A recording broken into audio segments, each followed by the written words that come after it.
Oh, I'm here. Okay, what is this balloon shit that's going on? Is this some shit we should care about, or?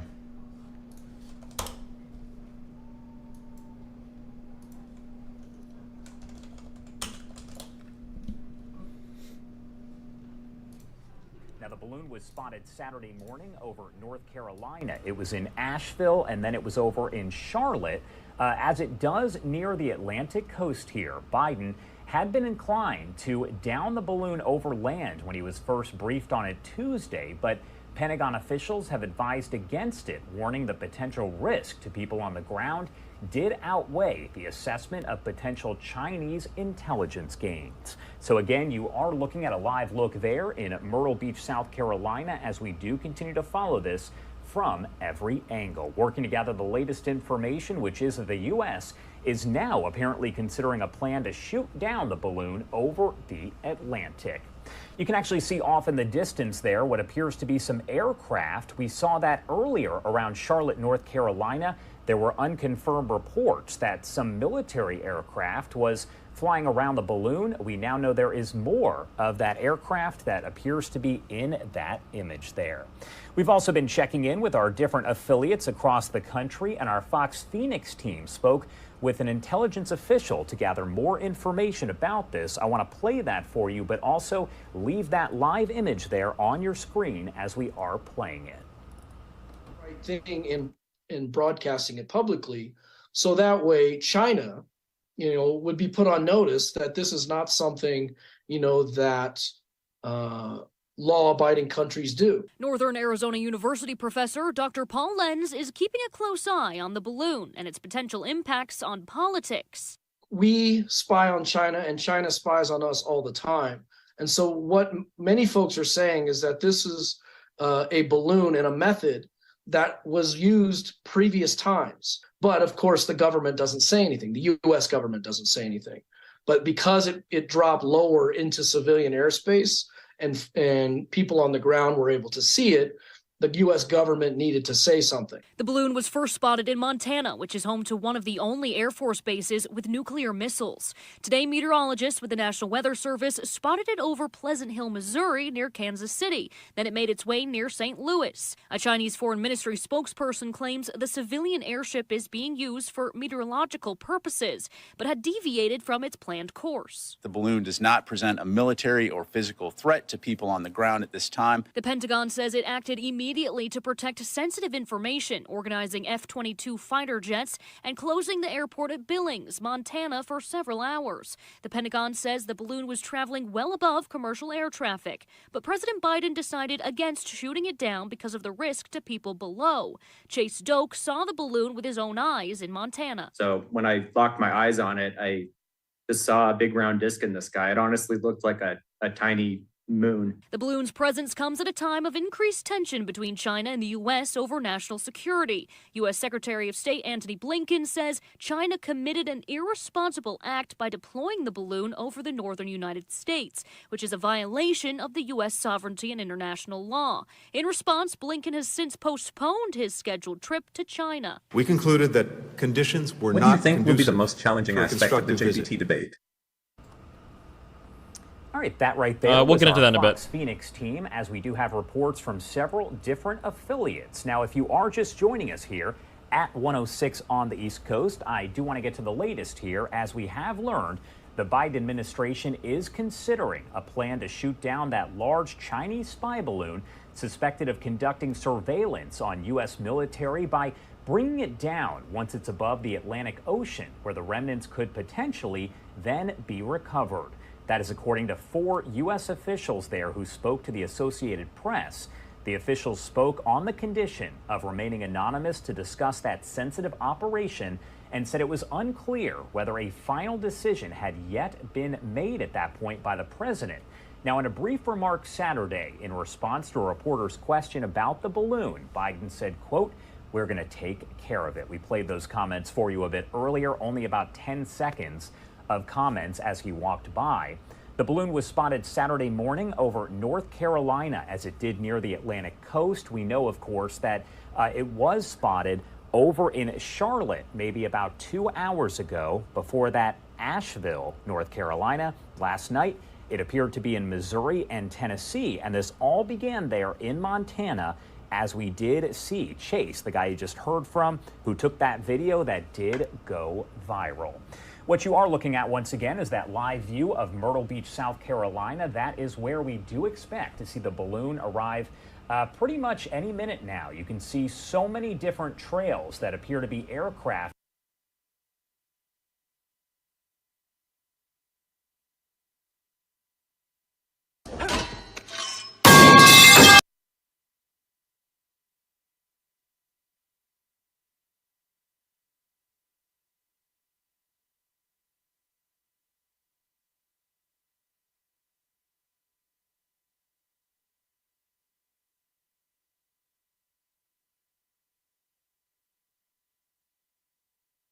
Okay, yeah. Yeah, I wear the flex because I'm soulless. Flex, okay, yeah. Yeah. I have to read your lips. Yeah. No chance from me. Yeah, I speak very fast. Do you have ADHD? And you what? Why do you speak so fast? I don't know. You're in a rush. Yeah, I'm in a rush, yeah. Why were you I'm in a rush to know more about you. What? I'm in a rush to know more about you. Would you smash Mira? Mira is one of the few people, when it comes to just sex, I don't need like a whole bunch of personality shit or whatever. Mira is one of the few people whose personalities are just so fucking gross that I couldn't do it. I couldn't do it. I hate this person. I actually hate her. She's just a disgusting fucking human being.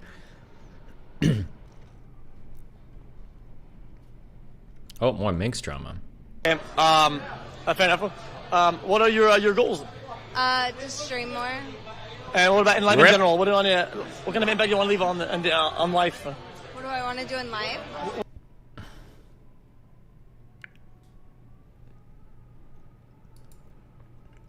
Oh my god, these guys. Don't, make sure you don't. I'm not doing that. See, that's why I like him. I'm not. Pull up the trunks. Yeah, pull up your trunks. No. Oh my God. God. I'm not doing that.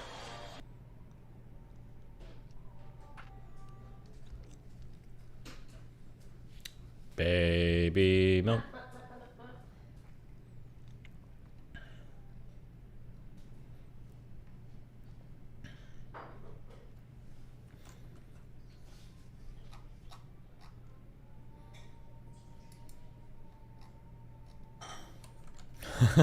Damn.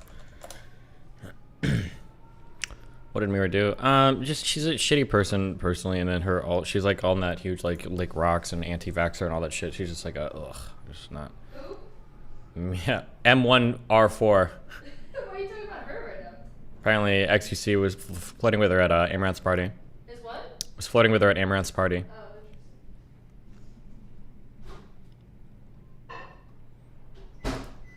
Checking in. Your name, please.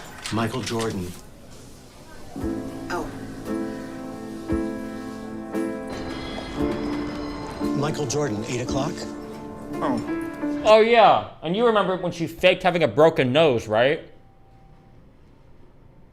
Mel? Me? Yeah. Yeah? Do you remember she faked her broken nose? She said she was in a protest? She said she was in a protest. She got a fucking nose job. What a fucking moron. That's me. Oh. Oh. Man.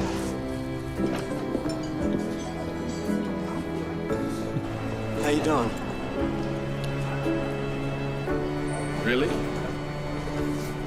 Let's go.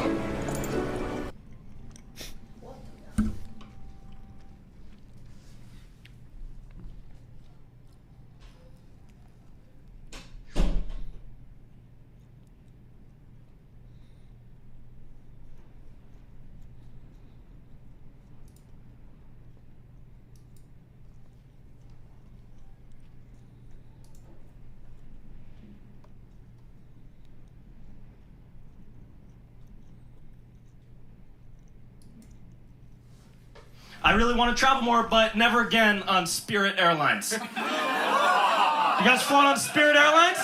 The Motel 6 of the sky? You've experienced that? The only airline with roaches, okay? Except even the roaches walk on the plane, they look around like, I don't need this, I don't need it. feel like Spirit is so cheap, they just tape a picture of clouds to the outside of the windows and drive you to your next location. Right? Dude, I was on a Spirit Airlines flight this past summer, and we were still at the gate. We hadn't pushed back yet. So I got on the plane, and I sat down, and the flight attendant comes on the intercom, and she goes, good afternoon, ladies and gentlemen. This is your flight attendant speaking, Janice. And I just want to let you all know that we're having a bit of a weight distribution issue on the aircraft today. So if we have any volunteers that would like to move to the back of the plane, we'd really appreciate that. Thank you. And I was like, oh. A weight distribution issue? So immediately, I move to the back of the plane, and I sit down, and I strap myself in, and I look forward, and no one else had moved. No one had moved. So I'm thinking, like, okay, do these people just want the plane to do front flips in the sky? And so nobody moves. And a few minutes later, I see Janet start to waddle her way toward the back of the plane. And she sits down next to me, and she looks over and says, hey, thank you so much for moving. And I was like, yeah, no problem. Is everything okay? And she goes, we'll see.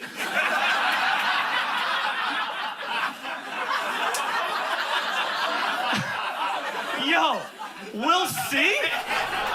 Pretty sure you're not supposed to say that on an airplane. Okay. Fastest one-handed roll ever. I got something you'll never see again in your life, unless you see me do it again. Listen very carefully.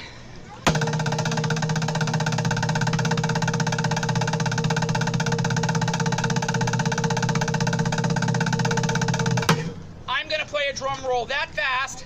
If you could have a 30-minute interview with Obama, what questions would you ask him? Was it worth it?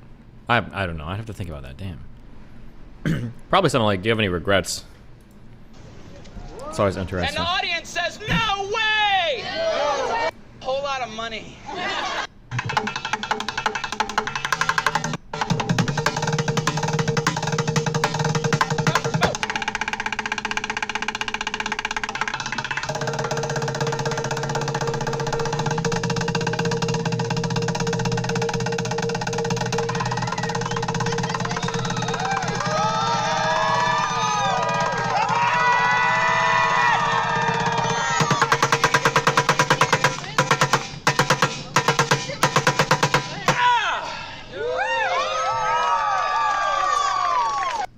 Wow. I'm gonna go wash my hands 1 sec. And then we'll mail out.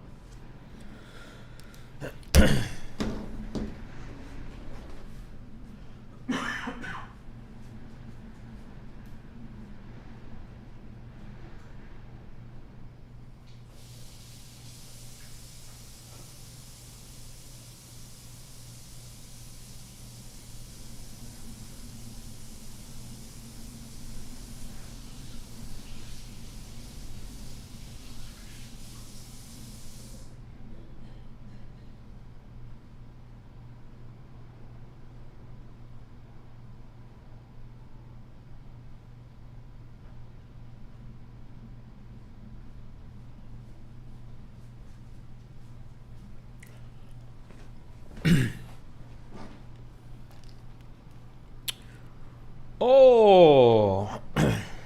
Vote for.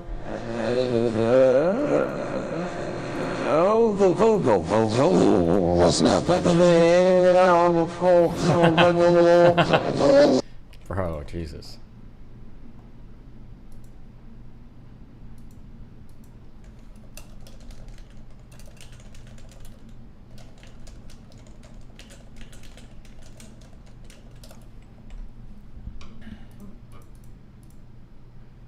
See what happened for me. So I became a sayer. I'm good. Okay, apparently this guy was on JustPearlyThings' show. I think this is the guy I'm going to be debating, so... Only when you do... This is an hour... an hour and a half. No, yeah, an hour and 20-minute show. So I imagine any argument he's going to use on Pearly Things is probably going to be contained in this show, so we're going to watch this today.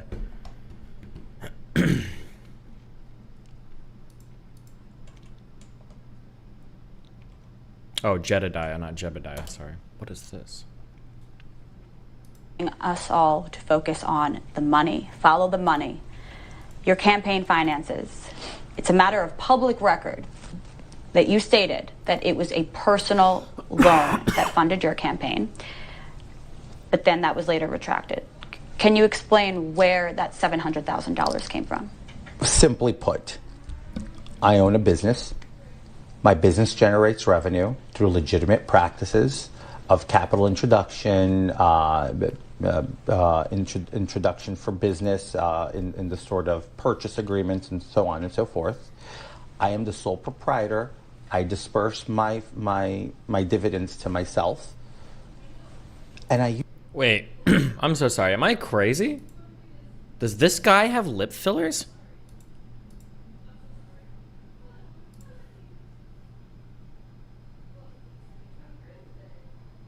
Agreements and so on and so forth.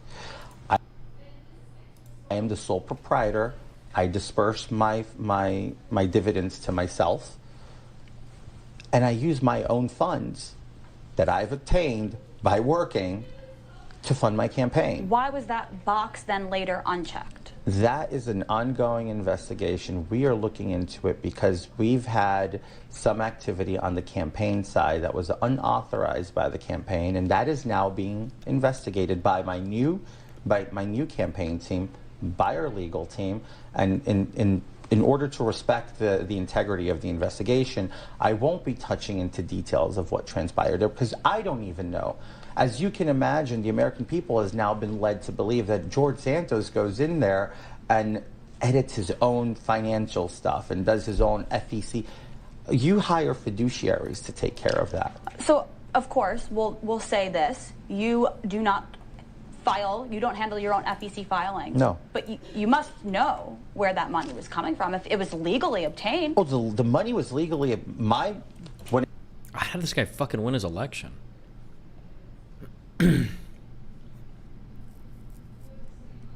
Jesus Christ, Republicans, what are you doing?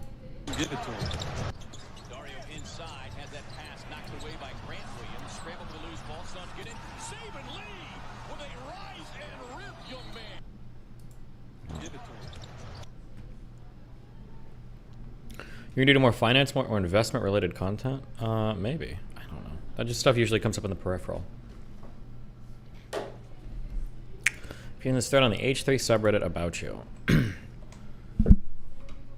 Oh, Destiny keeps owning Sneeko and Fresh should fit with their own arguments. Oh, what are all the comments? Wow, Destiny's cool sometimes, but he sure does have a lot of really bad takes. Or I wish Destiny could be this cool all the time, but he's such a piece of shit all the time. He's just so bad. I wish Destiny could actually be a leftist. Why does he hate Hassan so much? That's my guess. I'm unfamiliar with who this is. Oh. Sneeko wants to be Andrew Tate. God, why can't Destiny be like this more often? Dude is unhinged most of the time and obsessed with hating on Hassan. There we go. Destiny fucked my dog, burned my... Good job, forethought. Upvote to you. Nice one. Don't upvote people just because I saw them on my stream, okay? No brigading here. Okay, we don't do that. Like the Tate's content or not, that's nothing to do with it. I don't mind. But this is not fair. This is human rights violation, yeah. And I can't see with Romania on this magnifying glass in front of the whole world, they can get away with this. It's sickening. I just want my family to come back home and, I want justice to be made, obviously. There's always been corruption in Romania, but this is a whole other limit. I think the Romanian population themselves should take a look at this, take away their bias ideas of the Tates and think anyone could be a victim, anyone could be perpetrator or a convict, so it's dangerous. The real victims right now are Andrew Tristan and the two other girls being arrested. They are victims of the corruption and victims of the authorities. That's the fact. Those are the real victims. And it's the police and the authorities. They are the guilty ones. They are the ones that should be paying for punishing people that have done nothing wrong. And us. We're also victims because we suffer seeing our family and closest friends being punished for nothing. I think the biggest fear most men have is this. You can now, based on what's happening to Andrew Tate and Tristan Tate, every man should be in fear. Every woman should fear for their brother, husband, or son. Because basically what they're saying is, you can accuse someone of a crime. The victim can say they did not commit the crime, and you can still send them to prison. If that's what humanity means, I want nothing to do with it. That's not being human. And I don't even understand how the people working on this case can sleep at night, knowing all this. Because there are people suffering. A lot of people are suffering out there because of what's happening to them. How can you feel safe? And of course, there will always be haters, but I've seen all those supporters. And honestly, for Andrew and Tristan right now, and say that we all appreciate your support and being there, that's really helpful. That's the real vaccine we need. Right. Thank you so much for your time and for taking our questions. A lot of them were detailed, and I know it's difficult based on the situation that you are in, where you're stuck. And I've explained that you're not a victim, and yet you're being forced to be a victim, most likely because they want to discredit your witness testimony in live court. So anyway, thank you very much, and much appreciated. Thank you too. Thank you. Okay, let's... What is this?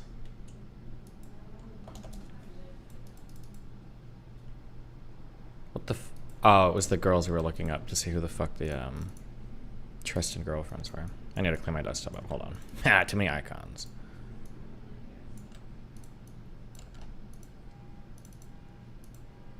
Oh, damn list. My git commands. Alright, Unc, you're taking a break.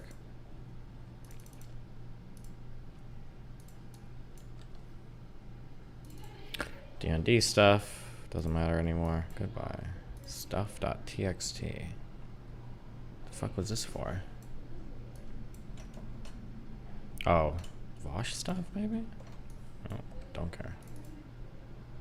Lord of the Rings. Super... Oh. I remember that argument.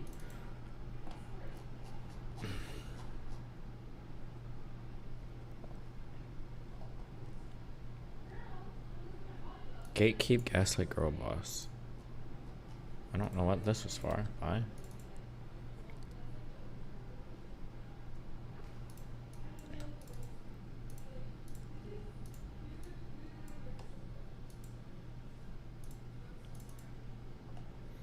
Okay, this is one of our Andrew Tate things.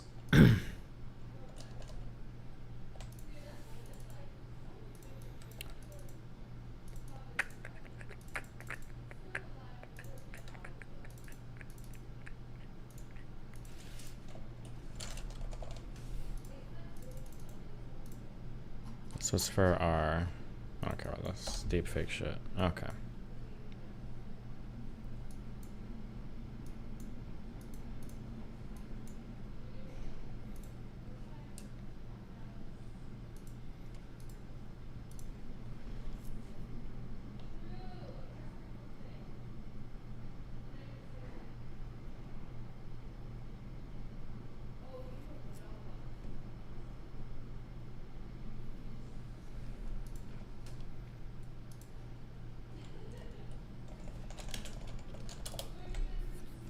Okay.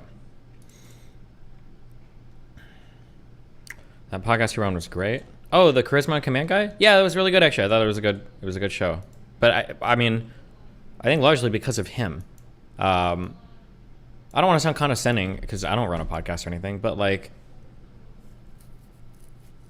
when I talk to somebody who's done research, the conversations are super interesting. But it feels like a lot of podcasts I go on, for the first like 2 hours, it's like, so what do you do? Oh, you know, I stream games and I do politics. Wow, games and politics. Well, how did you get into that? 2016, I started talking about Trump and, you know, all of that. It's like, wow, so what's it like doing games and politics, like, at the same time? Like, I notice you play games a lot while you talk to people. Like, is that hard to do? And it's like, yeah, it's not that hard, you know, I'm so used to it. And it's like, wow, cool. So are you on the left or right? Or like, what kind of, and, you know, and I was like, but this guy seemed to know, a lot about me already, so.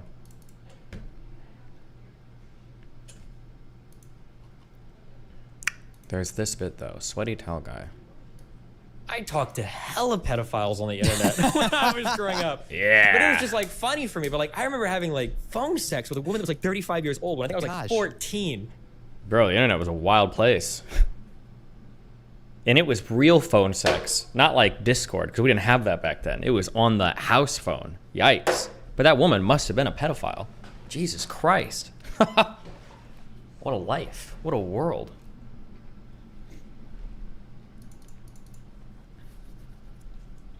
The fucking landline, true. Where you'd be talking to a friend and you'd hear like a little, and you're like,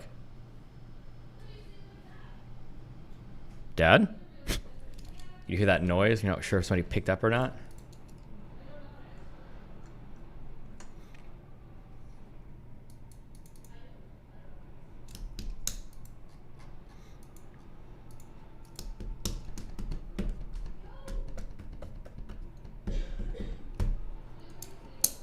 What? This, oh, sorry.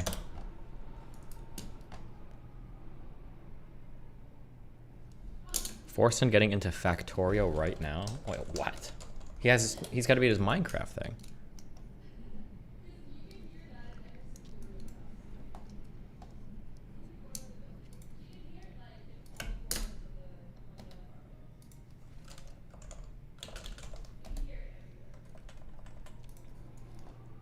Oh my god, what's he doing? Automating. So oh my god! Somebody get him to play space exploration. Tune him up. Turn him on. Send him the mod. Facts. So let's get those built, and then we can research the very first thing. With automation completed, we have now started our journey into the wondrous world of Factorio automation, and the first things we want to do is... God, it would never happen, but do you know what a sick fucking meta would be? A sick fucking meta would be serious debates with people like Ben Shapiro or Jordan Peterson on stage, but the two people debating have laptops and they have to play a game at the same time, and like both performances are evaluated. God, that'd be fucking amazing. Fuck.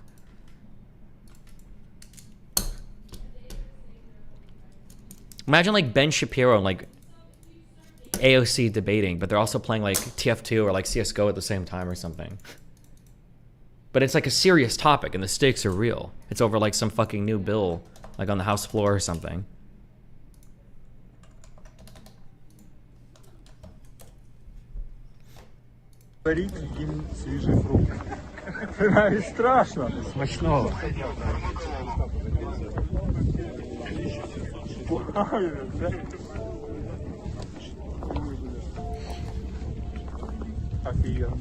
Ryuk did it better.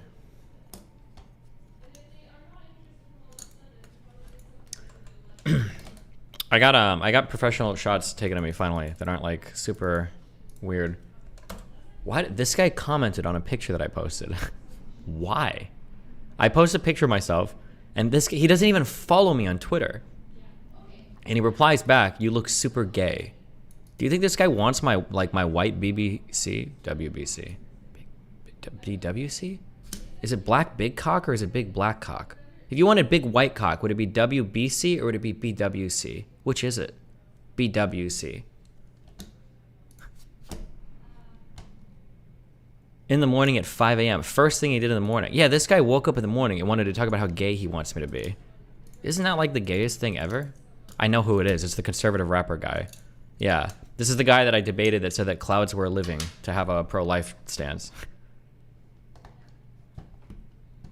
He follows the photographer? Oh, okay. Have you read any of the classic epics from the ancient Greece, like the Iliad? Would be really interesting to hear your thoughts about how morally gray those heroes like Achilles and Odysseus are, especially if they come from a while back. I don't remember any of that shit.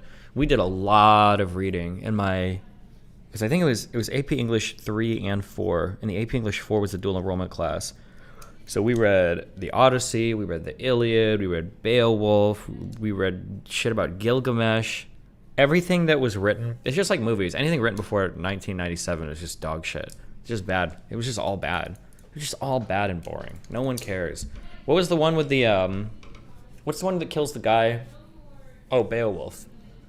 Only like 1/10 of Beowulf is about that thing. They made a movie on it, I think. Did you actually read Beowulf or the short version? Beowulf is like 2 parts, and the first part is like 1/10 of the whole story, and it's the part where he slays like Medusa or whatever. And then there's like a whole other thing that's just boring bullshit. And people only know I think the succubus part, I think. I don't know, it's been a long time. Fuck all that shit, okay? Buck, Grendel, yeah, maybe. The first part is totally disconnected from the dragon. Yeah, but a lot of people apparently only know about the first part. The dragon part is thought to be written by someone else. How old is it? It's written in, oh, fuck. Is Beowulf like 1400s, 1500s? I have no idea. Beowulf. Let's see how off I am. Oh, it's written in the 500s. The 500s. Just kidding. I guess 1500s, there'd be probably a way better record of what was actually written and all that shit, huh? It's the oldest story in existence, I think. What do you mean by that? Well, the Bible is. From 0. Okay, loser. The photo looks good with the blue hair. Yeah, all the photos that guy took look good. That guy's a master photographer.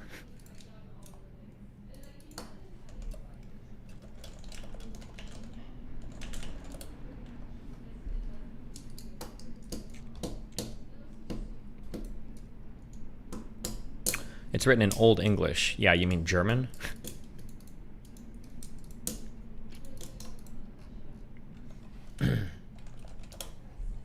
People think that when people think about Old English, they think ye oldie shop. Apparently Y used to be TH. That's why it's called Y. But this is like people like, oh, this is in Old English. Or like thou hast walketh to my whatever. But it's Old English is actually, you can't read it. It's like another language. I think it's probably closer to German or something. This is like Old English. I'm pretty sure this is. You can't you wouldn't understand it if you were trying to read it as a person that only spoke English. I don't even know if you spoke German if you could read it actually. I have no idea. This is Welsh? Oh, okay. Well, somebody can find the Beowulf original text. It's because I think I think the book we bought was written in English. Oh yeah, here you go. But you have to get like a translation from Old English because this shit doesn't fucking mean anything.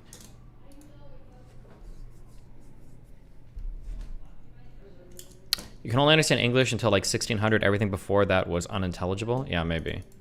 Yeah, you're referring to Shakespeare in English. Yeah, Shakespeare, a lot of people think that's like Old English or whatever. But Old English was like some indecipherable fucking weird ass shit.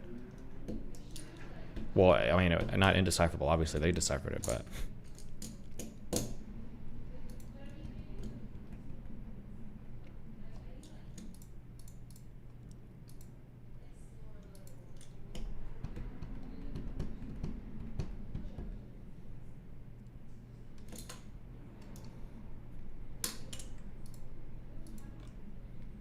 Something I'm gonna do when I get back. Oh, first, we need to think of a second platform to stream to. I want a duo stream. Train offers me something I might do a stream to Kick. But if I wasn't doing a stream to Kick, the three possible choices are, it's Rumble, Facebook, and TikTok, I think. Those are like the three. Rumble seems like a good alternative media platform.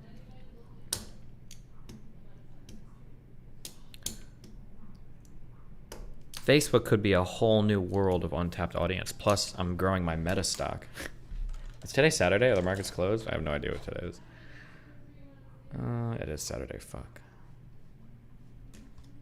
Reddit auto removes Rumble links. Is that true?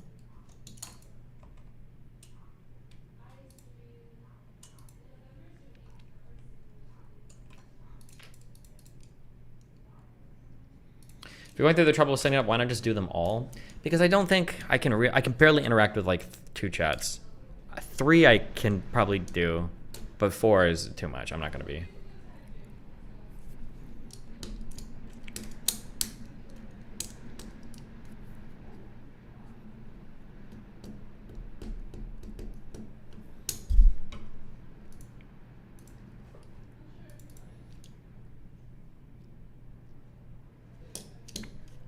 I remember this.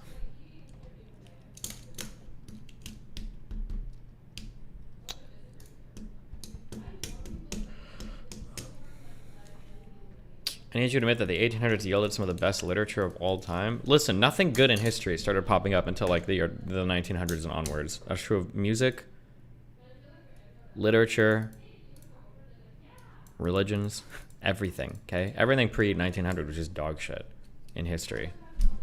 Really, I'm gonna be honest with you. Just dog shit.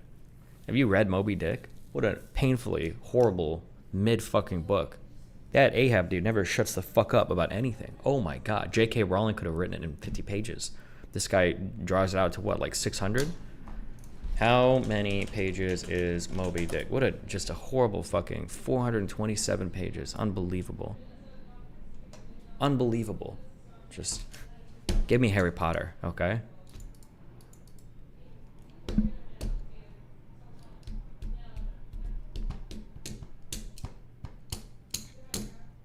Favorite classical composer or just composition? I'm like such a normie fuck, but like some of the piano etudes, I don't know the names of them, by the Liszt guy. For a lot of them are very technical, they're cool. And Chopin, that Chopin dude, whew, he knew what he was doing. Okay, Chopin had a penchant for writing some cool notes on the paper. Okay, he's a cool dude. What do you think of Debussy? Debussy? Honestly, I should listen to more. He's the guy that started kind of like the whole impressionist thing. He's got a couple of pieces that like everybody knows. They get used a lot in media, pop culture and shit. This Claire de Lune one is really popular. I'm sure he's got other pieces that are cool too. He must, right? If he wrote stuff like this, it's probably cool.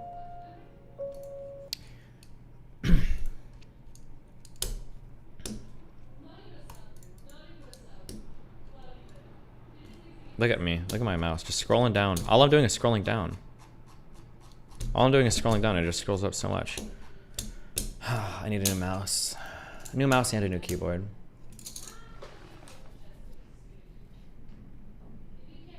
Damn. Keffel's digging up the tick. Oh no, the Dune bug screenshots. Ooh. Have you tried uninstalling G-Hub? Is that really going to help me, my dude? I don't think that's going to do anything.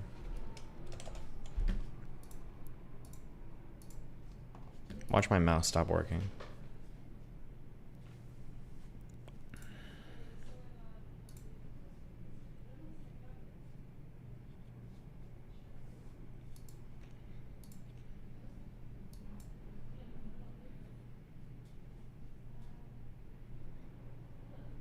Oh my god, she's pulling out all the Destiny ammunition. Damn.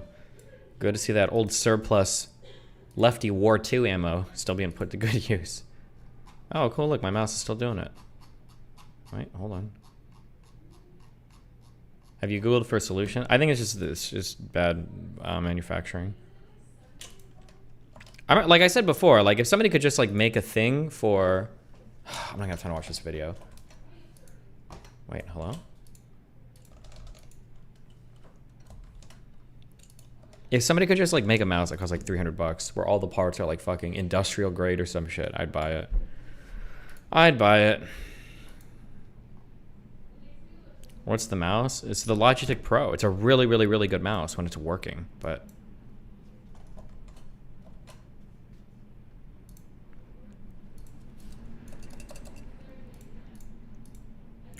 You ever heard any of this girl?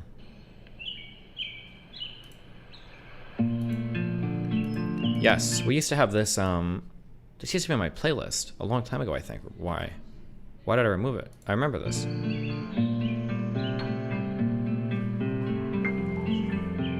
This is like a StarCraft 2 song. This is like a 7-year-old playlist song.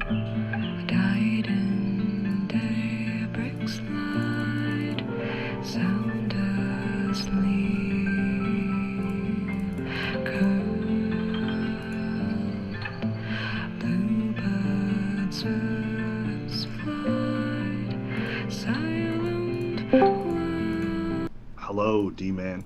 Hey, what's up? Wait a second. It's feeling a little weird in here. Do you want to go to my room? Sure. Okay. I'll see you there, okay? We're down the hall.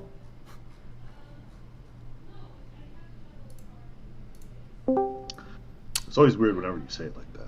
Well, yeah, I mean, I don't know if it's like weird for you. You're like, we're both in the same building, and you're like calling my phone. Let's just like meet in a room somewhere. You know, it makes more sense, you know? Sure. I don't know what the difference is, but whatever makes you feel more comfortable. We are now in Destiny's room. Thank you. Pause. Okay. Well, hey, what's up? How you doing? Perfect. Now that we started with an honorary pause, I think we can get into the topic, which is you saw the no jumper with Adam 22. Yeah, the house phone stuff. Yeah. So before I even launch it, I'm curious. What were your thoughts on the whole thing?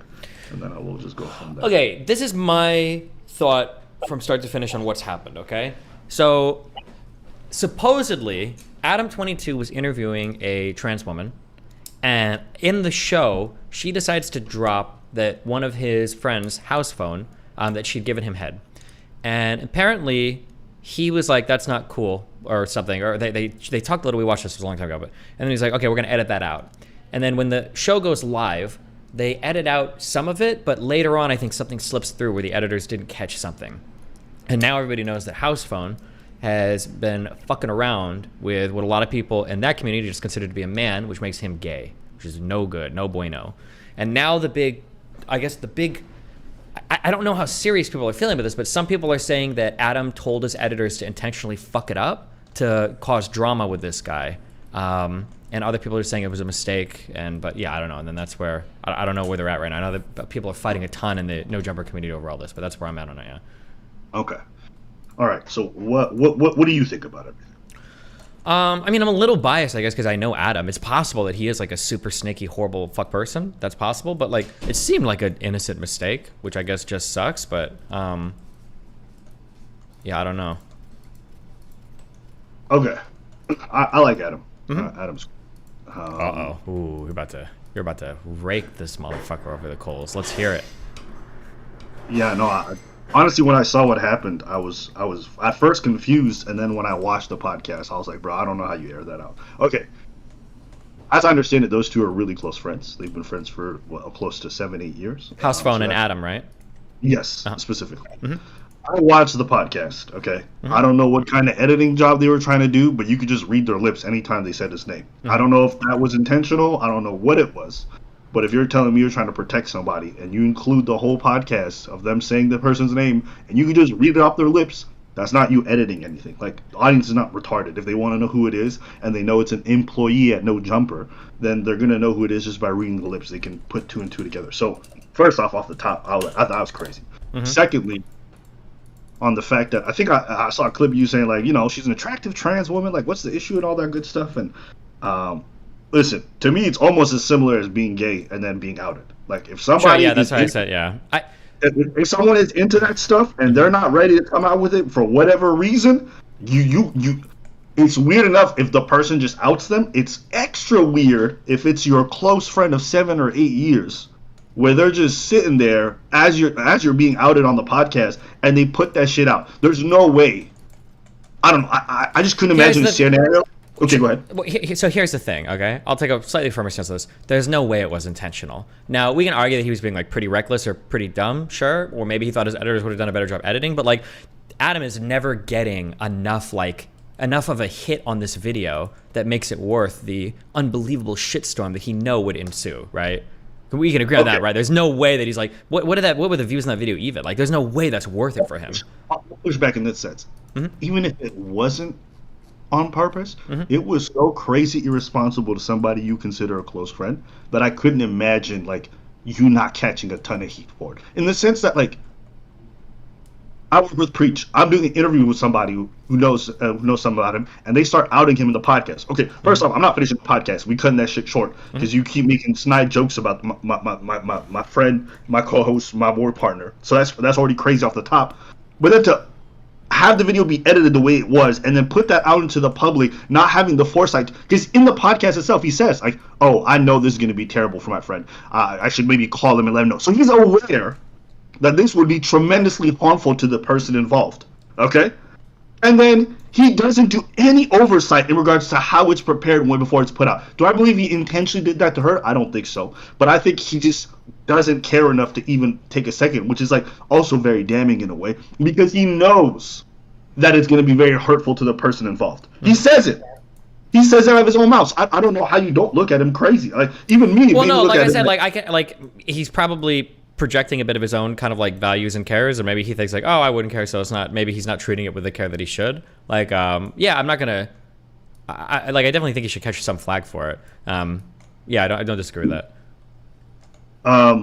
Yeah, I just think, like, some people, I've seen, not just you, but other folks were saying the whole thing about the whole trans woman thing, and it's just, like, most of the world is not there. Like, I'm not even just talking about black people. I'm not just talking about black people. Yeah. I'm talking about everybody. Like, outside of a very liberal minority in the U.S. of A., there is very few places on this planet, anywhere, in any community, that you can say that you are involved with trans people, and it doesn't, like, have social, like, ramifications for Sure, and that's fair, but you're fucking retarded if you're in the fucking community that judges that shit so harshly, and you're fucking around with a fucking porn star. Like, you're actually so fucking retarded, it's hard to even have sympathy for you at that point. And he is fucking retarded. If House Phone is literally that worried about that shit getting out, and he's fucking around with his loose-lipped porn star trans person getting ahead, like, not to excuse what Adam did, because obviously that shit, he shouldn't have fucked around like that, but damn, House Phone is a fucking retard. Like, I'm sorry, like, holy shit.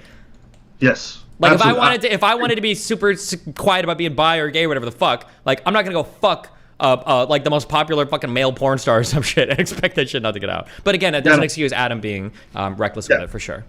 not the brightest bulb in the shed. Like we both agree, I think that was really dumb of him to be involved with that person. I don't know. To me, like seeing Adam do that was so bizarre. It was so bizarre, and it almost made me start to believe the conspiracies about them wanting drama at No Jumper, because it is such a bizarre move to do. If it wasn't intentional, like maybe Adam is just so busy with other stuff, but I don't know. It's just a weird thing to do. I mean, I doubt he probably doesn't go over any of the videos, right? Like my guess is I guess how he's probably said, okay, hey guys, make sure that you edit out like any mention of that shit or whatever, and then they didn't do a good enough job. But then, like you said, knowing that issue was so sensitive, he should have like personally checked it himself to make sure that it was like okay, which I think is legitimate, to catch flag for. But let's say somebody comes on my podcast and says something like an allegation against you of something very serious. You best believe I'm going to have some extra foresight in regards to how I put out that video before I even think about doing it. There's no way I'd be like, yeah, editor, do whatever you want without like revising it. That's a serious thing against your friend, right? So I don't know, just that part was weird. I think I want to ask you about this. But I see like the No Jumper stuff happening all the time now, and people are complaining. But do you think it's very possible for people to be friends with their employees? Yeah, I mean it works until it doesn't. There's two like different wildly divergent trains of thought. One is that like everybody that works together is kind of friends and they all hang out and do stuff together. And then the second thing is like it's like the Mythbusters mantra, or like what you and Preach do, where you guys are kind of like friendly on set, but then other than that your lives are totally separate. I don't know if there's a right or a wrong way to approach that. I think there are huge benefits to both sides of things. Like being friends with your employees means that you're going to be making content that's elevated to a level that probably couldn't otherwise get to, because that vibe and that synergy and that chemistry you have with friends is going to be so good. But also you run the added risk that any drama is going to be, one, more likely to happen, and two, when it does happen, it's going to be way more catastrophic, because now it's not just an employee that kind of like whatever, it's a friend, and everything gets like way more extreme, you know? Yeah, I think one of the hardest parts about it is generally one person has more power than the other within the confines of a business. Yeah, usually. And so when you have to make a business decision and you talk to your friend, it's hard to remove the hat for that person. You know, like if you're talking to them as an employee and they see you as a friend, then those lines get very blurred. So certain discussions just become very difficult. And I think what I'm seeing with No Jumper is like, the way that they talk to him, they don't talk to him like he's their boss. Yeah. Right? Which is pretty important, because I think as they're trying to resolve issues that are in the workplace, they're trying to do it as friends, whilst also understanding this guy can fire me at any moment and then move on with the business and my livelihood is threatened. So it's a constant dynamic that I think just doesn't work long term unless there's a tremendous amount of mutual respect. And I just don't see too many employee boss relationships that last long like that. Do you have employees you consider friends?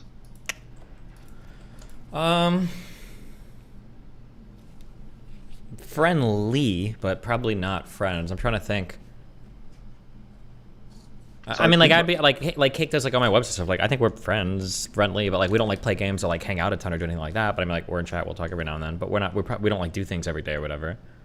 Yeah. No, I mean, I know what you mean. It's hard. Yeah, it's a difficult thing to balance. Yeah.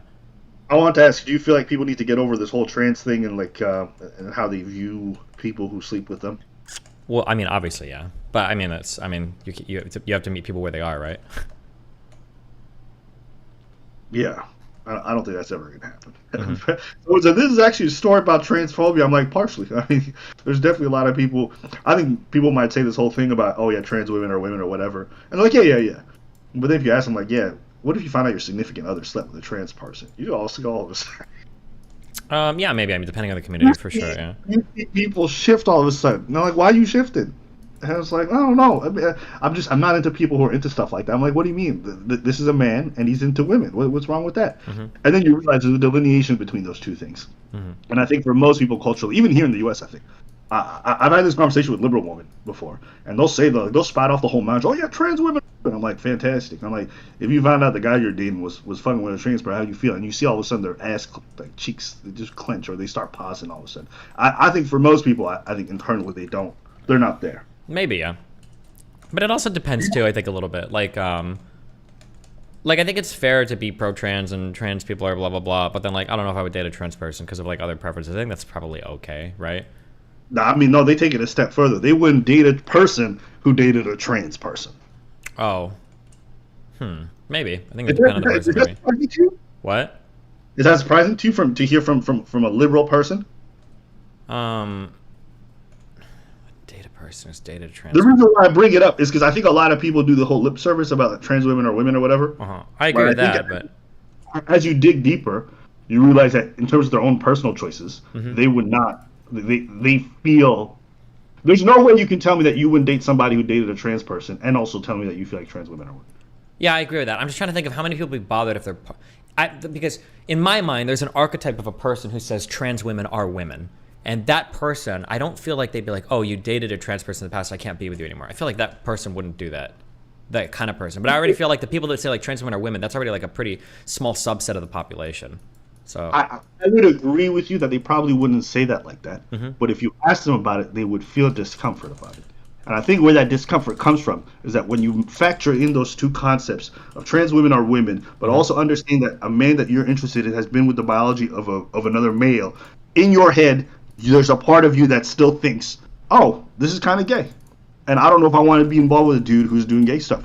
That's subconsciously. Yeah, I know what you're saying, but I don't think the type of person that says trans women are women. I don't think the type of person that says that is that kind of person. I don't think so. You don't think so? I don't think so. For a person who's just like, oh yeah, like I think that trans women are women or whatever. Like I think that type of person is probably gonna be okay if their partner in the past has dated or if they're bi or whatever even, right? That would be my general feeling on it. I could be wrong. It's hard to, once we start getting to like how do people feel about partners of partners, we're getting like third order stuff that is harder to know about. Yeah. This what do you think is going to be happening at No Jumper? Do you think this drama soap opera filled season of theirs is going to keep going, or do you think because did he attack Adam? 'Cause I heard Adam said something about his mom. The problem is that like the No Jumper universe, it's like the Destiny universe, where like if you want to know what's going on, you have to be watching like fucking like you have to watch Adam's original drama, then you need to get like the other No Jumper crew's perspectives on it, then you've got to see what Ack said about everything, then you've got to get academics talking to other people about it, and there's like a whole thing where it's like if you miss like one day's worth, you're like, who the fuck is Mr. Girl? You have like no idea what's going on. So I don't know what's going on. Like the things that I keep kind of like seeing in the peripheral and hearing in the peripheral are like the look of like Adam being white is like not good, and everybody seems that's always like a thing in the background for people saying, because I saw that come up on a show I think where Adam was getting roasted on like titles of videos and how he's like exploiting the black community, and now with like everything coming up with house phone and everything, probably not good. I don't know where it's going. It could just be like all of it blows over and the next drama comes out and who the fuck cares? Or it could be that like, I don't know, maybe shit is untenable and unstable and stuff is about to start flying apart at the seams. I'm not sure. I think I read a it was a fucking Reddit post saying that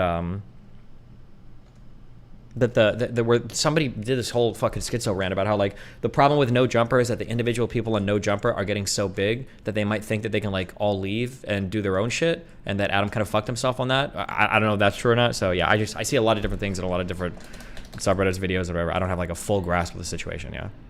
Bro, when he said, "I paid for your mom's funeral," I was like, "Oh my god, I can't believe it." Well, I mean, when he said that, I was like, "Oh, you can't." I mean, it depends on the. I'd have to go back. The problem is I don't know. Fuck, what was the context of that brought up? Because if the guy is accusing him of like not giving a fuck or being a shitty person or being whatever, then I mean, I would bring that up. Yeah, bro, what do you mean I don't give a fuck? Like I literally gave you money for your fucking mom's funeral. What do you mean I don't care? Right? I would bring that up 1,000,000%. I think it's fair. If he did, I think it's fair. I want you to perceive how that shit sounds. He's saying, I feel like you don't care. You were very insensitive when my mom died and how I was handling it, the way you talked about it. And then he said, nah, I paid for your mom's funeral. That shit is crazy. That is crazy. That is a crazy thing to say to someone who's grieving and going through that whole process, because it almost looks like, bro, I handled your bills. The shit that you should, like, it almost feels like the dude, that's why he reacted so fast. Because I just seen it right now. That's a crazy thing to say to someone. There's just little things that I think culturally, I wonder if Adam is sensitive to or understands. Actually, I want to give him credit. I feel like he does. I just don't think he's always thinking things through before he does them. And that's probably bad. Because like the two things he did, I don't know. I mean, you're making it sound like he's surrounded by like a bunch of children that have to be treated like retarded children. Like, I would have to know the full context of, like, I need more back context. Like, if it was the case, like, for instance, like, let's say this guy was like, bro, I need time off. Like, Adam, like, my mom fucking died. Like, it's fucking me up, dude, or whatever. And Adam's like, listen, dude, here's $1,000. Go bury your bitch and get the fuck back here, you know, on Monday. And then Adam says some shit like that. Then I could see him being like, dude, that's fucked up. What do you mean you gave him some money for his mom's funeral? You didn't even give him time off work, bro. That's fucked. But if it was the case where the guy's like, fuck, like, Adam, my mom died, like, I don't know, like, I'm feeling bad, and Adam's like, oh shit, dude, like, I'm sorry, like, that's fucking horrible, like, here's like 10 G's, like, I hope, like if it helps with the funeral costs or whatever, like, good luck. If that was the case, and then Housephone later brings up, like, bro, you didn't even care my mom died, then I 100% am with Adam being like, what are you fucking talking about? Like, I sent you like a ton of money unprovoked just to like help you with the funeral costs. How can you say I didn't care? I think that's totally fair to bring up. Because on one end, you're looking at it where it's like, oh, like it's really insensitive for Adam to say that. But on the other end, you got to understand, Housephone is attacking Adam really hardcore there. You didn't give a fuck when my mom died? That's a pretty insane, or that's not insane. That's a big statement to make. And if Adam feels like it's not accurate, then I could see him bring it. But I don't know the background context, right? That's why I'm saying, like, it could be okay or it could be fucked up, you know? I saw another thing unrelated to that. I saw another thing where, and again, these are all just Reddit posts in the No Jumper and now the No Jumper 2 subreddit because they made a spin-off because they were getting mad at people getting banned. I heard somebody say that Adam did give him like a few $1,000s something to help with the funeral, and Housephone actually had it paid for, and he just like pocketed that money. So I don't know. I don't know like what's real for any of that. Yeah. Yeah. I'll say this. I'll say this. I think when someone dies, to me, it's a terrible look. We can talk about the particulars and wanting to defend yourself. I think when somebody dies and that kind of situation happens and you guys are hearing that out, if he's talking about his grief or his pain and however he's feeling about it, and then you almost punk him by saying, yo, I paid for your mom's funeral, which is... you can disagree. Well, no, what you just said was wrong. He wasn't talking about his pain. He was saying that Adam didn't give a fuck. He was making a claim about Adam's state of mind, not about his pain. So he was talking about, okay, listen, I don't want to get too weeds, even though it's probably necessary in order to have this conversation. I would just say this. If someone is grieving, they're going through that process, and they feel like you were insensitive or you were whatever wrong in that process, and you almost show them up when you guys already have this much tension, there's no way it's not going to escalate. There is very few scenarios where someone can come and say they paid for my mom's funeral in front of other people, and it don't look crazy. I'll just tell you, it's almost like when you do someone a solid, and then in the middle of a discussion or argument, you use that against them. It can be seen very, very poorly. And especially when it comes to a funeral, which is as a son, you want to be able to handle yourself. I don't know. The moves that Adam was making, and I think that's why he's getting such a negative reaction, is just stuff that's not well seen. Yeah, I mean, by children, but that's a baby thing. I don't know. Like, if you're going to weaponize your dead parent to win a fucking debate on the No Jumper podcast, and the other guy did do something to show that he did have some kind of care, then fuck it. You deserve to have it thrown in your face. If you want to feel like a man that could take care of your mom's funeral, then go out there and earn some money like a man and pay for your mom's funeral. Don't take money from your fucking boss and then later on say like, oh, well, he didn't even care about my dead mom. Like, I don't know. That sounds crazy to me. But talking about the way that he's talking about the way that he described whatever Housephone was doing the grieving part, and he's saying you used words that were very insensitive. Oh, he's dealing with the mom thing or whatever. And he felt like the way he was talking was disrespectful. And then Adam's rebuttal was like, I gave you money for your mom. You know what I'm saying? That to me is like, what, you think money is what makes things right or respectful? That's a crazy way to talk to somebody. Now, maybe we disagree on this, and that's fine. That's just a difference of perspective. I don't want to stay too long. But for me, the trans thing is crazy. You can't do that. And I know for him, this is going to be something that he's going to get clowned for probably for the rest of his days. There's not going to be a single time where folks are not going to bring this up, or people around him are not going to mention this, or folks are not going to look down on him for it. And I guess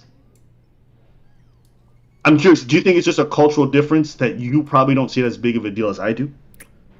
Like I said, I need more context. Like if we're gonna weaponize dead parents, like if somebody did that to me and I felt like I did do them a solid, that's gonna come out. Sorry, go ahead. I'm talking about the trans thing. Oh, I mean, the trans thing was pretty dumb, yeah. I mean, it seems like, obviously, there was a fuck up there. So Adam either needs to redo his process on how he does shit, but, like, yeah, I mean, that was pretty fucked up, yeah.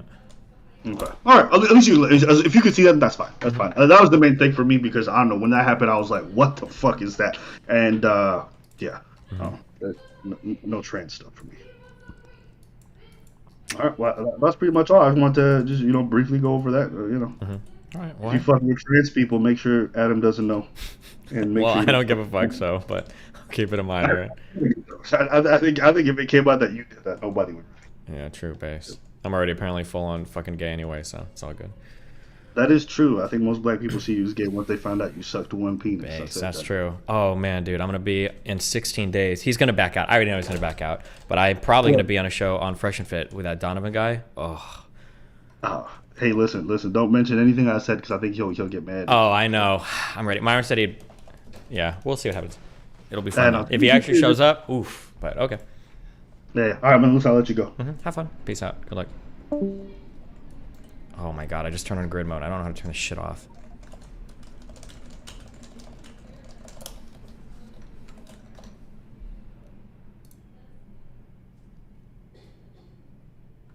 F4 show tile grid. Oh.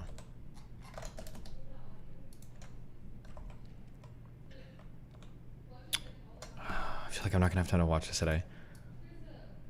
That politics AMA, I think I'm gonna try to keep it to 2 hours. Because at 4 hours of like fucking crazy, like, I don't want to say boring questions. I'm being mean already, but.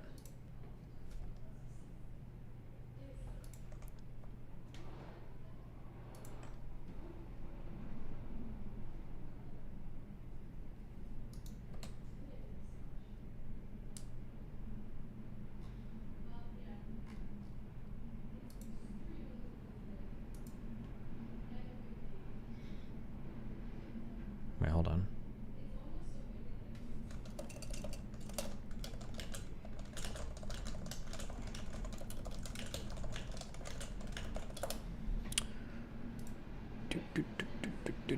Okay. Boom, boom, boom. Layla debunks everything about Tate. There's no evidence in my files. I've done nothing wrong.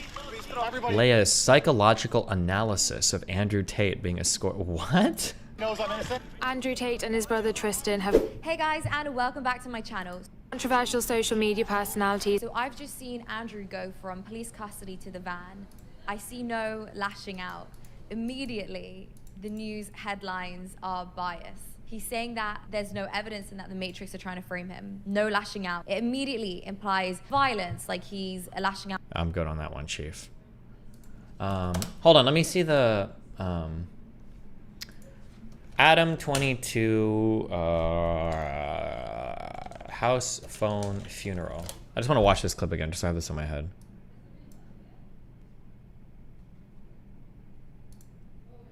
Chilling. Domestic violence between. Let Cub get his shit off. Talking about. Talking about what actually happened. Supposed to. His shit off. Period. This nigga, like, I'm not even like surprised about even the way you're reacting right now, bro. You've been like this, bro. You want to look like the good guy. You want to look like you cared so much. You wanted to edit it, but that's just not the truth, bro. I mean, sat there but we have everybody in this office can confirm that that is how that was supposed to go. It is not. Do you hear how you keep saying shoulda, coulda, woulda? I'm talking about what actually supposed happened. To. I know how bad it is that it happened. I'm talking about the fact that we tried to make it not happen. It don't matter about what the fuck you tried to do, Adam. It's about what happened, bro. And yeah. And then let's move forward to that bullshit ass apology you gave when you're on the fucking news. You're talking about, yeah, he's been going through the mom shit. He's been going through the health shit. You talking about the person that fucking raised me, that birthed me, my best friend that died? Oh, just he's been going through the mom shit? But are you actually acting like I have some kind of disrespect for your mom when You're I fucking disrespectful as fuck. I paid for the fucking funeral as soon as it happened just because. Dude, he's like a foot taller than this guy. What is I wonder what he said. Adam 22 apology house phone. I wonder what he said that sounded. These guys all just sound. And again, I'm admitting here, I could be really biased because I like Adam. He seems like a friendly dude. We're not like friends or anything. We don't talk a ton or anything. But it always feels like Adam is surrounded by a bunch of people that are so fragile and so temperamental, like, and so crybaby. That's what it feels to me. But maybe this is what you guys do in this community. Maybe it's all about like that false bravado, like crybaby, retarded child bullshit. I don't know. Like, you said bad shit about my mom.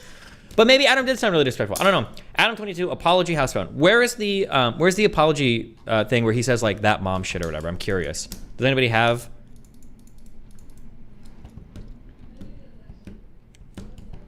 Like, I feel bad because Adam seems like an adult, like surrounded by like the Rugrats. I shouldn't say that because not everybody over there is like that. That's actually not true. No, I shouldn't say that. Most people. I'm thinking because of all the drama with Flacco and everything recently too, which seemed crazy. But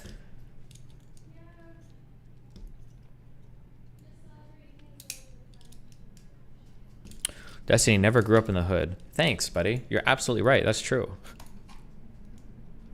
We didn't know that until you said it in chat.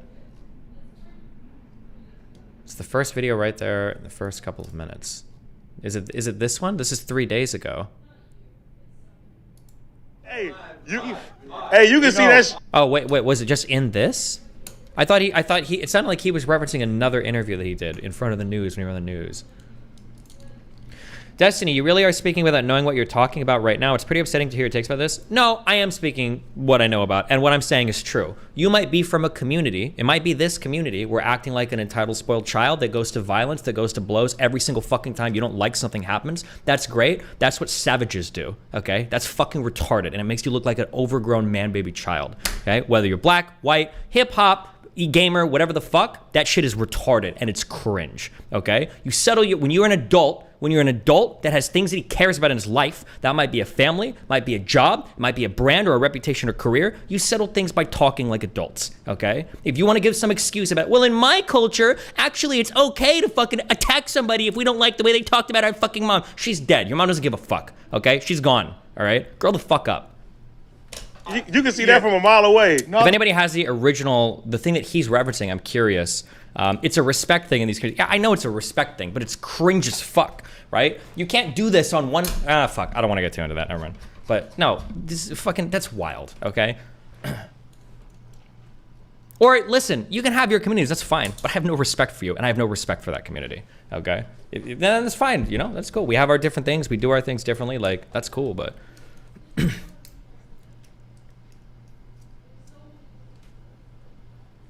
I don't disagree, but I think there's a ton of little shit building up and finally boiling over. Yeah, that's what I was saying before. It seems like because the white Adam black entertainer like employer dynamic seems to be something that a lot of people in those communities are commenting on. And then like there's a bunch of like little things that seem to be building up to like these types of blow up things maybe, yeah. It's in this stream, I believe. I'm looking for a timestamp right now. Ooh, but you got banned.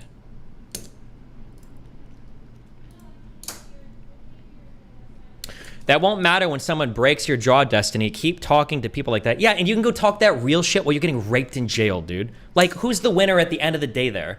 Like, how masculine are you gonna feel when your fucking cellmate is 9 inches deep in your fucking raw asshole? Talking that, like, be real shit. Get the fuck out of here, dude. That's the cringiest fucking shit in the world. Nothing is more cringy than people that are like, I need to fucking attack you, bro. I need to fucking beat you up, bro. It's literally childlike shit. Get the fuck out of here, dude. I'll be at No Jumper in March 1st, okay? If you want to go fucking kill me, good luck. PYL, hold on. Stalk me for video link.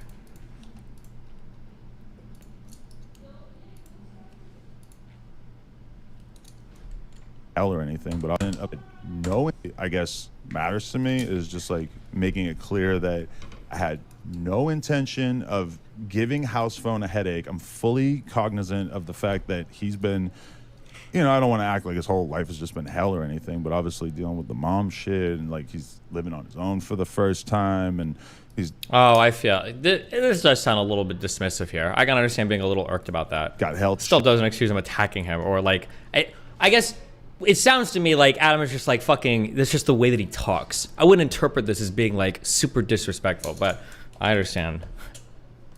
Baby's gonna baby.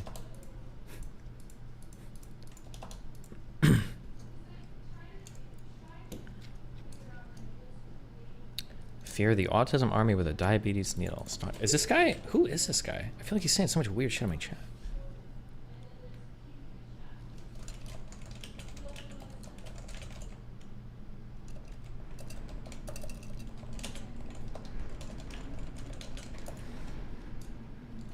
Women are more emotional, by the way. Yeah, true!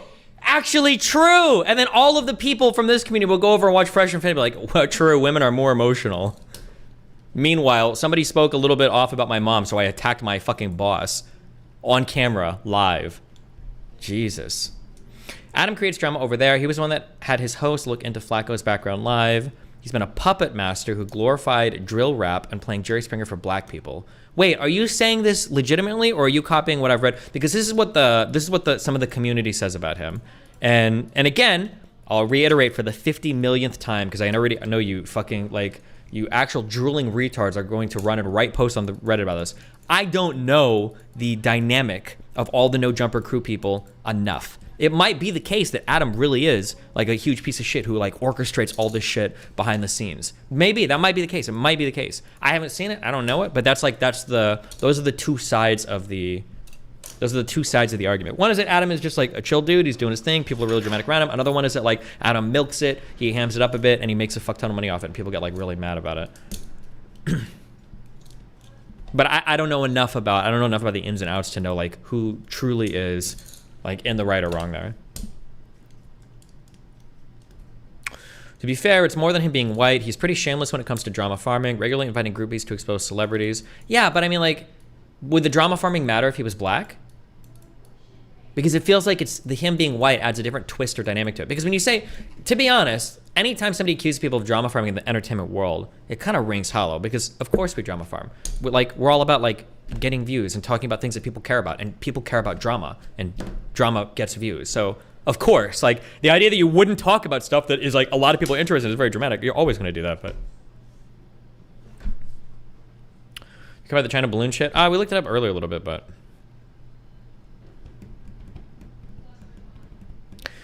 Don't people complain about academics doing it? Yeah, but does academics catch real shit for it? Like, are people like, we're canceling academics or we're not going to fuck with academics anymore because they do too much drama shit? It seems like for Adam, it seems like it takes on a more insidious tone.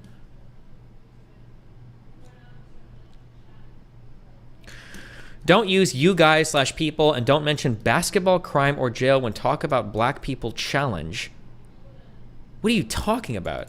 I literally said right afterwards, whether it's hip hop or gamers or whatever crew. Actually, get the fuck out of here, you fucking retard. Get the fuck out. I mentioned jail because the guy said he said he would attack somebody. It had nothing to do with black people going to jail. It has to do with attacking somebody and going to jail. Is it your mind that instantly went to all black people go to jail? Get the fuck out of here, you fucking moron. Or actually, yeah, I am racist. Remember that. Anytime you're wondering, hold on, let me be very clear.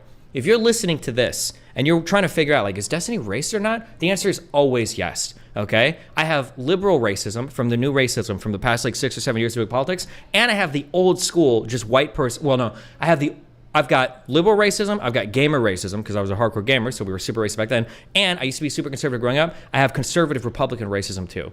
And I'm half Cuban, whatever the fuck that means, so I also have internalized racism. All the racism that you think I have more than that. And more than that, okay? So whatever you think I am, okay? Just know that. Don't accuse me. Don't type it in chat, because I already know that. And we all already know that. All of us know that I'm racist, okay? So don't even bother typing it. We don't need to. Move on to the next part, okay?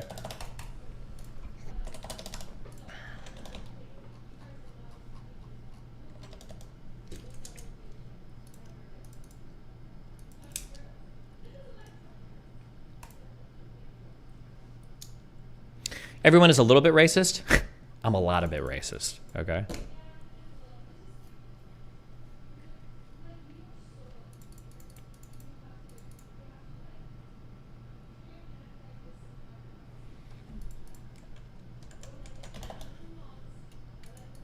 And I have blue-haired racism, whatever that means. Need help with students who turned my class into a dating service. Professor at a local university, I'm passionate about teaching. Some senior engineering students created a sort of dating service / app, how I met my future wife, not the actual name, but close enough. Advertised itself as a way for smart young guys to meet potential marriage material by helping them social with young, cultured, educated women. It works by aggregating diversity data my university publishes. Jesus.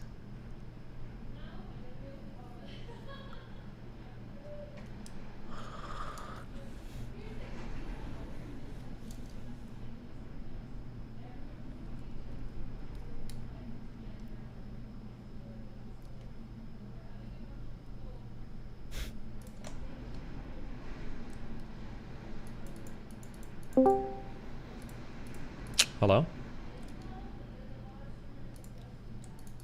Hey, Oh, hi, what's up? I just came here to say that I was right. Wait, about what? Your audience, they literally can't handle you just like talking about black issues or no jumper. Like similar to Adam. Like you're white, so stay out of it. You couldn't possibly do it correctly. Oh, I mean, like, I think it's fair. Like, ABBA did it well. I think it's fair to say that, like, there might be some aspects of a culture that you don't understand. that's fair and it's probably true. I think that's totally fine. It just gets really cringe when I'm trying to say anything except especially black men, but it's just really cringe when certain people like want to bring out the racism tag immediately, like it's a way to shut down like all conversation. You're being a little cringe right now. Yeah.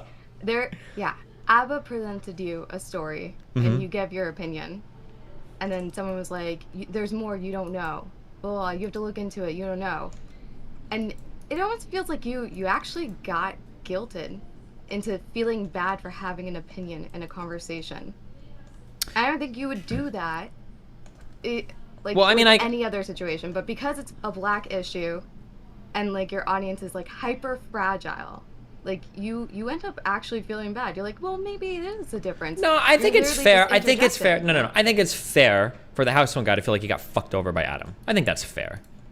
No, yeah, but that's not the entirety of like what we're talking about, right? Well, what other aspect of that conversation do you think I backed away from too much? Did you not just ban a bunch of people for telling you you're white, I banned a guy for saying I was racist. I banned a guy for saying I was racist, I think. Yeah, but you didn't say anything incorrect, and it's like still too much for them just to hear it from you. Sure. Well, but that's a different thing than what you just said about About what? Hold on. You just went to a totally different claim. Did I jump too many places? Okay. Yeah, wait. No, wait. I'm sorry. Originally, you said that I got moved around more than I thought I did in the ABBA conversation, which I disagree with. And now you're saying, but some people in your community. I didn't say that. Now you're adding shit. You said that you got fucking moved around. I said that he presented you a situation and you gave your opinion. Obviously, you don't know if there's more information that you're missing from it. You're gonna engage with what the fuck he tells you. You're gonna have an opinion. And then as soon as he hops off, people are like, you don't know the whole story, blah, blah, blah. And then you start looking more at clips and stuff. But to be upset with you for having an opinion based off like what ABBA was giving you, like that should be fucking fine. Okay, but wait. I do feel like you have some guilt for having a fucking opinion because it's like black issues and it probably feels like, oh yeah, maybe I should wait till I have the whole story. Like that's the case for everything. But if someone presents you like a I don't think I had it. I don't think so. I don't think so. I think I already had it. Yeah, I think I already had an opinion. I think it's fine if people disagree. And I always want more information. Like if there was a clip because there was a clip we were both referencing, like I would like to look at the actual thing if I can, because it's good just to know exactly what was said. I think that's okay. Okay. I don't know. I think you are a little bit more timid when it comes to black issues. And I think your audience is on time when it comes to black issues. Yeah, the audience is, but yeah. Yeah, but because they are, I think it impacts you. I mean, I get irritated with them, but no, I mean, I think I try to look up video clips and all of that all the time or whatever. Yeah. Okay, that's good. Okay. I love you. Be careful. Bye. Destiny, the mom thing isn't even a black issue. I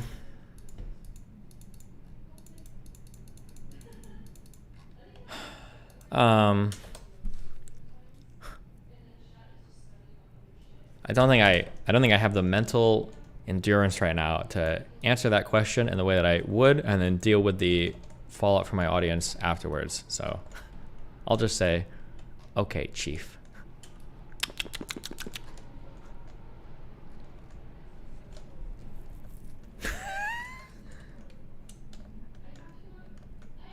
Okay, what was I doing? I'm doing cool. I know what I'm doing. I have this thing in like 40 minutes.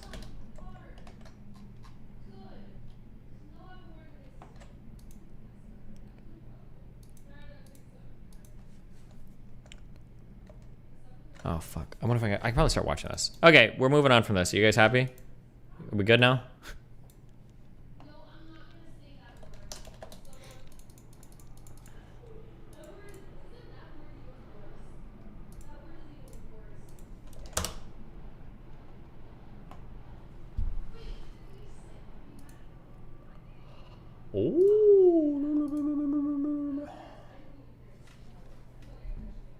They're gonna research cordyceps.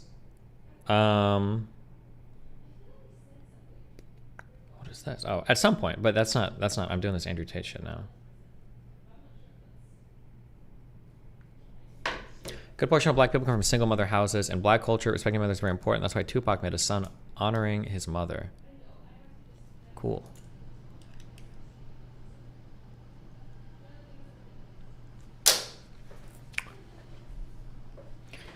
You having no care for your family is super strange. How can you not see how a person's mom dying is not? Okay, okay. I'm gonna give the full sociological explanation for my understanding of this, and I could be wrong.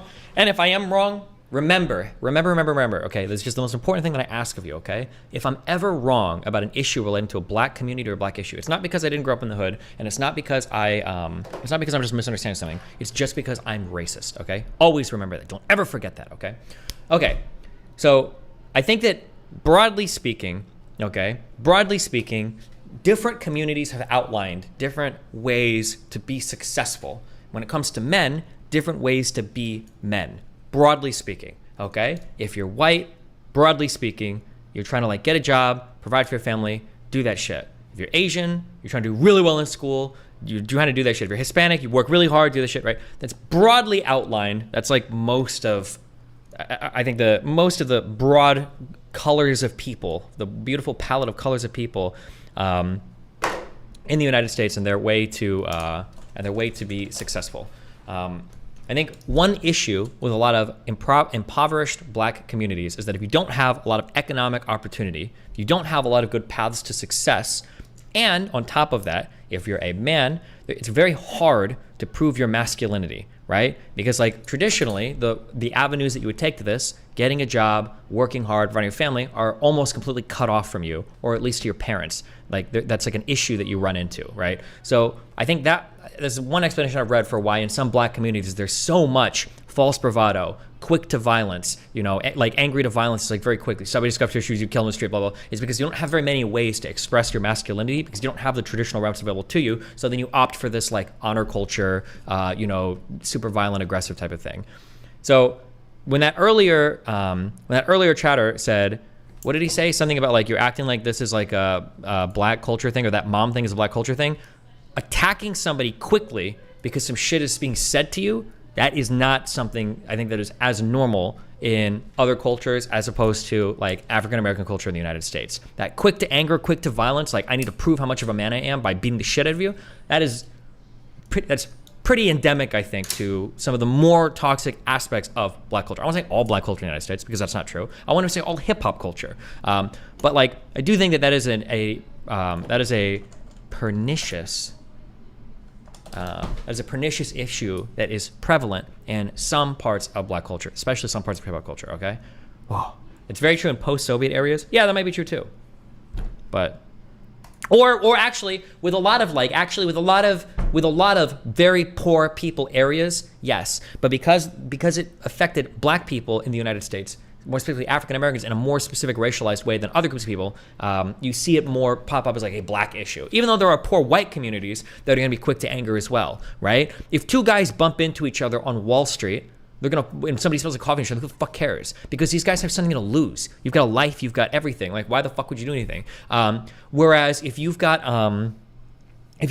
two white guys in a trailer park that get into a fight over some shit, yeah, they're gonna beat the shit out of each other because this is all they have to prove themselves. They have nothing else in the world besides their reputation, their name, or whatever, and that's what they're gonna fight on. Same thing. There are poor communities, like there are a lot of like the bonger fucking criminal dudes. I heard. I don't know if this is true or not because now I'm way out of my fucking blah blah blah. But I've heard, does Conor McGregor come from like a kind of like a poor fucked background? Because I've heard people say that was part of his attitude problem too, for the getting into fights with people. It's because he's not used to being like, hey, like you're a guy, you've got a reputation, you've got a lot of money, you've done all this shit. Why the fuck are you starting fights with randos? And it's because that mentality carries over. I'm like, well, I have to fight this guy, who's talking shit. I need to beat the shit out of him. When he got into that, when he threw a door through a bus window or some stupid shit like that. Yeah, you have that. Yeah, that's like a thing that comes out. Okay, there you go. Jesus. So yes, being upset about your mom. I'm sorry, let me code switch. Being upset about your moms, I can understand that. Okay, but attacking a 8-year friend over it, throwing an orange juice at him, who's also your boss on live TV, that's unhinged, fragile child shit. That's what that is.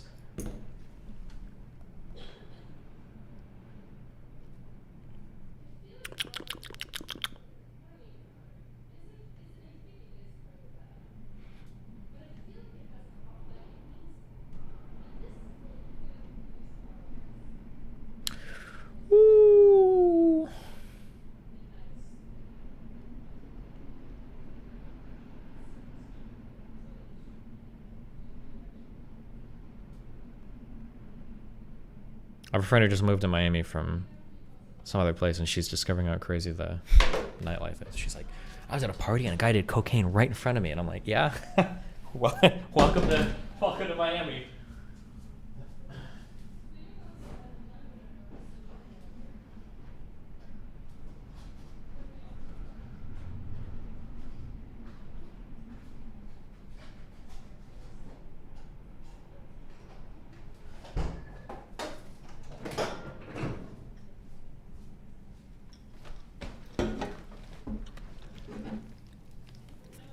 I'm gonna go to I'm gonna show up at No Jumper in my fucking hood. That's what I'm gonna do, okay?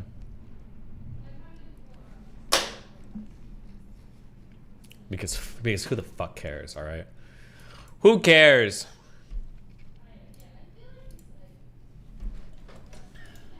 Okay. Wait, for this Tate stuff.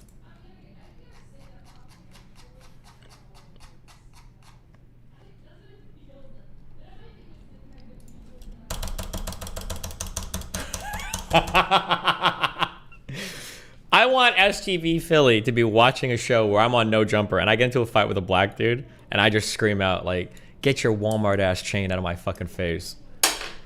I think I would actually get killed. I think the person in front of me would fucking kill me, but I want him to see it. I would die in that moment just to know that he's watching that stream and I took his advice.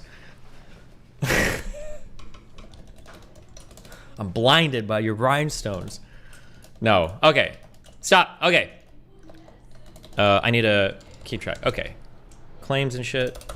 Nah, they'd laugh. Well, I mean, if we were actually heated, maybe, but...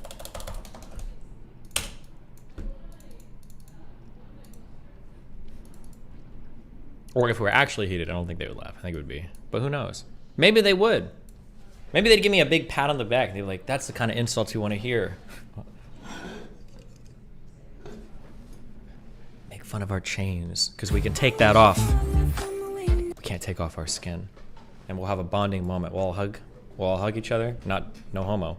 I mean, pause. What do you say? Is pause the new no homo?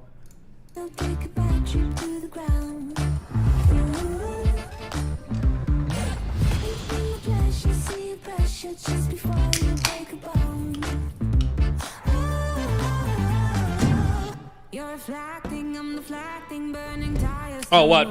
Oh, shit. I was just gonna say, my interview wasn't good enough for me to get in your fucking intro, but never mind.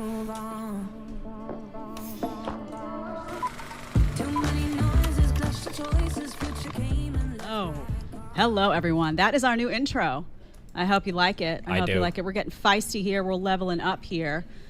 This is a fantastic show today that I have planned. I'm very excited about it because, as you well know, I often say I have a very particular set of skills. I'm the mainstream media's biggest nightmare. You're going to find out why today. Ooh. If you don't know already. Welcome, everyone who's always with us. Welcome to new folks tuning in today. So first, I'm going to tell you what we're going to do here today. Then I'm going to give some different house rules are a little bit different today, and then I'm going to do a little bit of background. We have a fantastic guest that I have booked for today. Okay. An investigative journalist who has been doing objective work on the Tate case, has been doing a lot of digging. Objective? Neutral? Journalist? All words I like. I have been doing a lot of digging, so you combine the both of us. We're going to get to the truth today, don't you worry. This is a deep dive, as we call it, a deep dive into what I call corruption and red flags in the way that the Tate case is being handled. So here's what we're going to talk about. We're going to talk about the grounds for holding the Tate brothers in prison at this point. What are they? Yeah. Do they exist? Okay. We're going to talk about what was suspicious about the raid from the very start. Prosecution leaks. Some stuff has leaked out from the prosecution. Why has it leaked? What has leaked? What does that tell us about the status of this case right now? Okay. The case files have been grossly distorted in multiple ways. We're going to dig into how they've been distorted and the potential why of why they've been distorted. There have been corruption in the handling of witnesses, which we've seen. There are some new updates that just came out last night about that we're going to dig into. And we're also going to dig into the truth about the accusations and whether politics, both the macro, you know, we talk about the system, the matrix at large, can't stand Andrew Tate, we all know that. But there's also some stuff going on locally in Romania that could be playing a role in terms of what's really behind this raid and what's really behind the arrest. So we're going to do all of that. I am going to work a little bit differently. I'm going to just start with what we know now, with the updates, give you some updates, and then we're going to work backward because I think that's the best way to do this when it comes to this case. So a couple of housekeeping things. The chat will be open today. I will be reading the super chats, but we're going to do $10 and up to start, see how that goes. The reason is I have a very special guest who I will intro in just a few minutes. Don't worry, he's here. He's standing by. But I really need to get to the depth of the matter here. So chats, if you have a question for me, you have a question for the guest, we will absolutely read them. $10 and up today. Okay. And then we'll adjust as need be. Okay, I want to start before we intro the guest. And he's fantastic. Some of you already know he's on our thumbnail, so no surprises there. But for those of you who don't know, he's done fantastic work. I want to give you a few updates on the case itself. Okay. And he's listening. He can, of course, weigh in on any of this as well. But just some basic updates. Tina Glangian, I don't know if you know who that is, but she has been hired by the Tates. She's a very high-powered attorney. She's an American attorney. So the Tates What do we know now her are from? being represented by. What do we know that lady from? Any idea? Who is she? Wasn't she involved in some? Wasn't she involved in some other high-profile case? Was she the one who? Nah. Was she the one who defended Jussie Smollett? Nah, no shot. It couldn't have been. It can't be her, right? Nah. Wait, what? No way. Could it really be? Represented Chris Brown, Jussie Smollett, and Keisha. No shot. How crazy. Romanian representation that they have, and now they have this woman who is a high-powered, high-level criminal defense attorney who is their U.S. representation. The Tates are American citizens, so it only makes sense that they would have U.S. representation as well. And we're going to dig into this. There's a lot of problems going on, by the way, with that attorney's lack of access to them. We're going to get to that and discuss what's going on there. Okay. The latest court hearing was this week. For those of you who don't know, the court did deny the defense attorney's appeal. The brothers will continue to be detained. Jeez. As of right now, it's until February 27th. I don't know if that will be extended. I have my own guesses as to what will happen, and I will share them with you. Okay. This is, remember, an ongoing criminal investigation, but what's key about this investigation is these brothers have not actually been charged with anything. What? There are no charges that have been filed. That's fucking insane. If we were in the United States, that'd be a really big deal. I wonder if we're going to talk about the fact that it's in Romania at all. There's no charge. There is no trial that has been set. This is an incredibly unique situation in that... That's so unique. The investigation's ongoing since April. April of 2022. We are now 10 months in. What is the justification at this point for holding them without charging them? We're going to dig into all that as well. Okay. Tristan, one thing that was revealed, this is not me disclosing any information that's exclusive. I have not had conversations, and we'll get to that. I'm going to give you some background on, my experience with the Tates or lack thereof, and the guests as well. So you know exactly where this commentary is coming from. Okay. But the lawyer did say publicly that Tristan has a 3-week-old baby. Oh my Apparently God. that he has never met. And that was another one? That's so sad. One of the reasons that she brought forth of why they need to be released if they're not going to be charged. This is quite serious. I mean, you can imagine you have a 3-week-old baby you've never met because you've been detained for this long. That's incredibly challenging, I'm sure, for him. Just as a heads up, I reiterate this a lot, okay? And if you don't believe me, talk to a lawyer Flair in chat. Judges and every part of the criminal justice system you deal with is very, very, very, very human. All of them are very human. If you're gonna say some wild shit, how well your sentence on like a fucking court case related to like a DUI or some shit could come down to what you wear to court when you dress up for the judge. Whether you show up in a t-shirt and shorts or whether you wear a nice suit and you're respectful. Your demeanor and everything and how you engage with the criminal justice system is incredibly important. If you are out here saying over and over and over again, fuck the Romanian legal system, I got 11 fucking passports, I can leave whenever the fuck I want. If you're out here saying shit like that and they do decide to arrest you, you're wild if you think they're gonna let you fucking walk and not consider you a fucking flight risk. You're insane. You are insane. You are insane. I guarantee you the judge has seen those clips over and over and over again when they're trying to figure out, is this a person a flight risk? Should we let them out? Do we keep them? Like, for him, it has to be taking a toll on him in some way. Would there be a jury in the Tate Romanian case? I don't believe it's a jury. I think it's done by 3 judges if it goes to trial. Tina Glandian also asserted that detaining the Tates at this point, she believes it's a human rights violation, a violation of international law, and importantly, a violation of the EU guidelines. Romania is part of the EU, so is there a violation of guidelines going on there? That's very, very important. Okay, with no further ado, I am now going to bring in my guest for today, who is Suleiman Ahmed. Suleiman is... So, Destiny, if you get arrested, you're dressing up for court, right? When I did all my court shit in Kansas City, you better...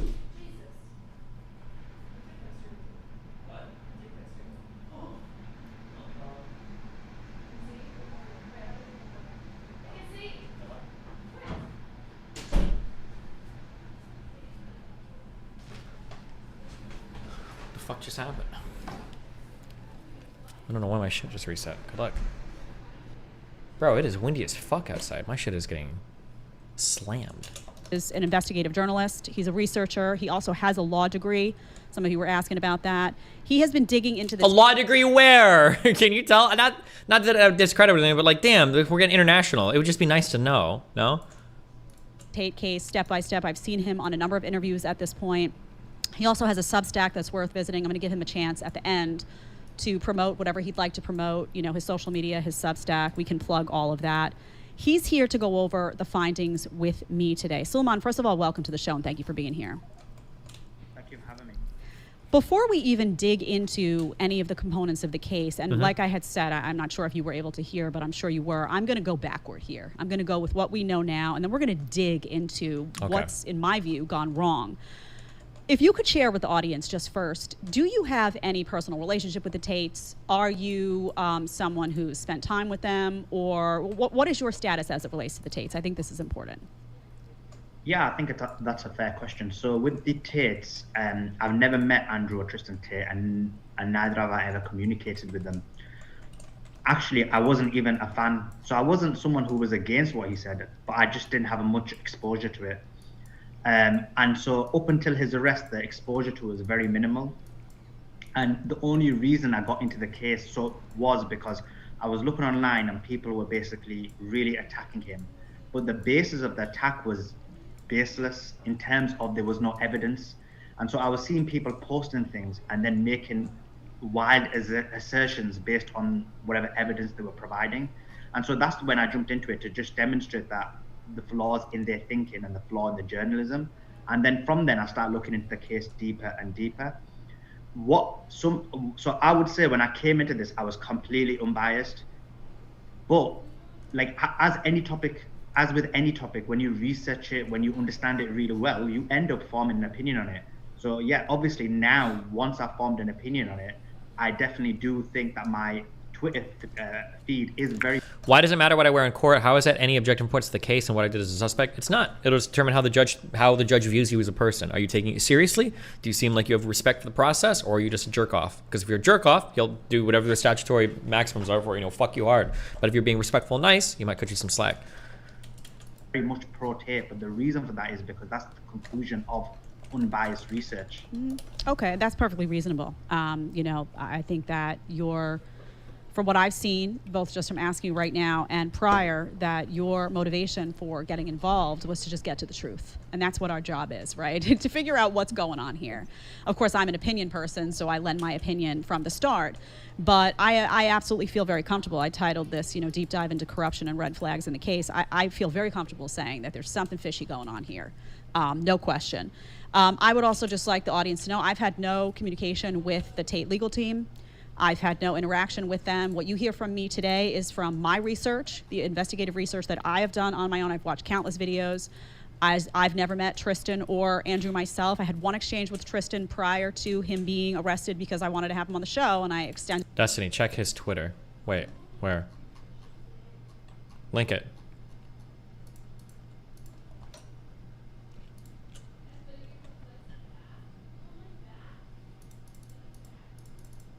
LLB in law. What the fuck is that supposed to mean? Mute links is on? Mute links just means you can't type my name and then put a link, you fucking moron. You can still put a link. They just shut down the balloon. Chinese spy balloon shot down. Thank you. I don't know what LLB law means. LLB law. Bachelor of Law. Undergrad law degree. Wait. So he didn't go to law school? Is that what that means?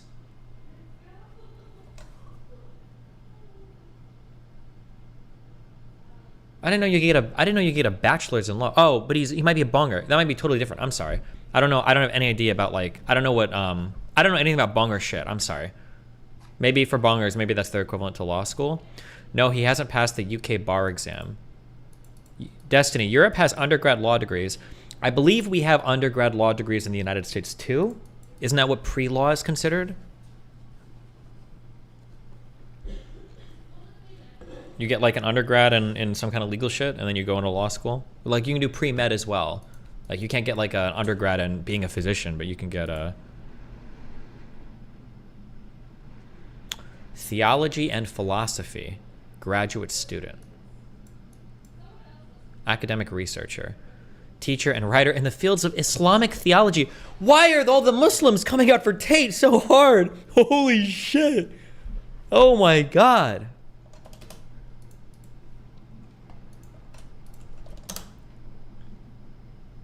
Pre-law isn't a degree, it's a program, but your degree is usually anything you want it to be.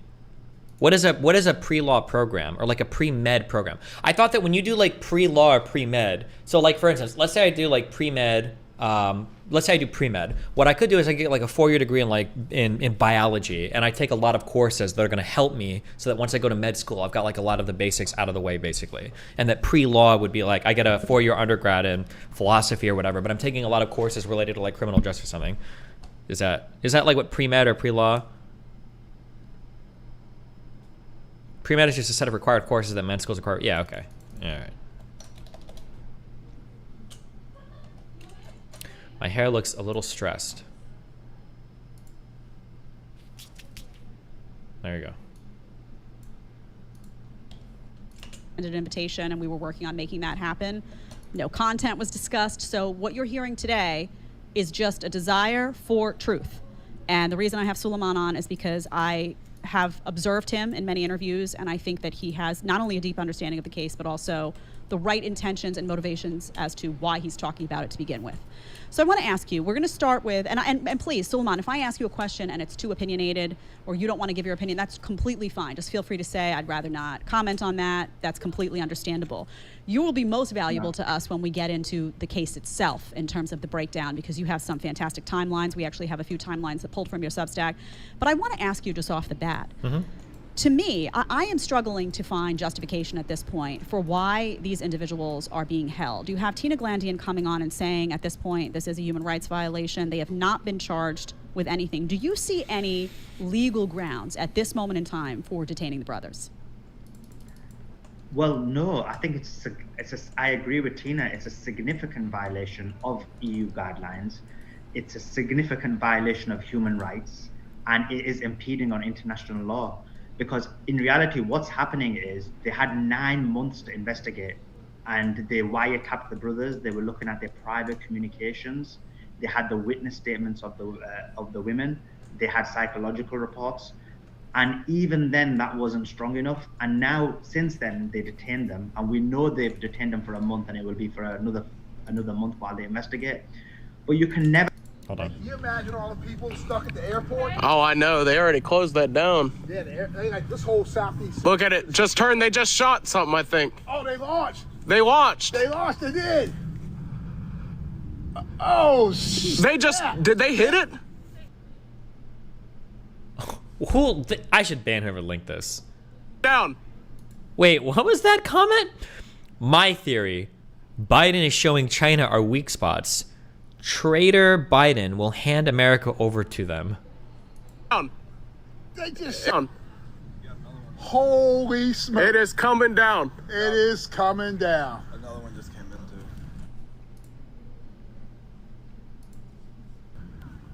They just hit it, yo. They just shot that thing now.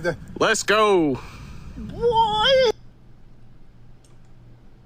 The impact of not having De'Aaron Fox on the floor. Ever have a scenario where you basically detain someone and take away someone's liberty and then investigate and try and find the evidence?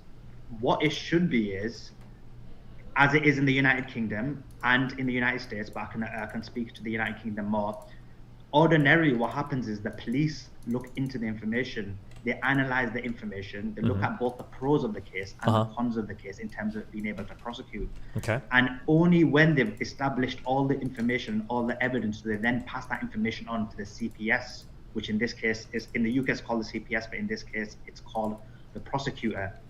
And then the prosecutor looks at it and he makes a decision, look, is this information strong enough to go, that when I take it to court. Why?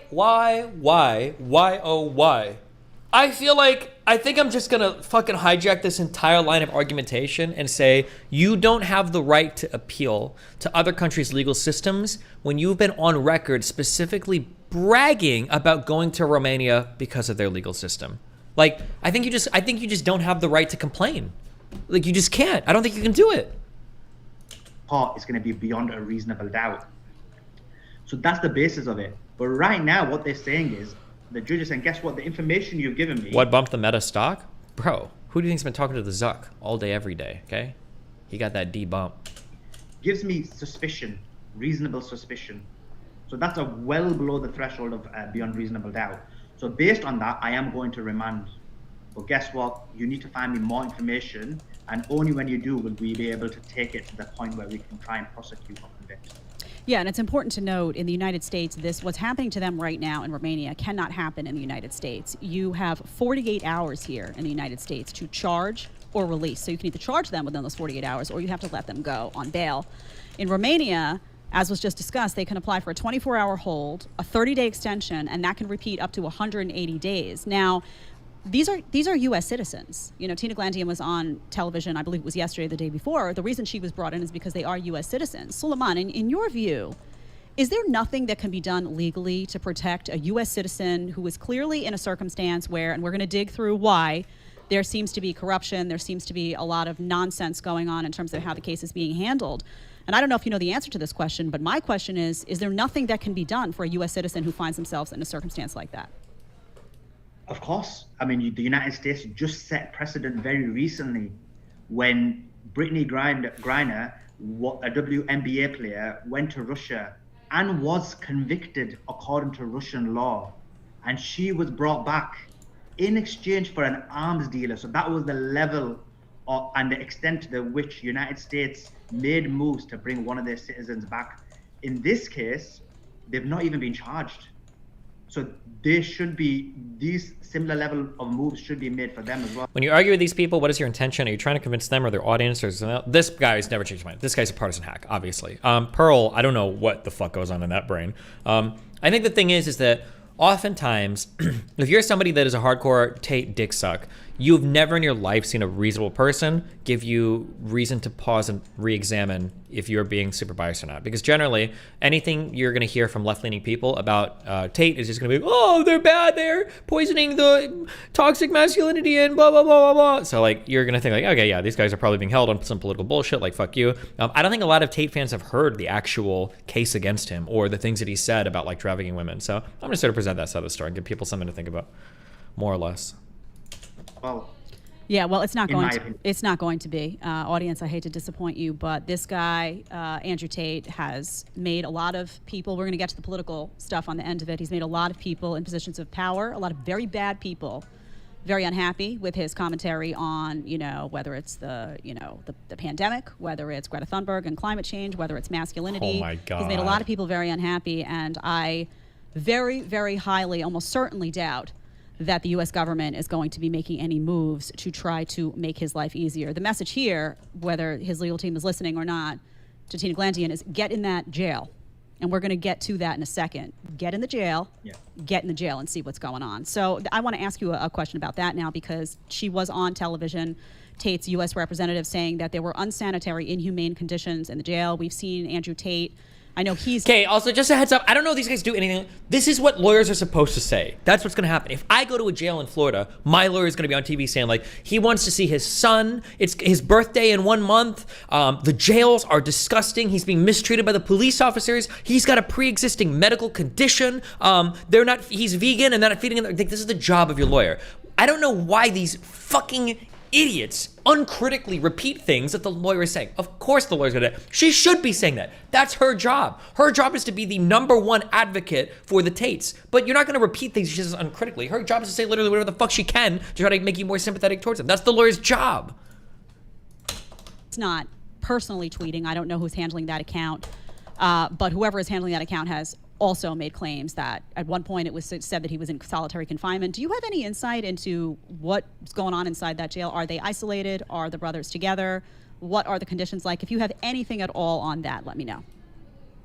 So in terms of that, what we do know is that the lawyer explained that she did attempt to go see the Tate and she was refused access. So once again, that brings up a huge problem, because if they're not able to be given access to their own legal counsel, that's again violating their rights, violating their human rights, first thing.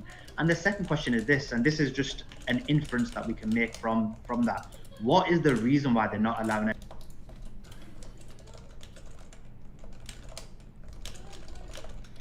Have they been denied access to their Romanian legal counsel or just their US legal counsel? Because that's a big difference. Would you really be, are they gonna make you, like,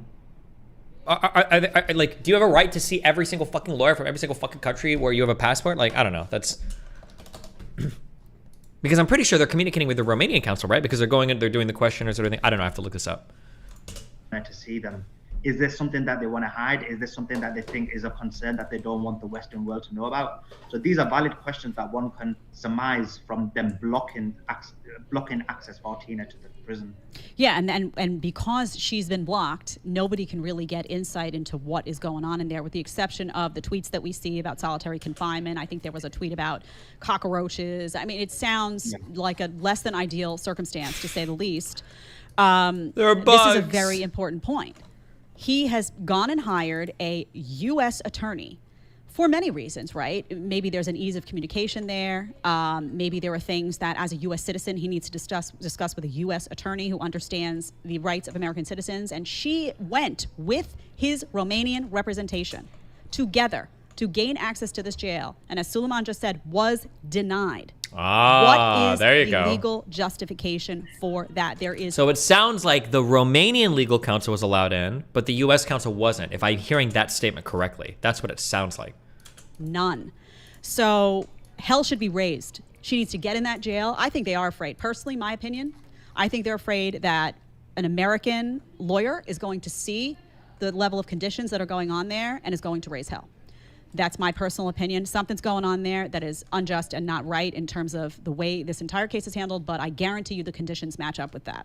I want to ask you, Suleiman, about who is currently detained. We know that all of the talk here is about the Tate brothers, Andrew Tate, Tristan Tate. I had read a report that the 2 women are also detained as well. I don't know if you can attest to that, and that one woman was hospitalized yesterday. Can you speak to that at all? That's right, yeah. So the 2 women were detained, and actually we shouldn't forget about them because the conditions in there do seem to be quite bad. And the reason, again, the fact that one of them has been hospitalized, again, provides us an indicator in terms of the conditions that are in the prisons. So both of them work for the Tates, PA and assistants, as far as I remember, as far as I know. And they've been detained as well. And I think we'll be talking about that in a lot more detail because what's the reason why they've been detained? What's the reason why certain victims are called, certain witnesses have been called victims? That's something I guess we're going to have a deep dive a lot. Yes, we absolutely will get to that. Just to quote Tina Glandian, the lawyer, she said, quote, "We're deeply concerned about them being held inside. You hear horror stories sometimes of things that happen while people are in pre-trial detention. People who oftentimes are then cleared and should be released, and sometimes they don't even make it out." She did say that, yes, go ahead, Suleiman, please. Sorry, I do. What's important is, what's the reason the women haven't been released? So we'll talk about their reason for the men, but that doesn't apply for the women. So that's another important point to consider. Yeah, do you want to surmise on that now, or do you want to hold till we get it? Yeah, go right basically, the judge gave a couple of reasons why he believes that the men shouldn't be, so the Tates should not be released on our remand. And one of the reasons was that they could leave the country. And the argument he used was that you know, on one of the clips of Andrew Tate, he says, "I've got multiple passports." Oh shit, the judge had, okay.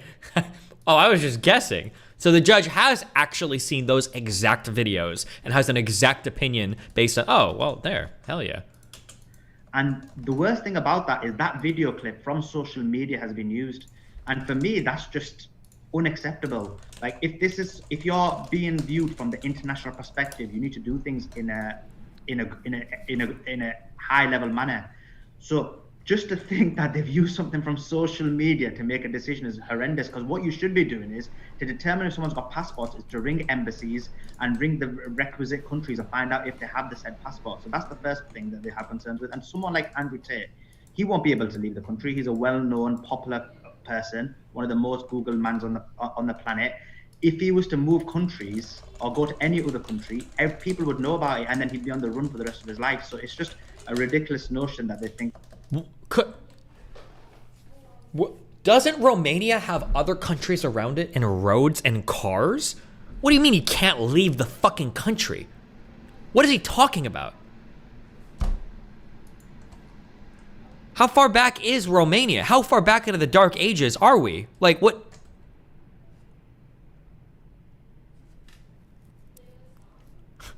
Is Romania an island in the middle of the fucking, like, next to Hawaii? I'm so confused. Jesus. Hold on. I'm gonna jump in and start doing this anime. I'll be back 1 second.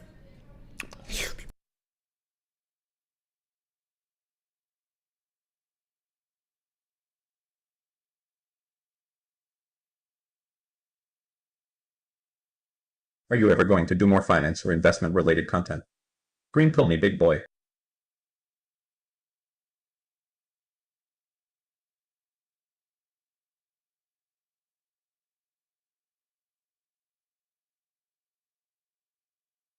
Imagine being a white name.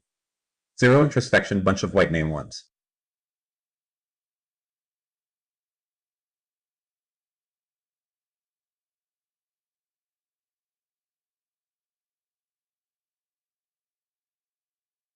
Bet like myself for 10 hours. Also invest any wins.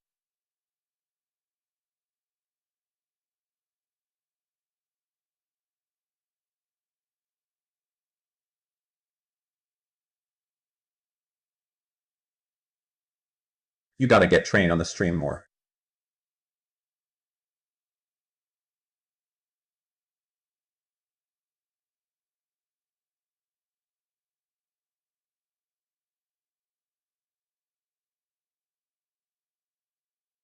The factorial grind is over, Angel Thump.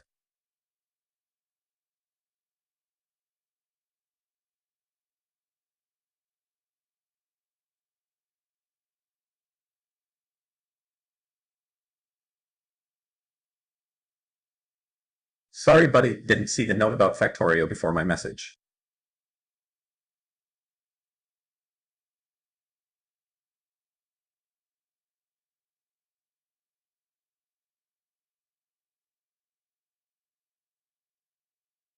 Send a broadcast message with your subscription. Optional. People G.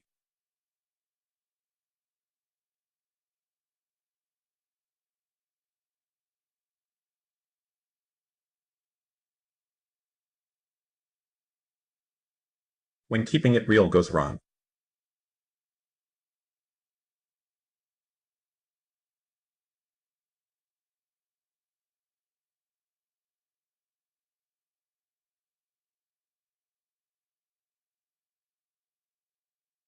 Be honest now that the trans stuff on House Phone is out. He just needs to take ownership of what happened. Just move the F on and have Adam 22 running the money made off all this drama that just might take. Main shrugging, medium skin tone.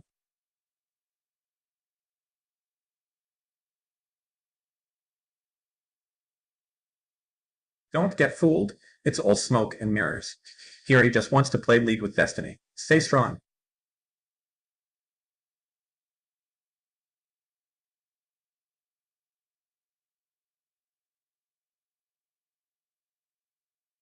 Disappointing.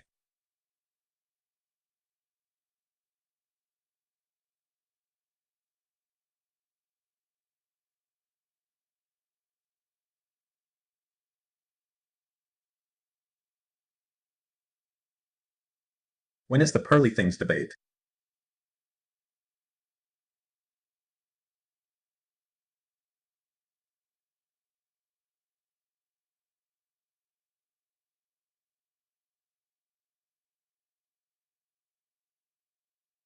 It's not a black issue, it's a trans issue that House Phone didn't want. The cat out of the bag, and black people are quick to roast him. Man shrugging, medium skin tone.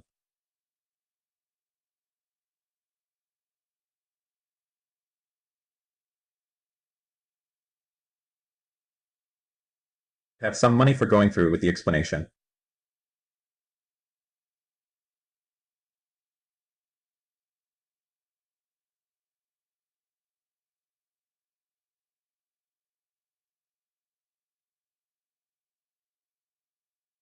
Subcultures like these exist a lot in Deep South, white communities as well, where family and saving face is important. When you have nothing to lose, all you have is your reputation.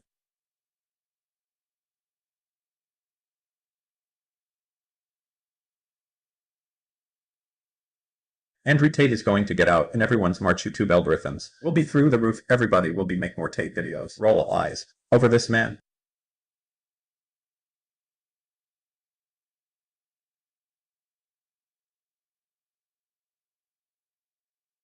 Please check your email for Tate debate research material.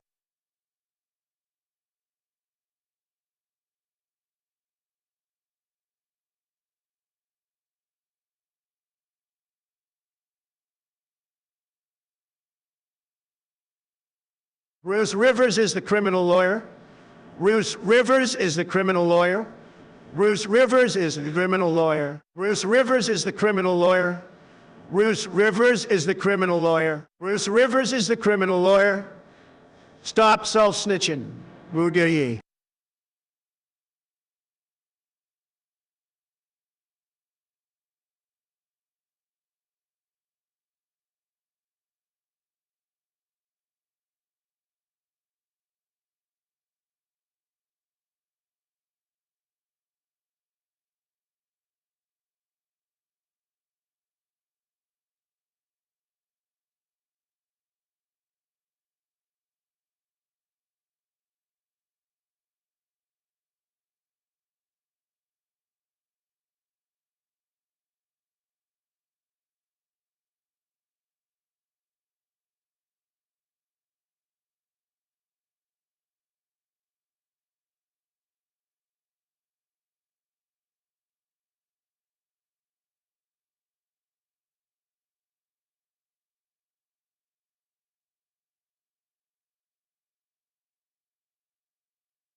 Safety, while we're waiting for him, can you give me a good reason I shouldn't be able to, like, make a deepfake porn of your mom and jerk off to it?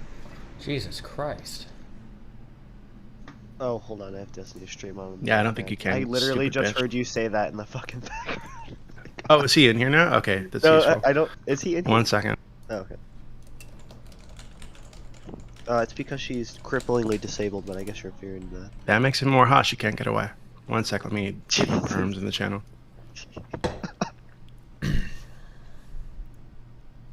Okay, Destiny, you should be able to speak now, or I might need to unmute you manually first. One sec. No, you should have speaking perms. Nope.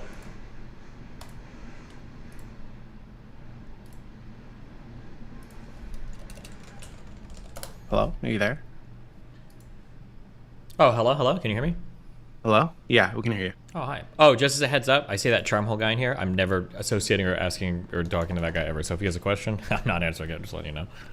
Okay. Are there any other topics you want to avoid? Just like not. No, I'll talk about anything. I don't care. I'm good. Okay. I just don't want like the attention whore, like weird schizo people. That's like half the server. Well, we'll see. But I'll try to keep that in mind. So the rest of you, we're gonna get started now. If you want to ask Mr. D-Man a question, you can put the question in the AMA question channel, like I said earlier. Just make sure that you add VC to the question if you want to ask it yourself. Otherwise, I'll just read it out for you. If you have the perms to see the priority channel and the ability to type there, put your question there. If you troll, if you just come on and say the N-word or something, I'm gonna ban you permanently. So don't do it.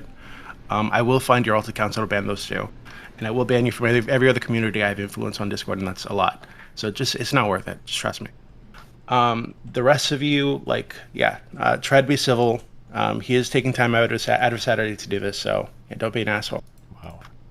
Destiny, hi. Thank you very much for agreeing to come on and talk to us again. How have you been? Pretty good. Just chilling, you know. That's good. I've noticed that you've been really into the MGTOW stuff recently. How's that? Like, I've like gone through that community a bit before, and it's always seemed very like. It feels like a lot of these people have never interacted with humans. Like typically when I get into it, is that like your experience too, or is it like? Wait, are you asking me? Are you asking, or is this a question from the audience? This is just me. Oh, right? just So you. Oh, I've been watching your content for a long time, right? So and I've always wondered like. The MGTOW community to me always seems like, especially like these fucking like the deep, like, you know, women are all, you know, sluts, and, you know, if you have sex with more than one dude in your life, you're a whore. These guys just seem like they are taking advantage of like socially inept dudes, autistic dudes who don't speak to women anyway.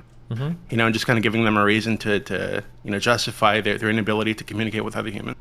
Sure. Like, is that your experience too, or do you feel like there's like something deeper there that they're pointing to? It's probably not even worth. I don't think it's worth trying to stereotype or generalize. I don't think it's worth trying to generalize, because there's, first of all, so technically it's not the MGTOW community, it's the red pill community now. But there's so many different trains of thought. I'd rather deal with individual things they say, rather than like trying to figure out, broadly speaking, what's going on. I think I kind of agree with you that a lot of it, on a broad sense, comes from a lot of general insecurity and everything. But there's a lot of different. Yeah, there's a lot of different feelings and thoughts in these communities. So, yeah. Okay. So speaking of weird communities, we've got the first question from China Defender. China Defender, you are unmuted. Go for it. Yo, what's up, guys?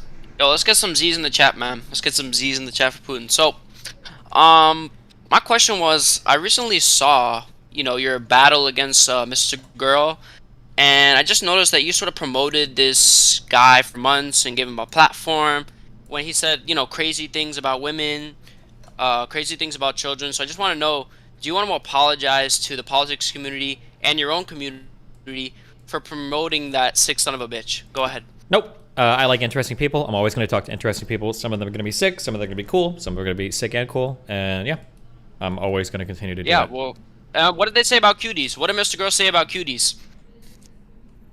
Is that like a rhetorical question, or do you want me to? You can just go watch his No, video. I'm asking on it, you. right? I'm asking you. What did Mr. Girl say about cuties? Go ahead. Tell the chat. Didn't he say that Cuties was a thought-provoking movie that succeeded in making you feel uncomfortable at how people are willing to sexualize adolescents, especially young girls? So you promoted that. You promoted that to thousands of people across the internet. Hundreds of thousands, I think. You're promoting that. Uh huh.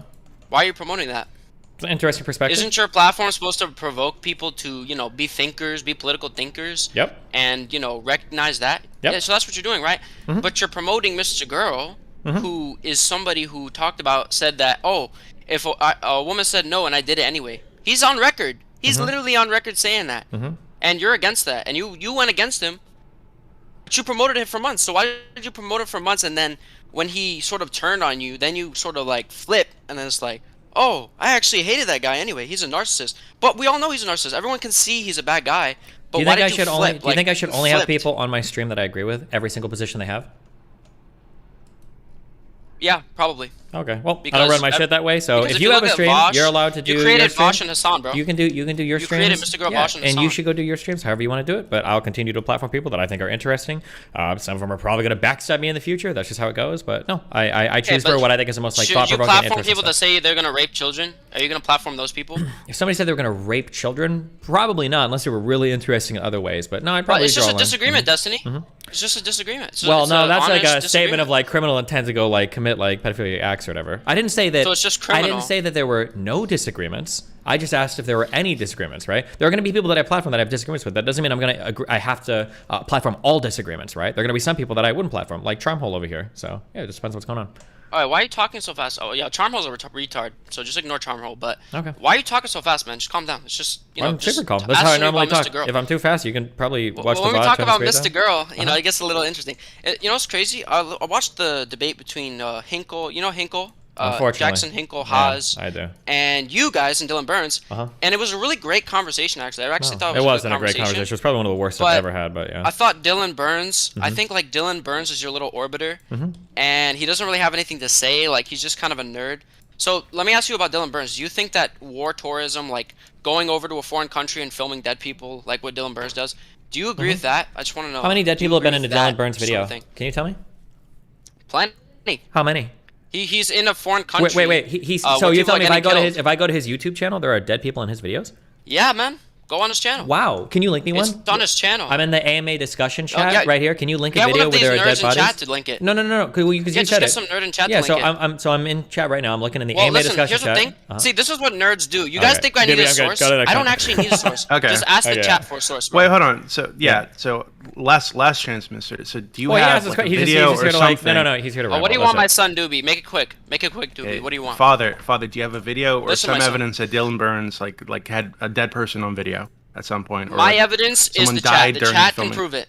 My evidence Okay, is the well, chat. The sad thing is Thank that you, if this Mr. guy That's like my- wasn't such a spurgy fucking dipshit, like there's an interesting question to be asked for how do we feel when people in the West go to like war-torn countries with the safety and sanctity knowing that they can go back home to the West and with all the money and finances they have to like make content out of those people. I think that's an interesting question, and it would have been an interesting discussion, but the guy's too much of an autistic retard to actually have that discussion. So instead he can just spurg out for 20 minutes, virtue signal to his friends that he tried to own somebody in a fucking Discord AMA, which is apparently the highlight of his life, and then we can all go on being dumber for it. So Oh, well, thank you, Mr. China Defender.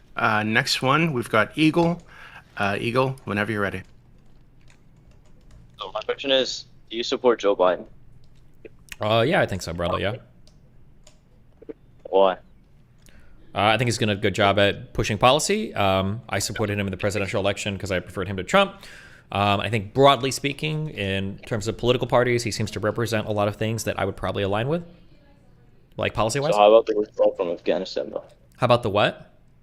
The withdrawal from Afghanistan. I'm glad we withdrew. I mean, it's possible that it could have been handled in a better way. I'm not actually sure of that, but I'm really glad that we finally got out. I'm glad that he decided to do it instead of pushing it down the road another 4 or 5 years like every other president seemed willing to do. I'm happy we're gone. So like the highest inflation in years, high gas prices, the withdrawal from Afghanistan. So how do you support Joe Biden? Like, what did he do that was successful? More specifically? So inflation is coming. Inflation has been like a combination of a whole bunch of different things. Yes, take him out. Do you think that Biden is responsible for inflation? Spent $1.7 trillion. That was the highest since World War II. Is that inflation? Caused inflation, yes.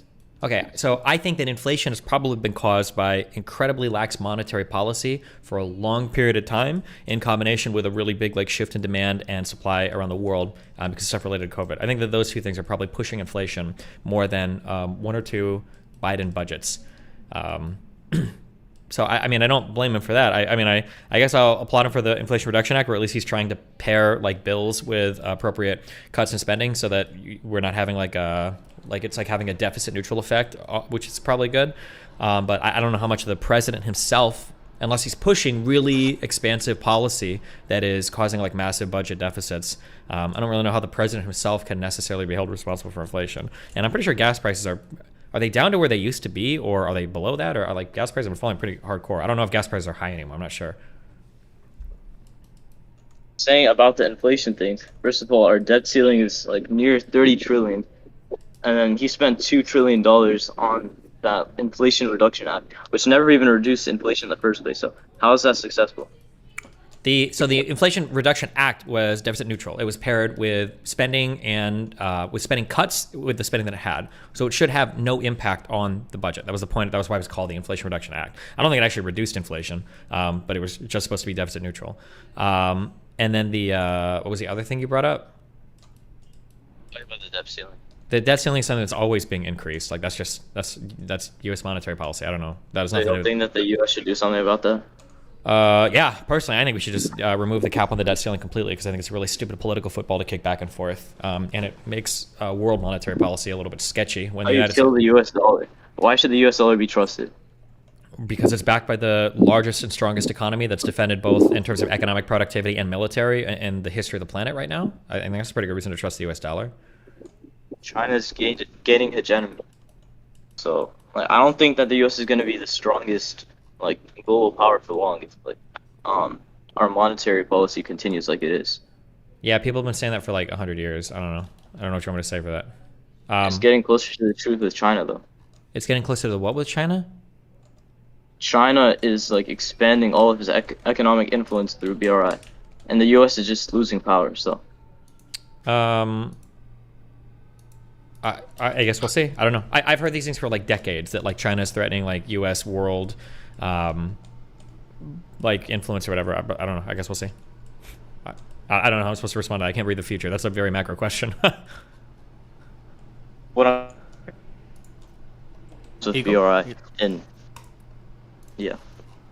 Oh, I'm sorry. You broke up. I thought you were done. Did you have anything else you wanted to ask? I was just saying, like, what do you think about China's recent expansion into like places like African and Asian countries through BRI, and how should the U.S. combat that? Honestly, I don't know. I have to go read more Financial Times articles about it. I always hear like really conflicting reports about Belt Road stuff, that like in some ways like China is doing a really good job at getting basically a lot of influence in these areas because they're gaining access to ports and they're making predatory loans, and it's giving them like a lot of influence. I've heard other things, that like people in the West tend to treat China as being way more efficient than they actually are, and that some parts of the Belt Road Initiative are actually just really expensive to China, and they're not doing anywhere near as well as they thought they would be on a lot of it. I don't know what the actual truth is there. That's a pretty complicated issue. I'd have to do like more research to give you like have a really strong opinion on it. So how should the U.S. keep its position as a global power is what I'm saying. I mean, you have to be open to trading with everybody, like make sure that being a friend of the United States is beneficial for you, defend U.S. interests here and abroad. I mean, the same things we kind of always have done, right? Like it's good to be a producer of products and services, trade those things with people, build strong relationships with countries around the world. I mean, it's playing the influence game, right? Basically the opposite of like what every single, basically whatever Trump wants to do with like U.S. foreign relations, do the opposite of that. And that's probably like the direction that the U.S. needs to go for maintaining its position as leader of the world. If China's investing trillions of dollars into other countries, how is the U.S. going to like maintain its position under Joe Biden's current foreign policy? I think I don't think the U.S. can even make those. I don't think they'd be politically popular. I think the U.S. should. I think that'd be a really important thing to do. But we have a huge sect in the United States that thinks that any foreign investment is like evil. So I don't know how you deal with that. You can only do what the people want, right?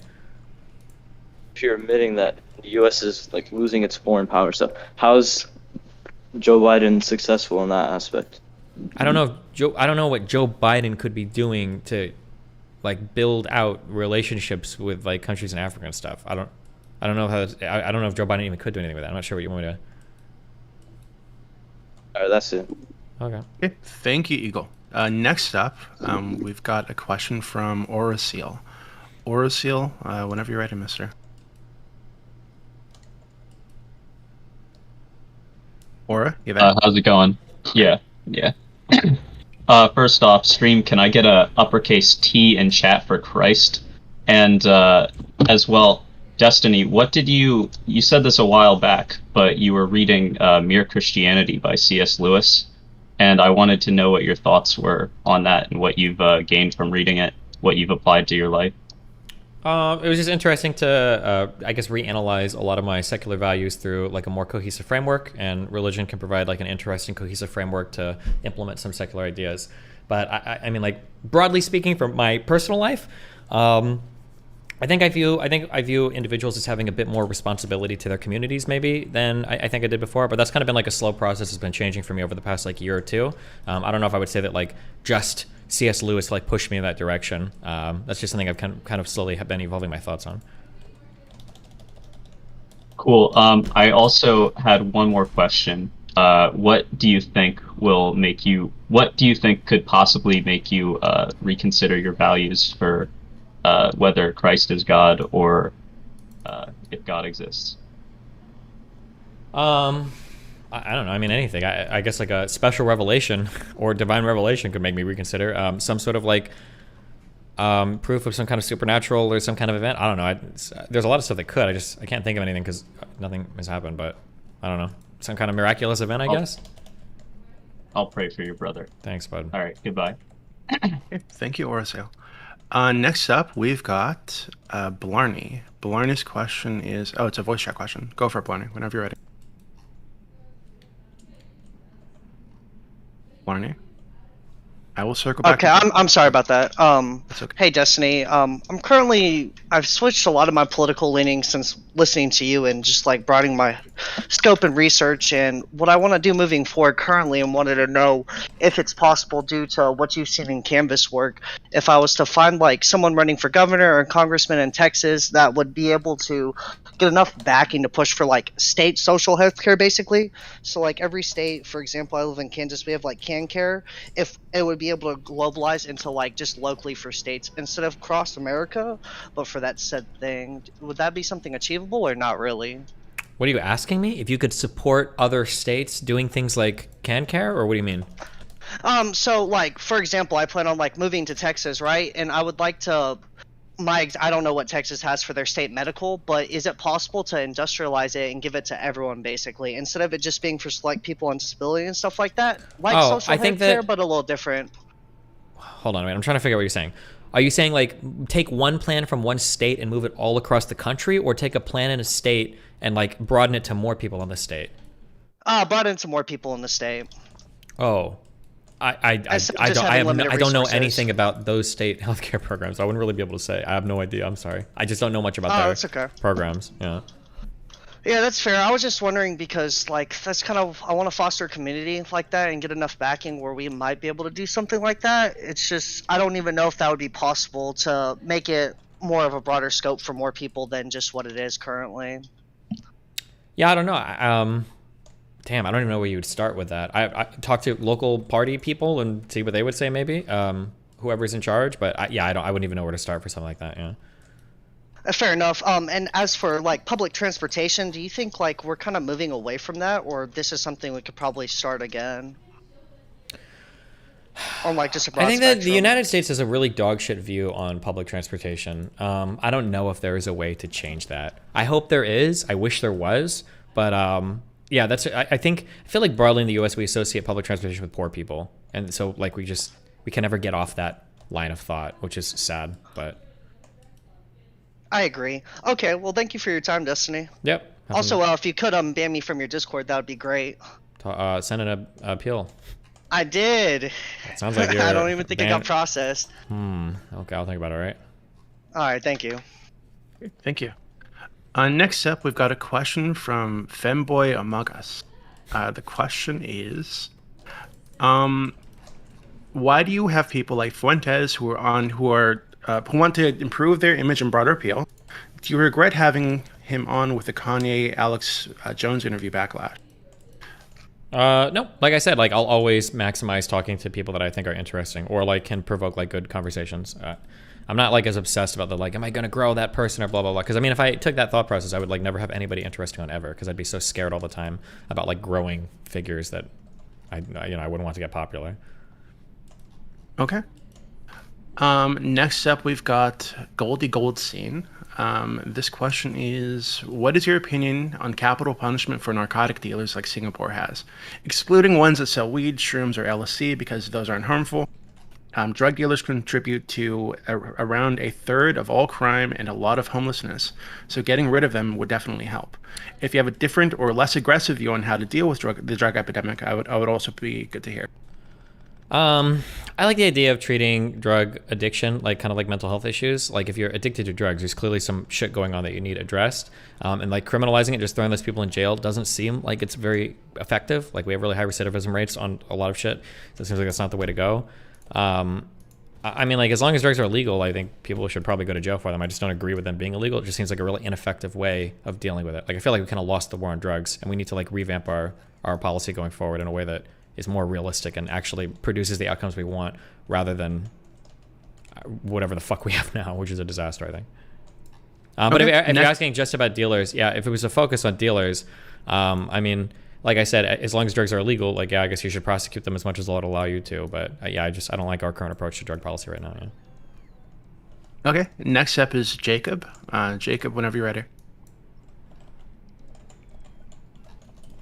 Any second now. Yeah, I'm going to circle back. Oh, sorry. Jacob. That's okay. My microphone was muted. Hey, how you guys doing? Hi, pretty good. All right. My question was more, where did I write it? Oh yeah. In what areas do you think progressives could better advocate for their political ideology? Progressives need to do a better job at tolerating people with different points of view and communicating with people with different points of view. Right now, like having a conversation with progressives is like trying to get like a new person playing like the most complicated like second edition D&D campaign possible without them even knowing, you know, like anything about paper RPGs. Like it's just like insane. Like as soon as you start talking to progressive anything, it's like, oh, like can black people be racist? No, racism is systemic. Blah, blah. There's like a million fucking things and definitions and all sorts of stuff you need to buy into before you can even begin to have a conversation. And yeah, I think that's just a dog shit approach to politics in general, is to gatekeep it that hard with so many academic terms. So yeah, I'd say progressive's biggest issue is reaching out and communicating with people that are different than them. They have a really hard time with that, and not shutting down all conversation that, you know, they disagree with. Okay. All right, fair enough, I guess. Oh, I mean, that's all I really had. Okay, thank you, Jacob. Next up, Become Ungovernable, whenever you're ready. Hi. Hi. Is this mic working? It's working. Yeah, you're... Barely, but it's working. Right. I have 12 pictures of my penis going to your DMs today. Right now. Yeah, well, thank you for that. He paid $10 to ask that question, so that's respectable. What did he say? He has 12 pictures of his penis? Yeah, 12 pictures of his penis. He had to get it all in, so okay, 12 cool. pictures. Nice. 12 pictures. Impressive, I guess. Quick sidebar. I thought I was like looking at it. Are you playing Factorio? Nope. That's just a video in the background No. to like, because my people are so okay. used to seeing Factorio that I just have like a thing in the background that has a guy running around doing shit. Okay, yeah, that makes sense. Next up, we've got a question from Atheist for the Cause. 1 second. Whenever you're ready, mister. Can you hear me? Yep. All right. So I was just wondering, basically, if you think there's a global depression coming, which I do.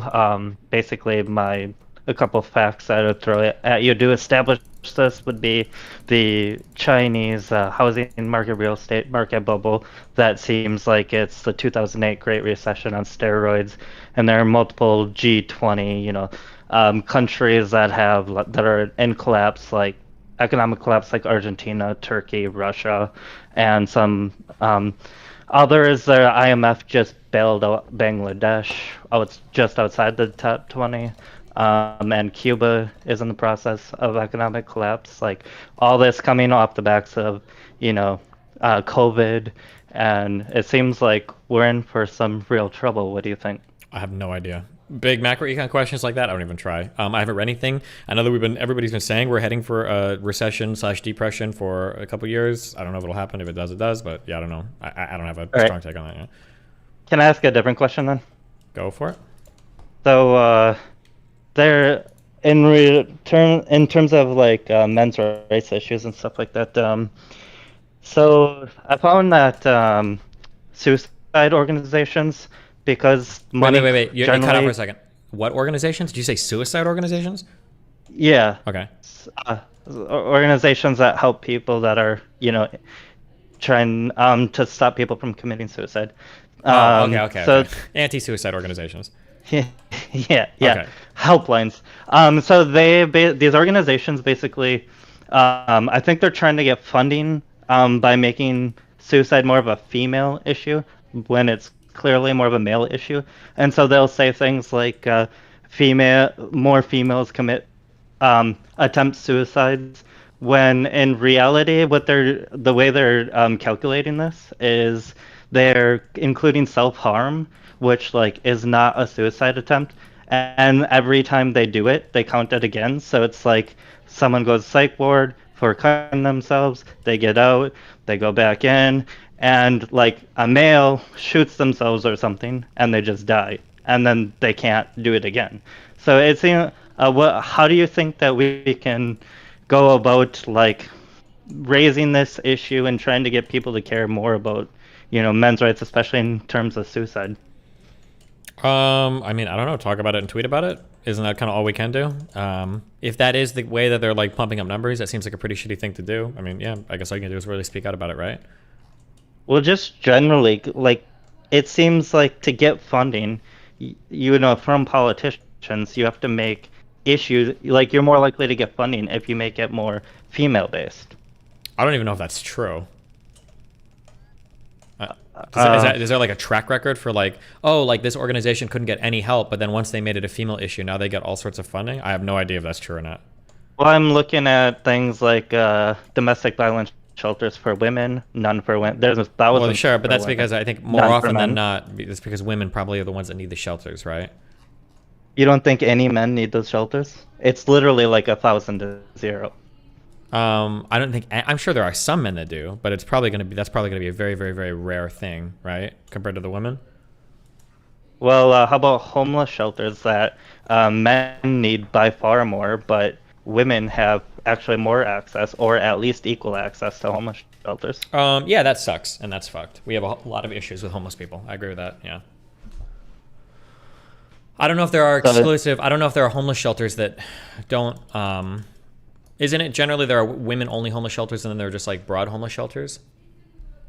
Yeah, and so like one of the problems with that is if a man he's a single father with a child, his child can actually get denied from that shelter because they only accept women. But a single mother with a child, even if it's a boy, will get accepted into that all women's homeless shelter. But there are like no homeless shelters for just men, I think. Well, why would you need a homeless shelter for just men? Because there are homeless men, and why would you need them for just women? Well, you need them for just women because having men and women together in homeless shelters probably sounds like a really bad time for the women. But I don't know why you would ever, because the risk of like sexual assault and abuse and like violence is probably way, way, way higher for the women that are homeless. No? Men face more violent crime, are higher victims of violence than women. Let's think for a moment when we say that stat. When we say that men are more likely to face violent crime than women are more likely to face violent crime, that's true. But in the context of men and women being housed together, who's more likely to face violent, like, abuse there? Well, in terms of like sexual violence, women. Or any violence, it's probably going to be a woman are going to be more at risk if you're in a homeless shelter, right? No, men are more at risk. In terms of overall violence, and normally even when they're co-ed, they're separated by floors. Well, wait, when you say more at risk of overall violence, I'm saying in a homeless shelter. Like, who's more, like, are men getting, but who are they getting abused by? Other men. Yeah, so why would a male-only homeless shelter help with that? Well, I mean, it wouldn't, but that's why you have security. And so, I mean, but if you're going to separate them, right, then why, if we have more of a need for male homeless shelters because there's more men that are homeless, then why would you have female only homeless shelters and co-ed homeless shelters? So you're gonna have more shelters for women when there are more victims, homeless men. That makes no sense. I would have to know the numbers on it. I mean, like, I agree that like we need to do a lot with homelessness. I just don't think getting rid of female-only homeless shelters is the problem. I think we probably just need to build more homeless shelters. Okay, I'll just end here, but I would just like first of all, I think I appreciate that you seem like way more liberal. I thought you were more progressive, so I appreciate that because I feel like liberals are dying, and I'm a liberal myself. And also that I hope you look into like the sex-based aspect of politicians granting money. And even in the one more quick thing is in the Affordable Care Act, when they originally wrote that, there were things that like specifically covered the female reproductive system, but not the male. So for instance, a condom for a man or like a vasectomy would not be covered, but like a woman getting her tubes tied or having a female condom, that would be covered by regulation. And that's just completely sexist.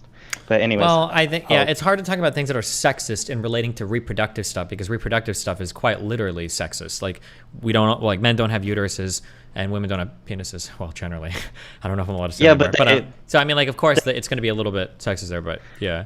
Yeah, but they covered the female reproductive system, so like female condoms are covered, male condoms are not. I don't think you can justify that. Well, my guess is going to be probably because women bear the larger brunt of pregnancy-related issues versus men. That's probably the reason why. That'd be the rationale. All right. Well, thank you for your time. Okay. I love you. Be careful, buddy. No, thank you. Next up, I have a question from Reggie. The question is, how did your parents react to your open relationship? And follow-up, what circumstances led you to the decision to have an open relationship, given its admittedly non-typical relationship path for couples? I have boomer parents. My parents have never talked about sex or anything related to sex in my entire life. I can't even imagine what that conversation would look like or be like. Talking to my parents about like us fucking, that just sounds insane. And then what led to me to doing it? I like to fuck around a lot. It's fun for me. So yeah, I mean, I don't think I could ever do like a monogamous relationship. I'd go crazy. I'd just be single. So being an open relationship tends to make that work for me. Okay. Next up, I have Safety Democrat. Safety, go for it whenever you're ready, mister. Can you hear me? Yep, loud and clear. Sweet. This is a question relating to earlier. I haven't really listened to a lot of your videos lately, so maybe you've talked about this, but I was kind of curious. In retrospect, with your attempt to liberalize Nick Fuentes' audience, do you think it was a success or a failure? And if it was a failure, how do you plan on engaging with those communities in the future? If the goal was to liberalize his audience, that's probably a failure. Typically when I interact with people, my goal is not to like convert their entire audience. If like my very round one goal, well, the very like first order goal is just like, I just like having interesting and fun conversations on stream. That's like my number one goal. So that goal was achieved 100%. Because obviously those are high viewership streams. They were really fun and interesting conversations. We got to do research on the whole thing on fucking 9/11 and everything. So that was fun. My second order thing is usually, I want to introduce people to, progressive / liberal point of view that is at least reasonable, because I think a lot of people have never heard that before, because most progressives are just screeching blue-haired fucking losers on the internet that are just like constantly calling everybody like racist and transphobic and fascist. So I like to give like an argument that's like, hey, look, like, you know, you can believe these things and not be a crazy fucking loser. And then third order stuff is hopefully after a while, I guess some people, you know, moderate their positions a bit. I got a lot of email from America First and Fuentes fans. It opened up my perspective for what those people are like. I think for a lot of them, it broadened their perspective a bit. But I mean, obviously things got cut short because me and Nick ended up parting ways over kind of like brigading that his community does. It really bothers me.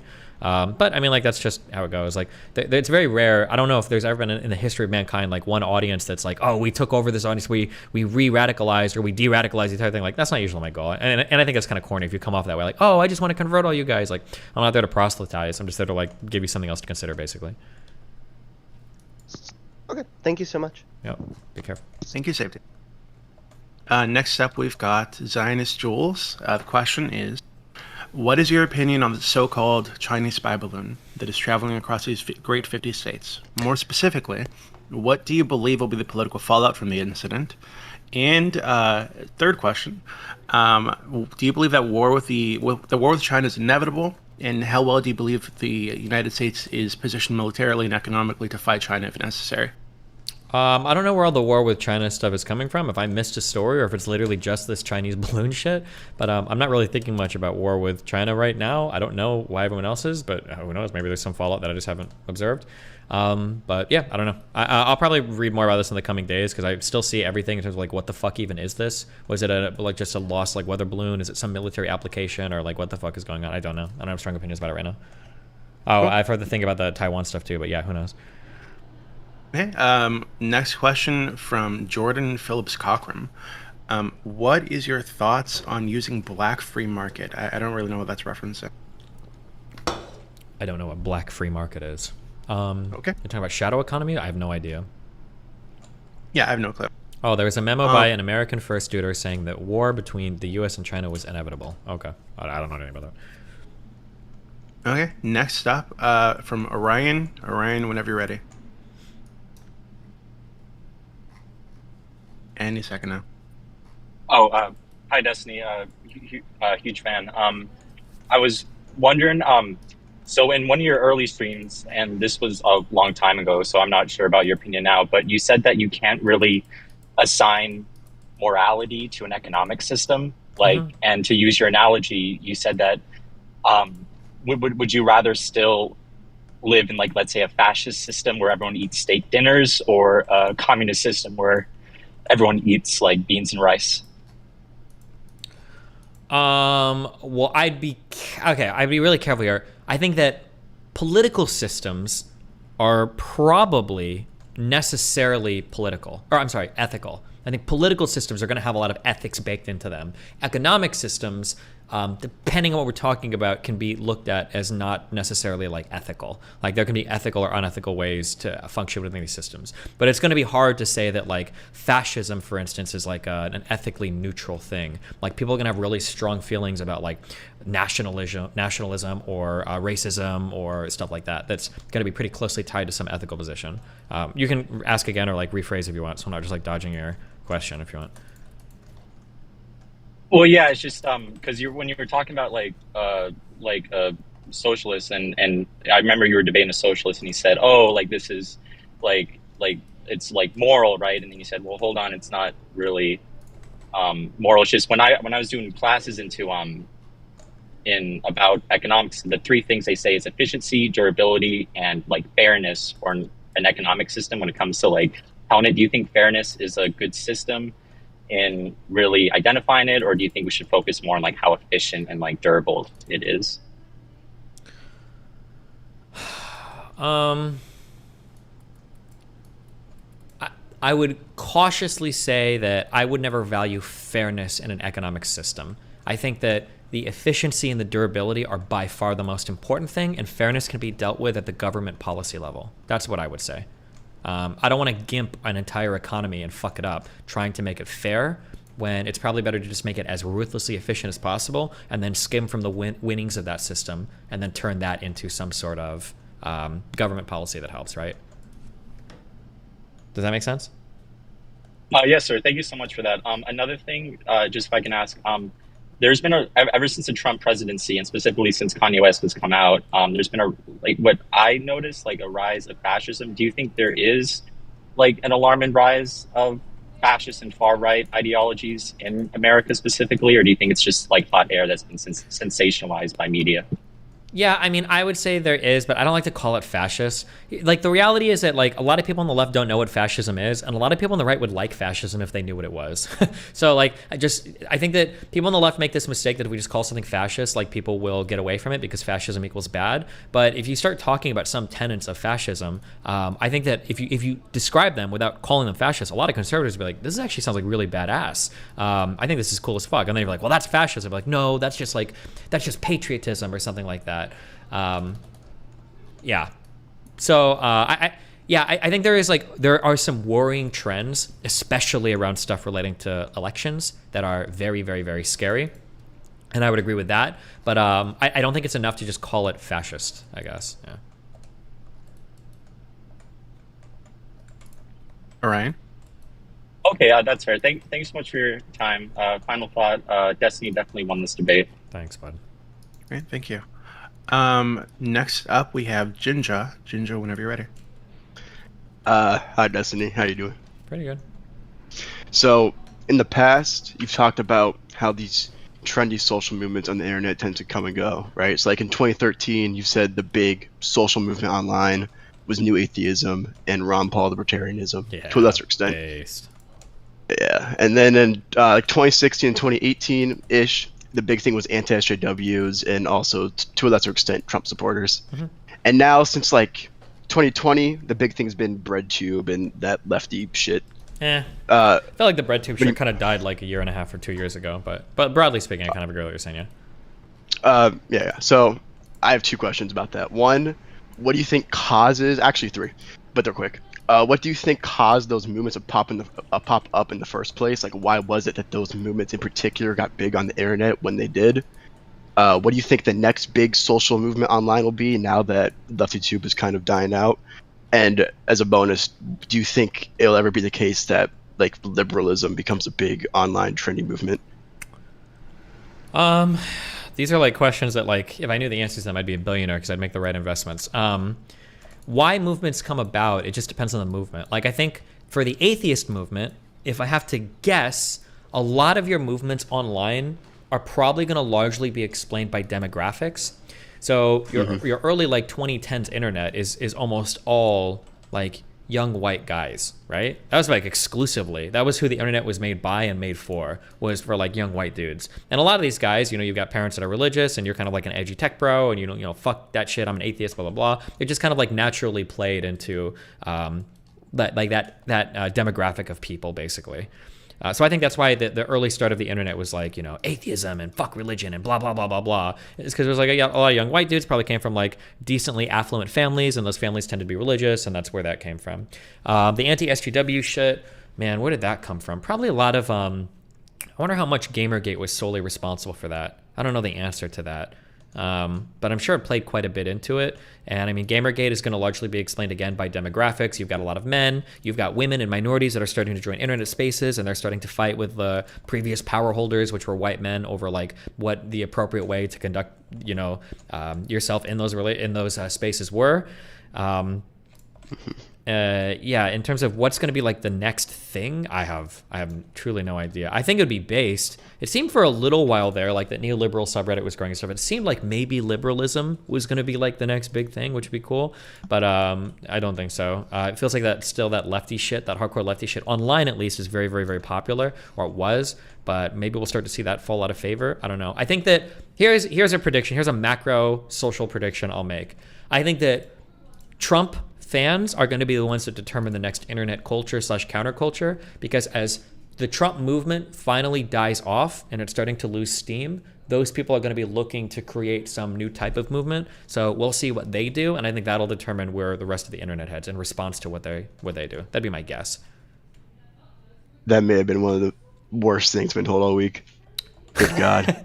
Well, yeah. But I mean, like, because it feels like as the Republican Party starts to get tired of all the Trump bullshit, you're going to find a lot of young people that were, and they're already kind of feeling, I think, a little bit lost, right? Where they're not as hardcore Trump anymore, especially because Trump is like pro-vax.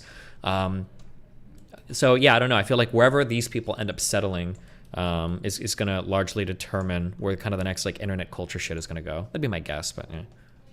Okay. Do you think they'll settle in a mainstream location? Like, do you think they'll settle on Twitter or Reddit or some shit, or do you think they're gonna have their own weird right-wing place like Truth Social?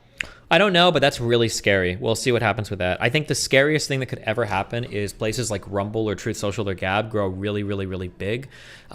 Because the problem right now is that what progressives try to do is they try to ban everybody off of platforms when they don't like what they're saying so that they can get rid of that thought. And it works because those big platforms are so lucrative, because everybody really wants to be there. So when you ban them, it's a big punishment. But if places like Rumble actually get really big, then I think what we're going to see is we're going to start segregating even harder on all the shit that we believe. Like, people on the left are going to get even further left. People on the right are going to get even further right. And pretty soon you're going to have like conservatives calling for like the actual like Holocaust 2.0. And then people on the left are going to be calling for the actual like black people should enslave white people to make up for fucking reparations, et cetera, et cetera. Like, it's just going to get crazier and crazier and crazier. So, you know, I don't know. All right. Well, thanks for the time. Appreciate you. No problem. Be careful, bud. Thank you, Ginger. You too. Okay, next up we've got I got this fucking name. Certain Rapper 24. You're unmuted, mister. Hey, Destiny, can you hear me? Yeah. All right. I know you're getting a lot of questions about Fuentes, Yeah, but I'm just wondering, in wake of the whole, Fuentes Kanye saga, do you regret parting ways with him, and would you be open to bringing it back? Because that was some of the best political content I've ever seen in a long time. Do I regret it? No, actually, I'm pretty happy I did. Because I thought about it a lot, but like I think I have a pretty principled position on like cancel culture and shit, and I feel pretty strongly about it. And if his community is engaging in that, and he's like making excuses for it, and not like taking a very, very, very strong stance against it, I think it's good that I take a strong stance against them. So I'm happy with my decision to separate because I felt strongly about it, and I think it's important. That's a really important value of mine now, to be against like canceling people and all that stupid shit. So. Yeah, so I'm glad I took the position that I had. Would I ever do content with them again in the future? I feel like as autistic Latino brothers, we're destined to meet somewhere again in the marketplace of ideas. I feel like we probably will, but the oh yeah, I don't know what that will look like, Okay, thank you. I will admit I am a Nick Fuentes fan, but like again, that's like those conversations that you had with him, like that was just some of the best political content that I've seen in such a long time. It was so entertaining. Yeah, I think something that these fucking losers online, everybody needs to realize is that there was an era, there was like this weird golden era in like 2016, 2017 of like the debate, bro, where people like me are like, oh yeah, we debate everybody and blah, blah, blah, blah, blah. And then eventually people kind of grew out of it like, oh, that's cringe and lame and blah, blah, blah. But I think that like what's happening, maybe it's just me, I think being stuck in echo chambers, even if we don't talk about like political principles and spreading our movements and all that dumb shit or whatever, it's boring as fuck. And when I see a lot of these people and I talk to them, I think they like it. I think Fuentes likes talking to me. I like talking to Fuentes because it's more entertaining than having the 50 millionth like argument about communism. Right. Or I'm sure for Fuentes having like did he take creepy pictures of his friend or not? Like that shit is boring and drama and stupid. But like the really hardcore political debates with people that you really disagree with are so much fun. I hope that people get over themselves and start going back to that shit. But yeah. Yeah, it's just so rare to actually see like a genuine political discussion between two opposing ideologies instead of just like two people just screaming at each other the whole time without really saying anything. Yeah. Or people that like largely agree on everything and they just have like a minor disagreement. Right, like, right. Yeah. All right, thank you. Yeah. I thought that was a good answer. Yeah, have fun, be careful. Okay, next up we have female supremacy. Female supremacy, whenever you're ready.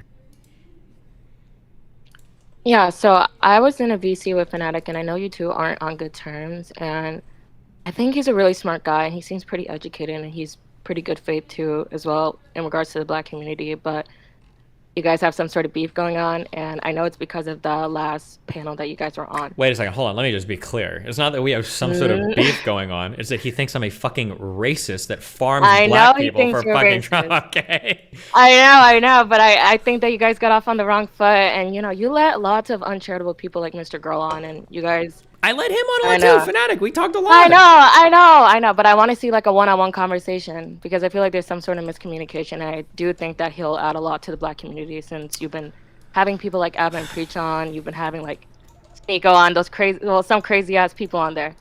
But I think it's for me like here. This is kind of like the line cross for fucking Fnatic, and I don't know if I can come back from this. Okay. No. People that pull out the racist shit just make me want to fucking off myself. It just is so annoying and boring and lazy and tired. And I was like, bro, if you're really gonna do that, like, oh, you're fucking racist. Like, how many times have I had you and a million other black people on stream to talk about that? Like, here's the thing that hurts me the most.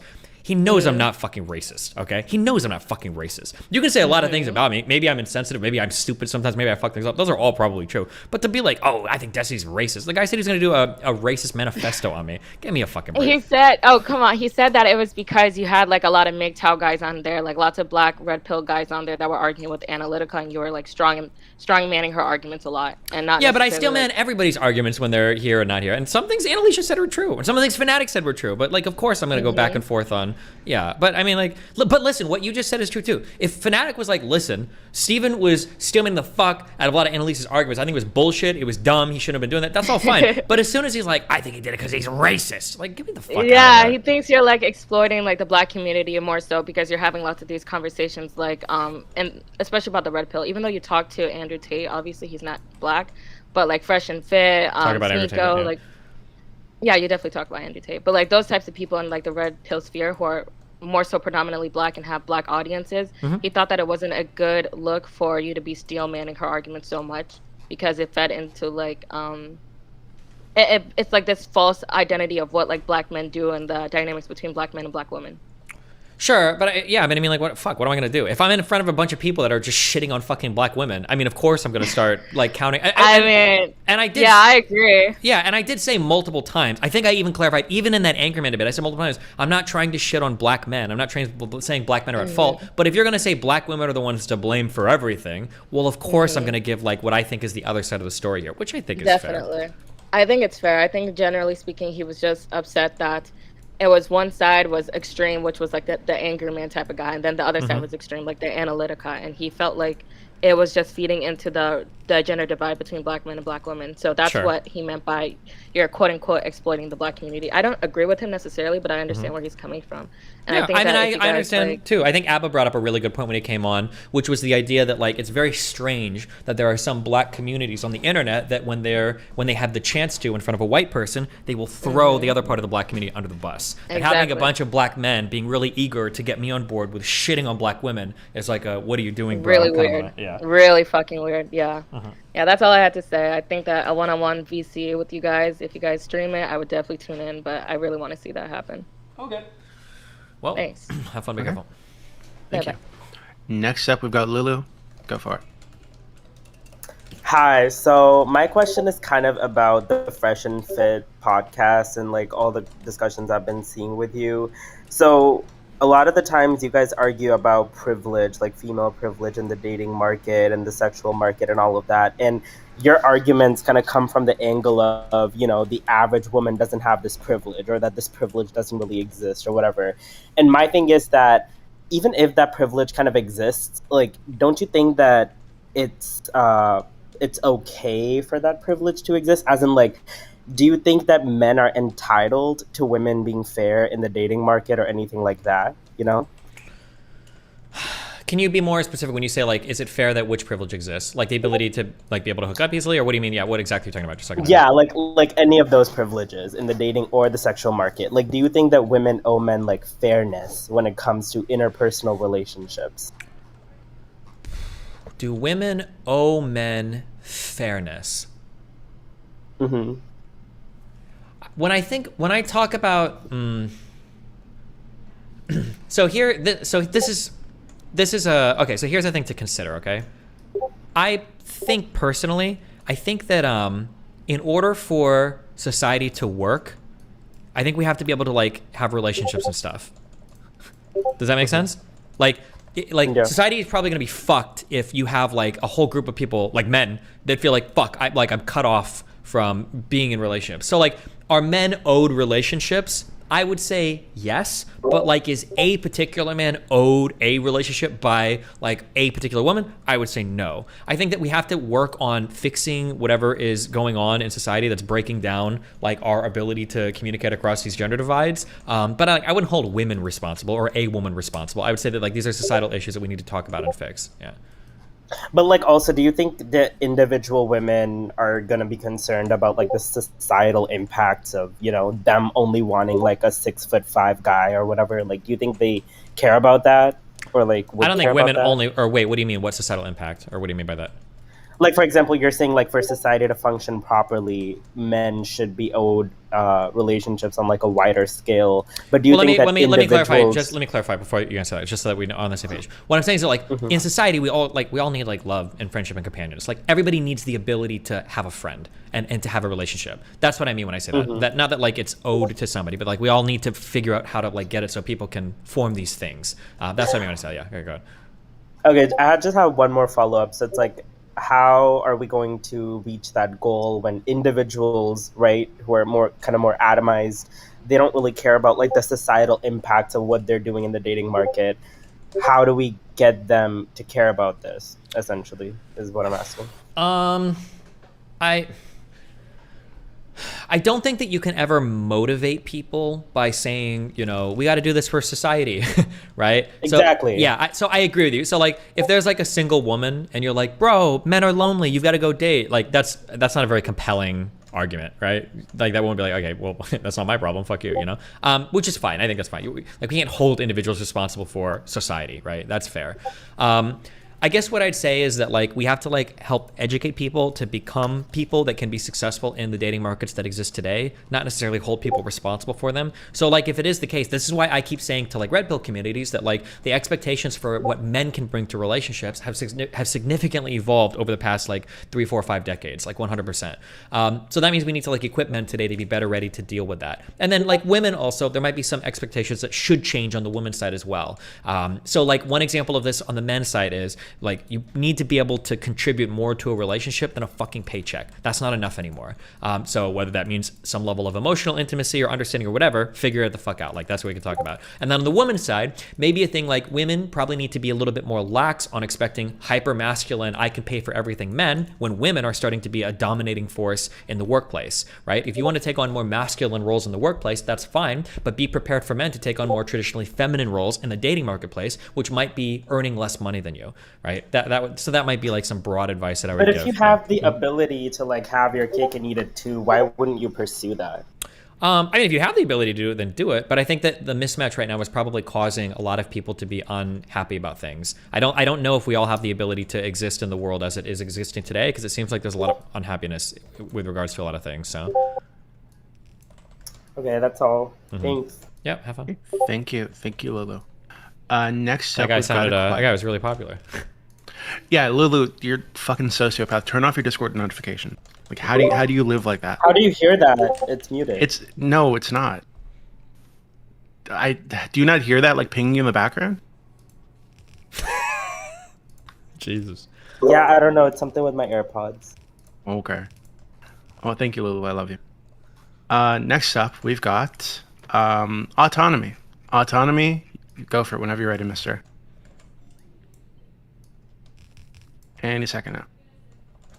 Yo, what's up, bro? What's up, Destiny? Hi, what's up? What was my question was what's the single like biggest policy issue that you think is going to equalize the playing field for Black Americans?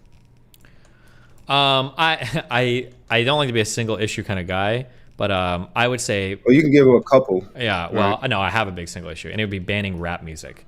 No, I'm just kidding. No, I'm just fucking with you.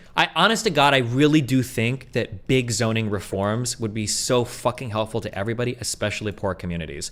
High density housing with good public transport available does so many good things. One, it makes it so you don't have to pay for a fucking car, which is a huge thing right off the bat that you can get rid of. Two, it makes it so that everything is very easily accessible. Your kids can go to school without you having to constantly baby them. You can run to the store and grab something without having to take a lot of time out of your day. And there are things that are just like closer to you. Your communities can be closer together. I think that higher density housing and having good public transport in these places and making your cities like more walkable and open, I feel like there are a lot of downstream effects that would help poorer communities, and a lot of those communities tend to be obviously Black communities. So I think that would be like a really good step in that direction. That's like one of the number one things I can see like alleviating a lot of issues or going towards starting to fix a lot of those issues. Yeah. Okay, what about incentivizing education? Man, I don't know. I'd have to think about it. Have you? I hate to be this guy. Fuck. Have you ever seen The Wire? Yeah, of course. Oh, okay. I think The Wire does a really good job at showing that like there's only so much you can do as a teacher, right? Like by the time the kid gets to your classroom, like 85% of his educational success, I think, is almost determined. Like if he's coming from like a really broken family and all of his friends are fucked and he lives in a fucked neighborhood where it's just like a bunch of drug dealing shit, like what are you realistically going to do as an educator in that position? Not to say that educators have no role at all. Like I think it can help, but I feel like fixing the home life is like the most important part of like getting a kid well educated. Like if we can get the home lives more in balance, then I think that from there it would be way easier to do types of education reform that are going to have more meaningful impact on student lives, I think, in my opinion. Okay, yeah. I mean, I actually do volunteer work with the Chicago Institute for Nonviolence, so I definitely see a few things. I mean, I also grew up in it, so not in Chicago, but in criminal behavior or whatever. But what is the so like I see that kind of thing firsthand for sure working with the institute. But what is your thoughts on the high white male suicide rate? What do you think that is? What's going on there? I want to say I looked this up before. I think that isn't loneliness one of the biggest reasons for suicides. I think that what happens is you get guys that are, I think average suicide age for white men is it's like 35 to 40. You basically get old people where the kids moved out. Some of them get divorced. They don't have anybody in their life. They don't really keep in touch with their family. They don't have many friends. And, they just kill themselves because they're just they're hopeless. They have no social circle, and that just sucks. We have a lot of problems with our society today being in some ways more interconnected than it ever has been, and in other ways more isolated than it ever has been. So I don't know how to fix that other than I don't know. That seems to be a really broad social problem. Go ahead. Yeah. That actually leads me into my last quick question, and it might be the most important.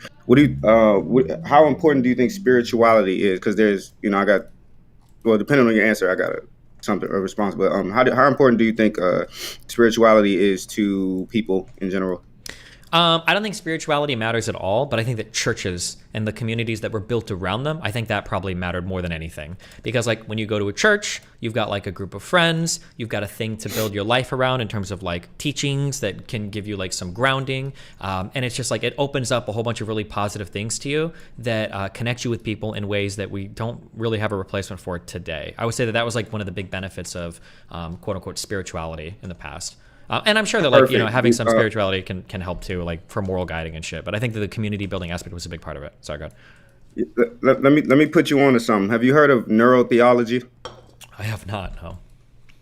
Okay, neurotheology. I know it sounds like maybe some woo or whatever, but it's an actual scientific discipline where they study the neurological correlates of spiritual and religious experiences, and spirituality or religious experiences, religiosity. I'm not religious or whatever. It's not proselytizing, but having some sort of spiritual foundation is the biggest buffer against mental and behavioral health disorders. Besides any other therapy, any treatment, anything. It's one of the reasons why AA is so effective for some people and not effective for others, because it's God heavy. So when it comes to addiction or depression, anxiety, spiritual. It's a form of mental resilience, honestly. It's a whole field of study on it. It's super interesting. Philosophers, a lot of big people talking about it. So might be something you want to look into. Okay, yeah. It wouldn't surprise me if that was the case. I think if you're super spiritual, you've got a way of organizing and making sense of the world that probably keeps your mind pretty insulated from negative things. If a lot of really bad shit happens to you. Or go ahead. We're actually evolutionarily primed for it. Okay, maybe, yeah. Considering every fucking human society has relived religion and shit, that wouldn't surprise me. Yeah. Yeah.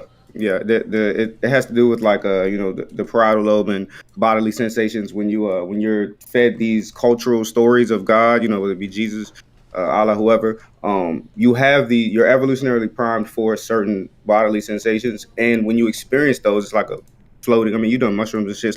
It's almost a hallucinatory experience, right? It seems supernatural. And when you've been told these cultural myths, you begin to associate these feels. So you literally feel God. You know what I mean? That's why a lot of people are so convinced by these things, because you literally feel God. It's no other evidence. You know what I mean? And then your brain associates that with Jesus, whoever. But it's already instantiated in our biology.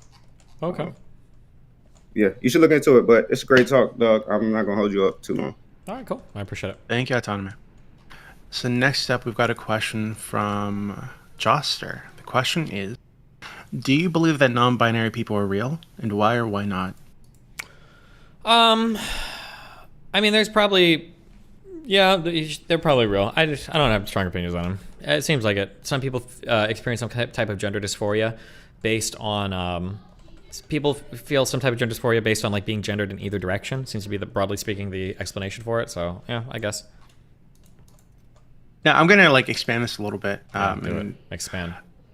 So do you think that there's any truth to the idea that exposing people who are, the word's not vulnerable, it's they're uncomfortable with their gender, right? For whatever reason. Exposing people to non-binariness or gender ideology, or whatever the fuck you want to call it, could prime some of these people to take on these identities in where they otherwise wouldn't have. Yeah, absolutely. Of course, it could. Yeah. Okay. Yeah. I mean, I'm asking. This is something that like I've actually struggled with in my personal life a bit because I don't really care about the non-binary thing. I never really did. But a couple years ago, one of my siblings came out as non-binary, which was really surprising to me. And then, I was like, okay, that's fine. Whatever. I totally support you. But then I found out later that they want to get a mastectomy, which is like. I feel like I should be okay with it, and I mean, obviously I can't do anything about it. I'm not gonna like attack them for their identity or whatever. But it feels strange that they're gonna get some kind of like surgery to feel more non-binary. And then I actually asked them about this because they've got a spouse who's also non-binary. And I asked them both, like, because they were just lesbians before, right? And I asked them like, hey, how did you come to this realization? Like, what made you realize that you're actually non-binary? And both of them told me that they were taking a class in college, and just kind of clicked. At some point that they're not lesbians, they're non-binary. And I've like, part of me wants to like push back. I'm like, are you sure? Like what does that mean, right? And just kind of like do the debate bro thing. But obviously, I don't want to like hurt anybody. I don't want to hurt my own sister or sibling. So I'm kind of like struggling with like how to deal with that. So if you had a family member or a close friend who's dealing with something like that, where they're considering a life-changing surgery, like, would you just like be hands off, or would you push them on it? Yeah, I'm never there. I'm not gonna ever argue with something like that. I'd kill myself in frustration. Here's like a feeling that I have. I feel like it would be really hard today. And I mean, what the fuck do I know? I'm like 30,000 years old, so maybe I've been out of school for too long. It feels to me like it would be really, really hard today to be an effeminate man or a tomboy. Because it feels like people would constantly be pushing you to say like, well, hold on, let's crack the egg. Are you really a tomboy, or are you a trans mask presenting non-binary? Are you trans male, or are you blah, blah, blah? Like, that's what it feels like. It feels like it's really hard. Like, we over like the 90s and the 2000s, we broadened the fuck out of a lot of sexual identities. Like, look at all the cool things that men and women can do now, right? You've got Sigourney Weaver in Alien, and the, Kiddo and fucking Kill Bill and all this shit. Uma Thurman or whatever. Like, you have all these cool things that women can do, and it's like, well, actually, no, hold on, take it back. They actually are men. Those aren't women things, those are trans male things. That's what it feels like. Maybe I'm wrong, I don't know. But yeah, it feels like we kind of went back to narrowing the gender roles again, to where it's like, well, no, actually men do these things, women do these things, and now we're gonna make them all trans instead. But I don't know. Maybe I have to spend more time thinking about it. That's what it feels like, though. I feel like you have a hard time being like a non-traditional presenting male or female today. There's like some trans identity for it now. Do you, because I've spoken to a lot of non-binary people, right? Just trying to like figure this out. And I've spoken to like xenogendered people and all this kind of stuff, right? Just try to understand where they're coming from. And for me, it feels like every non-binary person I've ever spoken to, including my own sibling, is basically at the core of it was they didn't want to be associated with some stereotype or some like negative aspect of the gender role that they were assigned. Yeah, and that's somebody was on my stream yesterday, I think, and was talking about that. Who was it, guys? Who was I just talking to yesterday? Or the day before, maybe. But yeah, it feels like sometimes people are just like, I'm just tired of being treated like a dainty little princess, or I'm tired of somebody thinking that I'm some brutish idiot, so I'm like non-binary instead. Oh, was it? It might have been Zerka even, maybe, that said that. No, I don't think it was Zerka. But then it's like, okay, well, hold on. Like, it seems like you're literally trying to ID out as something else in order to avoid like a negative gender stereotype. Like, doesn't that seem kind of weird or sad? Or I don't know. It just seems, I'm not sure. I don't know how I feel about that. Yeah, that's where I am too. So what I was gonna ask is like, do you know anybody that? Because I've read some, I've read a couple. I don't want to say books, articles about this, like advocacy groups and shit like this. I've gone through the websites, I've spoken to lots of people, listened to the lectures and shit, and I don't find it convincing. So like you said that you do believe that non-binary people do exist, right? Like, so what are like some sources or people that I could look to try to understand that perspective? When I say this, let's be really careful, okay? Some people confuse, okay, I'm gonna be very transphobic here, okay? Some people confuse this thing exists with this thing is an immutable aspect of your biology that was set in at a very early age that can never be changed, and you should never try to change it, okay? Now, I don't think I agree with that when it comes to non-binary people. So if somebody tells me, like, when I say like non-binary people exist, what I'm saying is that I acknowledge and I believe that it's real that there are people that have the experience of being non-binary and that they feel like some dysphoric feeling when they're gendered as male or gendered as female, either one. I think that that feeling exists. I believe that. But if somebody's going to say that, like, well, non-binary is a thing that's rooted in the brain and there's nothing you can do to change that, and it, you know, your environment and all that is like irrelevant, blah, blah, I don't know if I would believe that. I feel like for non-binary people, I feel like if you remove some of the more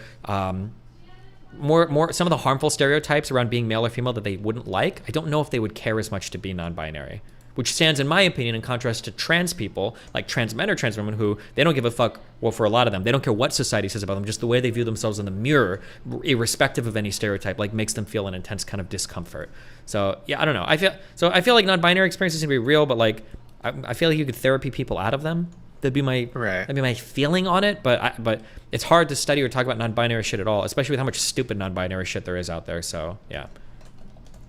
Yeah. Okay, man. So it sounds like we're like at the same place on that topic. Okay. So next person, Saxon. Whenever you're ready, Mister, go for it.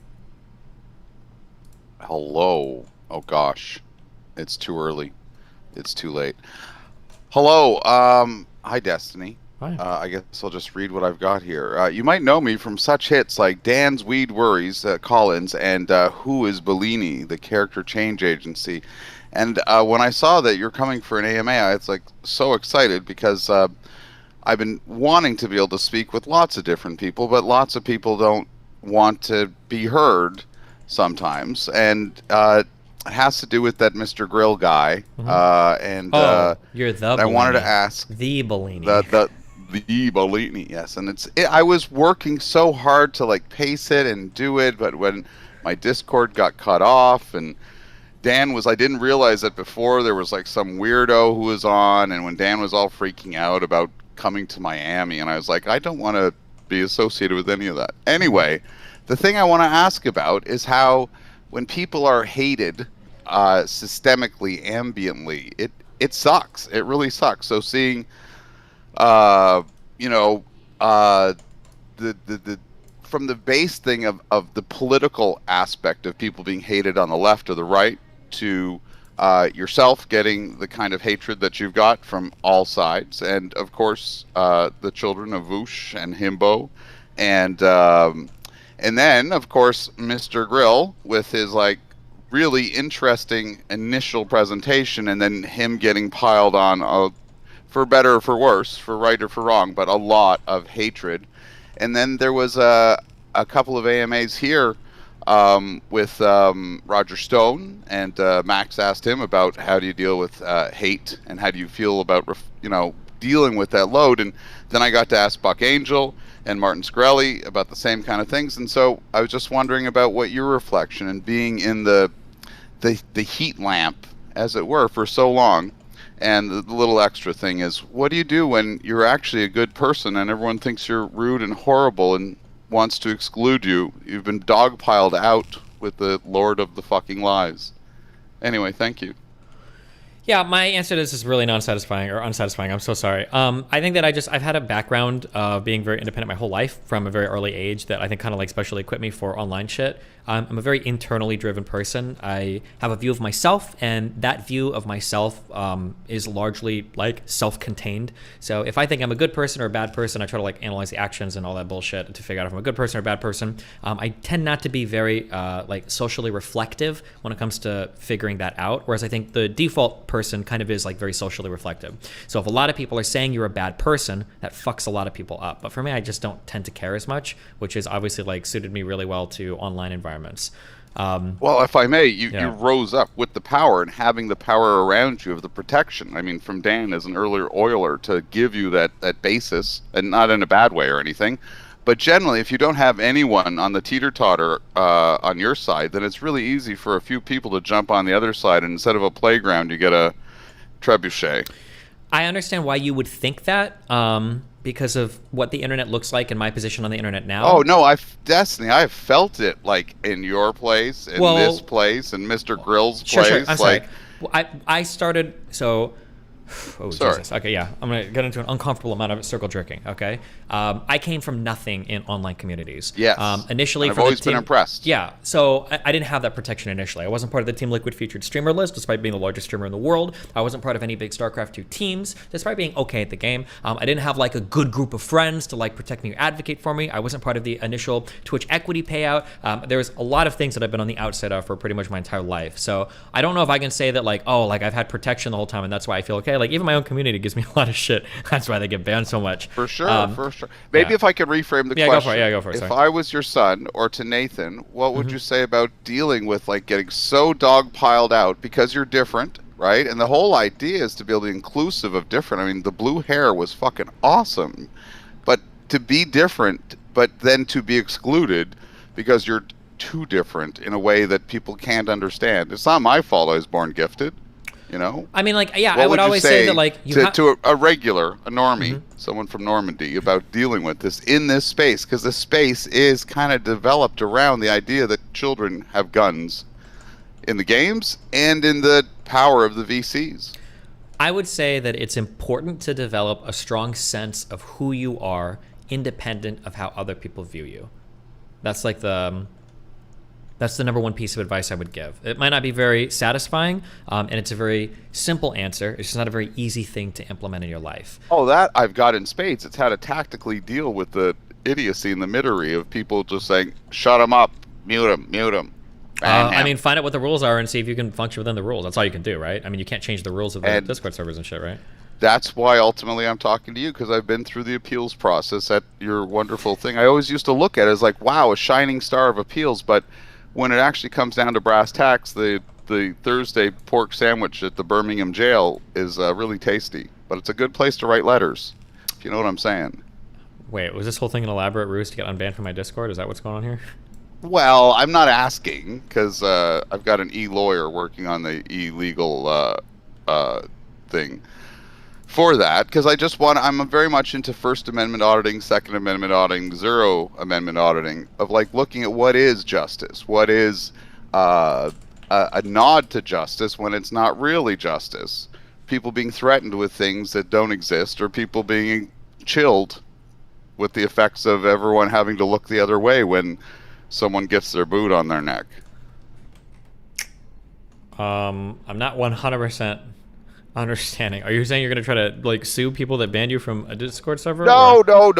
In an E sense, it's for, all of this is content in so many ways. This world we live in is like a world that's expanded. The parasocial started in the 50s paper about it with the expansion of communication technology, of course. And now I'm talking to you and you want my mother to call you, but her account was deleted today. So, damn. I don't know what to do. There's a lot of interesting intricacies in this new world that we live in that is, the evolution of communication technologies. People used to sext over Morse code. Did they really know?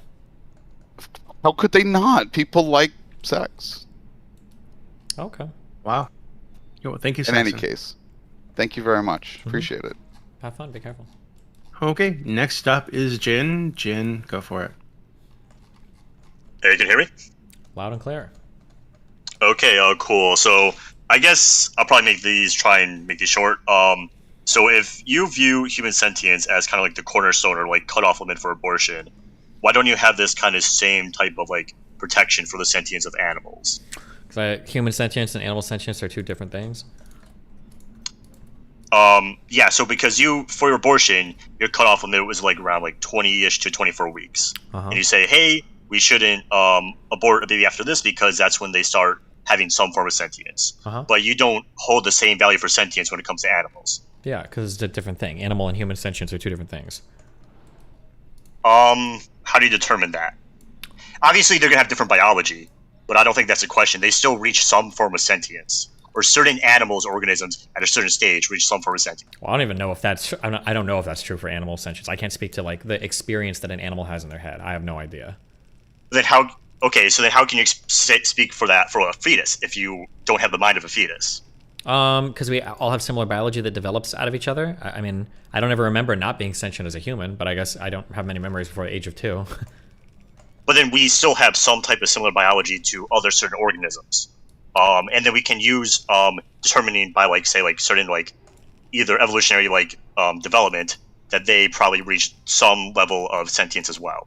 Or we could look to scientists or like some type of like biologists who would say, hey, we have determined that these animals have sentience. Like if they I don't even know if that, scientists would have like a reliable way of determining that like another human has sentience. I don't know if we do that. Like we're still trying to, I think, figure out like, do people like are people having experiences in comas, or like what kind of experiences are we having in dreams? I don't know if we figured out like, oh, we can tell that a human brain is sentient because of these things. When I don't even know if we have a good definition of that. So then then two things. I think there's like some conference that scientists had, and they were kind of like came to agreement that there's a certain amount of like animals that have developed some form of sentience. But number two, if we can't determine that fetuses have sentience and say like consciousness emerges around like 1 to 2 years, then would the cutoff abortion be around like 1 to 2 years? Yeah, like theoretically, after... if that was the case, yeah, sure. If they don't have like any sentient experience at all and they're just like fucking drones or whatever, sure. Okay, so then that would mean by kind of like that definition that it would be okay to kill 1 to 2 year old babies. That's what we just said. Yeah, you're going to abort them if they're truly not having any experience. I don't think that's the case, but I mean, if that. So yeah, like post birth, then you would be okay with killing a 1 to 2 year old baby for the fourth time. If that was the case. Yes. Okay, cool. Okay. And then I think second question, you described yourself as a dualist. Well, yeah, that's kind of like the concept of say like there's a separation between the mind and body, and there's some type of like non-physical property in a sense that emerges from like either like qualia or like consciousness. Do you have like a better definition of dualism or? Not really. I like barely lightly consider myself like a dualist. There's a thing called consciousness that I can't really account for in any material sense. So it seems kind of strange to be like, oh, I'm a strict physicalist or whatever, or a strict materialist. But I don't have like a strong feeling on like dualism or anything that implies. Okay, cool. Because I guess like what makes it hard for me is that the brain comes from like an evolutionary process. Like it was a physical thing. The brain is physical, and from the brain, hopefully, consciousness emerges. Mm-hmm. So how can like a non-material thing emerge from like a material thing? Or like, what was like my other thing I was gonna say? Or kind of like how physical events can affect this consciousness. Like say if you get hit in the head with a hammer, that's going to be a physical thing that messes with this like non-physical type thing, you know? So yeah, I mean, don't like that's I mean, if something is immaterial, it might have all sorts of properties that like material things don't follow, right? I have no idea. I don't know. So it would just seem to me that like there's kind of like a weird like mixture between like material and non-material. At that point, we just don't have enough information. And in the future, sometime we could figure out, oh, that's actually physical or material. We just don't have enough information available at the time for us. Maybe. There's like a weird challenge that somebody presented to me once that said that materialism is actually tautological and stupid, because what happens is if you're a materialist, then if I show you something and you can't account for it, then you're going to say that it's either not real, or at some point I'm going to be able to account for it with some process and say, oh, well, look, now it's materialist. So technically to the materialist, the only thing they can ever believe in is materialism, and their mind isn't necessarily closed off to anything different, because if you ever have an immaterial thing that you can show evidence for, it becomes a material thing. Which, I don't know, I don't even know the answer to that. maybe that's true. Yeah. But yeah, I don't know. Okay, cool. Probably final question, not really I don't care too much about this concept, but do you think like gender really is that separate of a concept from sex? Because you can have like certain like aspects of gender that are very closely tied to sex. And at that point, you might as well just say like, might as well just have them be the same thing, you know? Gender seems to be distinctly separate from sex, in that like the way that we talk about gender and everything are very clearly like has things that have nothing to do with like our sexual biology. But like, well, I shouldn't say nothing to do with it, but gender seems to be heavily informed by sex, right? The same way that I would say that like being a football player or a basketball player really has nothing to do with like being human, but like it's heavily informed by being human, right? It's like the classic Air Bud question, right? There's no rules that says a dog can't play basketball, right? But I mean, we kind of make a lot of assumptions. Like, when it comes to like gender and sex are two distinctly different things, but a lot of the gender stuff comes from the sex stuff. It's just like morphed and changed in different ways, right? Like, for instance, a feminine quality is like women shaving their legs, but like, what is even the basis for that? I mean, I guess like women's skin tends to be softer and smoother maybe than men's skin, so maybe that's like an exaggeration of that. So that's like a gendered norm. That's not found distinctly in biology, but it kind of comes from it, right? That's why I view it like they're separate, but they're very clearly linked together in terms of like gender coming a lot from sexual things, right? Okay, makes sense to me. Mm-hmm. Thank you. Yeah. Okay, thank you, Jen. So I'm getting a ton of DMs. I said this earlier, but I think some of you missed it. So I'm not going to be able to get questions from DMs because I just get a ton of DMs, and during the AMA, I'm not going to see them. Based. So put them in the AMA question channel. I will get to as many as we can. We got to be respectful of Destiny's time. If you're on the stream and you would like to come and talk to your god, discord.gg/politics will get you here, and just let me know that you're from the stream, and I'll make sure to get you in. I'm not from this. Yeah, right. Sorry. Okay, next up, we've got Glaive. Glaive wants to know why we should support the Nazis in Ukraine. Yeah. Okay, we should support the Nazis. Okay, that's good. Next up, we've got a question from Maddie. That question is, should the U.S. go to war if Taiwan is invaded? I don't know. I can't answer that question. I'd have to do a lot of background reading and research to get like a good comprehensive opinion on what the appropriate response would be for that. I'm not going to sit here and bullshit my way through an answer for that. Okay. Here, these would be like so if I'll probably get to that. Now that I beat that dumb fucking crazy factorial run, we'll probably do research on Taiwan stuff. Here are things that I would look up when it comes to Taiwan. Okay, like how does Taiwan exist as it does? Like what is the treaty or agreement in terms of what allows Taiwan to exist in the way that it does? Are there any penned agreements for Western countries assisting Taiwan should China invade? And then what would the global geopolitical ramifications be of defending Taiwan? Those would be like some of the questions that I would try to research and answer if I were to hop into that realm of discussion. That's what I would be looking at. Got it. Okay, next up we've got a question from Ask a Christian, and he wants to ask you it himself. So go for it, mister. Ask a Christian, you there? Nope, he's not there. Okay. Based. Wait, was that you? Me? No, I just said base. Sorry. Oh, okay. Yeah, the Christian guy's gone. That's fine. Next up, we've got from Kanye West Lover 911. Okay. What is a woman? Good question. Okay. Next up, we've got Cybersin. Cybersin, whenever you are ready, go for it.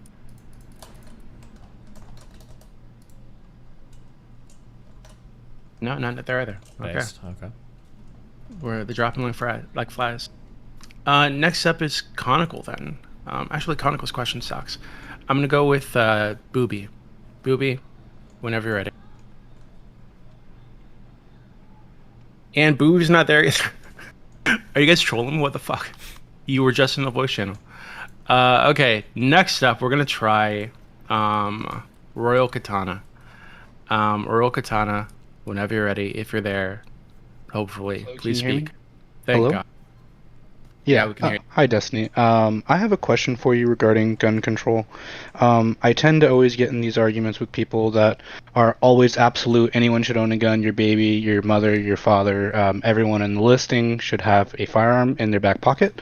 But when I look at firearms, they're a design tool intentionally to kill, and it's what its design factors was. It was designed for that one purpose.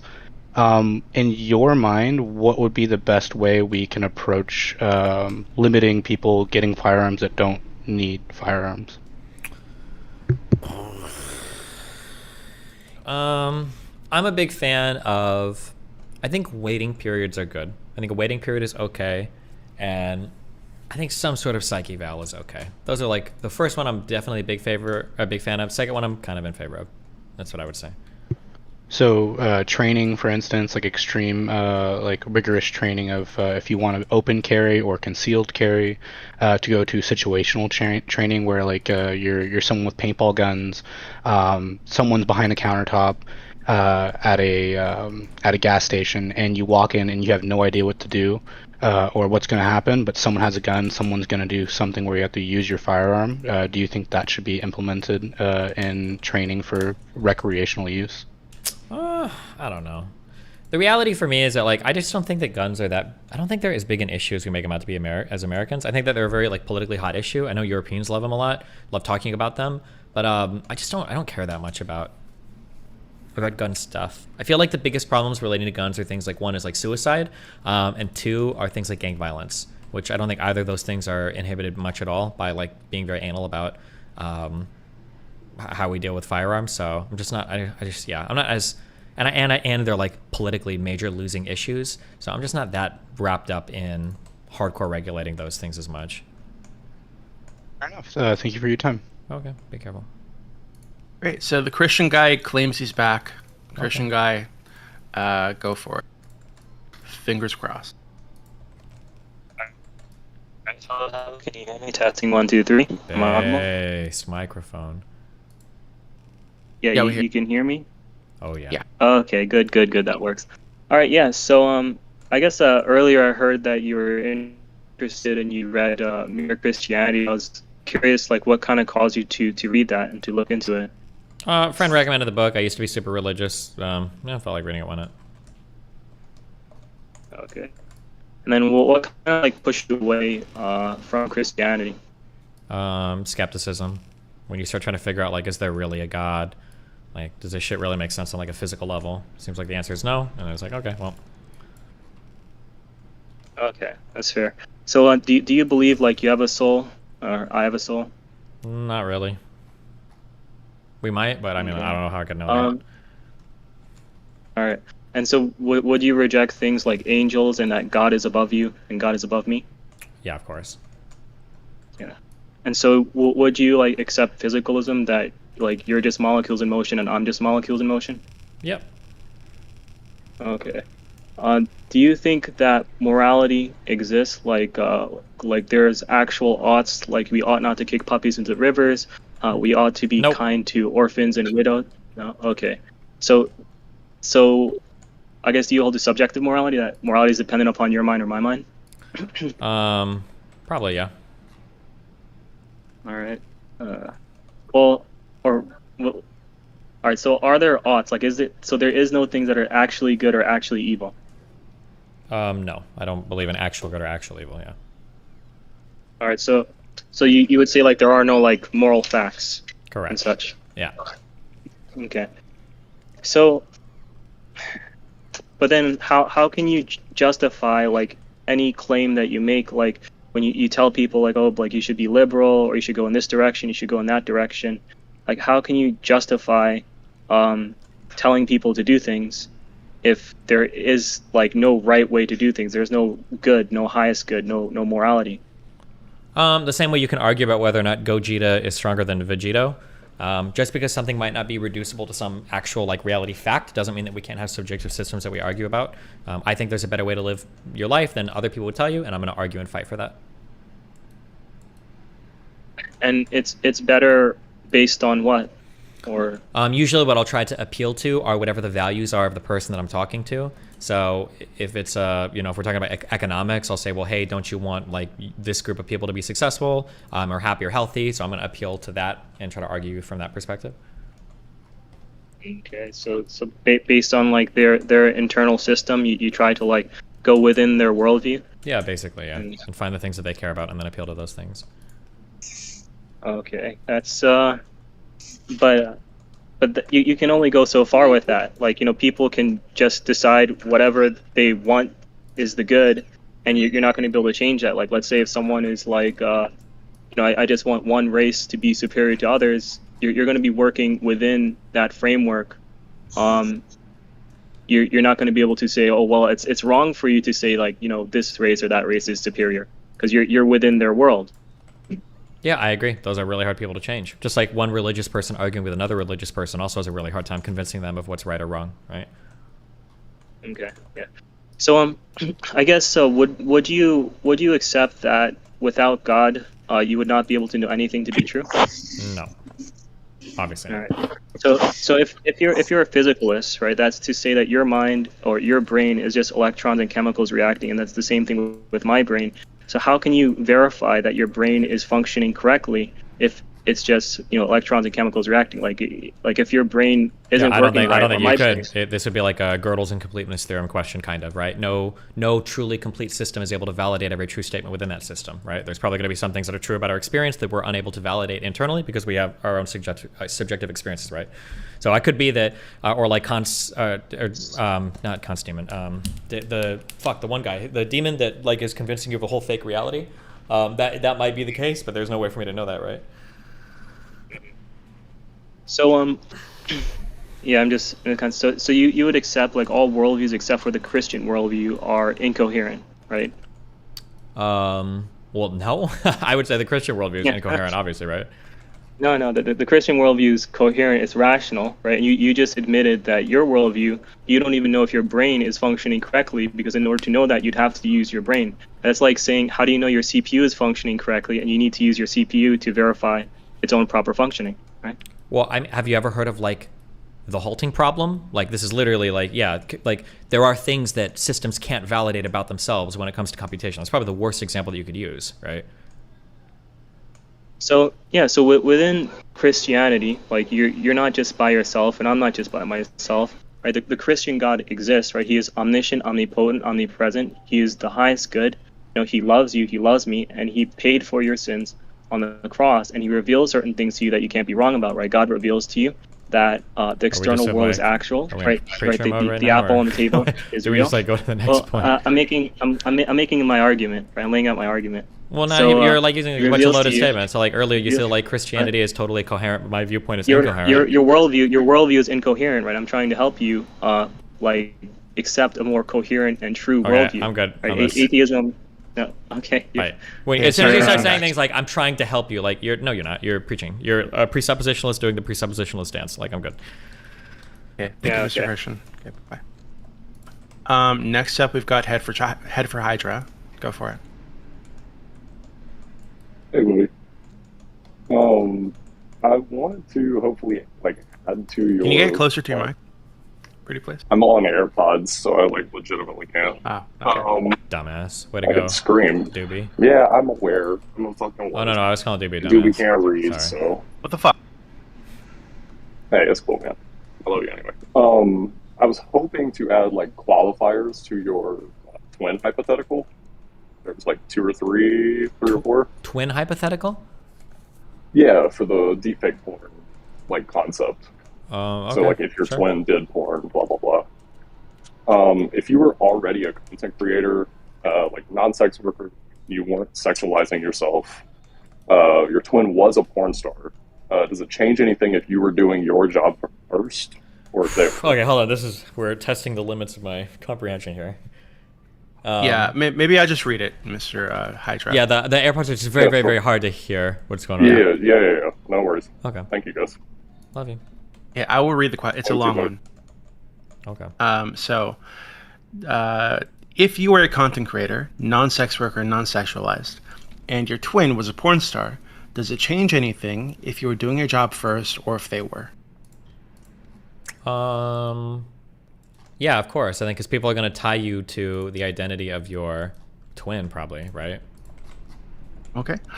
Next is if you both had very similar tattoos, except you had one, I use the example something just above your elbow on the backside of your arm, square-shaped and bold tattoo that was unique to you.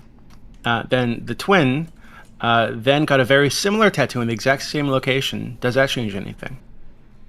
It'd probably be annoying because you would think that your twin is trying to sound closer and closer to you, right? Trying to become closer to who you are, right? Yeah.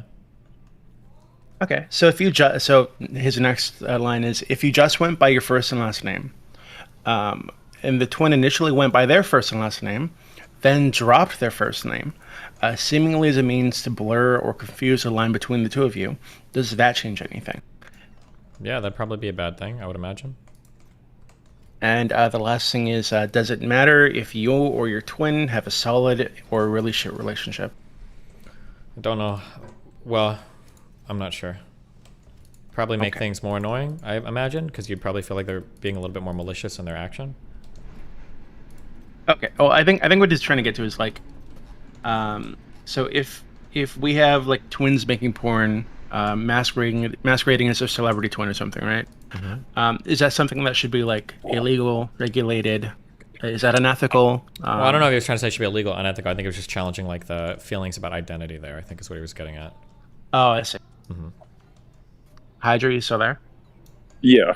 So basically, my whole like point in this is to just like I almost feel like as a twin, unfortunately, you don't really have that same autonomy as most people, just because of these things.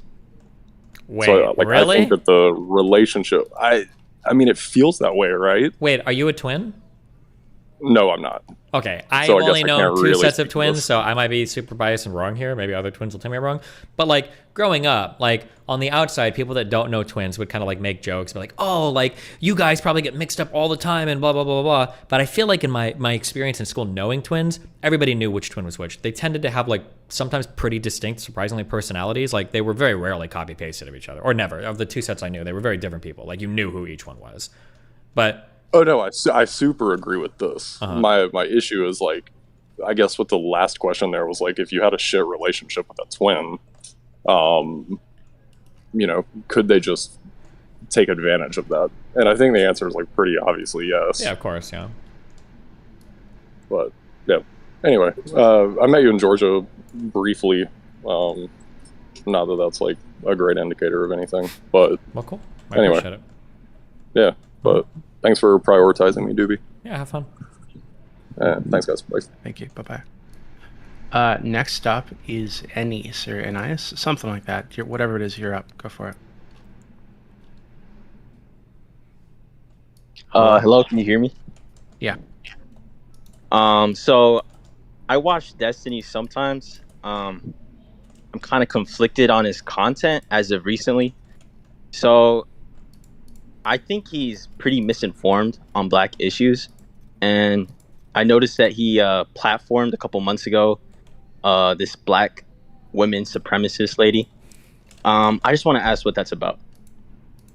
It was a really interesting way to get introduced to a lot of issues in the black community, and she was pretty well spoken and very interesting. So Yeah, but I noticed that you shut down a lot of black men when they come on your stream. But I talked to a ton choose of to black platform men. this woman. I'm talking. Hold on. And I don't know. And then I see your other stuff where you're rude to streamers like Cutie Cinderella. Wait, hold on. Why are we talking about Cutie Cinderella? We'll focus on the black thing first. I guess on a broad. Wait, hold on. Let me respond to the first. Hold on. I didn't finish. Let me finish. Let me Ennis, respond. Hold on. Why are you Ennis, just you gonna gotta let him ramble? Yeah, what the fuck? I didn't finish my question. What? You started to ramble on a totally different topic. Let me respond to the first thing. Or do you care about the answer, or are you just gonna preach? It's an all-encompassing question. How does you know what? I'll bite. I want to see how Cutie Cinderella relates to Annalisa. Go ahead. Well, I think you're just an asshole. So Okay, your rhetoric alright, gotcha. tends to be So on you're the just more here to like obnoxious preach, side, yeah, and you okay. tend to. So brave. You're so brave, dude. Okay. Just I'm giving you applause right now. All right, okay? I'm respond. clapping for you. Respond then. Respond. I don't even. I'm standing in awe of your bravery. I don't know what I can even respond with. You're right. I'm just a big meanie. Well, I just want to help you fix your rhetoric. You come Mhm. off as very obnoxious. Maybe I am obnoxious. Yeah, how can you fix that? Maybe I am obnoxious. Maybe if I'm coming off as obnoxious, that's a good thing because that's what I am, and I want people to perceive me as such. Okay. You should fix that. No, I'm good. No, you should. No, I'm okay. Thank you. Next up is Romaner. You're up. Whatever. Yeah, 1 2 1 2. Can you hear me? Loud and clear. So yeah, my question was kind of like abstract. So how many questions we should ask in general? Like in life, or like in any particular situation, or when we try to understand any particular thing, basically. I mean, it depends on the level of understanding you're going for and what the particular thing is. If you're trying to understand, like, you know, why is the sky blue? I mean, that could be a really simple question, or it could be a really complicated question, depending on how deep you want to get into it. Or if you're trying to understand, there's like a 1,200 page proof written on how like one like 1 plus Yeah. 1 equals 2. So I mean, yeah, it just depends on what you're. Yeah, sorry, good. So my question is more kind of, do you think that there is a way that to standardize or set up some threshold or transitional curve or something like that to the Occam's razor, kind of like? Occam's razor is just a heuristic. That's not like a rule of life, I think, right? Like it's a useful way sometimes to approximate solutions, but that's like with the absence of like other evidence. Like Occam's razor isn't like a rule. It's just like a convenient heuristic sometimes to use. Mm-hmm. So how do you understand when to use it and when not to use it and stuff like that? So what I mean, where I'm coming from, is basically with long enough logical chain or something that looks like logical chain, you can make any object into any other object, kind of, on words, you know? Are you familiar with like the difference between like inductive versus deductive reasoning? Yeah, kind of, yeah. Yeah, so I mean, like, obviously, like, deductive stuff is the best, because if we can just say, like, if this, then this, then, and then, I mean, we win, that's, like, the best thing to do. But oftentimes we have to speak, like, kind of probabilistically, because that's what life is like. We don't always have, like, an absolute statement of fact. We kind of have to go by, you know, like, what most likely happened. So I think Occam's razor, I don't know if this is correct to say, but I feel like Occam's razor is a form of, like, inductive reasoning, where Occam's razor basically just lets you say, like, oh, well, you know, I walked into a room and there was a guy with a knife and it was bloody, and you know, there's a million different explanations I could come up with here, but the most simplest one is this dude probably fucking stabbed the other guy, right? That's like Occam's razor. So Occam's razor is just like a good shortcut, like part of our inductive reasoning. But if we can deductively know something, right, we would never use Occam's razor to solve like a medical question or like a scientific question, right? Like, oh, like I tested these two things and it seems simple to just say that this caused that. You would continue to test until you could like deductively know what the answer is, I would think, right? Mm-hmm. Mm-hmm. Makes sense. So, and other question, what do you think about synthetic languages, like in general? Just any opinion? I have no idea what that even means.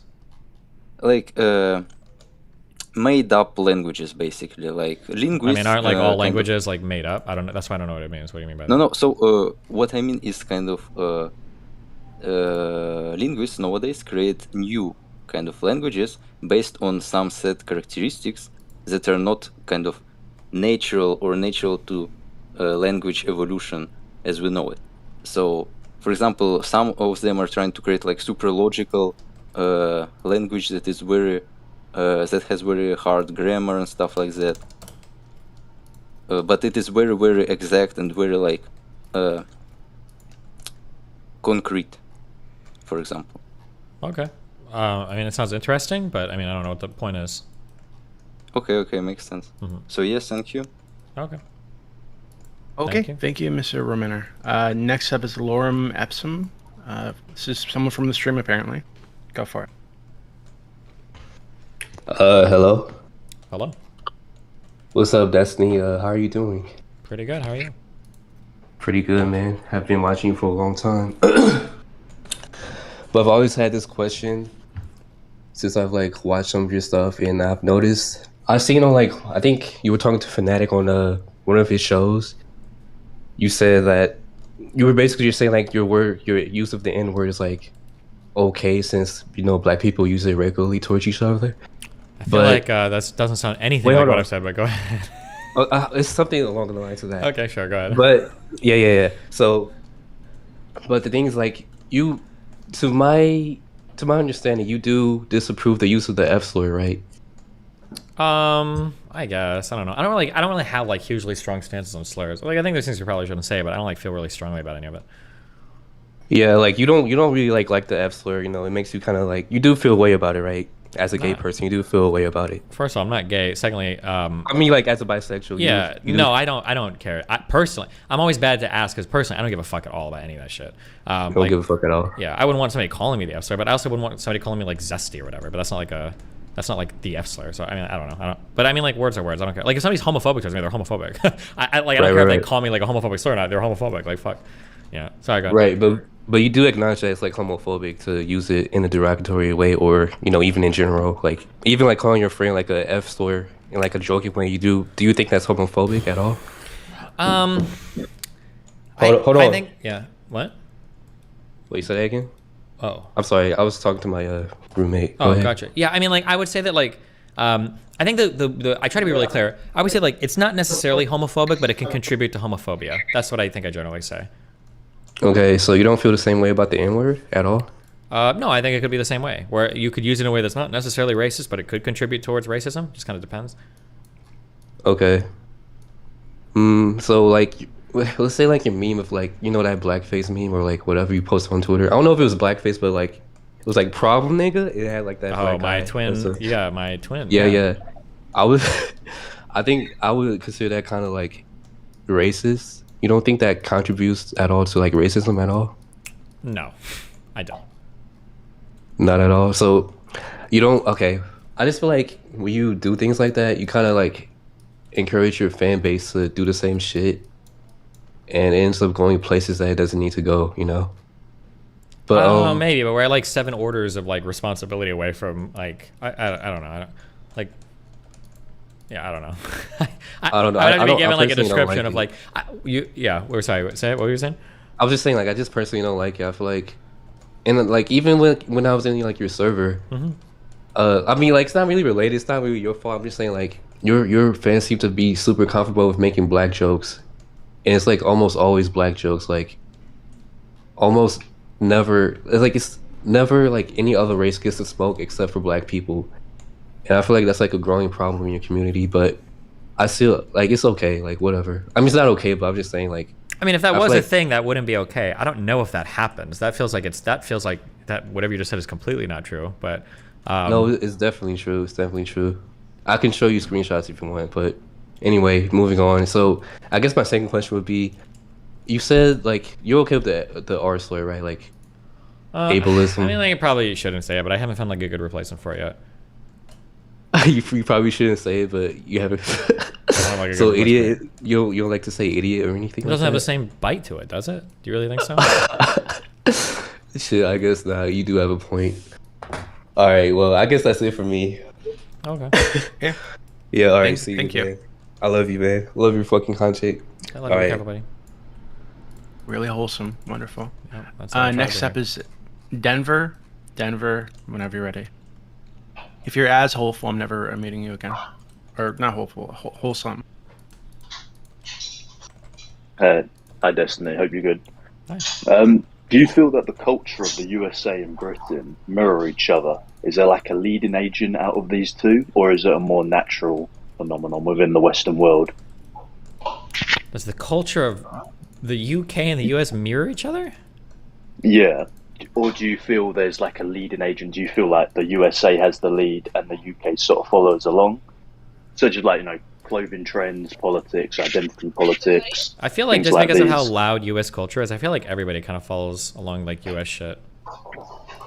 Mm. And would you want to see anything sort of like mirrored from the UK, like social?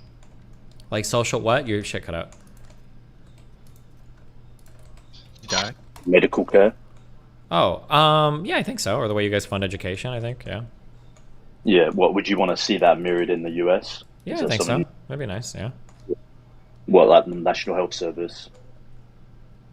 Yeah, that's what the NIH, right?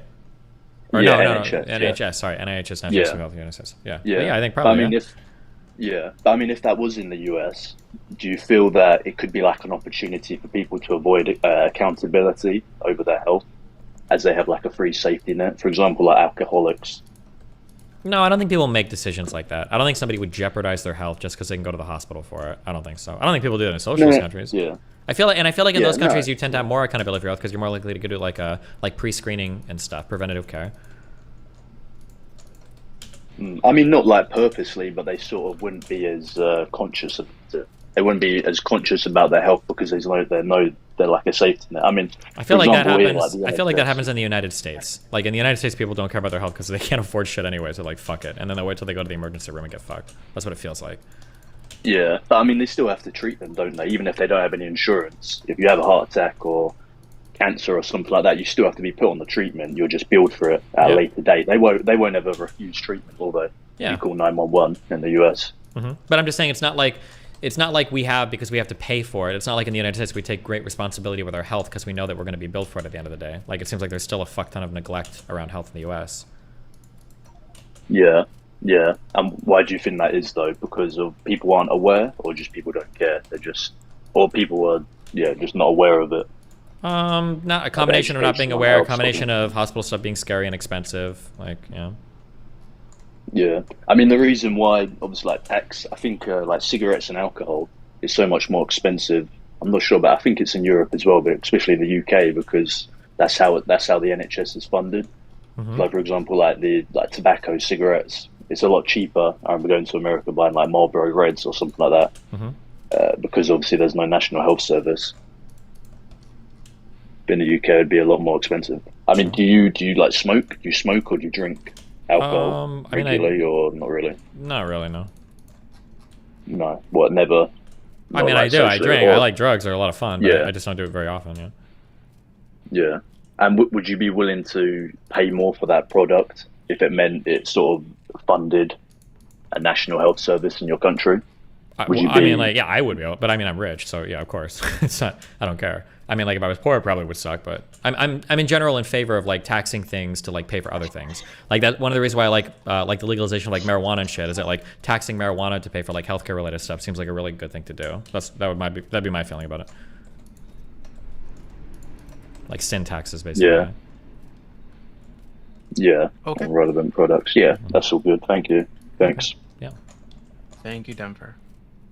Next up, we have. I'm not going to try this. I'm going to call you Sam. Sam, you're up next. Hey, yeah, that's what I said. You could call me Sam. First and foremost, I have to say, like, I am an absolute fan of yours, Destiny. I love listening to your content and just, just absorbing current events through your lens, because I think if I absorb them head on, I would go crazy. I don't know how you do it. Props to you. Props to Ab and Preach. I appreciate it. Thank you so much. So my question, honestly, being a part of like just watching and not saying anything, the biggest issue I have with that is like, especially if I watch some clips of like Fresh and Fit and like those stuff that go online, it's so frustrating because as a woman watching Fresh and Fit, it's like all the women guests fumble the questions. And I'm like, why didn't you say that? Why did you say that? And then I'm just like backseat trying to like say my point, and of course I'm talking to a screen at home. Like, it's so much different. So I'm wondering, why does this happen? Like, is it the type of woman they bring on? I know it's somewhat of that, but also is it something that goes on behind the scenes that kind of like stops them from answering the questions fully? What is going on that we as the viewers don't see? I think there's two big things going on, and it's not what you don't see. I guess everything is pretty obvious. I think the first thing that's going on is that like there are a particular type of women that are going on that show, right? Women that are flying to Miami that look a certain way and act a certain way. So that's one thing that's going on. A second thing that's going on is there's a big power differential. For a lot of these women, they're kind of like small, no names. They've got 5,000 followers on Instagram. This could be a chance for like a decent blow up or like something big for their career. So they don't want to like go hard and get like kicked off the show or make a bad showing, right? And then for a third thing that's like really important is Myron is really good at debating. He's like brutal at it. And you're in their territory where you're already kind of being treated like a second-rate person because you're a woman. And so to step into like the king's throne room and then to try to debate a guy that's really good at it on a show where there's like a lot of tension and shit publicly, that's just a really hard place for anybody to be in. Like, I don't know if they've ever had other left-wing guests besides me, but I think a left-wing man going into that show would have almost just as many problems as any of the women on the show too. So I think all of that kind of plays into that, makes it really difficult.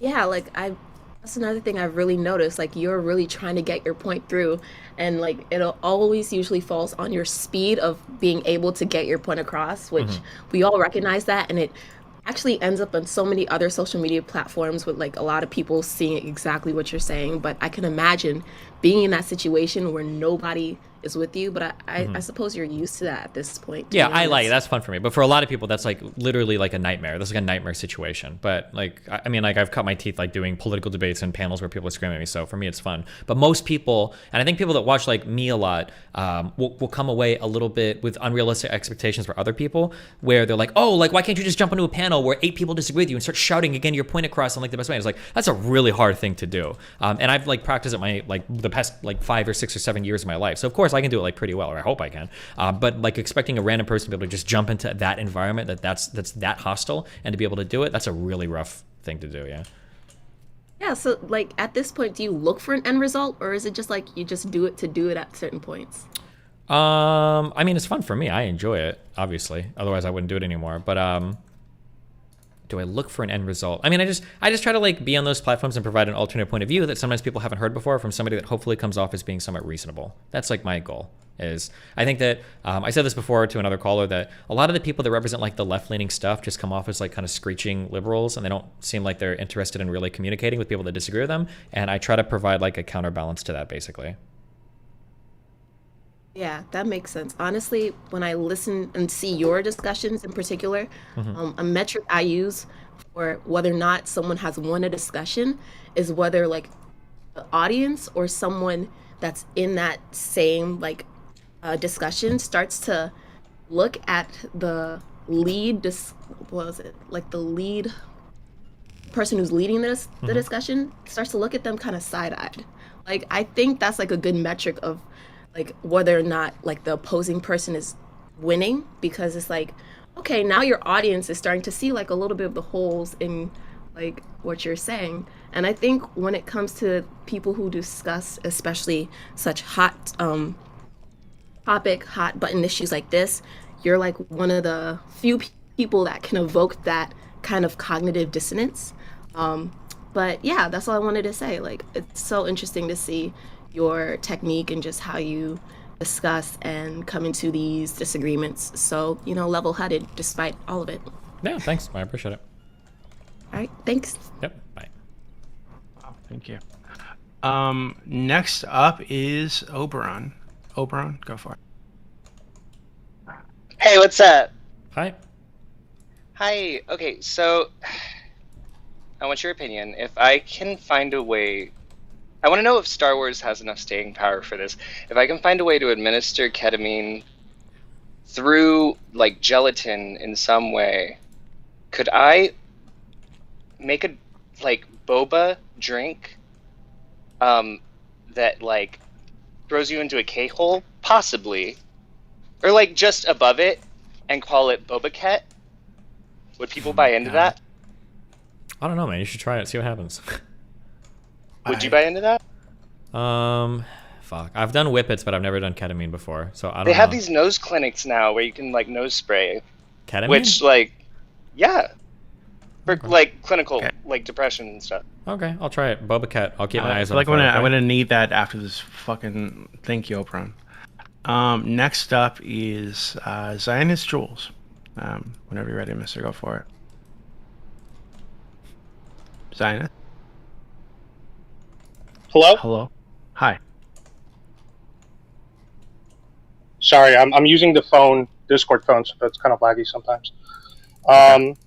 So, Destiny. Yeah. So I was born in 2001. Cool. And I was raised on the internet, like many of us here. And for the longest time, I was just a gamer. I liked to play games, and I didn't really question politics. My parents didn't talk about politics. My parents would just tell me, what's the use of talking about politics? Even though you vote, it doesn't really matter. Just focus on your studies, get a good job, blah, blah, blah, right? Okay.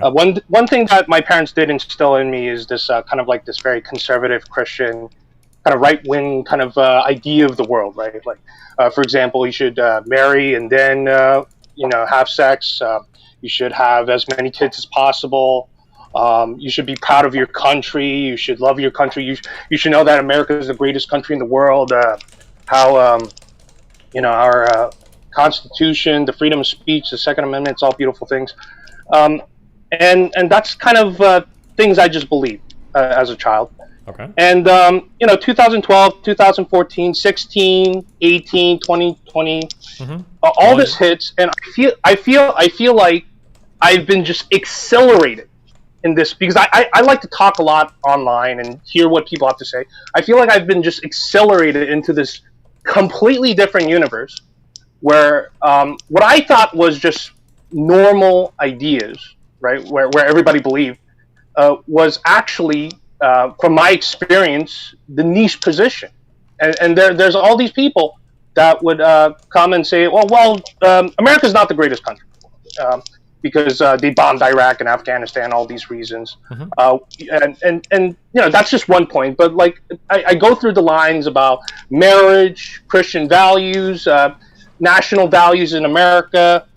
One by one, I keep hearing arguments, and I'm not really much of a good debater, but I keep hearing various arguments about it, and now I'm kind of in this position where.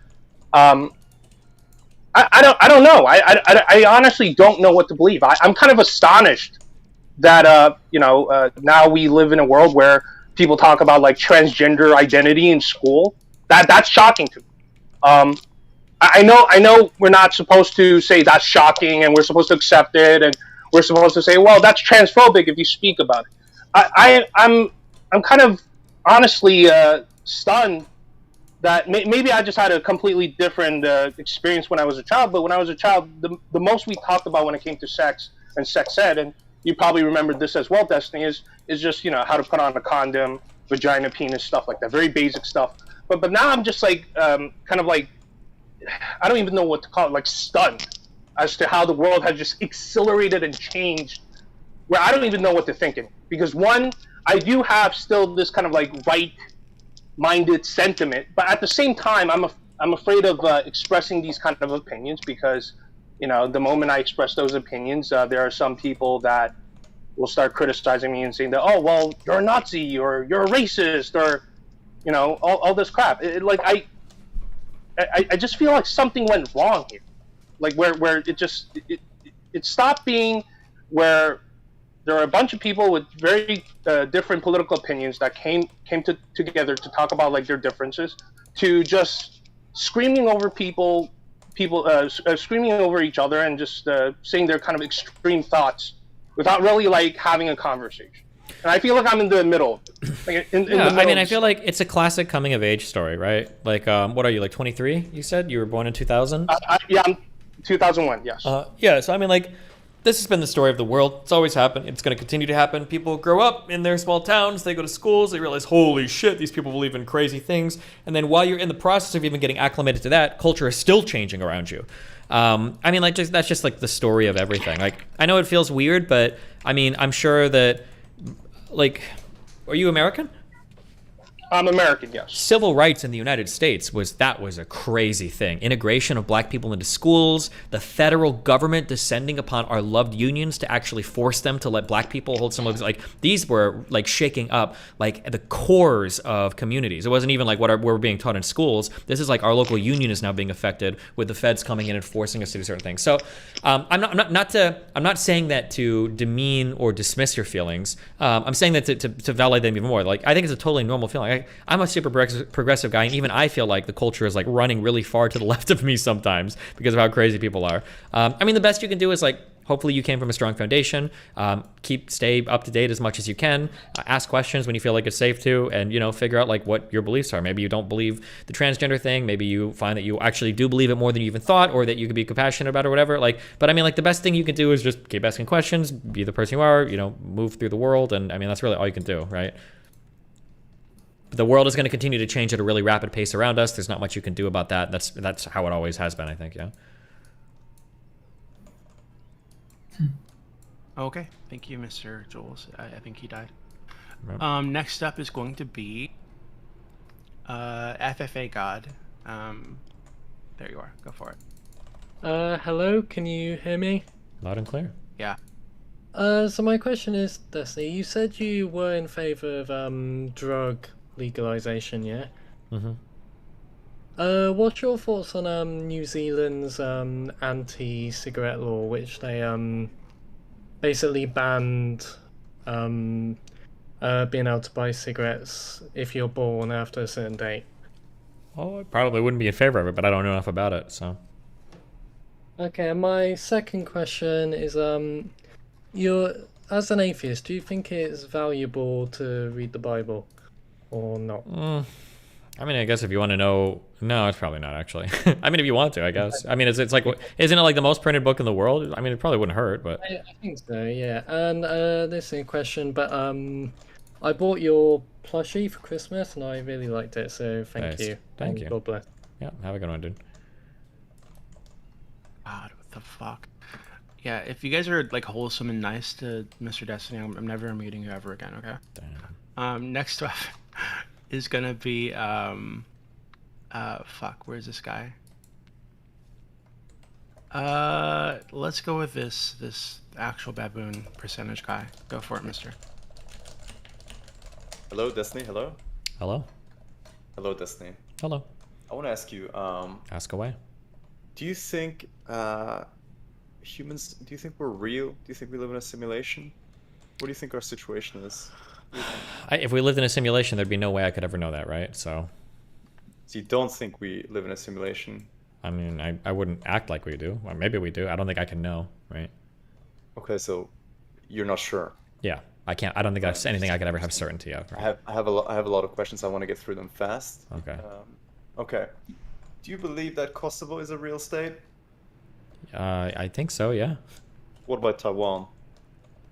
Like an independent nation state? I think Taiwan is a real place on a map with borders. I don't know how it exists. Do you think really. It should be independent? I don't have the history to know. I don't have a good. I can't. Okay, give you that's a good fine. Moving on. What do you think about Jordan Peterson? Smart guy, really dumb dog shit political opinions. Would you say he's a hypocrite? A hypocrite? Yeah, like he talks a lot about how depression is like stupid and shit, but in reality he's like super depressed and cries all the time. Does he really say depression is stupid? I don't think I've ever heard him say something. He does. In a lot of his older interviews, he's like, you know, fuck being depressed, it's a waste of time, whatever. And now he's like crying all the time. I would have to find videos of that. Jordan Peterson, I give him a huge leeway for any of his old videos when he talks about psychology. I would be really surprised to find out he ever said anything that stupid. I think he's generally pretty smart when it comes to I psychology. want you to know, my name is Martin. I'm a Okay. cabbage farmer. Okay. So, have you read the Unabomber's Manifesto? No, I haven't. Okay, last question. Do you prefer the deer or the fish? Probably the fish. Great. Goodbye. This guy begged me to get on for like 2 hours to do that. Nice. I don't understand you fucking people. Okay, well, we've been doing this for like a little over 2 hours. I don't think we ever talked about like a cutoff. So like, how long are you okay with going? I'm okay with going forever. I can do a few more. You're good. Okay. Next up is Glorious George. George, go for it. Hey, Destiny, big fan. Yeah, my question has to do with like one of the things that just drives me up a freaking wall with Democrats is that this idea that they think we live in a temporarily disaffected utopia, right? When there's like literal Nazis running around the country, like trying to tear down our society, and they're being, pretty resurgent with it, right? Like 1/6 is a good example. And so my question for you, Destiny, is what do you think about individual gun rights? Do you think that the Democrats miss the trick when they promote gun policy that disenfranchises society's most marginalized people, such as LGBTQ and persons of color? Okay, can you give me that question in a slightly less loaded way? Sure. I mean, well, I think like... Because, I mean, like, you're begging the question hardcore. Well, if it is the case that getting rid of guns is disenfranchising minority populations, it seems like I can really only answer one way unless I hate minorities, right? Like, or disenfranchised populations. That's a fair point. I mean, I think what I'm getting at is, do you agree with Democrats is like...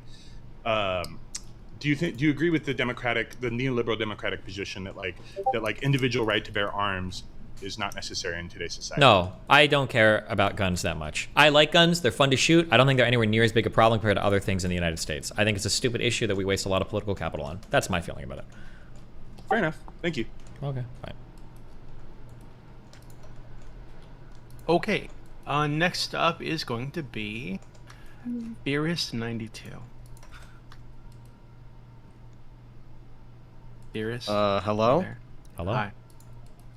Mr. Destiny. Yeah. You know, I was diagnosed with schizophrenia when I Thanks. was 19 years old. Okay. And you know. Wait, is this a real thing or is this a fucking meme? I can't tell. No, this is real. Tell me about your schizophrenia. Do you not? I think schizophrenia really is more or less like, you know, it was created in the 1950s and 60s by the CIA. Okay, he's not And real. It's just a fucking meme. All right. This is real. I don't know. No, I'm denying your reality. I refuse to believe you're a real person. Thank you. We're moving on to the next person, and that is going to be Booty Call. Booty Call, whenever you're ready. Booty Hi, Call. Destiny. Hope you're enjoying. Hi.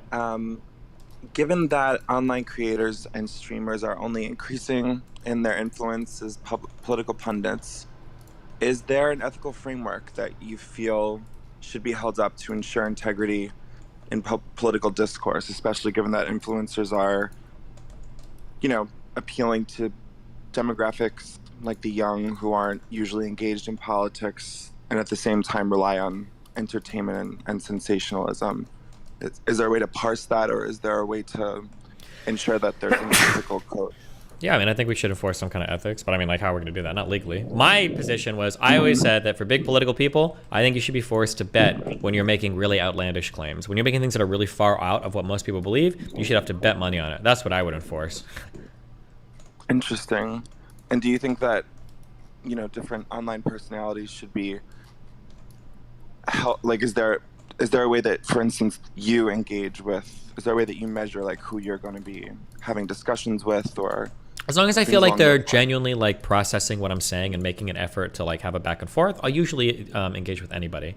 But if I feel like you're just there to kind of like troll, you're not being very responsive to what I'm saying, you kind of come off as a bot. So people like Haas or Jackson Hinkle or Samira, like that whole, like a lot of the tanky people, that Coach Red Pill guy, yeah, I'm probably just not going to engage with them because it's boring to me. Yeah.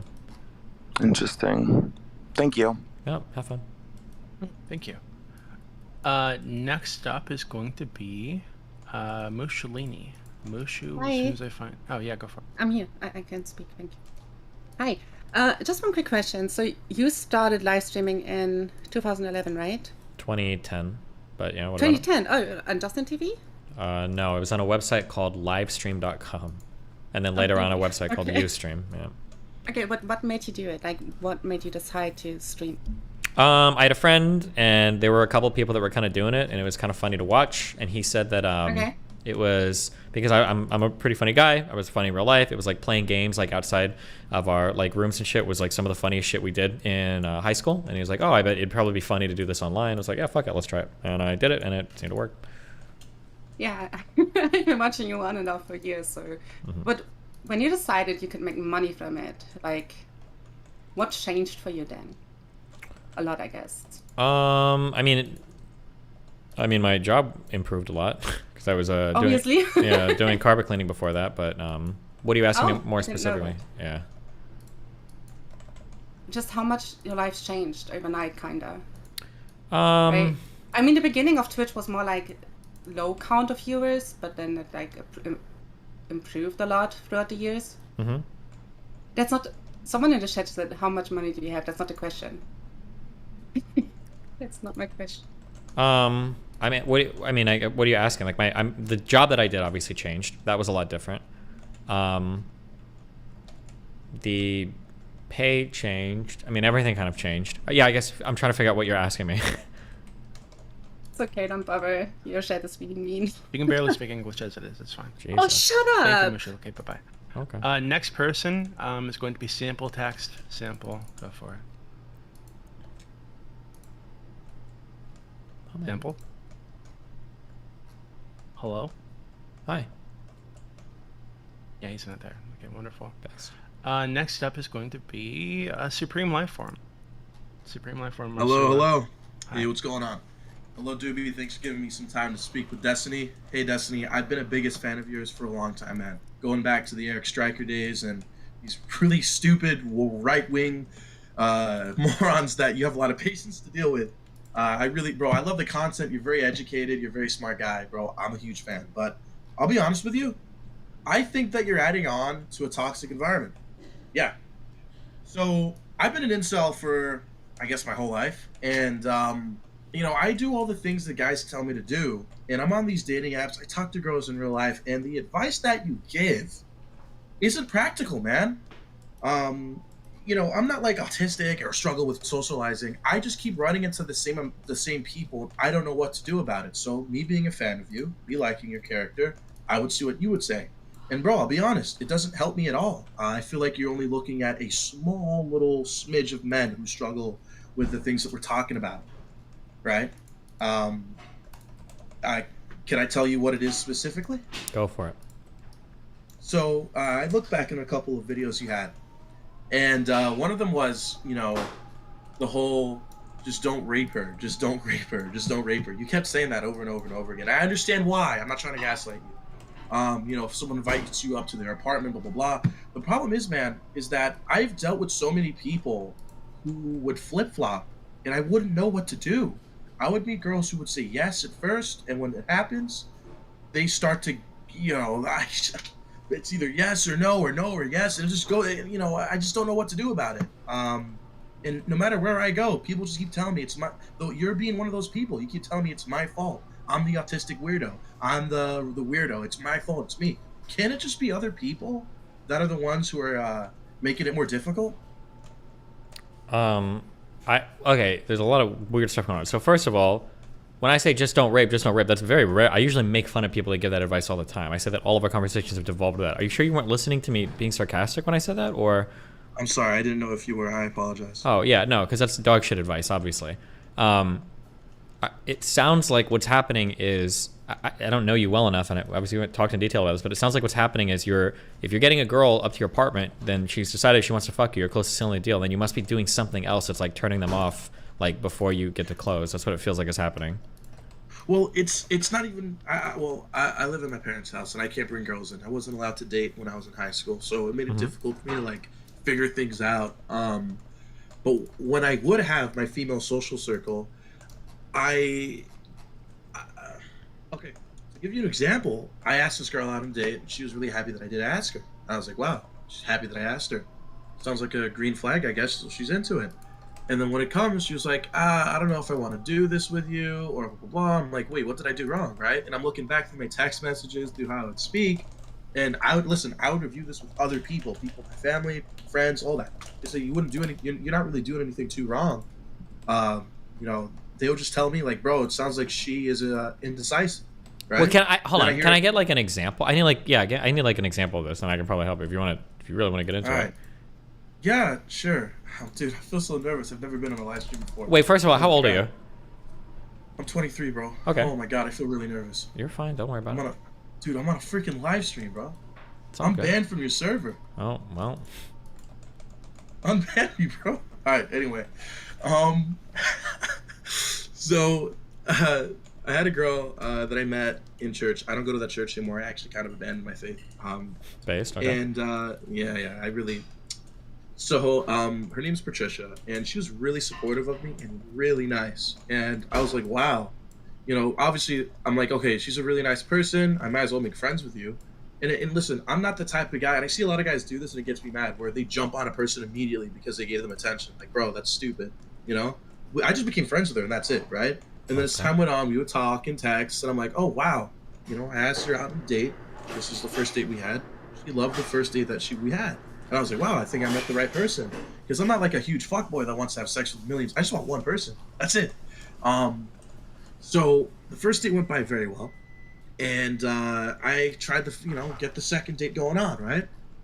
Second date goes on, and she's like, oh, let's go for it. I'm really happy. She wanted to go on a second date. But the problem is she's been very flip-floppy, and this is where I've met it with so many girls, man, where they're like, I don't know if I want to, like, they don't say me immediately, but they're giving me vibes of, I don't know if I want to do this or whatever. Like, they say yes at first, but when it comes to, like, actually planning it, there's always, like, an excuse that comes out of nowhere, or... So what'd you do for your first date? I live in New York City. We went out. We had like a double date, right, with someone else, and we went out to Central Park. We had a picnic. She loved it, right? Okay. I remember making her blush too, right? And I'm not, bro. I'm ugly as fuck, bro. I've never made a girl blush before, so I was like pretty shocked that I did that. Okay. Yeah, bro. So we had a pretty good date. Everyone. How do went you? home. Yeah. How do you know that she had fun? She told me. Okay. And also, like, I was making sure that during the date, I was like paying attention to like our behavior. I'd always make sure to keep the conversation going. Things that people would say that are good things that happen on a date, right? I did, right? And the reason why I made sure it was a double date is because I really wanted my guy friend to make sure what I was doing was right? Because I was really messing, but bro, I'm nervous, bro. I've never had a girlfriend ever in my life. Okay. I've never really had a woman ever in my life. So it's yeah, that's how the first date went. And when you tried to set up a second date, what happened? So I tried to set up the second date, and this is with every girl I try to do this with, man, and it made me want to like freaking chew on glass. So basically, she was like, "Oh, let's go for it. I'm really happy. The first day went by well, and like we're texting like every other day. Like we're friends. So like she was really happy that I did it, right? How do I know? Because she told me, she was like, "Oh, let's go for it. This is great. I'm gonna have a good time again." The first time we had was such a good time. I was like, "Awesome, great." But then, out of nowhere, we found a time, right? We found a place, everything. She tells me out of nowhere, "I don't see you this way," or "I have feelings for another guy," or whatever. And it made me confused because I'm like, man, what am I doing wrong? I understand. Listen, bro, I'm not like these red pill incel guys that blame. Yeah. I don't care about. You don't have to. I don't need the qualifiers. Okay. Do you? Okay. Sorry. I don't want to, because I don't want to take everybody else's time. Do you Yes. When you're, do you have any text messages? Do you want me to it's really just like me cracking up jokes or whatever, and or us asking how's your day, and like. Sure. Okay. So this is my feeling, okay? But I haven't seen it, so I could be totally wrong. So everything I'm saying might be fucking worthless, what I'm about to say, okay? Yes, Ready? sir. Yes, okay. sir.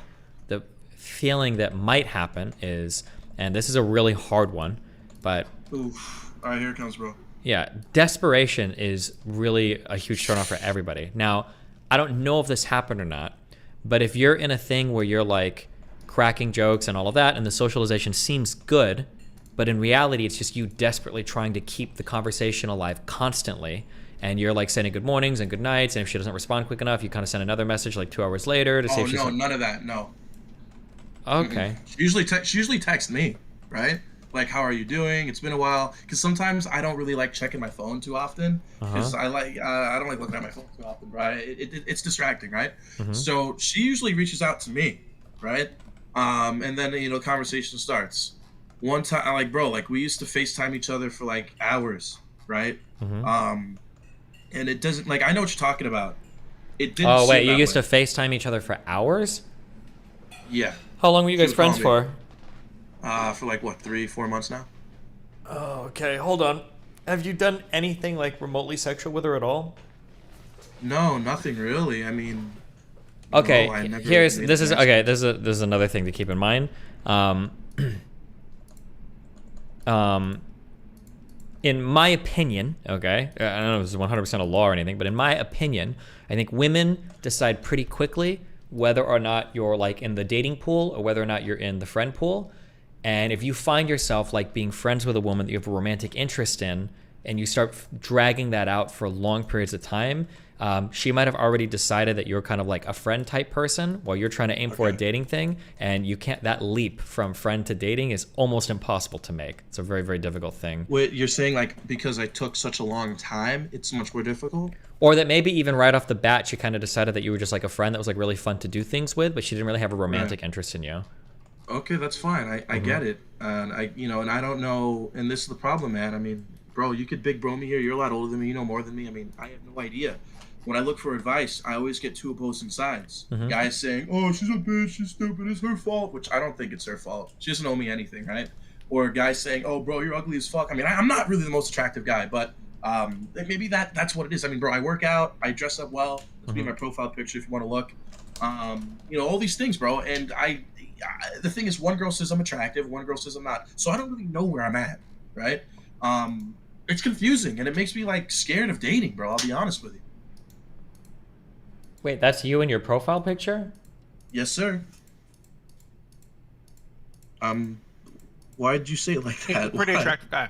Wait, I've sexually harassed Marcella here a dozen times. Yes, you have. He- No, Doobie's a yeah. freak. He's a freak. Doobie, you're a freak, bro.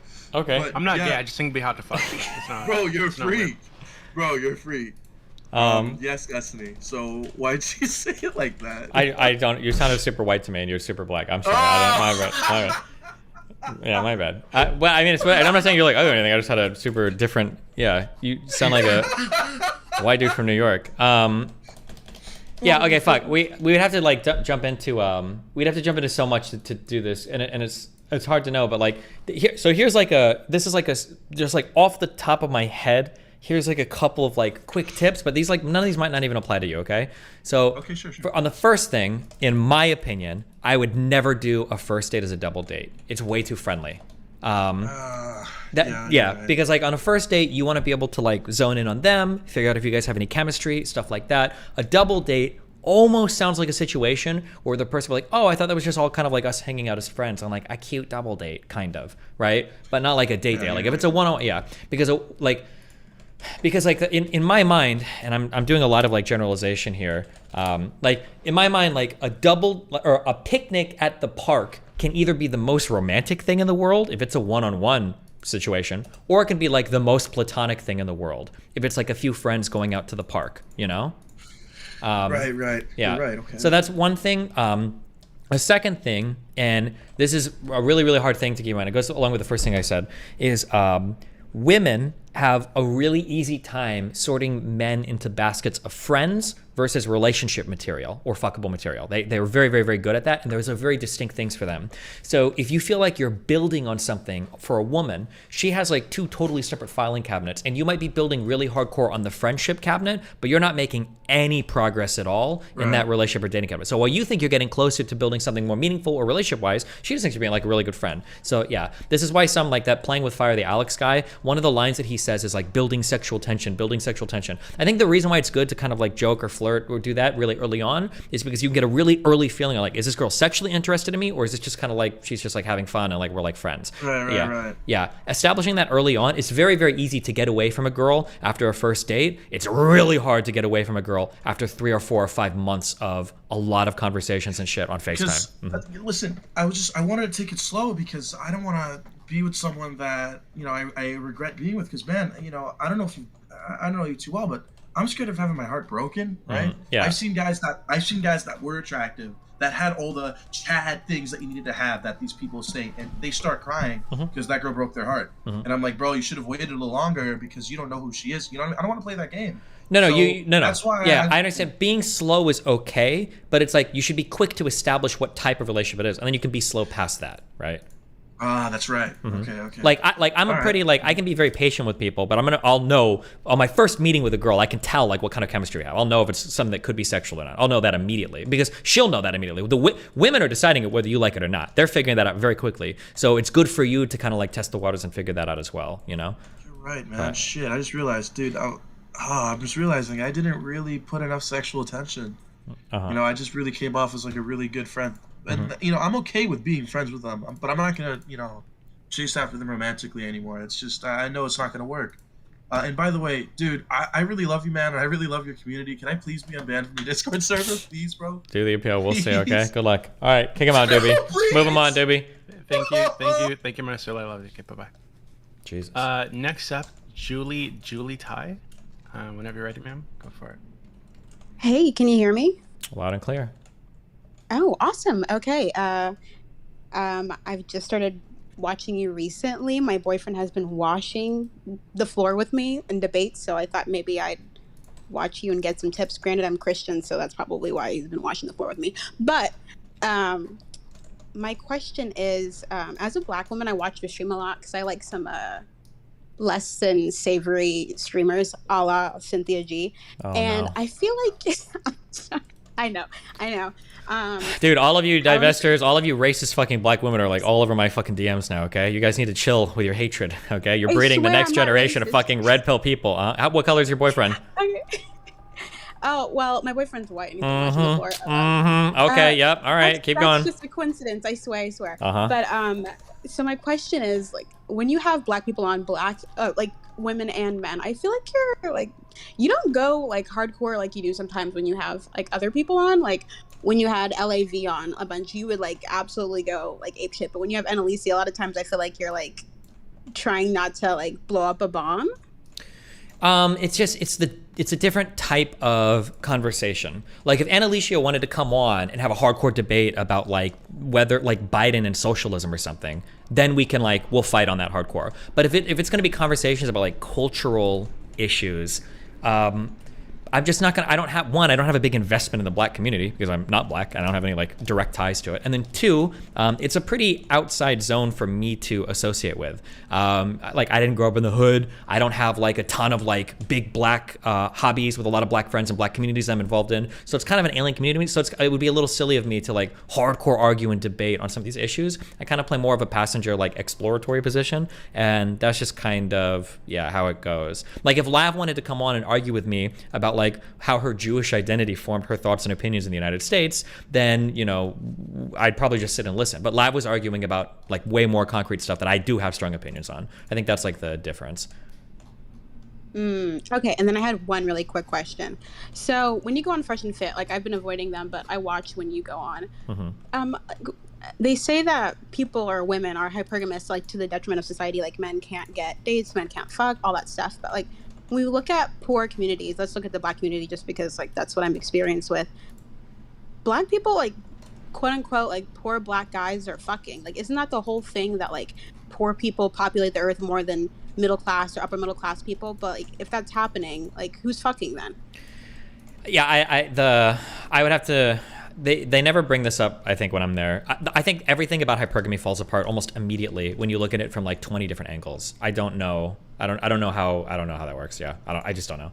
I've said this a million times, and every time I say it, they seem to let it hang and they don't really challenge me. But people tend to fuck people that are in their neighborhoods, that are in their classrooms, that are in their economic class. That's just how like all of human history has worked, and it's how it's worked today. This idea that women are selecting for the top 20% like seems to literally be solo built on fucking Tinder stats. That's not always representative of the real world because it's like 5-to-1 men versus women on these dating apps. So yeah, but I don't know. But I've never had any of them like really try to defend hypergamy in front of me, so I don't even know what their responses would be to something like that, unfortunately. Okay, this was really cool. Thanks for picking up my call. And I swear I'm not racist. I'm actually really nice. But Okay. she just has points. Okay. Thank you. Have fun. Be Thank careful. you, Julie. Okay, next up we've got the goat. The goat, whenever you're ready. Yo, can you hear me? Yep. Yo, cool.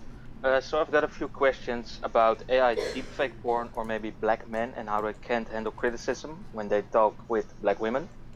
So whichever you want.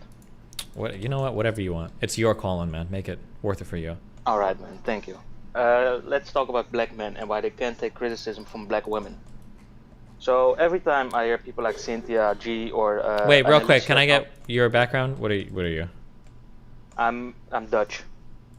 Okay. Go. Well, when you say Dutch, like, are you a black Dutch person or a what? I'm pretty white. Okay. Go ahead. Okay. I'm not racist. I'm Dutch, but I'm not racist. Okay. Go ahead. All right. So I feel like every time you have a black woman on and they have like criticism of black men, and then later black men come on to talk about the same topics, it's always looks to me like they act like hurt cats, like they're scared and they always play like a victim role. So I want to kind of ask like how you see that and if you maybe agree with it. Well, I think, like I said, there's a lot of resentment built up in some of these black communities against each other, where like a lot of these black men have been told really bad things, the way their moms treat them, the way that their family treats them because of their fathers not being there. That kind of like rolls over to like building up resentment, I think, and then it just bounces back and forth between black men and black women because of that. I think that's what it seems to be. Yeah, I kind of agree with that, but don't you feel like at a certain point, like you have to kind of grow up and think like, yeah, maybe things are shitty in the past, but we gotta look out for ourselves as black people and kind of get over it. Sure, but I mean, like, realistically, how many people get over anything, right? People carry shit like this with them for their entire lives. Yeah, no one really gets over it, to be honest. And if I am able to, if Doobie allows me, can I ask the deepfake porn question as well? Go for it. I kind of, from the talks you've had with women like Pixie and the tweets, of course, on the internet, to me it looks a lot like women, of course, have been the gatekeepers of sex a lot of time. And I think the deepfake porn shit just comes down to that they don't want to lose that power. And I was wondering what you think of that. I think that's where I largely settled on for the deepfake thing. I think that women are used to being able to dole out sex, and deepfakes in a way kind of threaten the ability to do that, and it feels really gross if a guy's able to get something from you that you're not giving him, I think. That's where I largely fell on that, yeah. Alright, and one more thing. Pixie says like it would feel like she was being raped if she saw a video of her being deepfaked. I thought that was kind of ridiculous. Yeah, but I mean, I think it reinforces what I say. It's just women feel like they are kind of in control of their bodies and their sex, and like men shouldn't be able to get that from them if they're not giving it to them. So when a guy's found a way to kind of like short circuit that, it feels really gross to a woman, yeah. Okay, thank you for the answers. Okay. Thank you, Go. Have a good one tonight. Okay, next up is Agnologia. Go for it, mister. Hello? Hello. Destiny. Okay, bro. I've been meaning to ask you these questions for a minute. Okay. About like, my bad, bro. I'm just nervous. But basically, I don't know. I feel like Okay, I'm gonna start off by saying I don't. They're all listening to, and you're fucking up. You should be ashamed. I don't think you're racist, but I will say that like some of the stuff, I feel like when you talk about how you didn't want to push back against Annalisa a lot when you first spoke to her, because like you were kind of just like feeling out what she was saying, but then there were certain times where like I don't know, man. It's like then you argue with Angry Man, and he kind of gives you a lot of perspectives that Annalisa primed you for, and then like you use her talking points against them. Well, So, hold like, on, stop. like a- Wait. Okay, hold on. Stop, okay? Angry Man was not giving me a perspective for me to consider, okay? Angry Man was telling me that black women were the reason why the black community was so destroyed. That's a pretty big position that I'm gonna have to, like, fight on, no? I think there was a point in the conversation where an answer to a specific answer to a question you asked him was black women in terms of like attitudes towards approaching relationships, and you kind of took that as like and like just kind of like spun the whole conversation to a different thing. But regardless, like I think there's certain things that you didn't push back with her that like I don't really understand it. Like for example, when like you asked her. One of the first things you said, I don't know if you remember, one of the first things you said when she asked you about, when you asked her, what are like some of your solutions? Like you need to come with solutions to these issues. Or not you need to, but like do you have any proposed solutions? She said divesting, because she's a divester. And like it is what it is, like whatever. But then like a couple days later, you have Low Tier God on, and he mentions that he doesn't date black women, and she comes into the stream flipping out on him. Why would you say that? You're a prominent black man in this community. Or not in this community, like in this space, and you're saying things like that, pushing this message, and you didn't say a word to her when like she is a divester. That's their entire brand. I thought that was literally, didn't I explicitly bring him? I could be wrong, but I thought, didn't I explicitly say that like, isn't Low Tier God just the other side of what you're advocating for? I feel like I said that. I feel like that was why we brought Low Tier God on, is because he's basically like. No, but okay, you might have said that, but like she only came into the call. No, like this is the day where she came into the call specifically because she heard him mention that he doesn't date black women. So like I feel like the moment she even tried, like that should be Annalisa. You're like this is what you say. Like he took her advice essentially, and she was screaming at him about it. Well, yeah, but they were there to talk to each other about it. Why would I interrupt that? Like there were points that Annalisa made that I agreed with a little bit more than Fnatic, but I let Fnatic do his whole thing. I didn't like defend her points while they were chatting. Okay, and so like I think like just generally, if there's like those people are there to fight with each other. I don't think I'm gonna like. Yeah, I know, but like you say that, and then it's like you say that, and then everywhere you go, it's like, oh, Annalisa was right. Oh, Annalisa was right about this, bro. Like, I don't think you understand. Like, I think because like, especially when you first spoke to her, like there was a lot of subtext in what she was saying that you may or may not have picked up on. But like it wasn't as like a lot of like you saying she was right in regards to most. Now I'm not gonna say everything because a lot of stuff she said was based in fact. Like there are a lot of issues like the Black community that like aren't really disputed and have been acknowledged. Like I know like you talk about rap music and like people talk about rap music and like how destructive it is. There's like especially today there's an equal if not greater amount of rap music that like condemns a lot of the shit that like caused a lot of these issues. And Alicia wasn't breaking any ground. She was saying that to. I mean, I know this is gonna sound like cliche, but she was saying that to make herself palatable, to like get a lot of the subtext of what her message is, which is divesting, which is why I'm sure as you've noticed, as you've seen more about Cynthia G that you didn't know before, you're like, oh shit, I can't put a lot of the stuff she says when her videos come on and I'm interacting with them. Let me pause that because she's about to say some crazy ass shit. And Alicia was saying all of that, but like it was just Annalicia, like it was like the version of that that's like whitewashed. And so you keep saying she was right. She was saying what Cynthia G said. So do you think Cynthia G is right? Or I mean, I think when I say Annalisa's right, I mean, there's some points that she makes that I think I agree with about like the fragility of like the black male community online, or them like being quick to blame every other thing, which I think can be a little bit cringy sometimes. But like, I don't agree overall with her prescriptions. Like, if a black guy came on to me to like chat about issues in the black community, I'm not going to throw Annalicia rhetoric at him. But if there are going to be a group of black men that are all telling me that like black women have destroyed the black community, well, then I probably am, right? It depends on how aggressive the other side is for how much I'm going to, yeah. And then okay. I don't want to take up too much of your time. Just one more thing. I think, well, not I think, she 100% misframed Fresh and Fit. Fresh and Fit is not a black community dating show. Myron is African. He's black, and like you can't really like politically like there wouldn't be a logical way to say he's not black, even though like he's like I'm not like he's kind of black. Like it's not like he's black, but he's kind of like whatever. Fresh obviously black.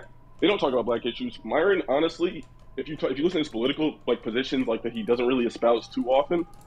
He sounds more like Annalicia when it comes to like black men and like rap music and like black culture. Like he kind of says a lot of that type of stuff. But he does say really things like that, but like I hope I'm not burning a bridge. I hope I'm not exposing anything. I imagine I'm not. But like I've talked to them. We go out to eat like pretty often after they do shows and shit.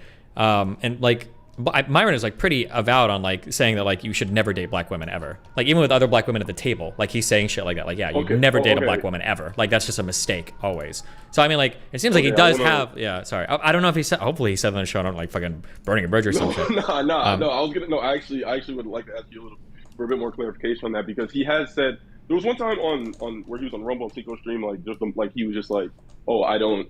He goes. He didn't say. He's actually said I don't not like black women. He was like I just don't like ratchet bitches. The ratchet bitches can be black, white, Asian, whatever. Like that was kind of like the gist of what he said. And I get what you're saying, but like it's just like they don't speak to like the black community. Like Annalicia, I don't know. It's too much. I don't want to like take up too much time like trying to like delve into this. But like I'm not like Annalicia. I think like took advantage of the fact that you weren't sure about whether or not they were like a black red pill dating show. To frame it like that. And then when you frame them like a black red pill dating show, a lot of what they say will sound stupid and will sound contradictory and will be because like there are like different dynamics that exist in that community. That's really not what they are. Like I used to like when I worked, like I watched them a lot. Oddly enough, I listen to them a lot less since I listen to you because I hear a lot of the stuff they say a bit differently and it's not quite as comfortable for me to watch. But it's not like a black show. It's and they don't I don't know. It's not that. Like I think she misframed that because she kind of wants to like get her shit off about like divesting and like black males being like degenerate losers that failed the community and all that shit. She also like when that other Sophie girl comes in and talks about like the engineers of like black societies being women. That's all bullshit. Like I don't know. Sure. Like black societies more or less of like the dynamics that exist within those communities have more or less just been the same as all these other communities that like missionaries like went to and like Christianity like heavily influenced or like that were subjugated by like other people. Like it's not like it's just like while society was growing with men with patriarchies in the West, just like these African communities had women like picking up after all these degenerate men that were just doing drugs. It's like I don't know. I feel like that's like I know that's not what you say, but like that's kind of like how it comes across sometimes. Okay, I'll keep that in mind. And all right, well, thank you, bro. Appreciate it. Be careful. Thank you. Okay. Next up, we've got Bears. Or Geo's your name now. Go for it. Hello. All right. Is this Steven? Is this Steven? Yep, the one and only. So my question to you is, why have you betrayed the white race by association with the left, and your planning of action?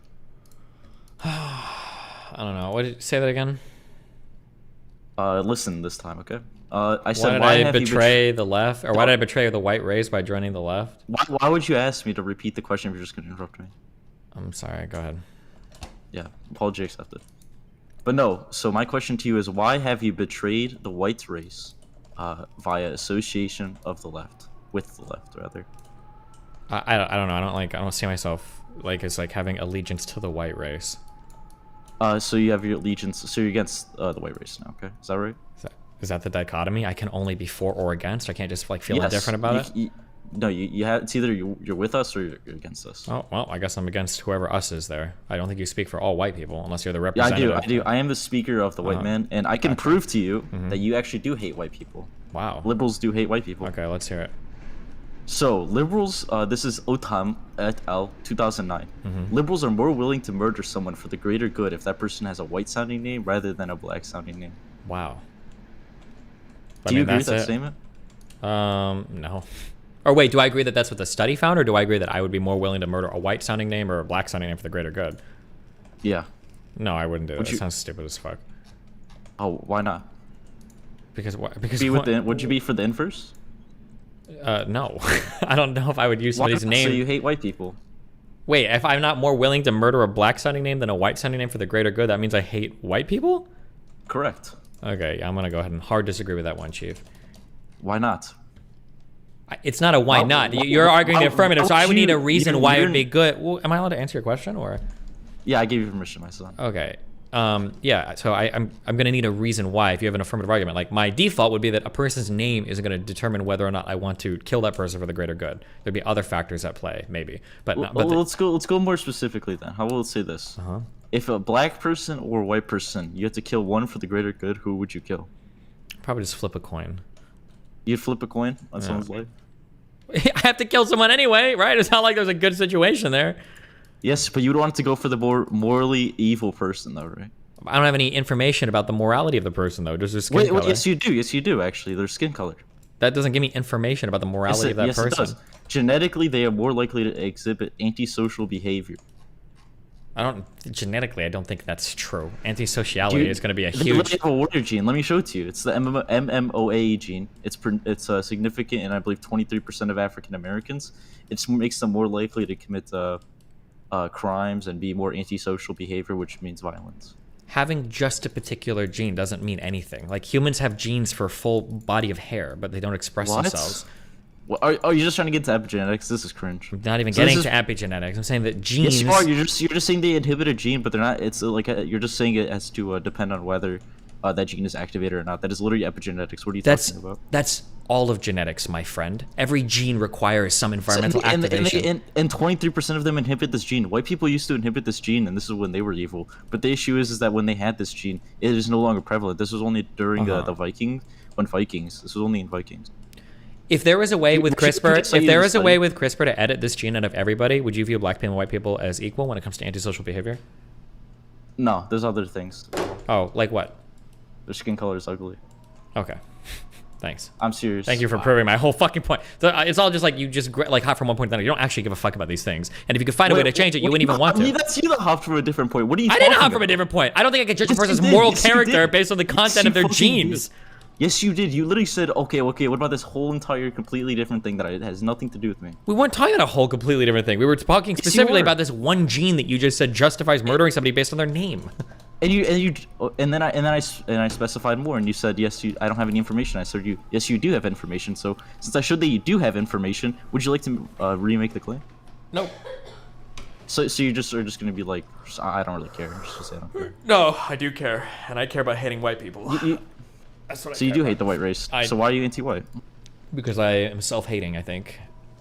I think it's all the indoctrination from like the liberal. This isn't funny. I'm not trolling. From a very early age, I think I've been fed like a ton of anti-white messages. So it's really hard for me to like even discern like what is right versus what is like white, or like these projects. Like I think white people have been enslaving black people all the time and exploiting African countries. And I feel really bad about all of it. And I think it's like fucked my perception of like white people up in general.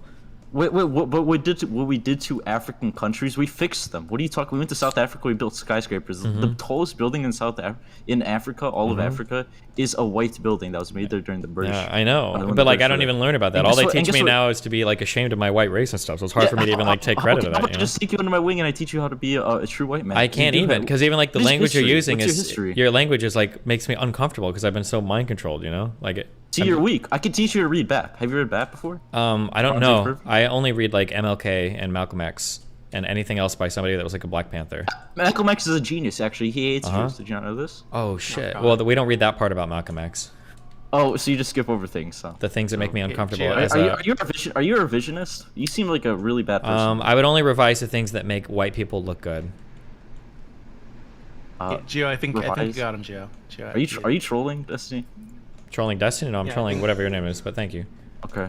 Just so I have 2 things to say about you. Just I'm before sure I leave, you I do. guess, Yeah. because you seem He's gonna do a slur. I can feel it, dude. Here it comes. Can you just wait, bro? Chill out. I'm not gonna say a slur. I'm not retarded. Okay. You just said a slur, by the way. I don't believe in the R slur. Sorry, go ahead. Say your speech. You're so unfunny. I know. I am. So you're hilarious. So as I can see, this Smurf has like completely, just gone off the rails and not even want to engage. He hasn't came here prepared for any confrontation and just wanted to to have his fans come here, I guess, to give him like a little jack off for his ego. Exactly. Yeah. True. So and my last question to you is, why did you name yourself? Your name Destiny, by the way. Why'd you name yourself after a black stripper? Because that was my real mom, and I can't even get into that story. But yeah, it's a long story. Yeah, thank you, Joe. Thanks, I hate white people more now than I did before. Thank you. Ziz, you're up. Go for it. Ziz. Hello? XYZ. Yeah. Oh, okay. Yeah, cool. Just gonna preface this by saying I don't know jack shit about fucking econ, so correct me if I'm wrong about literally anything. Could you explain your arguments against trickle-down/supply side economics? I've only heard you say that it's stupid because why would companies increase their labor cost? But is it not possible to like increase labor costs in short term for like long-term games? Like increasing wages could attract like more people to come work for a company, which would allow that company to produce more shit. Then other companies could like increase their wages. It could a little bit, but the incentives of the company are to keep wages as low as possible because wages are a cost of doing businesses, or a cost of doing business. So when you look at where the incentives lie, the incentives for the owners of a company are always contrary to the laborers of a company, right? And the interest of the labor is contrary to the owner, right? As an owner, I want to be able to get as much work as possible for as little pay as possible, and as a worker, I want to get as much pay as possible for as little work as possible, right? This is like the contradiction that exists between owner and employee. So as long as those contradictions exist, it seems hard to imagine that money will naturally flow down from owners to workers because there's not like an incentive for them to do so, other than to increase ultimately what they can own at the end by maybe attracting better employees that they can exploit more.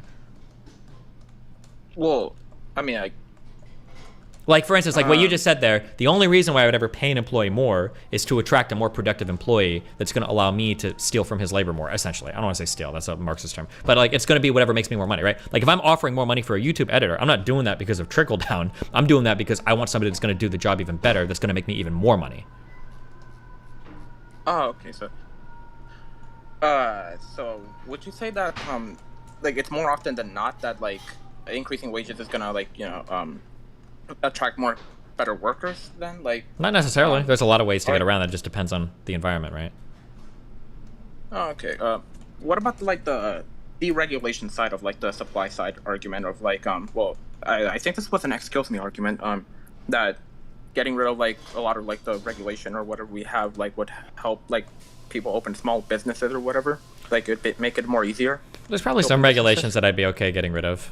Like there's probably a lot of like occupational licensing that I'd be okay like tossing. There's probably some regulation I think is dumb. I'd have to look at something in particular to know. Like I'm not gonna have like an answer of like I'm never gonna say all regulation needs to be gotten rid of, but. Oh, okay. And one last thing, could you get more like neoconservative people to debate? Like, I mean, I know they're kind of rare nowadays, but like. Yeah, there are no more. There are no more neocons. They're all gone. They all turned into fucking dipshit Trumples, or I guess like moderate left people. I don't know where any neocons are anymore. It'd be interesting to see them because it'd be nice to have like some kind of conservative representation that isn't just like another Trump dick suck. But yeah, I truly don't know where these people can even be found anymore. I don't know. I mean, your only option probably is a fucking rage pope, but I don't know if anybody wants another rage pope debate. Sure. Yeah. Okay. Well, yeah, that Thank answers you. my question. All right, thanks. Be careful. Wonderful. Thank you. Next up, sample text. Whenever you're ready. Sample text. If you do this again, I'm gonna fucking kill myself. Not in Minecraft. He's doing it again. Okay. So last I'll be with you guys. DJ, you're up. Go for it. DJ. Oh, hey, sorry. Hello? Hello? I'm sorry. Can you hear me? Yeah. Okay, cool. Thanks, Doobie. Don't kill yourself. Destiny, a little while ago, it sounded like you were talking about how... So feminism kind of has this conception at the core of it that we should divorce gender roles from gender identities. So, like, if you're a woman, but you want to have short hair and big muscles and be butch or whatever, you're still a woman. But with pro-trans ideology, it feels like if you do enough masculine things but you're a female, you're not a woman, you're like a man now. Do you think there's some way of reconciling these two, like, conceptions, or are we gonna have to throw away, like, one ideology and go with another?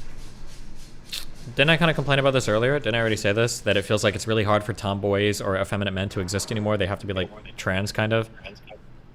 Yeah, so, like, do you think we should, like, is there some way for both of these ideas to, like, coexist? Or is it going to be that, like, if we prioritize, like, being able to change your gender roles and being able to change your gender identity based off of, like, which roles you play, but we also prioritize, like, having gender identity not be super related to the roles you play? Like, you can be any gender identity and play any role. Doesn't that sort of, like, isn't that the source of, like, why gender is starting to become meaningless and why we're getting this, like, self-ID concept? I think self-ID concept comes from too much affirmation and everything. I don't think it necessarily comes from there, but, like, the desire to, like, toss everything relating to gender, I think, is really silly too. Like, I don't agree with that. So for people that tend to push that, I tend to push back against that. But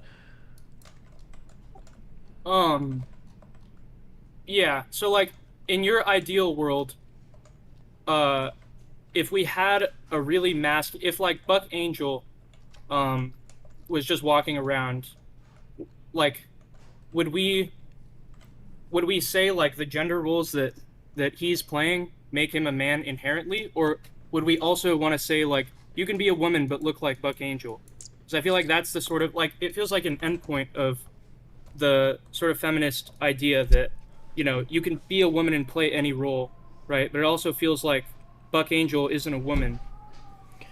I mean, we're really like hitting the edge of, like, how we identify, like, these gender concepts. I feel like this is why I say, like, gender is not necessarily, like, the biological thing. It seems to be a little bit different. I think anybody would have a really hard time calling Buck Angel a woman. I think that'd be very difficult to do. So I like. So would you? Yeah, would you say, like, past a certain point, like,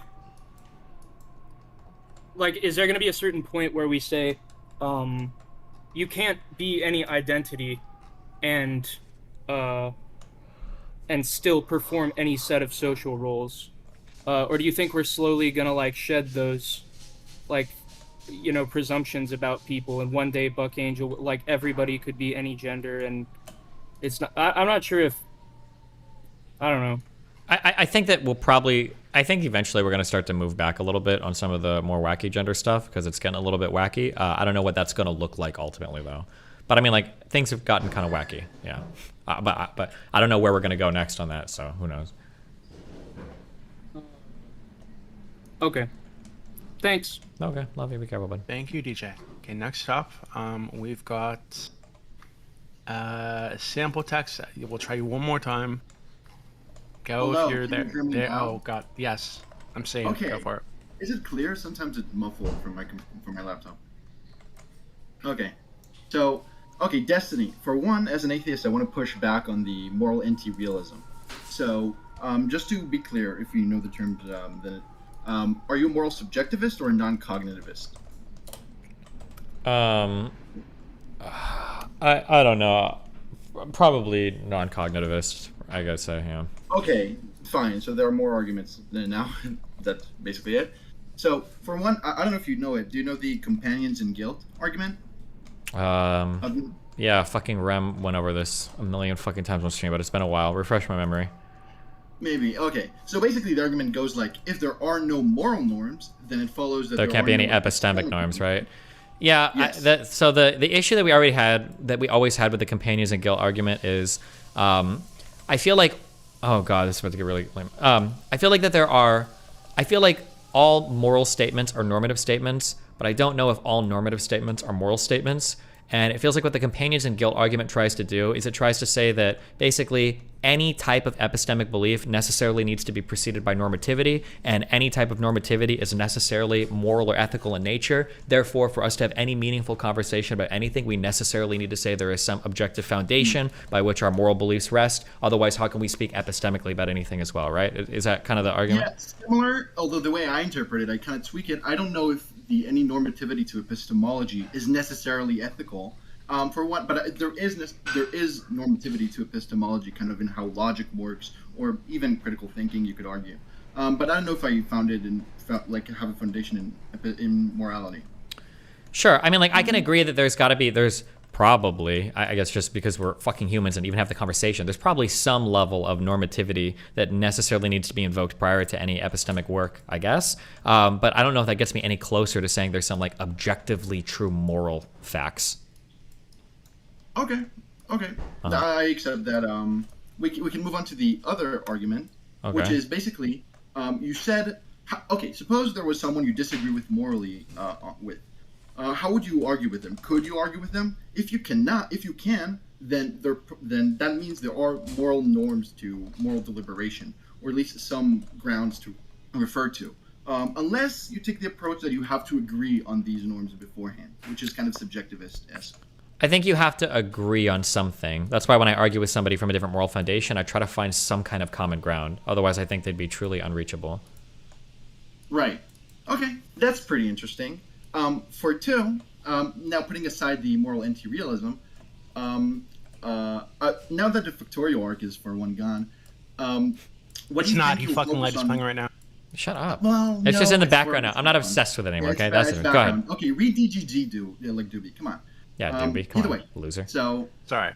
Like, what area of the public debate do you think you'll focus on now more? Because, for one, I'm from Israel. Maybe I'm not representing the average viewer, but I've shared like the change my mind clips and the IRL debate clips, and these, from my opinion, were the most persuasive ones to other people. But now that the arc is gone, which areas in the public debate do you think you'll focus on more, and why? Like, Wait, what and arc is gone?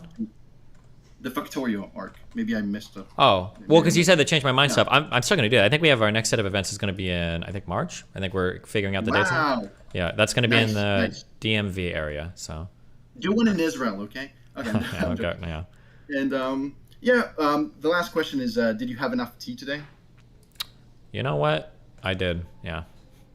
Wow, powerful. Okay, thank you. Thanks. GGO. Bye. Jesus. Destiny, Okay. have you seen Dwarf Fortress? I already played a lot of RimWorld, okay? I'm not getting sucked into Dwarf Fortress. No, okay, next up. Give me, okay, I got a few more of these in me, okay? Okay, Absolute Zero, you're up next. Guys, I'm going to ignore every other question that was posted like prior to this moment. If you'd like to get in, make it something interesting. I'm going to prefer things that challenge Destiny because I feel like he's headed too easy with you guys. Based. And just post it in chat, okay?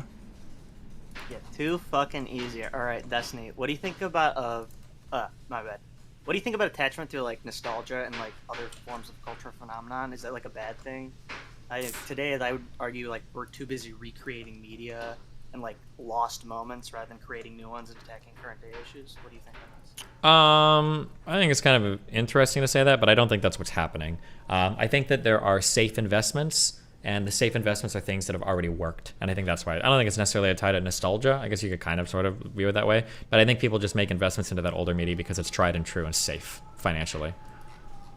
Well, I would like argue like more in like a broader, not exclusively like media consumption, but even like you could like apply this to politics. Like certain Republicans want to like stick in like Trump era freaking economics and shit like that. Certain Republicans want to do what? Say that again? Like Trump era economics and policy, they're just trying to like relive the glory days of certain. Trump, was there a Trump era? Jesus, we just got through Trump. But okay, sorry, go ahead. Yeah, no, yeah, but I'm just more trying to get to the idea that just this recollection to the past, even though yeah, sorry, I'm flubbing my. No, you're fine. I mean, I think that people, like, broadly speaking, always we tend to always glorify the old days, right? Like, if you ask older people in Eastern Europe, some of them will, or a lot of them, I think, will be like, oh yeah, I miss the Soviet Union and stuff, regardless of regardless of how good or bad it actually was. So yeah, I don't know. I think it's probably just a feature of humanity that we tend to like nostalgia trip through the past, right? That's why, like, if you break up with a girl and you meet her later on, sometimes you can get like, you know, rose-tinted feelings about the relationship. It's like, well, actually, all these things were good, and blah blah blah, and why did we break up? And when in reality, there's probably a really good reason you broke up, but you just tend to remember the good things and forget the bad things. Same thing with gambling too, right? We remember the wins, but we have harder trouble keeping track of the losses. Yeah, but don't you think that like that doubling down in a sense on like these, like you ignoring all those bad feelings, like not analyzing it all as like bad at all, or no? Yeah, I agree. That's bad, but I mean, humans aren't very analytical when it comes to analyzing our feelings. We just kind of do shit. No. Yeah, that's fair. All right, thank you. Love you. Bye. Bye. Okay, Bjorn, you're up. Go for it. Based, true. You're breaking up a lot. I agree, actually. Give me a second. 1 second. Okay, one second. It has passed. Damn, dude. You can. All right, is this better? That's way better. Okay, gotcha. So I have an annoyance with you and your take on what's it called? Holy shit, abortion. You've been flipping and flopping like about it being morally objectionable or not. I really want to know, do you still think that it is ethical it would be ethical for a person to like abort a, do you think that it's a human or not? Because I have a second follow-up question, just so that I can get on the same page. What is your question right now? Yeah. So I want to know if you think that it is ethical to abort fetuses, like as of now. Up to a certain age, yeah. Up till like 20 to 24 weeks, yeah. Okay. You think that, okay, so before that, you think that it's okay, yeah. It's unethical? No, before that you can do whatever you want with it. I don't care. Okay, gotcha. So I will tell you my view, and I'll tell you why I'm super in disagreement with you. So my view is that it is probably unethical, but our society does a lot of unethical shit, right? By not caring about, for example, elderly, we kind of like we kind of just leave them up to faith, right? We don't give a shit about kids that are being left by their parents and shit like that, right? So by not actively doing something to help the people like in need, I don't know, maybe like people that be kind of like forgotten by society, we don't kind of give a shit about them. So I think we do. I think we try our best, but but faith. I don't think it's actually being discussed as much as abortion. Sure, probably I don't true, think by not caring about them, we kind of leave them up to faith, and a lot of them do, succumb to like illnesses or shit like that, right? For example, elderly, we tend to like not give a shit about them, right? I think it's a really good example, right? So I think it's unethical, but I don't understand if you think it's unethical, or if you agree with me it's unethical. Why? Well, that is my understanding. That's why I think that it's okay to abort. Probably, like I don't think it's ethical, but I think we do unethical shit. So if we're gonna be inconsistent in one area, we should be inconsistent in another area. But why do you think, if you agree with me that it's unethical at some point and ethical at another point in its process of growing, how do you measure that? How are you staying consistent in that? I don't think it's okay to do unethical things. I mean, we should care about the elderly and we should care about homeless people more, right? Yeah, but we don't. Well, I mean, but we do. We know we should. It's just hard to like practice it, right? We should do a lot of things, but by not doing it, I think that it leaves like leeway for us to get away with. So if we're not gonna care about elderly people, I think that it is okay. If we're gonna be inconsistent, I think we should embrace it and stay inconsistent, right? But if we are trying to stay consistent, right? I don't think that there should be any leeway for a woman to be able to abort a baby. But then we should also not be able to. But we should also like pour in huge amounts of money to like take care of like what is it called? Fuck my, I'm losing the word. When parents abandon their child, what is that fucking called? Fuck, I'm losing it. Like whenever that shit happens, right? If we're not gonna stay consistent, why would we ever, why would we ever care about fetuses at any point or give them any protection if we're not giving other like classes that are Okay, hold on. Okay, hold on. Your entire argument seems to rest on this idea that if you don't act in a perfect moral sense, that you can't have moral ideals. We can have moral ideals and not act in perfectly moral ways. Just because we can accept that people aren't perfect moral beings doesn't mean that we can accept that we can have less than perfect moral systems. We should always advocate for a perfect moral system. For instance, a mathematician might get some problems in math wrong, and he might even get those wrong consistently, like he keeps messing up. But that doesn't mean we should change mathematics. It just means we understand that not everybody can do math perfectly. Just because you can't do math perfectly doesn't mean that math doesn't exist. Just because you can't be the perfect moral being, or we make moral mistakes or moral errors, doesn't mean that perfect morality can't exist, right? There is going to be a moral ideal that we should strive for. Our failure to hit the ideal doesn't mean that we say that the ideal can be less than ideal. Then, actively not doing anything. We don't actively not. No. We don't actively not do anything. We feel bad about it. We know that it's bad. That's why if you talk to a person that puts their parents in an old person's home and you ask them like, bro, what's going on with your parents? They're like, ah, fuck, like I had to put them in the home. I couldn't do anything else, right? People feel bad about it because they have intuitions there that let them know like, okay, fuck, maybe I should have done something, right? When you walk by a homeless guy and he asks for money, there's a reason why you don't hold your head up and be like, get a fucking job, you bum. You kind of like look down in shame and you feel bad. You're like, fuck, this year's life is fuck. Like, I kind of feel bad not giving this guy money. Like, Jesus, you know? That's how homeless people raise money for people, you know? Like, I think we have intuition there. Just because we don't always live up to like our what could be like our morally perfect ways doesn't mean that we can just toss all of it out the window. Wait, why not? I don't understand. Why? Because what do you mean, why not? It's a non sequitur. Logically, it doesn't even make sense to say that we should. Just because we make moral errors doesn't mean there can't be a moral ideal. Just because I feel bad about like kids in Africa starving, by actually like they don't give a shit if I care about or not, right? They want some actual help, not right. So if I'm not gonna help them, if I'm not gonna donate to them, right? Why would I do it in another area? If I'm inconsistent in like, yeah, I can care and give a shit about a lot of stuff and stay consistent or think that I'm consistent, but if we're not actually engaging or do something about it, right? What are we actually accomplishing? Are you on any kind of medication? Maybe, yeah. Okay, let's say you take medication for ADHD, right? And you're supposed to take it in the morning at a certain time, right? Let's say that you forget to take it one day. Should you just say fuck it and either take it at random or never take it again because you miss it one time? No, I should probably continue to take it. Sure, but why? If you miss it sometimes, why should you continue to take it? It isn't a moral question. It's more of a practical, like. Sure, yeah, I'm asking practically. Yeah, I'm asking. Or whatever. Well, you're not gonna die without taking ADHD medication, but I'm asking, like, let's say you miss it or you fuck up sometimes. Why should you take it ever?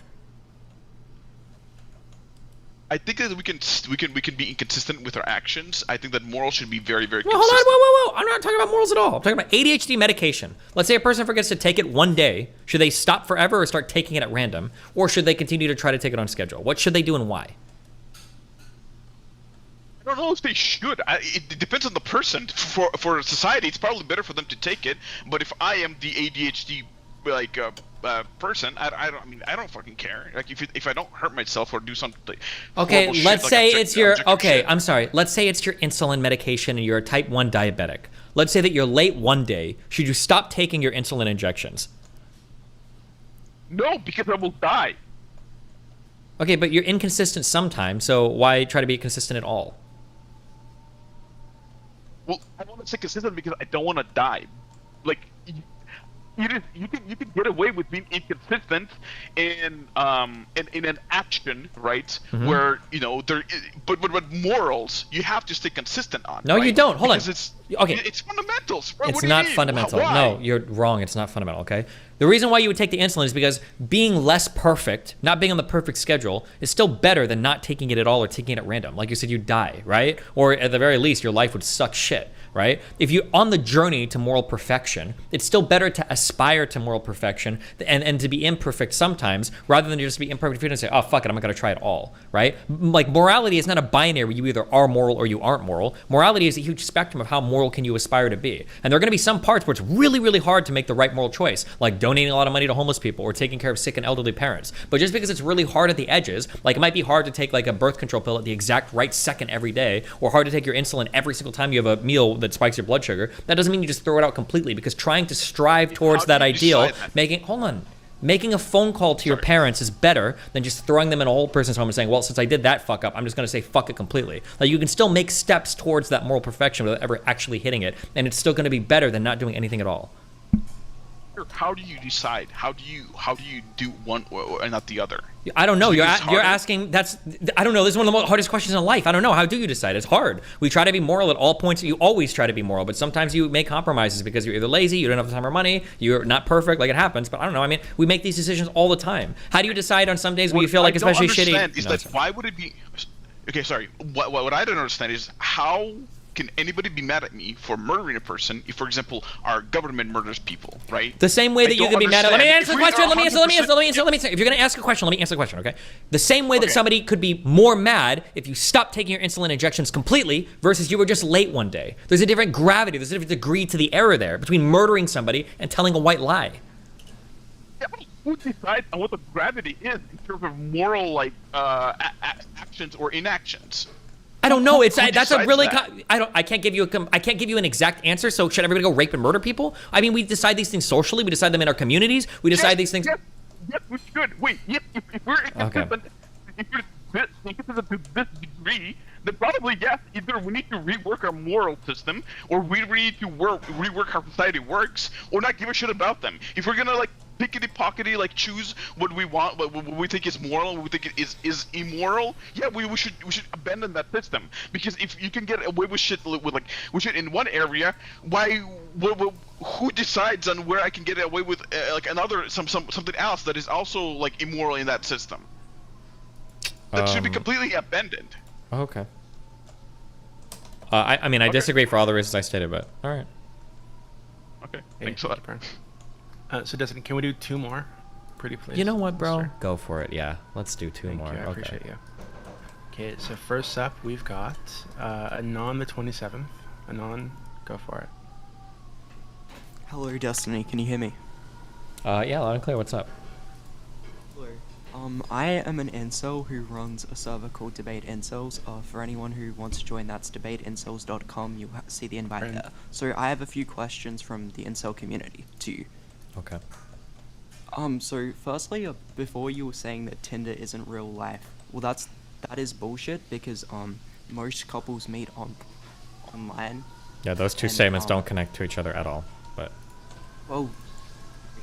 Well, could you explain your point of... Yeah, when I said Tinder isn't real life, what I said was that the distribution of people, and I said this immediately after, I said on Tinder it's like 5 men for every 1 woman. So it's hard, like the Tinder environment is going to be way more competitive than like a real life environment. That's what I mean when I say Tinder's not real life. Yeah, but it still exists. The fact that every female in existence has access to this huge pool of desperate men proves that they can never experience or even relate to the struggles of men. There's a lot of experiences. Hold on. Okay, I'm sorry. If you're going to make like 20 loaded statements at the end, I can't do anything. Like, I'll agree with whatever you say because you're begging the question hardcore, okay? When you say women can't relate to men at all or whatever, there's going to be some things that we can relate to each other on and some things we can't relate to each other on. A woman will never be able to relate to a man when it comes to like a desire to have sex, right? Because like fucking women can fuck whenever they want, wherever they want, always. However, a man is never going to be able to relate to a woman in terms of like, what is it like to have everybody just want to fuck you and you don't know if people really like you or not, right? That might be a thing that a man has trouble relating to, right? So, but this is going to be built into our biology. It's like there's just going to be some ways that it's going to be harder for us to relate to each other's problems. But go ahead. I disagree with that entirely. I don't think it's simply sexual things that women are wanted on, or like this desperation that men have is outputted in sexual appeal. I think that the entire like premise of like just OnlyFans sites like OnlyFans existing and their explosion in recent years isn't indicative of simply men wanting porn, because like I know this is sort of like going on a tangent about OnlyFans, but like the existence of OnlyFans proves that men are searching for emotional intimacy, not connection. Because OnlyFans has shit porn. It's most girls on there are not even nude. Most girls, it's shitty 30-second clips for the most part, from what I've heard. I wouldn't know, of course. Sure. Okay, so I mean, like a couple things. One, OnlyFans has really good porn, depending on what you're looking for. Number two, the types of men that are on OnlyFans, I don't think the majority of them are looking for a girlfriend experience, because the majority of them are not messaging girls and having those types of relationships. I disagree. The messaging market is massive. The personalized video is massive, which indicates a connection. No, it doesn't. Not all of this. No, first of all, the personal messaging. If an OnlyFans woman has like 500 followers, it's not like, you know, even 100 or 50 of them are all personally messaging. That's like an extra pay for service that some people offer. And I agree there's problems with that. But the majority of men on OnlyFans are not like getting into personal girlfriend, boyfriend experience things with the creators, number one. And then number two, personalized videos aren't always about like, I want to pretend I have a girlfriend. It's sometimes just like, I want like a personal type of like fetish or kink video or whatever. Yeah, I know, but it's personal in nature. It's about getting intimacy. I get like personal I nature do, doesn't mean I do get most aren't doing the GFE. Yeah, personal in nature doesn't mean girlfriend experience, right? Like I could request a personal thing that would be fun. No, to, I agree. Yeah, but that doesn't mean I'm like seeking like companionship or something from an OnlyFans girl. It could just be I want to see a certain type of porn video. But I think it's more to do with the fact that the GFE is just not available enough. Most women are not even willing to do that, or they charge too much. So. But most men would be choosing that if it was cheaper, I'd assume. I don't know if that's the case, but what's the point? Well, actually, I want to know what is your opinion on OnlyFans in general? I'm kind of indifferent towards it. So you don't think it's predatory or targeting lonely men? I mean, some of them could be, but not in general. I think, but some people could be, sure. As much as streamers do or YouTubers do. Yeah. Yeah, no, streamers too, any like outlet for female sexuality, I think, is targeting the sexlessness crisis and loneliness crisis in young men. And well, those two things are way different. Like a sexlessness thing versus a loneliness thing. They are. I mean, there's a difference between looking for sex versus looking for like love and companionship. Right, but sex is usually a byproduct of a relationship, so. Doesn't have to be, and like when you, especially when you're talking about like Tinder so much, it doesn't necessarily have to be a byproduct. It could just be sex, right? I'm just saying I think it's better to talk about these two things as separate things, because if we start saying they're the same thing, I don't think it's true. Okay. All right. Well, it doesn't really. Well, whatever then. We'll just talk about loneliness then. I think that most men these days are lonely and cannot. There's a huge underclass of sub 5 men, basically men who are under 5 out of 10 and cannot get a relationship, and sites like Twitch and OnlyFans capitalize upon this loneliness and exploit these men by offering them a fake form of intimacy in parasocial relationships, and I personally think that the people that are behind these platforms need to be fucking executed. But like, okay, I don't agree that there's a lot of sub 5 men. I think it's very very rare to be sub 5. I think sub 5 is. I think 50% of the population is sub 5. Yeah, I think like 10% of the population is sub 5. Well, I mean, if you use like a normal distribution for attractiveness, a 5 out of 10 is average, right? So 50% would be above, and 50% would That's be not how, but you know that's not what people mean when they say 5. No. 5 doesn't mean average. 5 is like below average when we're talking about looks. Unless you're like Fresh and Fit, like nobody says, they're like, oh, he's a 5, he's average. Average is like 6.5 or 7. I mean, not in like my communities. Maybe not in your communities. We can use it if you want, but you have to understand then that the way that you're using it is going to be way different than other communities, right? Most people say that like 6.5, 6 is like average, or maybe even 7 is like average, but like. Yeah. Okay. But I mean, like we're built to like each other and breed with each other and have families with each other. It doesn't make sense even that like only a very narrow subset of the population is appealing to the rest of the population, right? Yeah, that's the thing. But our desire for intimacy and companionship is different across sexes, because women are the gatekeepers of sex and relationships, and men are just biologically inclined to simp and chase women. And the problem is when women on a mass scale refuse to date so many men and have such exorbitant standards, that's when issues arise in society, and that I believe is the. What do you think are like unreasonable standards that women have for men? I mean, you can just go on any dating site and see women who are like, 6 foot only, 6-figure salary. Do you think the average woman needs a guy to be 6 foot plus or have a 6-figure salary? Or are you talking about environments on dating apps where it's 5 men to 1 woman, where they can be way more selective? Yeah, but the fact that dating apps exist is just proof that, and these are dating apps, dude. They're not purely for hookups like you would like to imply. I didn't say they're purely for hookups, but I mean, a lot of it is hookup. Yeah, but then why are they called dating apps, not hookup apps?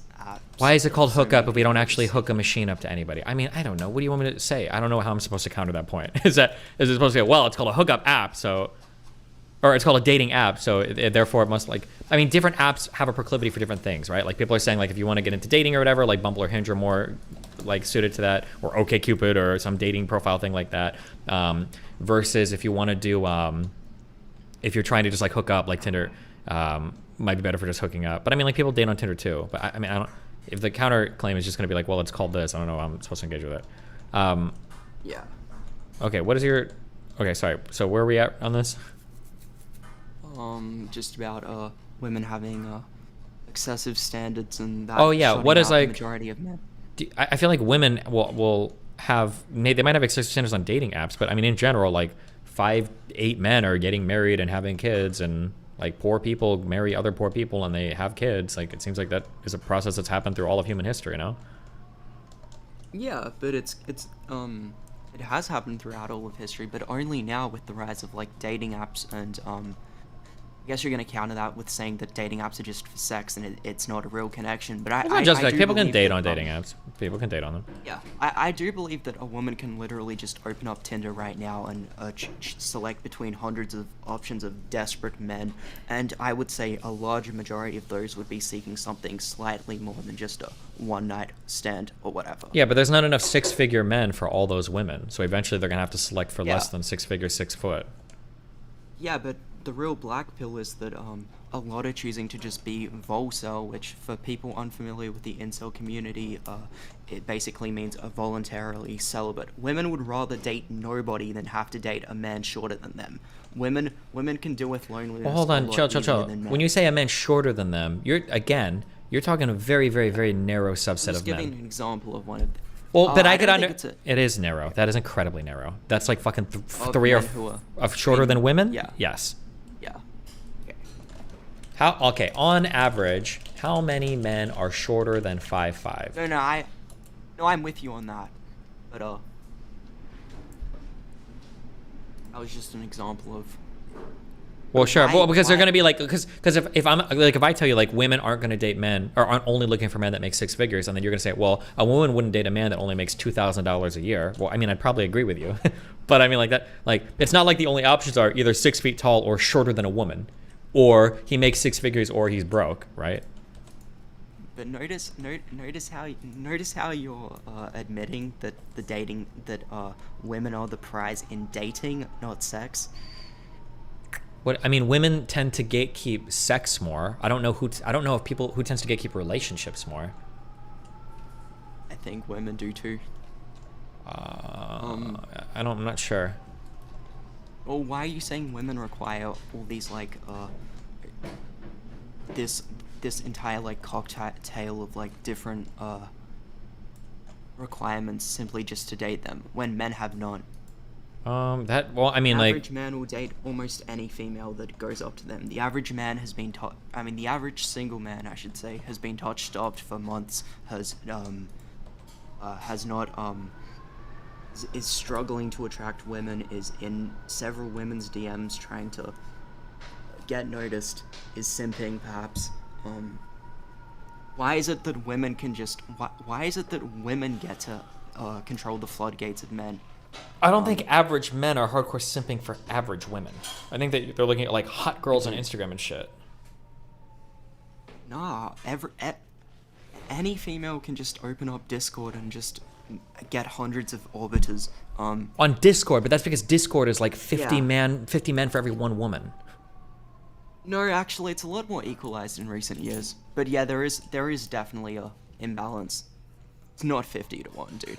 Well, depending on the servers you're in, yes, it maybe is. Like 3 men to 2 women. That you're insane. Even in this Discord, there's no shot. Oh, no, this is a wish, politics actually. Discord, dude. What? Actually, oh yeah, did I mention I run a server called Debate Incels? I feel like we have which is debateincels.com for anyone who wants to join. But I think we have one of the best M2F ratios on Discord. It's not 3 to 2. For some There's reason. no shot. I guarantee you. I bet you my life savings are right now. There's just no shot.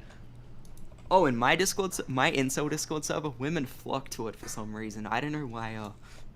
The concept of incels appeals to interest women. 3 to 2? 3 men for every 2 Yeah. women? Yes, no, in no. my server, yes. No. Yes. If that was the Debating you know why I know that's not true? Because if that was true, I would have heard about it. Because every guy would be going there to pick up women to hook up with them. Every single guy, 1,000,000%. Yeah. The thing is, we get nuked every few weeks. So. Okay. Well. Yeah, it kind of got infested with simps. But no, I've got a statistic to prove that it's 60 to 30 actually. Yeah, 65%. Okay, Discord is pretty male-centered. 65% male, 34% female. Okay, and that's probably going to be heavily balanced around certain servers too, right? There might be some like I guess female with heavy dating servers. servers. I know this because I can go into random Discord servers and I'll see like the queens of like Discord, where it's like one voice room and there's like 2 women, and then they've got like 7 knights for each woman. Like that's typically how it goes in a lot of Discord servers. Yeah. I must admit, like even I've used females to bring in hordes of males, and. Sure. Wow. Oh, also another thing that our members would like to say about our server is that we have tons of women who are literally like writing incels' names on their chest in here. So anyone who wants to join, it's deb8incels.com. You can get watermarked on a mentally ill Void's chest. Wow. Okay. Well.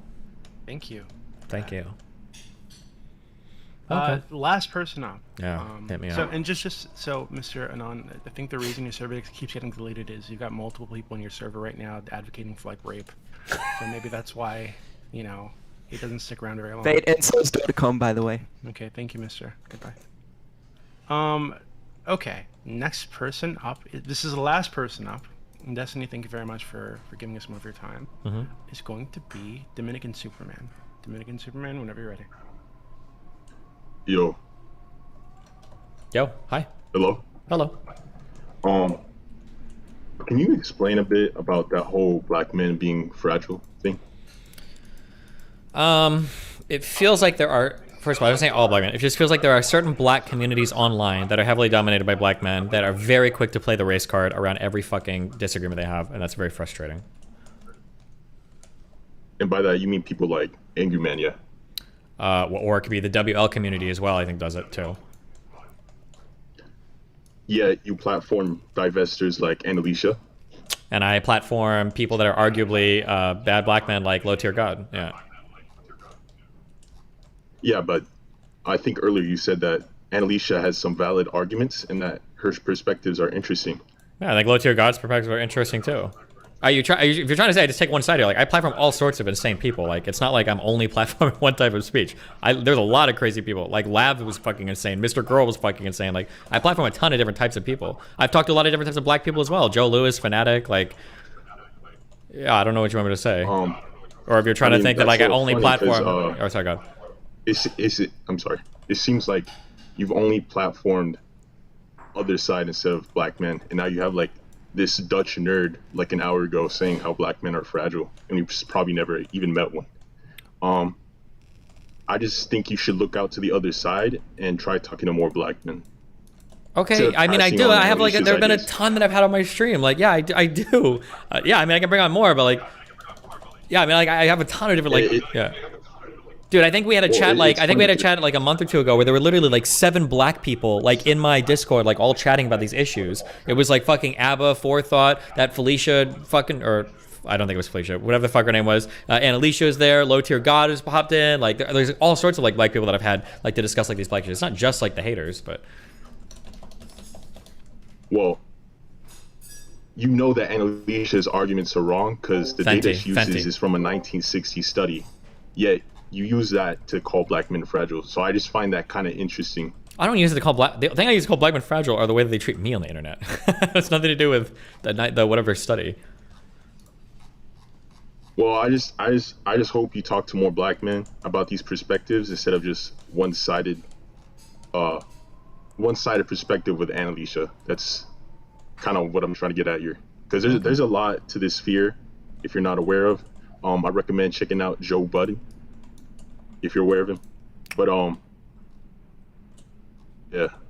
Okay, I'll keep it in mind. Okay, thank you, Mr. Oh, wait, and I have another thing. Why do you use the N-word? I mean, I usually don't. But if I do, it must have Well, been because can there was you a break down really why- funny. There must have been a really funny reason to say it if I did. Well, what's your perspective on that? Why were you defending the N-word a couple years ago? I wasn't defending the N-word. What I was If defending. you still hold that belief. Yeah, what I was defending was that, like, I think that there's a different standard that I would use for public jokes versus private jokes. There might be a joke I think is really funny in private, but I don't think it'd be funny to say publicly. And an example that might be jokes involving slurs, or it might be jokes involving the N-word that I wouldn't feel comfortable saying publicly on my platform, but depending on the company I have privately, I might be comfortable saying it.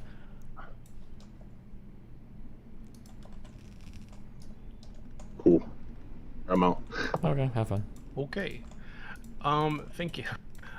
Destiny, as always, it's been a pleasure. Everybody who's here, yeah, if you'd like to follow Destiny, I encourage you to, because most of you are really fucking stupid, and he could help you with that. You'll find him on YouTube. You'll find him on destiny.gg. Oh, is it DGG or destiny.gg? Destiny.gg. Yeah, all over YouTube.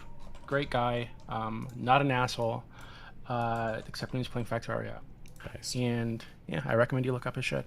Destiny, thank you so much for coming. If you guys from the stream want to come and yell at any of these retards, discord.gg/politics will get you here. And yeah, it's a great time. Wow, thanks a lot, buddy. It's been fun. Thank you. Talk to you later. Have fun. Bye.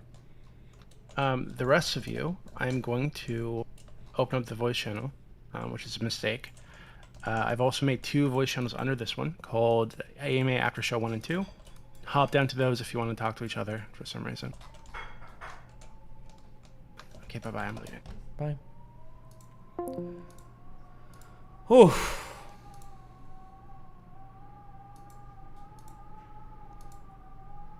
Jesus.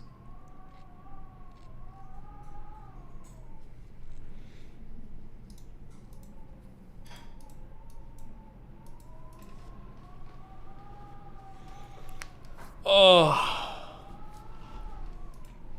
What is that noise? I have a lot of wind. I don't know what you want me to say. I can't do anything. It's windy. Split VOD. Oh, guys, I already split VOD like 30 minutes ago. Or do you want me to split it again? Wow. Why female?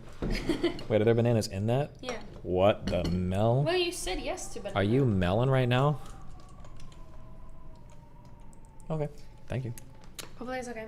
Be melville. I've never done this before.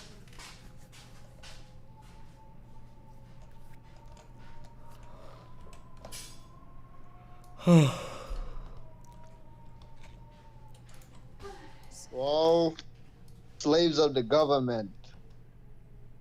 Oh, and why do you think that? I don't know.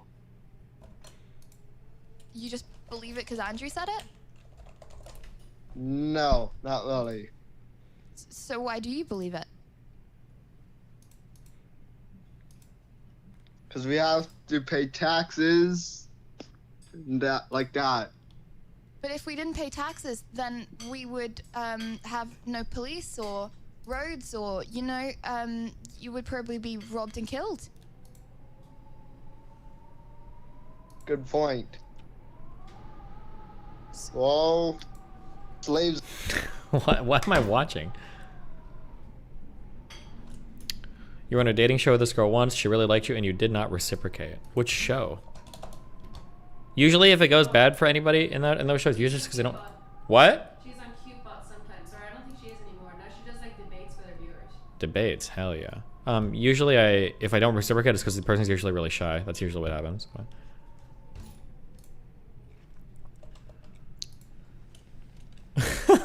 What is this? Why? What? She was uber young? Yeah, that's how we like them.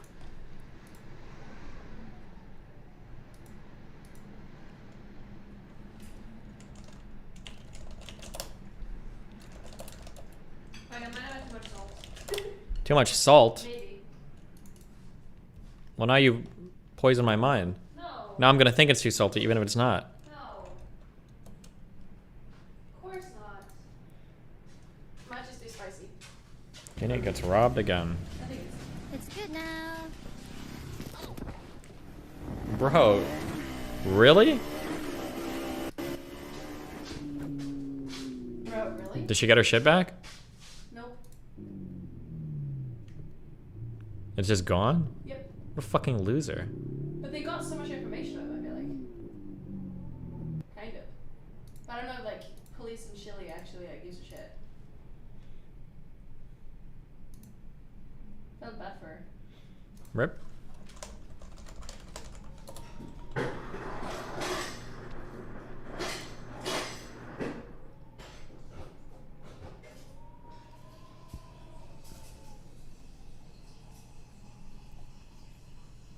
Cable news viewers in this country were treated to hours of live coverage this afternoon as suspicious packages were discovered all over Boston. Roads were closed, the Charles River was closed, and questions were asked about terrorism. Then came the explanation. NBC's Pete Williams has more from our Washington newsroom tonight. Pete, good evening. Brian, at least this has a happy ending, but it is a strange one. Boston police did shut down a bridge, several main roads, including an interstate, and stop boat traffic on the Charles, all in response to 9 separate reports of suspicious devices with circuit boards, wires, and batteries. Police blew some of them up as a precaution, but none contained explosives, and now we know why. They turned out to be this thing, outdoor lighted signs to promote a movie coming out in May, based on an animated series on the Cartoon Network called Aqua Teen Hunger Force. These signs have been up in 9 other cities since mid-month. Turner Broadcasting says it has now told Boston police what these things were, and it says it's sorry they were ever thought to be dangerous, Brian. Happy it's a false alarm. Pete Williams in our Washington. What even were these? I don't even remember this.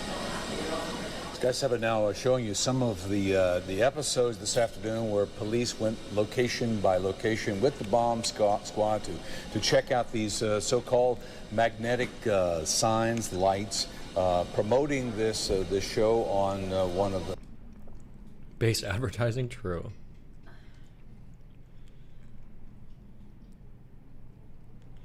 No problem. Yeah, give me a hug, man. I'm glad I could help out, man. Today, I'm picking up a random stranger and I'm driving him home and giving him some cash. I'm also going to be giving away cash at the end of the video to viewers just like you, so stay tuned. There's a nice young gentleman over here who has his child. I'm going to go put myself out there and see if I can bless him today, the ride home and maybe some money. Hopefully I can help him out. I'm nervous. It's hard to put yourself out there. I started a nonprofit called Societal Activities, and I want to live a fulfilling and meaningful life by strengthening and creating communities.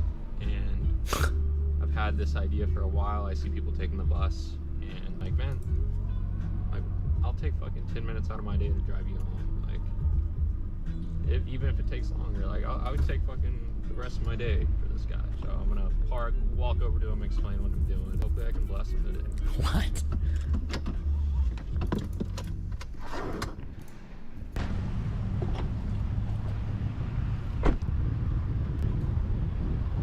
Hey sir, how's it going? So my name's Kai. I'm Kai. Nice to meet you. You speak English? Alright. The guy didn't speak English. Just got done working. Sorry. Let's see if we can help him out today. Bless him a little bit. Pull up behind him at the donkey. Fuck. I'm nervous. Hey, what's up, man? So, I run a non-profit around here, and I'm just trying to do acts of kindness today. And you're taking the bus. So it's kind of random, but I was just wondering if you wanted me to drive you home, or drive you to the gas station, or the public. Bro, this is like the most serial killer shit ever. Oh my god. It's kind of weird, but I'm just trying to help other people out. Like, I always drive around and I see people taking the bus. I'm like, I wish I could just bless them with a quick ride home or some shit. But if you're not comfortable, like, you want me to take you home? Yeah, let's fucking do it, man. I'm Kai, by the way. G. G? Yeah, nice to meet you. Nice to meet you, dude. You live around? No, you're fine, dude. I smoke sometimes. Where are you from? Me, I'm from Jamaica. Jamaica, nice, dude. Yeah, I run a nonprofit called Societal Activities, and it's like a humanitarian-based nonprofit. Let me see, where you going? Okay, I'm going SR 818. SR, where? Here, you wanna just put it in? You must know that he's like on camera, right? Okay, sick. You stay there, or you work Yes. there? Yes. Alright, sick. Okay. Sweet. What'd you say your name was? G. G? Yeah. I'm Kai, dude. Nice to meet you. Nice to meet you, dude. I'm glad I can give you a ride today. Thank you so much. Yeah. I drive past people every day and I'm like, I wish I could help them out, man. Like, this is really nice what you're doing. Thanks. Thank you. It's, yeah. You stay there? I stay there. Oh, nice. You're from Jamaica? Yes. How long you been here? I've been here about, say, 8 months. Okay. Yeah. Why'd you come over here? Well, my kids are from here. Oh, really? Yeah. So I came to spend some time with them. Nice. Yeah. Nice. Sweet. What do you do? Like, besides the non-profit? Yeah, I work in like the yachting industry out here. Cool. Yeah.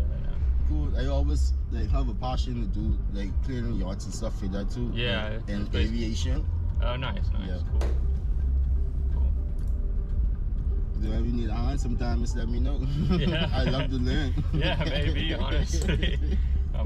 I honestly probably do sometime. Like come scrub the deck?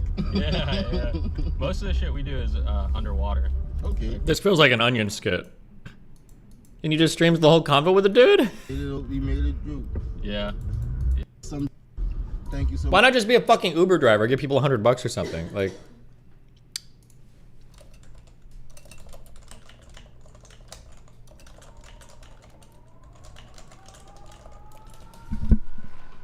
Steve! Milkers. You have to be honest! Yeah, I always like your food. It is pretty spicy though. You think so? Mm-hmm. Yeah. Maybe that's what I felt. Do you like it? Mm-hmm. You can't melt me like that. Melly Mel. How much, Mr. Kai? Well, hold on one second. I have some cash. You don't have to, sir. It's like 300. You don't have to, sir. It's like $340. There you go, man. Just want to bless you, dude. It's just so awkward. This is what people think Mr. Beast does. I got you. Thank you so much. No problem, dude. You don't really have to, sir. No, it's yours. Thank you so much. It's yours, man. Thank you so much, sir. No problem. Yeah, hey, give me a hug, man. I'm glad I could help out, man. Oh God. I appreciate it. Whoa. No problem. You would know how much you make my day, sir. Thank you. I'm glad I could help out. I will give you a call. Okay. Yeah. I'm glad I could help, man. Thank you, sir. am. Thank you. I'm so speechless, I don't know what to say. No, you're good. No. Thank you, sir. You're good. Enjoy your day, okay? You too, man. And I will give you a call. When you buy a t-shirt on our site, you'll be entered raffle to win $500. Somebody said, look at his first video. I'm sorry. It's not bad, I'm sorry. It's quite simple, and no, you don't have to pee on them. Let's say you had some drugs you were going to inject. Prepare your shot as usual, making sure to use a sterile, never before used cooker, as well as a sterile syringe. Draw your shot up into the new syringe and set it aside. Now, add a little water back into the cooker. You're going to test the residue. Open a test strip and be sure to hold it by the top. Dip it into the cooker and keep it there for about 15 seconds. Afterwards, lay it across the top of the cooker and wait for the results to appear. They happen pretty fast, usually in less than 30 seconds. On to the results. One line is positive for fentanyl and 2 lines are negative. The drawback is, unfortunately, they don't tell you the percentage of fentanyl present, but knowing is half the battle. Why is it important to know? Because an educated consumer is an empowered consumer, and you can make an informed decision. If it tests positive, you have options. One, you can shoot half back into another sterile syringe, which may not only be life-saving, but also cost-effective. Or two, you may even choose not to do it. Or three, some other option you may come up with that we didn't come up with here. Give it to your Remember to friend. go slow, because once it's in you, you can't take it out. But you can always do a little more later. If you're not an injector but sniff your drugs, you can empty the contents of your baggie and add a little water to the empty bag and test the residue that way. If pills are your thing, you'll want to crush and mix them first. Fentanyl does something called chocolate chipping. When pressed into a pill, it tends to bind to itself, so you'll want to mix them first to get the best results. After testing, you can snort it, shoot it, or mix it into a beverage and drink it. A negative test doesn't mean that there isn't fentanyl in your drugs. There may be one of the analogs that the strips don't test for. Here's what we know so far. We know that superior quality test strips, like the rapid response strips sold by people. Okay, it's kind of funny and a little cringe, but like, it is good advice. I mean, like, I wish that this type of stuff was more easily accessible. And Asher, saying When it comes to some of this stuff, like, you should test it. You really should. Damn, especially fentanyl shit. Remember, any drug that kills young people, that's a super scary drug, especially in such small amounts, and fentanyl can do it. Ooh. What kind of test strips to use? Well, the only, I don't know if you can test, careful with what I say, by the way. I don't know if you can test LSD or, no, you probably can test LSD or mushrooms. I had one of those marquee reagent kits for MDMA, because that's a test that is, MDMA is a drug that's very easy to fake. People use a lot of analogs, people cut it with other shit, and it's expensive. Whereas like mushrooms are harder to fake. I've never heard of anybody cutting mushrooms with anything for a capsule. I guess theoretically you could. And LSD is so cheap, I haven't heard of anybody faking LSD, although I guess it's possible. But I know MDMA is very commonly misrepresented. Wait, actually, I don't know if I can show this on stream. Forget I said anything. I don't know if I can show like drug testing kits and stuff, or if YouTube doesn't like that. I don't know what their stance on drugs is.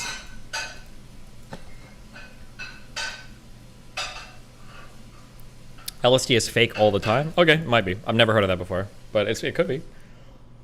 You test LSD with an Ehrlich reagent? Maybe. Fuck. I don't know. So if you Google like marquee MARQUIS and then reagent test, ignore this DEA bullshit. Is it this dancesafe.org? I'm trying to figure out where I ordered mine from. Oh yeah, it was this. But these kits will allow you to test for all sorts of different things. And it's pretty simple too. And they have like, it's very, very, very easy. Like the strip will turn like a certain color. Like you can test for everything you're looking for. You know, if you're looking for some other type of thing, it'll show up on the test depending on what it is. And you get to feel like a little Walter White chemist while you're testing, so.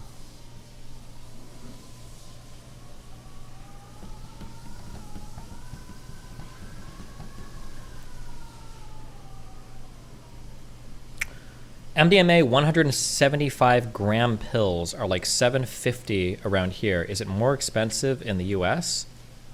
I don't know what that means. 150 milligrams? You mean? You must mean 175 milligrams. 175 milligram pill for $7.50. That sounds fake to me, but I could be wrong.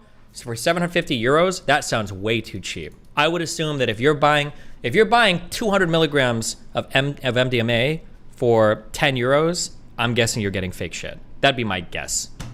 Because that sounds really, really, really cheap to me. But, what do I know?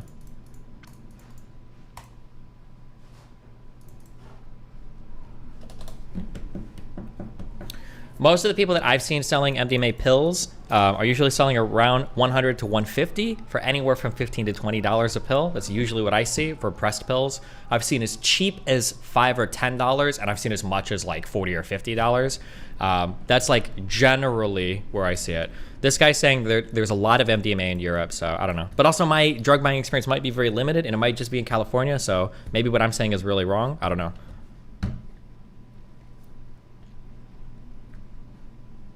How much are shrooms?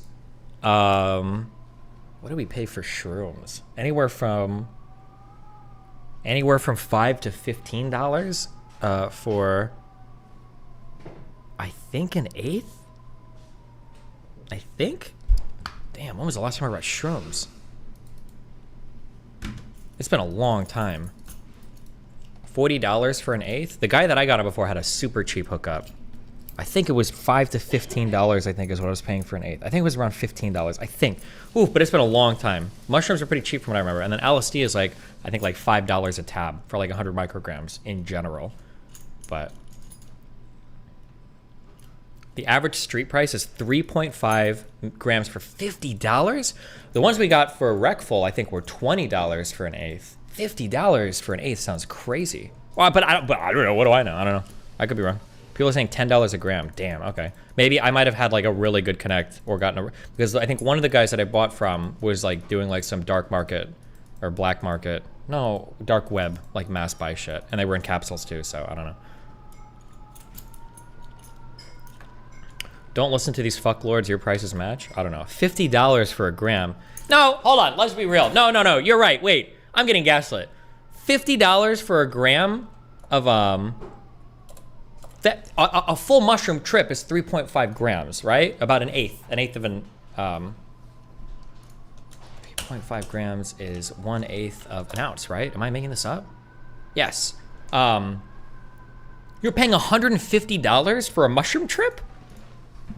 You said eighth, not gram? No, I'm sorry. In common parlance, when you say an eighth, usually that, I think in drug talk, that means an eighth of an ounce, right? He said 50 for an eighth? Oh, I thought he said 50 for a gram. Am I making that up? 30 to 50 for an eighth. Okay, sure. All right. Why are you not inviting the drug queen to talk about this? Because you are a hot woman and you get all your drugs for free. You don't have to buy them from anybody, so. You're calling me hot? Yeah, I'm saying other people think you're hot. Oh, really? Yeah.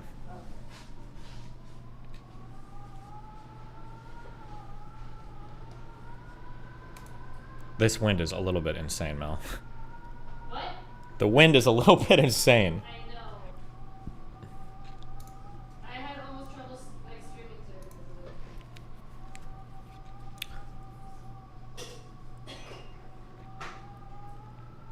You can take a gram of shrooms and have a better trip than 3.5 grams of another type. Shrooms are extremely different.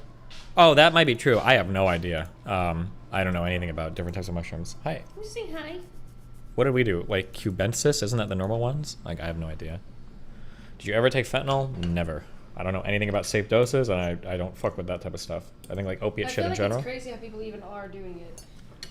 Well, Who the fuck gets to that point? well, I mean, that's when you start going down the opiate route. Isn't that kind of what you do? I guess, but it's like, I don't know. Like Like- the girl we knew, we had no idea. Well, I knew she did opiates. I don't know but I don't think she intentionally did that fentanyl. I think it was an You accident. think so? Yes. Or the guy that messaged me, I think, told me that. Fuck. Wait, what did the guy say? That it happened really quickly, that I think she didn't know that there was as much in there as there was, and then, She just died. yeah, that's what happens. Crazy. Weird. I think. I don't remember. I'd have to go check my DMs. I don't remember. But I grow mushrooms. 99% of them are cubensis, and they're almost all identical in effects. Okay, yeah. I haven't heard anything about different types of mushrooms, so I don't know. But also, people in chat are saying a lot of people use RCs in place of LSD. I didn't know that either. I had no idea. I thought that there was like, I thought LSD was always pretty much the same. But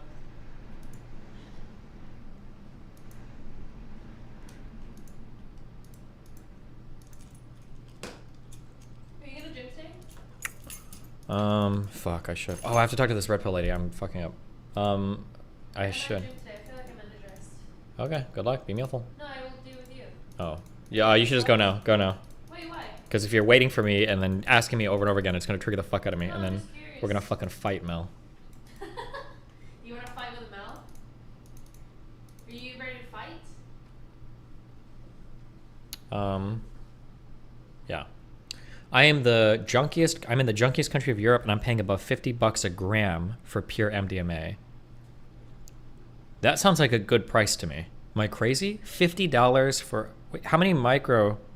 Or... Fuck, I don't know any of my... 100 milligrams is... Milla is 100, isn't it? No, centi is 100. Milla is 1,000. M for 1,000, right? So 1 gram should be 1,000 milligrams, right? Yes. So if you're paying $50, so 100 milligrams of MDMA is a full, solid, good experience. So $50 for a gram of pure, if it's truly pure MDMA, you're paying $5 per 100 milligram capsule or whatever the fuck you make. That sounds like a really good time.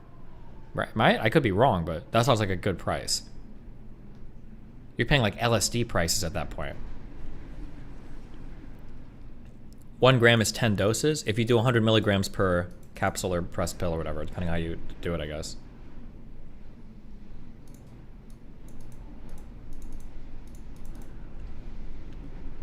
Bro, I feel like I'm in a fucking hurricane. Okay, that's crazy. It's like vibrating. It's not vibrating. We're not gonna fall over. It's just annoying. The house is vibrating.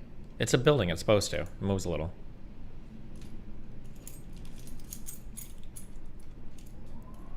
Does Destiny drug test basically test how pure the drugs are? No. It can't test the purity of a drug. It can only tell you if other drugs are present. So for instance, when you're testing MDMA on the marquee strip, if it shows up as red, that means you don't have pure MDMA. That means there's another amphetamine that's present. I believe it's just an amphetamine that's present in your MDMA. Now, it's not gonna tell you the percentages or how much. There might be other tests that do. Marquee. Oh no, wait.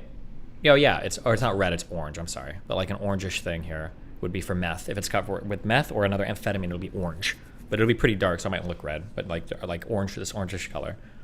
Is there any way to test purity? If you want to test purity, I could be wrong, but I don't think there's a shortcut to just, you've got to send a sample into a lab, and that's all you can do. I don't think there's a strip that can test for that.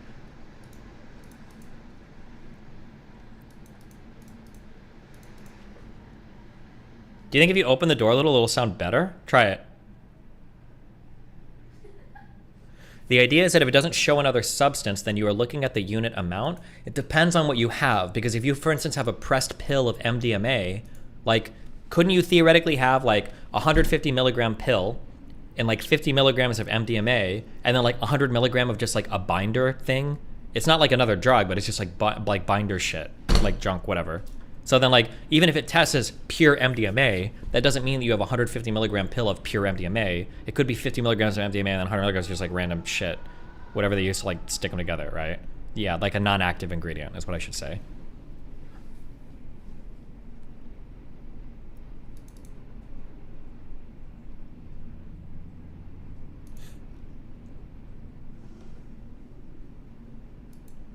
I don't know why I'm talking to this person. Good luck.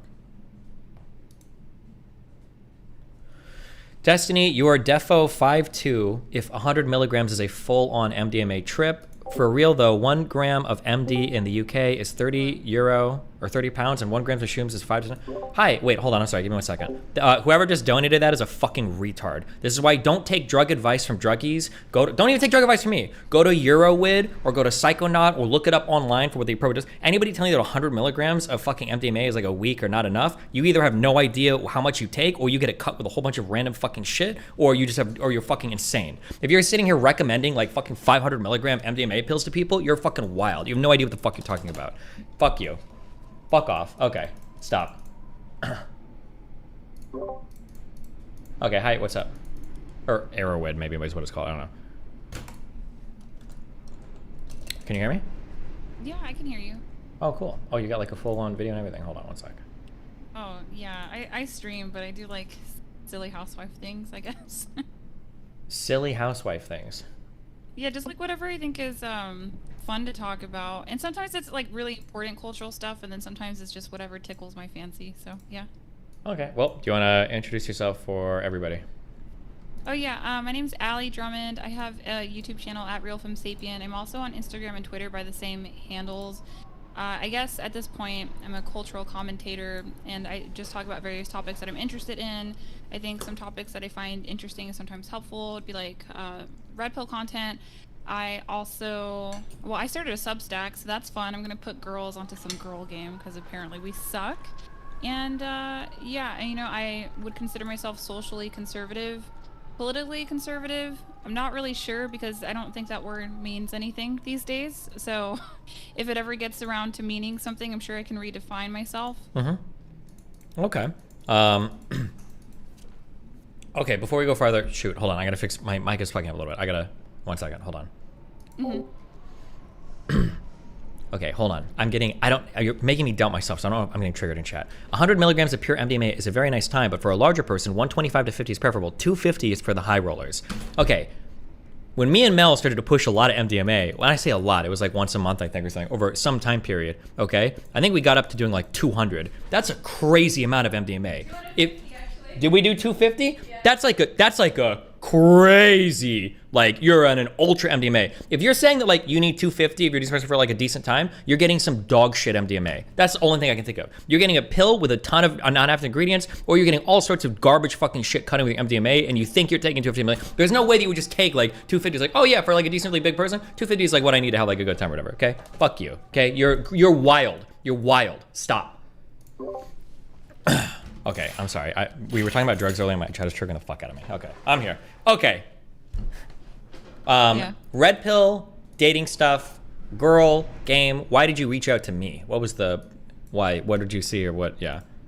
Oh, well, I'm not trying to be mean, but be mean. Hold on. All right, you're on one of the meanest places on the internet, so be mean. Okay, go. Okay. Well, I saw that you talked to Torsha, and I saw that you talked to Pearl, and I just feel like, I don't know, for some reason I ended up going down the red pill rabbit hole, and I think that I could articulate it better than them. Well, oh, you're not even being mean to, you're not even being mean to me, you're being mean to other people. Lame. Okay, go ahead. Articulate it. Well, no, I don't think I have any bones to pick with you. I think you're actually pretty interesting. Well, but I'm like super anti-red pill, so we'll see. Yeah, well, no, I think you might be more masculine than I suspected because I was listening to you on your stream earlier, and you know, I was blushing. I was like, oh my god, like he talks how a man would talk. So it was very counter to what I thought, you know, what I was expecting, because everyone's like, well, he hates masculinity. I'm like, oh, well, he talks like a man. So there you go.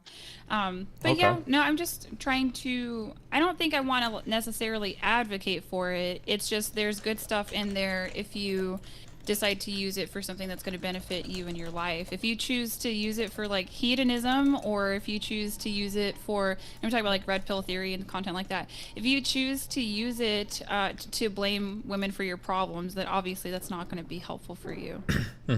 Yeah, I would agree. Well, where do you want to start? Well, I guess, you know, maybe you could say what you hate about it, or what you don't like, or what you're anti. I might end up agreeing with you a lot. We'll see. I think men are more similar to women than they are different, but I think we have some extreme differences that we have to account for, especially when it comes to like dating and sex. I don't prescribe to the whole fucking, or subscribe to the whole like evolutionary psychology tells us that women are hunting for resources and men are doing this and blah blah blah blah blah, and it's evil that women are working because it breaks the social order. I don't subscribe to that. I think that male and female social roles are pretty malleable, that like broadly we follow like some rough trends in terms of where men end up and where women end up, but that we have a lot of flexibility in those roles. I don't think that women that work are evil. I don't think men that stay at home are like breaking anything. Yeah, I don't know which are there. Usually when people come to me, it's because we've had like a strong disagreement on something. So, but most of the things that I fight with have to do with like the hedonist red pill shit. And it sounds like if you're against that, that's going to be like the lion's share of what I talk about. Oh yeah, well, I mean, hedonism isn't good for anybody. I know you're on the very progressive side of things, but you were talking about some stuff earlier, and I was like, like my ears, and I was like, it's fine. Well, like what? Okay, yeah, what things? Yeah, might as well, because otherwise we're gonna sit here nodding at each other like idiots all the time. So I know. No, I mean just drug use. I'm like, oh, that's not good for anybody. But I think it's wait, drugs are. How do you not like drugs? Drugs are awesome. Do you drink coffee? Oh, okay. Well, yeah, you're right. Yeah. Well, I mean, like, coffee. I'm not gonna be here to like, oh, well, coffee is just like doing LSD, right? That would be stupid. But I'm saying, like, there are some substances that we take and they affect the way that we look at the world, we process things, it can affect our mood, and sometimes, like, visiting those places can be fun. I think alcohol was the same way, right? Or are you, like, super anti-alcohol too? No, I just think that some people can't handle alcohol. I know I'm one of those people. If I have one drink, I have to have 6. So I think I have that weird genetic predisposition where, you know, there's some chimps out there that will drink themselves to a slumber. And I think that I happen to be one of those people. So I just choose to abstain. I'm also pregnant. So obviously I should not be drinking if I'm pregnant, but alcoholic women do it all the time. I think I'm just not used to people using drugs ethically or with informed consent, I suppose. Because I think there's a Dr. Carl Hart who I would agree with him. I think that it's probably better for everyone if we decriminalize all drugs so that they can be regulated through the FDA. So that way we have less bad batches that, you know, lead to like overdose. And then we also have more education that goes into the drug use. Like, hey, if you take a downer with another downer, you're going to put yourself into respiratory distress or, you know, like cardiac arrest and things like that. So that's my position on it. But I do think that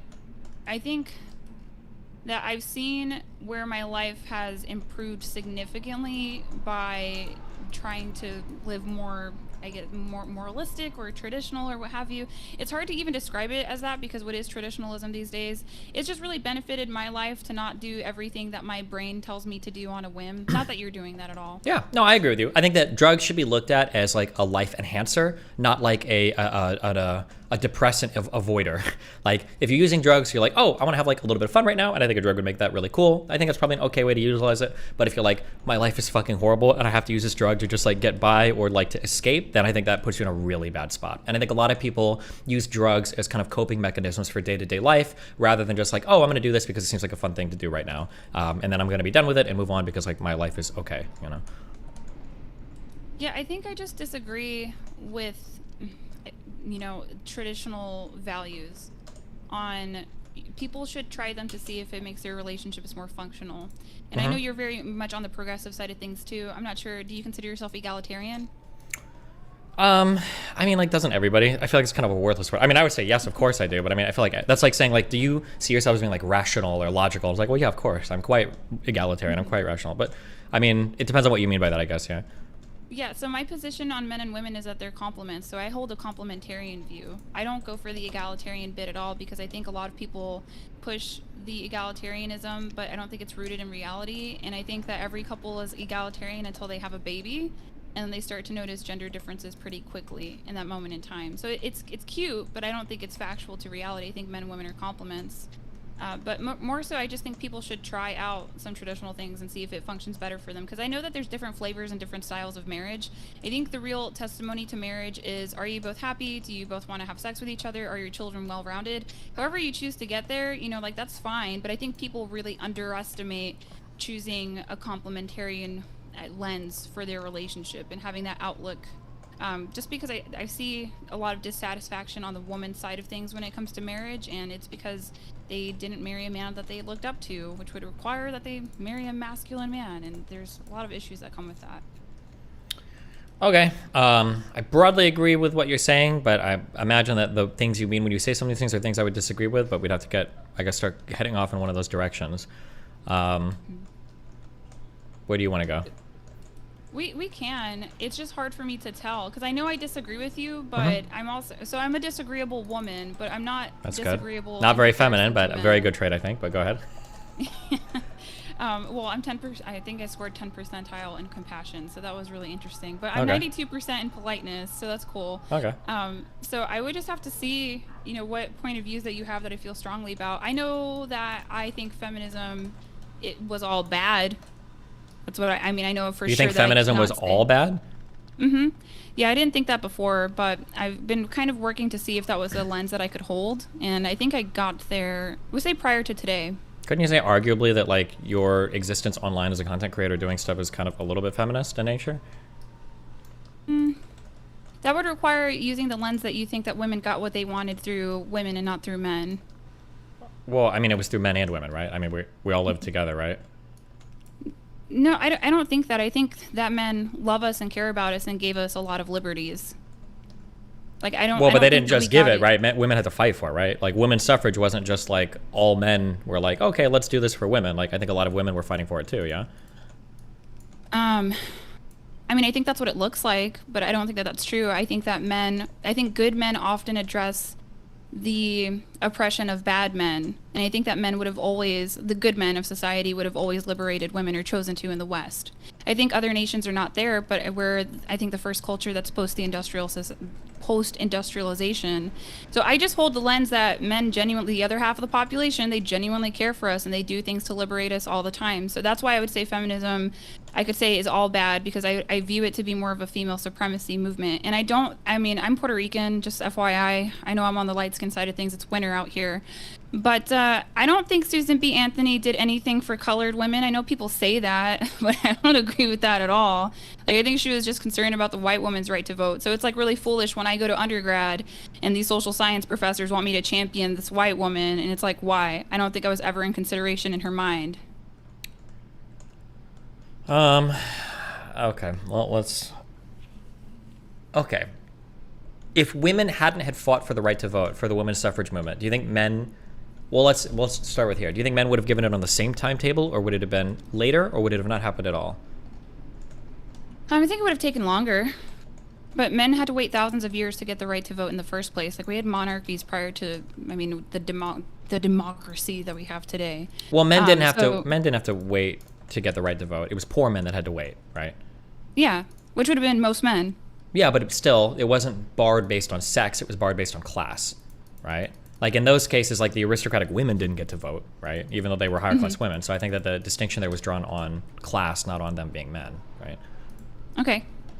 I feel like in any system where women, or I'm sorry, where there's an oppressor and oppressee, if the oppressee is fighting for things, then the oppressor is necessarily always going to be the one to grant that thing. But I feel like with that philosophical paradigm you set up, that no person can ever fight for anything from an oppressor, because it always, at the end of the day, has to be granted by the oppressee, unless they literally kill all of them, right? Can you repeat your last two sentences? Because I'm trying to follow. Because oppressor, oppressee, I'm like trying to keep up. I'm like, this is double negative. What? Sorry. Let's say that you have like a group of people that is owning another group of people, right? Okay. It feels like with the logic you've given me, the only way, no matter what happens, if the group of people that's being owned is no longer being owned, then it's just because of the owner group of people decided to change their mind, because they're the only ones with the power to do so. I wouldn't say that it's a drive to like change their mind. I think it's just gradual, that the goodness of men would have yielded that to begin with, just in due time. I think we want to very much, rush progress and reach it overnight, but that is kind of foolish, really. I mean, we get it, and sometimes it's slow, but I think it would have always happened. Like, I think that men, this is my thing, right? It was important for women to have economic autonomy, and especially prior to in a world that didn't have birth control. It was really important, because if you were married and you became a widow, and you had all of these children to take care of, but you didn't have access to an education, you didn't have access to decent work, you would have been put immediately in destitution. And that's what happened with the poorhouses or the workhouses that were in London. And they did separate the women from their children. So it's just my opinion. I think that men saw that, and when they were liberated, they liberated women. That's why I think feminism is all bad, because I think it just comes down to female supremacy, especially if you consider like the terrorist roots of it.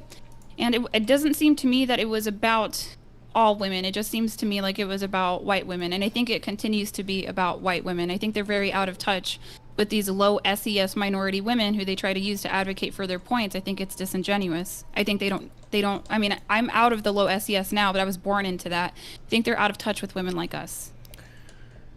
Sure, but like if it was the case that women were that men were just going to grant these things to women because I guess they really love them and they're nice, why didn't they get it so much sooner? Well, I would have to look at how hard it was for all men to get the right to vote. It seems like men got the right to vote, I think, from what I can remember, is the 15th Amendment in 1870.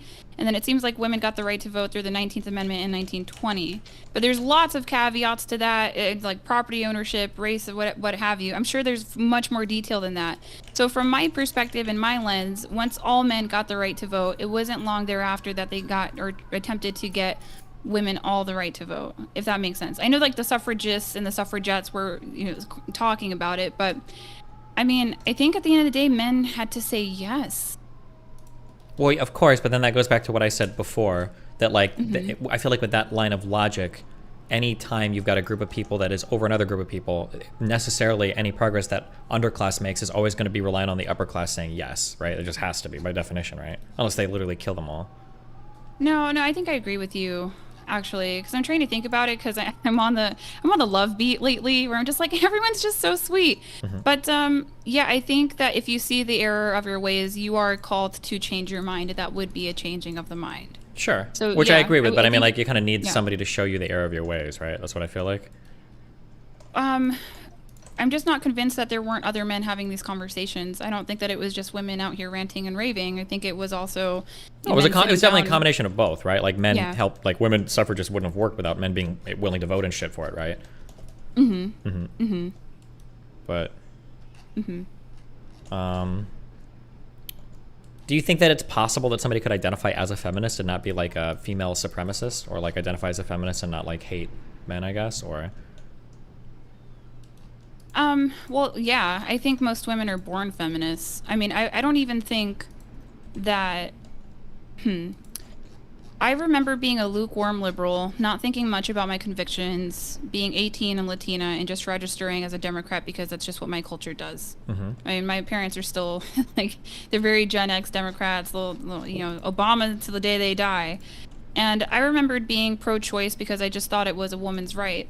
But I didn't, when I thought about if I would do it personally, I had to think more about my convictions on it, and I ended up realizing that I naturally didn't want to ever terminate a pregnancy, and then I started realizing, like, around looking at other women, that I think that that's a lot of their suggestions. I mean, I think that's how they feel too. I think most women don't even want to terminate their pregnancy, but because we're kind of indoctrinated in this feminist, gynocentric society, I think we have a feminist leaning, and I do think that we live in a gynocentric social order. I like 100% believe that. Don't you think it's possible that there might be legitimate reasons why a normal, healthy, of sound mind woman would want to terminate a pregnancy? Normal, healthy, and sound mind. Normal. Like, not like a brainwash, but like it might just be like, I'm super not ready at this stage of my life to have a child, and it might be better for me to terminate this pregnancy before carrying it to term and seeing what life is like on the other side, basically? No, I don't think that. I think it often comes down to some form of pathology. I think it can even come down to an IQ.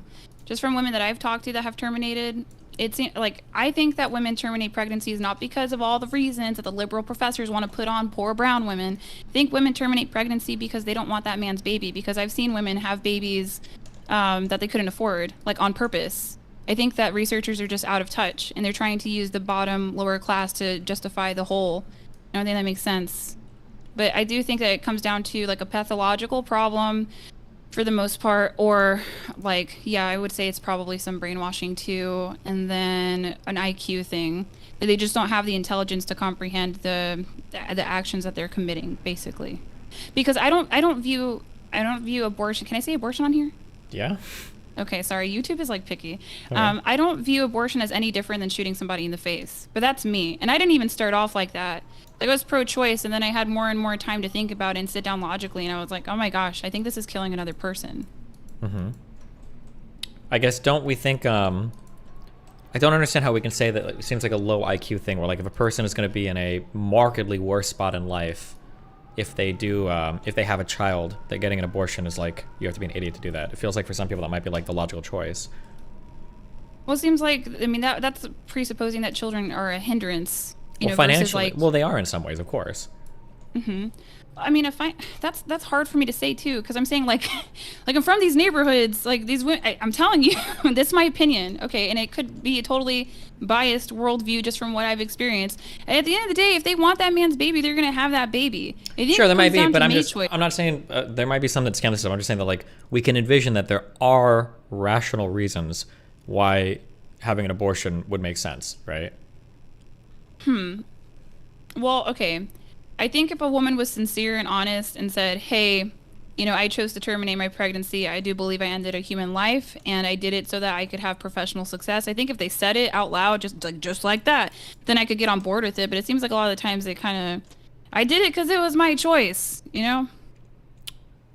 Okay, that's weird. I mean, I don't know anybody that's had an abortion that sounds like that. That sounds like a that sounds like a caricature of a person, right? I feel like most people that have abortions, like abortion is really hard. Even if you're super pro-choice, like an abortion is a hard thing to do. It leaves the emotional feeling is not good. There's a lot of support that you usually need afterwards. Like you had a dude inside of you, and now the dude is not inside of you. I've heard of the whole like, oh, liberals celebrate abortion. They get it like Halloween candy or whatever. I mean, I'm sure there might be some people that do that, but I mean, I think in general, I feel like it's a pretty hard decision to make. I don't know how many people celebrate having had an abortion. I'm sure there are some out there, but I don't think it's that hard. Like I think that we overestimate women's empathy. I think you don't think it's hard to have an abortion? No, I don't think it is for some women. I think that we think that because we want to see the best in women. But we were talking about how the sexes are pretty similar, right? And they are very similar in empathy. I know people want to make out like women are the more empathetic sex. That's not true. And in fact, if men are compensated, they can perform more empathetic judgments per some studies. So I think that we just like to think that, oh, it must be really hard for these women, when in reality, like some of them don't care.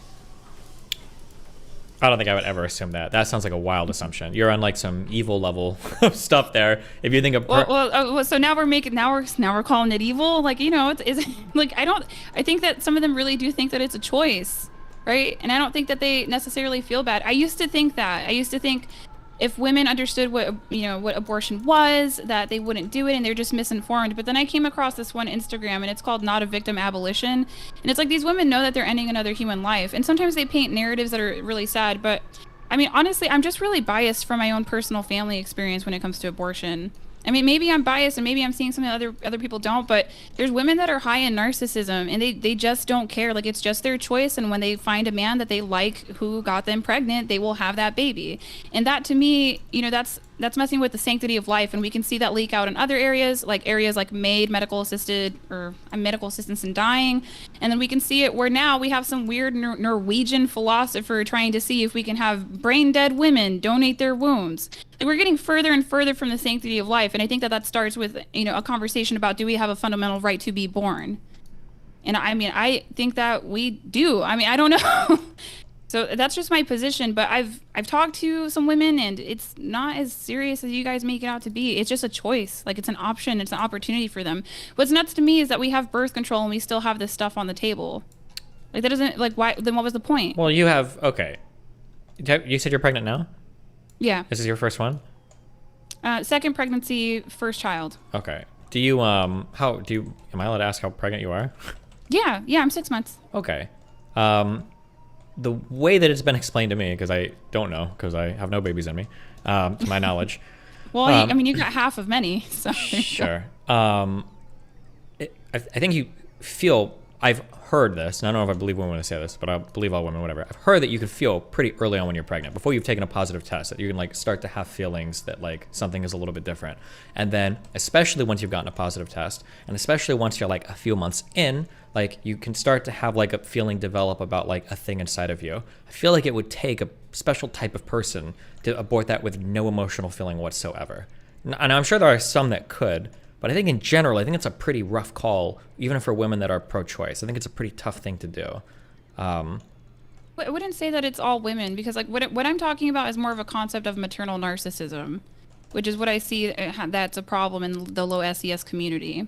And there's like elements of gynocentrism, and if you want to get Latin with it, there's a concept of Marianismo. I don't think it's all women. I think some women make the choice and they resent it or regret it afterward, and I think that that's really sad, and they do come out and they share stories about it, but somebody like convinced them that this was going to be like the better outcome for them, and then they're on the other side of that. And that's more so what I want to prevent. I think abortion hurts women more than it helps women, but if we're going back to like, you know, feeling a bond with your baby, I mean, you can always have another kid, right? You can always get pregnant again. Well, yeah, but that's the thing. They're like, well, I could just do it again. Well, but I mean, you can, right? Yeah, you mean? I think so. I know I've read some things that suggest that it can mess with your fertility after the fact, but I don't think that's on the whole. Mm-hmm. And most women who terminate have a child anyway. Well, I think I have let me find my Google Doc, but I think it was like 60%, maybe 40%, I can't recall, but there's a lot of women that are already mothers that terminate. So like, I just think that it's maternal narcissism, and I think that comes from, you know, like, well, can you explain, what do you mean when you say that? So the red pill would call it solipsism. right? And I think that that's a real thing. But when I talk about maternal narcissism, so if we're talking about low SES brown people, there's typically some sort of agriculture background. So for Latinos, it's going to be, well, yeah, for Latinos, it's going to be agriculture. For the Black community, it's going to be sharecropping, right? Because that's probably what's still affecting us today through like our grandparents. So for us, on the Latin side of things, like my grandma's first job was plantain picking and coffee bean picking. So when it came to emotional intelligence and development for their children, there was none, because raising children to them is just, you know, do you have food? Do you have shelter? Do you have clothes? If so, you're taken care of. So there was no emotional development. And then we get, you know, like brought into the United States where we have a lot of abundance that we're not really familiar with. But so the maternal narcissism is like in our cultures and communities, the mother is close to God, right? And this is going to be more on the Latin tip, okay? So on the Latin tip, that brings in a concept of Marianismo, which is, do you understand Marianismo? Are you familiar? Nope. Okay, so like the red pill would just call it gynocentrism, and it's true, because that's what you were talking about earlier. I guess like somebody who's Black got mad at you about something, I don't remember. So the mom in the Latin community is close to Holy Mother Mary, right? And then there's machismo. I think you're familiar with machismo because you would probably refer to it as like toxic masculinity or something like that. Okay. So like mom is close to Mother Mary, she's holy, and she's above reproach. So they get away with a lot more, right? And that feeds into a narcissism because they didn't have the emotional development from their agriculture parents. So they just don't have it. They have a hard time connecting with their children. And then we have this gynocentric social order in the United States that says you can do whatever you want. This is your right. And so I think that's how we get to women who don't care about terminating a pregnancy. I think it's like solipsism and narcissism. So that's a hard breakdown for me to say, like how I've seen it in my life. I'm not sure what it's like for white women, but it's a big enough problem in the Latin community that if you look for it, you'll find some content about it on YouTube, definitely on Instagram, because there's a whole slew of children they're trying to recover from maternal narcissism that I found my little way into. So yeah, I think some women just don't care about terminating the pregnancy. I really do think that, but I think that would probably be a pathology or an IQ problem. Why are they, if they already have kids and they're getting abortions, where does the maternal narcissism play into that? Well, because the kid is not their own person. Like the kid to them is just an extension of themselves. Okay. Like it's hard to explain. Like these women are holier than thou, above reproach. They get away with, well, literally, I guess if you want to talk about abortion, to be murder. But they get away with like things like child abuse too. So that's what I'm saying is like we think that women are the more empathetic sex. I don't think so. I think we're about as empathetic as men are, and I don't think men are low in empathy. I think we're about the same. So I think we're capable of not caring about terminating these babies. I think we're capable of that, but I think we don't want to say that because that would make women look bad. Okay. I mean, obviously, I don't think that the fetuses are quite human yet, but that's probably like a whole other conversation. I hope I'm making sense. Like, I know I feel like Camille Paglia when I talk. Who's that? She's one of the OG anti-feminists. I guess technically she's trans, but I don't think she identifies as trans. But then she's got some weird relation to the NAMBLA people, so I don't know how good it is to mention her. But the way that she talks, she's very all over the place, which is where I'm at. So I'm trying my best to be as articulate as possible, but I do have a pretty quick thinking mind. It's very hard for me. I'm sorry. Yeah, that's fine. Where do you want to go from here? I'm not sure.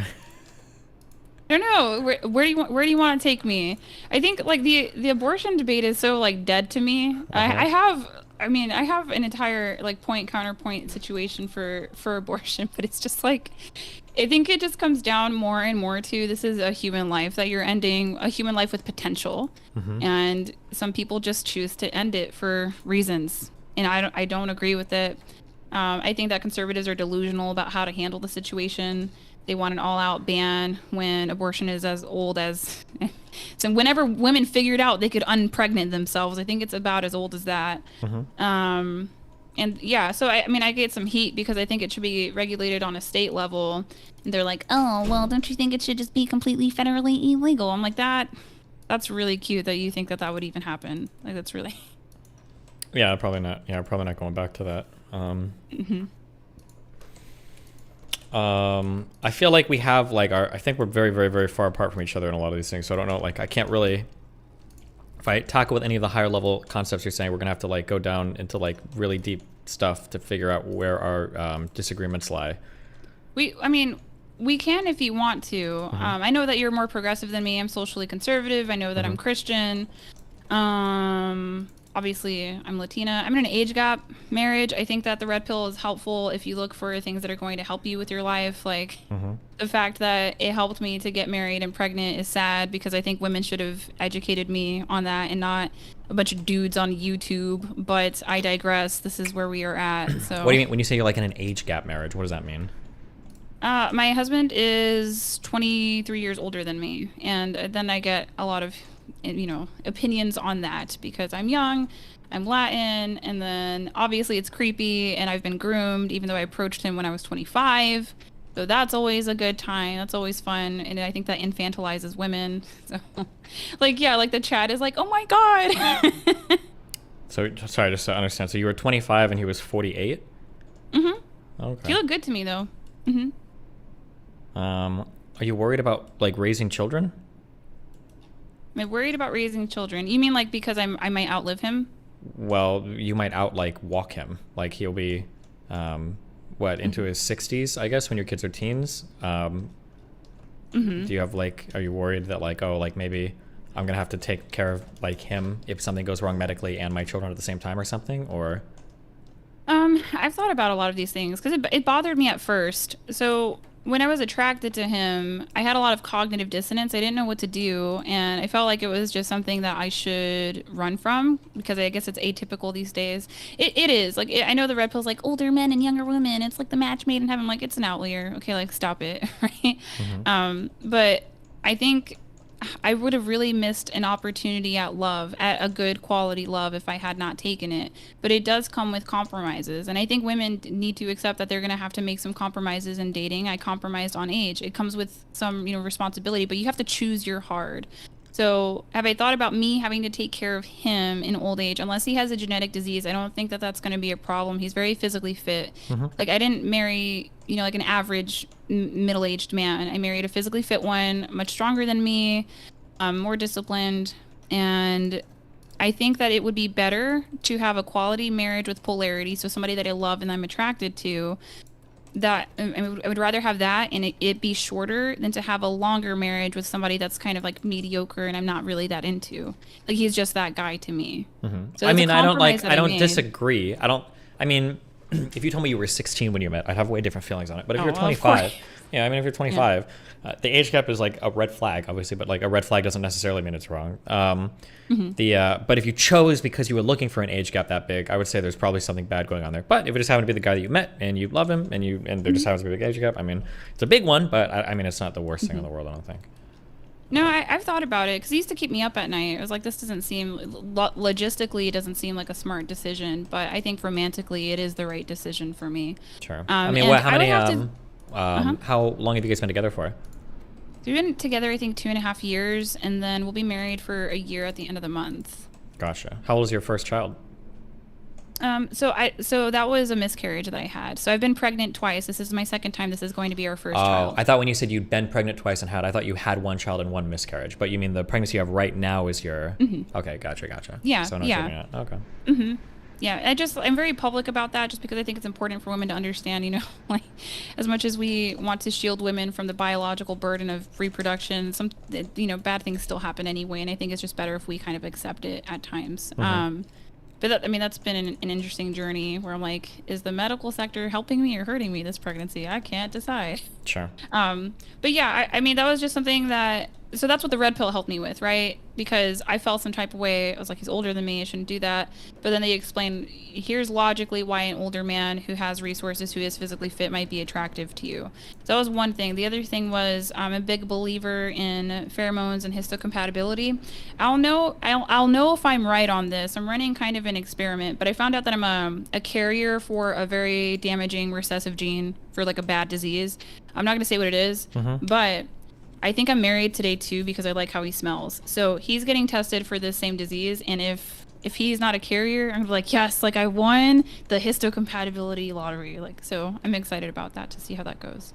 But you can ask like tons of questions about it, because like I think there's some stuff in the chat. People think like red pill grooming. No, like he certainly didn't groom me. And my husband did show me the red pill, but it's because I was complaining about women to him, and I didn't know what to call it. I was just was frustrated. I thought that there was something wrong with me. I'm like, why can't I hold female friendships? And then I ended up realizing like, oh, well, you know, maybe there is something culturally wrong with women. And then, you know, aside from that, there's a lot I could get into. I think that women are lied to on so many things about this fake sisterhood. It's like, it's not a real thing. Like, these girls are not your friends, in my opinion. I could be wrong. Are girls not friends with other girls, or? I think girls are seasonal friends with other women for the most part. But I think I'm also at a disadvantage. I'm not trying to be mean. I think I'm smarter than a lot of women, and so I think it just makes it hard to socialize with them. I genuinely feel depressed when I talk to women who are not as smart as me, and I don't think that I would be smarter than you. I think that I don't know. My husband thinks I'm 115. I don't know. So, but it's very depressing to socialize with other women, and so I thought for a long time, oh well, like obviously it's me. So he ends up showing me some red pill stuff. I knew what to call it, and it's just I have a lot of problem with unethical female behavior that occurs that there's excuses for. I think it's really damaging. What's an example of unethical female behavior? I think women get away with child abuse. What is child abuse, man? So there's 5 forms of child abuse: verbal abuse, emotional abuse, physical neglect, emotional neglect, and is it sexual abuse? I think that might be the last one. I think women get away with things that if fathers were to do them, they would be publicly admonished or put to jail. Like, do you think that fathers don't engage in any of these, or do you think that they don't engage them because you just don't parent as much, or what do you think?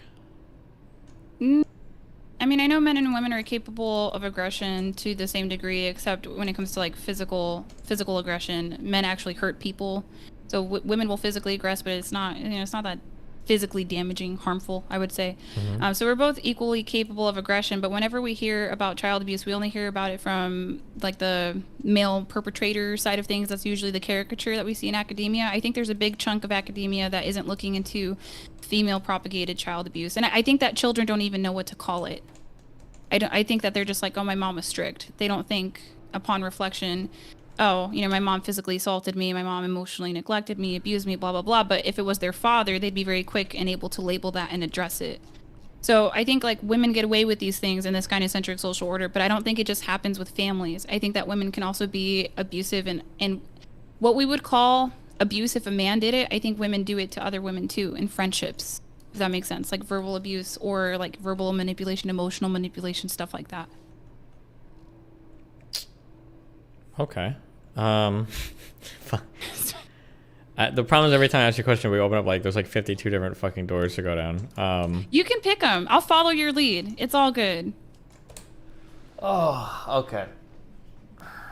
I need a drink for this. Okay, give me 1 second. Not like an alcoholic Yeah, drink. go ahead. Okay, I'm sorry. Give me 1 second. Give me 1 second. Hold on. Yeah, take your time. Is he speechless in a good way or a bad way? I'm reading the chat. Also, it is so hot in here. My face is pink. What do we have? Alcohol. Yes, we go. We all need a drink. Time. How am I cooking? You guys can ask me questions about my life. I'll answer it. Like, honestly, look, if my life had been different, my life had been easier, and you know, I think I wouldn't have questioned so many things. But I had a very hard life, and then I go to academia, and these people swear they know so much about low SES brown people. And so, I actually was a social work major. I had to leave the program because I felt like they weren't helping anybody. I literally felt like they weren't helping anybody. So I bounced. I ended up doing anthropology. But it's like, if you're born with a decent IQ in the ghetto, you make some observations and you're like, I feel like there's problems here, but academia can't address any of them because they're scared to look racist. And I'm like, you guys are making it worse. Y'all are making it worse. I'm like, please help. Social sciences are over 100 years old. What the hell have these people accomplished? What did I like about my husband? He was charming and direct. Successful blue eyes. I think I have a thing for blue eyes. I'm pretty sure. I'm trying to watch the chat. Oh gosh, do you not think that your mindset be skewed from the machismo underlying the Puerto Rican community? So, like I could see where you would think that, like the machismo part, but I grew up in a single mother home. So, like when I think about there wasn't that much of a dominant male presence for me to have experience with machismo to the degree that you're saying. So I understand machismo. Like, I can tell you about machismo how I see it now. So machismo how I see it now was when I was younger, the typical Latin thing is you come of age and you get slut shamed, period, right? But so I have a brother. He's very good with the girls. This kid can do whatever he wants. He can just have a new girlfriend every week. Not that he's doing that, but he can just do whatever he wants, right? So that point of machismo, because if we're going to do Marianismo, which is Mother Mary, and then we're going to do like machismo, you know, the sons kind of get treated like Jesus. They kind of get away with a lot more. So if you want to talk about machismo, that's how I've dealt with it. I think there was one instance where I did deal with negative, aggressive machismo from a man. Yeah, that was true, but that didn't last very long. So I wouldn't say that that's like skewed. That there's no way that could skew me because I don't think I had that much of a male influence. I think I had more of a gynocentric matriarchal influence. So, okay, what other questions do we have? What would you allow your husband a one-way open marriage? No. Why? I have respect for myself. Okay. Don't you think feminism tries to counter this machismo attitude? No. Here's the thing about feminism is like feminism, from what I can tell, and this is my interpretation of it. Feminism, from my interpretation, is like they think that men are inherently bad, and it's like if y'all are trying to liberate low SES brown women, what's a way that an average education woman? I'm talking to your chat. I'm sorry, I'll be quick. Go for it. But what's a way that an average education woman could double her household income? Like effing marriage. But like these feminists don't want to do that because that would make men look good. So I'm like, y'all either trying to liberate people or you're not. Like, don't play with me. All right, what's up? Okay, can you give me 2 or 3 issues with men that aren't caused by feminism? 2 or 3 issues with men? Like, what are 2 or 3 bad things about men that aren't caused by feminism? Oh. I mean, I would blame it on biology, though. I don't know if that's allowed. It would be hard for me to think of, like, social stuff unless you propose some ideas. But biologically, I think men trend toward, culturally, okay, we found one. They're proponents toward narcissism. That's really annoying. Mm-hmm. That's super annoying compared to a woman's proponents toward, being borderline, yeah.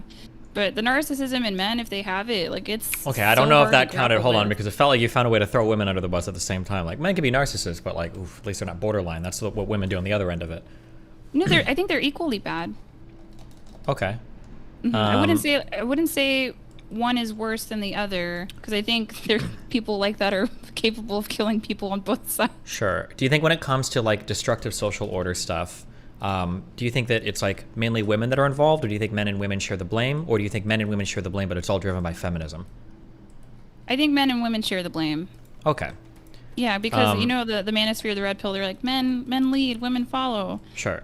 I'm like, well, this when doesn't you say, seem to be going when you well. say gynocentrism, what do you mean by that? Gynocentric society.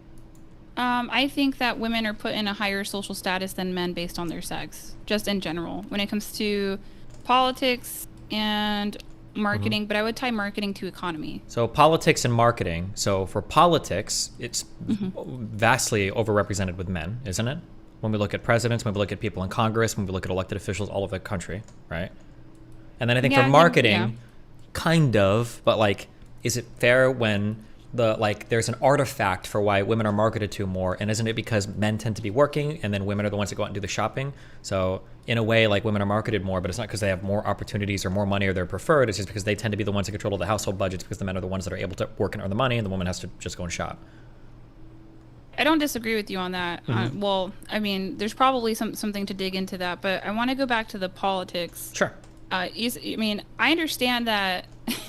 Like, here's my thing. Like, if I had to think about an actual patriarchy that I think might exist, it would be the George Soros patriarchy, where, the highest of high value men, just the ones that are running this whole globe. I think that they use women and sometimes, are our emotional tendencies biologically. I think they want our dollar, and I think they want our vote. So you're talking about like, yeah, well, you know, men are more represented in politics. Number one, I don't even think women want to be in politics like that. I think that's personality differences at the extremes. But well, hold on, wait, I'm sorry, wait. Dudes in. I want to do a thing. Whenever I say something that you disagree with, you can stop me immediately. One of the reasons why the conversation is difficult for me is because you'll say 7 or 8 or 9 or 10 things that I all disagree with, building towards a part, and then it's hard for me to like step in and say anything. So what you just said there, that like I don't even think women want to do politics. Those are like extremes or whatever. I kind of agree with you broadly, but I would also say broadly, men don't even want to do politics. The reality is that the people doing politics are all at the edge, right? It's the edge of men and the edge of women. Okay. Right. So I agree with you that women broadly don't want to do politics, but I think that's the same as men who broadly don't want to do politics. I think there are some women that want to do politics. People like Hillary Clinton, AOC, Marjorie Greene Taylor, like that exists on both sides. Probably not as much as men. Even in my perfect liberal, progressive, egalitarian world or whatever, there'd probably still be more men in politics than women, but it'd be more equal than the representation we see now. The only reason I give this as an example, though, is because I think you said that you made it sound like women were overrepresented, had an advantage politically, and when it came to marketing. I think those are the two things you gave. So now you're telling me that women don't even want to do politics and seem to not be overrepresented politically. So I don't know what you meant when you said that. That's what I'm trying to figure out. Well, because you were talking about politicians and you weren't talking about voters. But like we're voting for these men first and foremost, right? And I mean, granted, it's like all we have to choose. I think overwhelmingly when people run, it's usually men. So that's what you were saying, like, oh, there's a lack of representation, and in my eyes there might not be because of the amount of female voters, right? And I just think that women don't necessarily want to. You said it too, you know, even at the extreme, the small 20% of people that like want to do politics. That's not a real number. I'm just going off of like Pareto principle. There's 20% of people that want to run for politics. Like there's probably less women than that. Yeah, I mean, I would say I'm on that. Okay. So I'm looking this up now because I should have known this, but I didn't even know this. I'm looking at gender gap in voting in the United States, and it seems like quite a few more women. Unless I'm misreading, it seems like quite a few more women vote than men in the United States. Yeah, that's the other thing too. We outnumber men at the polls and for registration, so that would just be further to the point where we might actually live in a gynocentric social order where women make the overwhelming majority of political decisions. Sure, but then I still don't know if I can say that gynocentric. But then if that is the case, that women are voting more often, this is oftentimes a talking point I'll give in response to like BLM advocates. Well, it's like, well, why isn't the criminal justice system changing? It's like, well, it changes at the local level, and at the local level, it tends to be older, affluent, white people that are voting. So the criminal justice system, these people don't care about the criminal justice because these people aren't getting arrested. They don't care. But if it is the case that women are massively and disproportionately showing up to the polls compared to men, then you'd expect people to appeal to them. Isn't that the system kind of working as intended? You mean that if women are voting more than men, wouldn't we expect more female politicians? No, not female politicians, but for politicians to appeal to them, right? Like if I'm in a city, yeah, I'm going to appeal to I think they do. Yeah, but I think they should. That's the system working as intended, right? Yeah, I could see what you're saying. Okay, so yeah, I guess in my perfect world, I would say that you'd have to be a net paying taxpayer to have the right to vote. That's where I'm at. I think that would get rid of. That get rid of like half the population, though. No. I mean, you're gonna vote selfishly if you vote for a system that pays you, and I think that's like an actual problem. But maybe it might be an actual problem that there are such disparities in societies between what people are able to offer society that we kind of need a system to like equalize it out. No, like in any society, you need people that are going, not to be crass or anything, but like some people have to be janitors, some people have to be working at McDonald's. Like society doesn't work if everybody's only an engineer, right? Yeah. But if these people are necessary to the fundamental upkeep and function of society, right? I might be the biggest hotshot in the world, but at the end of the day, I want like a server to bring me food. I want somebody to keep my apartment building clean. Like I need these people. I don't think a world order works where I get to vote and they have no say in how the system is ran just because I happen to be doing a job that is more valued in society than they are when I need them to exist to do my job. Yeah, but I think we're, kind of equating blue collar workers to not being net taxpayers. Because blue collar workers are probably almost never net taxpayers. I think it's like the bottom. I think that the bottom 50% of American society doesn't pay federal income tax. I think it's a net negative. I think for bottom 50%. Okay, so can you, I don't know how you would look this up. So I know the median income for men is somewhere around 50, 51, 52,000. The median income for women is somewhere, I think, in the 42, 43,000. Wait, is that true? Am I thought median income for men was like 39,000. We can just look it up. We can look it up. Sorry. Yeah, yeah. Because I'm trying to see, like, if that's true. Damn. Our tax system is very, very, very top heavy, right? I would be much more brutal than that, just because, I mean, I grew up in a community that I feel like the children are paying for a lot of bad decisions from the parents because we have government bailouts.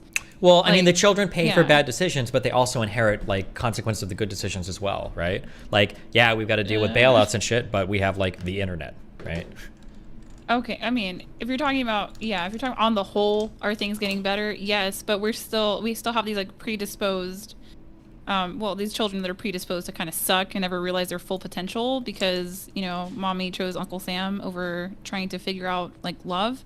But I mean, that's like not even necessarily women's fault. It's a Gen X mom and baby boomer mom problem. They suck. Well, I feel like everybody's parents sucked, right? Isn't that kind of the point? Didn't everybody's parents have issues? Like we complain about some things, but I feel like everybody had issues, right? And everybody's right. No, you don't think so? So obviously everyone has issues, right? But if we're looking at the influence of SES and positive outcomes, then, you know, there is a big difference. Yeah, I've met rich people that have problems. They're different problems. But I'm sorry. When I said everyone sucks, I wasn't comparing class to class. I was just saying generation to generation, right?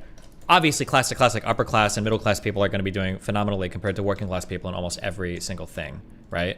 Okay. That's going to be a lot different. But I was saying generation to generation, like boomer parents sucked and had their problems. Silent generation parents probably sucked and had their problems. People prior to that sucked. Like, you know, we go through shitty shit right now because we've got to deal with like bank bailouts and stuff. But, you know, older generations had to deal with the Great Depression, which sucked. I mean, like, we all kind of have our problems. We get some advantages, we get some negatives. I think it's hard to say on a whole, like this generation sucked compared to this generation, I think. Oh, okay. Well, I mean, this is different. I can put a pin in it. I can remember it because I would just be talking about how I think Gen X moms, baby boomer mothers are derelict of their duty. But what do you mean by that, though? Well, I don't. If we start on this, then we can't go back to the median income. And okay, we can go back. Yeah, that's fine. Okay. Okay, so whichever direction you want to go, I'll follow you. What were we talking about for median income? Oh, I think the stat is how like many of these people, the bottom 50% of American workers, I don't think pay taxes. I think that's true. Their federal tax liability ends up being zero once you get past like your standard deduction, your child tax credit, anything else you got. Okay. Huh. I might just have to be a jerk. Like, I might just have net paying taxpayer, baby. Like, no, you can't vote for the system that feeds you because we end up with problems like what's going on in Brazil, Venezuela. I'm very forward projecting in that way. But don't you want it? Well, let's be forward projecting. Don't you kind of want and need everybody to be bought into the system? Like, do you really think the bottom 50, 60% of people would be happy if they couldn't vote? I mean, I wouldn't be talking about happiness. It would be like the net positive. Well, happiness is important because if they're not happy, then they do things like violent revolution, right? That's what I'm trying to avoid. I don't want like a populate. When I say like be happy, what I mean is that like they would be content to exist in a peaceful manner within this system. That's what I'm thinking of. Well, this is where I just think that if there's people that are, and I hate to say it, like more intelligent, because I mean, even an intelligent person born low SES is going to find a way out. So people that are more intelligent, more capable, and I know there's like Nepo babies, and I don't like them either. But I think that it's possible that this bigger representation could do well for the bottom half, like could make their lives better. It would have to be an experiment. I don't know what kind of fallout there would be. You know, I would like to see how that would work, but I don't think it's happened yet in order for us to do it. But I see a lot of problems when it comes to like Democrats in the U.S. Republicans have their own problem, but when it comes to like low SES minorities and Democrats, I feel like these people are shooting us in the foot like every day, and it just pisses me off because I think we could be way better off than what they're willing to do for us. Yeah, and it's like we have to pay for it at the end of the day. Like, we're the freaking community that doesn't have fathers. We're the ones that have criminality. You know what I mean? Like, lack of access to health. Like, it's us. I guess I just say, like, I feel like rich people, there's a lot of problems they just wouldn't give a fuck about. Like, rich people wouldn't give a fuck about fixing, like, homelessness or like doing anything for like people that need food stamps. Like they're just like, oh well, if you can't work, like suffer, starve, who cares? Like, do you think that so the very, very wealthy people that you're referring to, do you think that they would trend toward, I don't know, like narcissism or sociopathy? I wouldn't say neuroticism. I would just say like narcissism or sociopathy. Like, do you think they're more, you know, less human? I don't think it's that. Never explain with malice what could be explained with stupidity, except instead of stupidity here, I'd say just kind of like cluelessness, right? Like, I don't think it's that rich people would be especially cruel. I just think they just wouldn't care as much because like, oh, like why can't this person just figure their shit out, or why can't they do that? Like I feel like that would be like where people would tend towards, and they wouldn't worry about some problems because they'd be like, you know, why, like they wouldn't even know it's a problem. They just wouldn't think much about it, like ignorance basically. Mm-hmm. I mean, I think that's, I don't know. I haven't really. Have you ever lived in like cities, like city, like downtown, like big cities? Yeah, Have I you ever grew heard? up in Kissimmee. Yeah, have you ever heard really wealthy, liberal, progressive people talk about homeless people? Yeah, they usually suck at it. Yeah, because they've never seen one before. So you get like phrases like our unhoused neighbors, and like homeless people are just like chill and cool and you should never be scared of them, and if you are, that's like evil or whatever. It's like you've clearly never been around a crazy homeless person before. Like it's very obvious, right? Yeah. So I think, but I don't think those progressives are evil or mean or like hate homeless people. They just don't know because they don't have the experience, I think. And that would be the same thing for like wealthy Republicans. They just don't know. Yeah, exactly. Like I remember listening to, when I was in Louisiana, there were a couple wealthy people that we stayed with when we were doing an event for them. And this mom started talking about how lazy she thought everyone in Hurricane Katrina was in New Orleans or whatever, how lazy and they should have blah, blah, blah. And I was like, well, like, don't you think it was like pretty hard for them? Like, what are they supposed to do? And she's like, well, I don't know why they didn't just all like move away. Like, why didn't they just leave? Oh my God. And it's like, that's something that like, I can understand her perspective because this was a lady, their family owned like 5 car dealerships. They came from money. Their mansion we stayed in was fucking unbelievable. And I can understand her saying that because like, yeah, that makes sense for her. But for a lot of people, it's kind of hard to just like pack up all your shit and leave, especially if you're living like paycheck to paycheck and like barely getting by. Like you can't just like pack your whole life up and take off, you know? Yeah, I would agree with you on that. So I think from your worldview, your lens, you try to solve, you know, well, I don't know what you try to do. You just chatting on YouTube. You're doing great though. But it seems like you're more trying to address societal problems that are complex. Where I think my perspective is what bothers me the most about the liberal and the progressive side of things is that I think it just sells out brown women. And I think that what could help our communities the most would probably be marriage. I think that that's the best answer right now at this point in time. I understand what you're saying, but like I don't think we get married that way. I don't think that we get married for financial success. I think that we tend to have financial success and then marriage follows kind of as a reward for that. So like I see. Oh, go ahead. I could see that perspective. I think that people that have, I mean, marriage is the lowest it's ever been. It's only 6 per 1,000, and it's lowest it's ever been in recorded history in the U.S. So, and I think, but it's hard because I think it's like university's fault. It could be capitalism because women are getting divorced because they can, and we have economic autonomy, so we get to make more romantic decisions than we've ever made before. But it seems to me like societal brainwashing at the university level. Like I don't want to curse. It doesn't make any sense to me. You want, unless you're like it's not like a red pill thing to do or something. I don't know. No, that one I don't. They annoy me too. Okay, so like here's the thing: you grow up in an urban inner city. Let's say you're a low SES woman, right? You're gonna hear things about feminism a lot more now today. Not when I was going to school. I graduated in 2013, so feminism wasn't even really a thing. I was never a feminist. I just thought like this seems like an upper middle class white woman's problem. So like you'll go to school and you'll hear from these women, because school is predominantly women, you'll hear from these college educated women about how the systems of oppression work. And so then we'll hear things about the patriarchy. You're like a young, impressionable girl in the hands of the government because you're going to school, public school, because that's what your parents can afford. You have to go to public school, that's it. So you hear from these college-educated teachers when the reality is like they probably went to college because their parents got married and stay married. Now, there is a difference between divorced mothers and divorced fathers and what household is in there. That's true. Divorced mothers still, I mean, their children still tend to go to college. So it's like you got to hear from Becky, your teacher, about the systems of oppression. Meanwhile, she's coming from a full-blown 2-parent household with completely different opportunities than you, trying to tell you that men are holding you down. And how the hell is that supposed to work for a young, impressionable woman's mind who, like, if we're talking about liberating these women, yeah, you know, twice the household income is a great way to do that, and marriage is a great way to do that. Yeah, so okay, I'm going to push back against. I'm going to push back on this one more time. You keep saying twice the household income. I don't think people marry for financial success. I think people tend to get married after they've had some financial success. That's just, well, yeah, I think that's part of a problem. Well, I think that's how it's always been. Well, maybe not necessarily when women couldn't work, but I think in general, people tend to wait for some level of financial stability. And then once they've got that financial stability, then they get married. I think that tends to be how people sort themselves out. Because until you have some level of financial stability, you can't really have a house. It's harder to meet people. Getting married is a type of financial commitment. You don't want to probably get married to somebody that like lives with their parents because you don't know if they can even manage a household budget. Yeah, so I actually think that that's a problem, though. What part of that is a problem? Yeah. Like, let's wait until we're, you know, fully financially capable. And I think that's more on the male side than the woman side of things. That's my opinion. I could totally be wrong.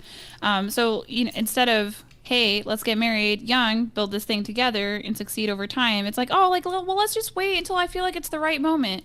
And Isn't that, I think that's probably a really good idea, is to wait for the right moment, right? You probably don't want to jump into lifelong commitments. Like, marriage is a really big deal.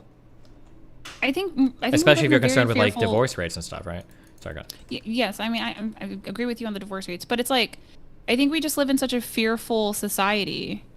So it's like, when is the right time to get married? Is it ever going to be a right time? Is this a cope? Is this true?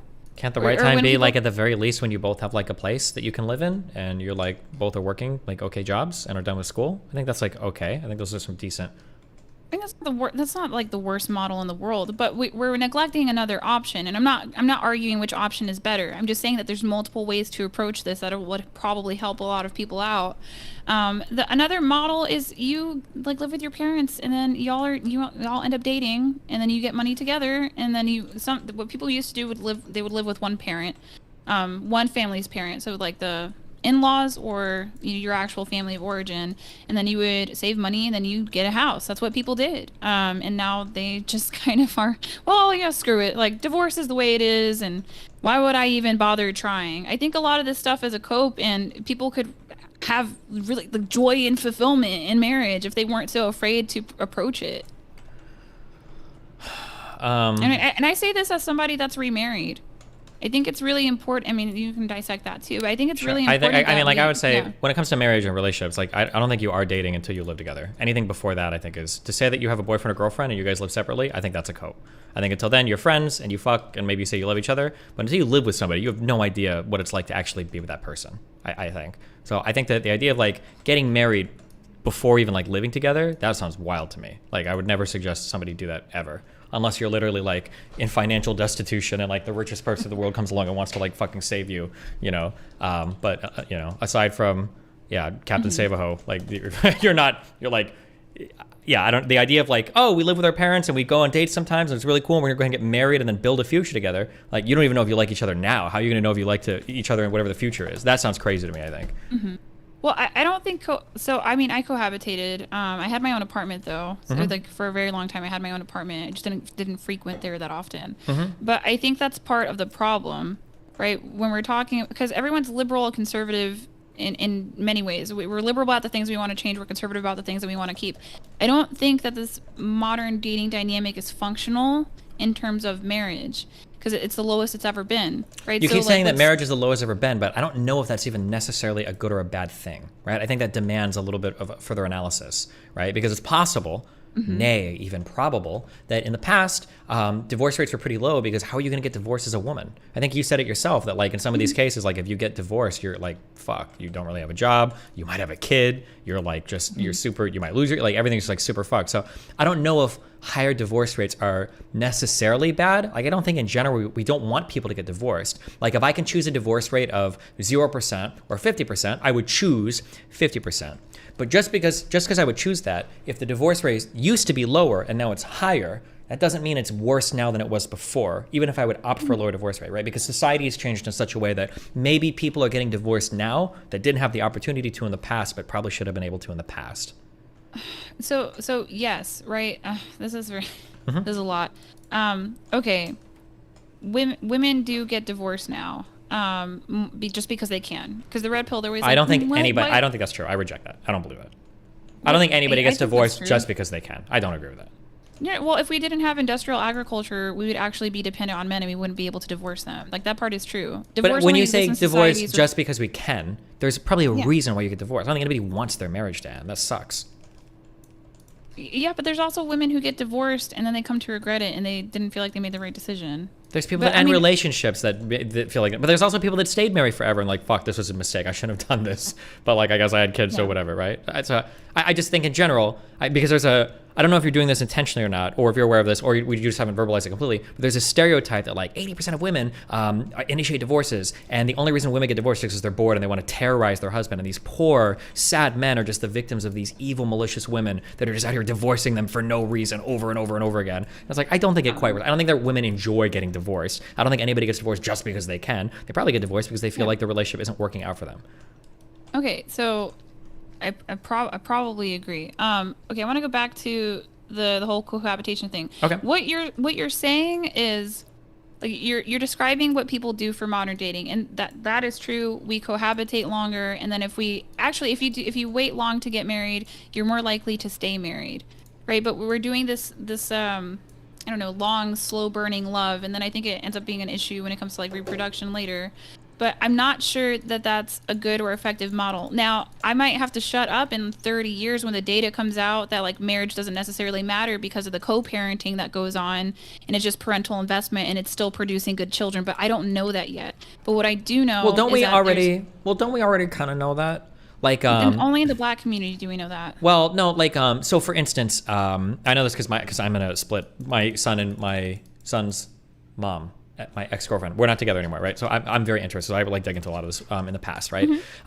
When it comes to the success of children, and when it comes to how children do in like broken households or whatever, it seems like a lot of this has to do with SES related stuff, right? Because like a single parent household, we're not generally thinking of like mom comes home, she takes a break, the children are hanging out having fun in their 3-bedroom house. Usually it's like mom is fucked. Half of parents don't even get child support. So the dad's not even paying anything. Mom's working 2 or 3 jobs. They're in a shitty, everything is like fucked in their lives, right? So I feel like a lot of the stats when we talk about like, oh, like broken households are the lack of marriage is like destroying kids' lives. I don't think it's the lack of marriage. I think it's growing up in like really broken homes. And I think that happens because, not necessarily because people just get divorced, like wealthy split parent households like do fine. Yeah. Yeah, this is true. Like we talked, I think earlier, I brought up the fact that divorced mothers, not divorced fathers, very different, 2 very different things. Divorced mothers, their children will still succeed in college and will still graduate. Not at quite the same rate as a 2-parent household, but they still do. They're not far behind. Sure.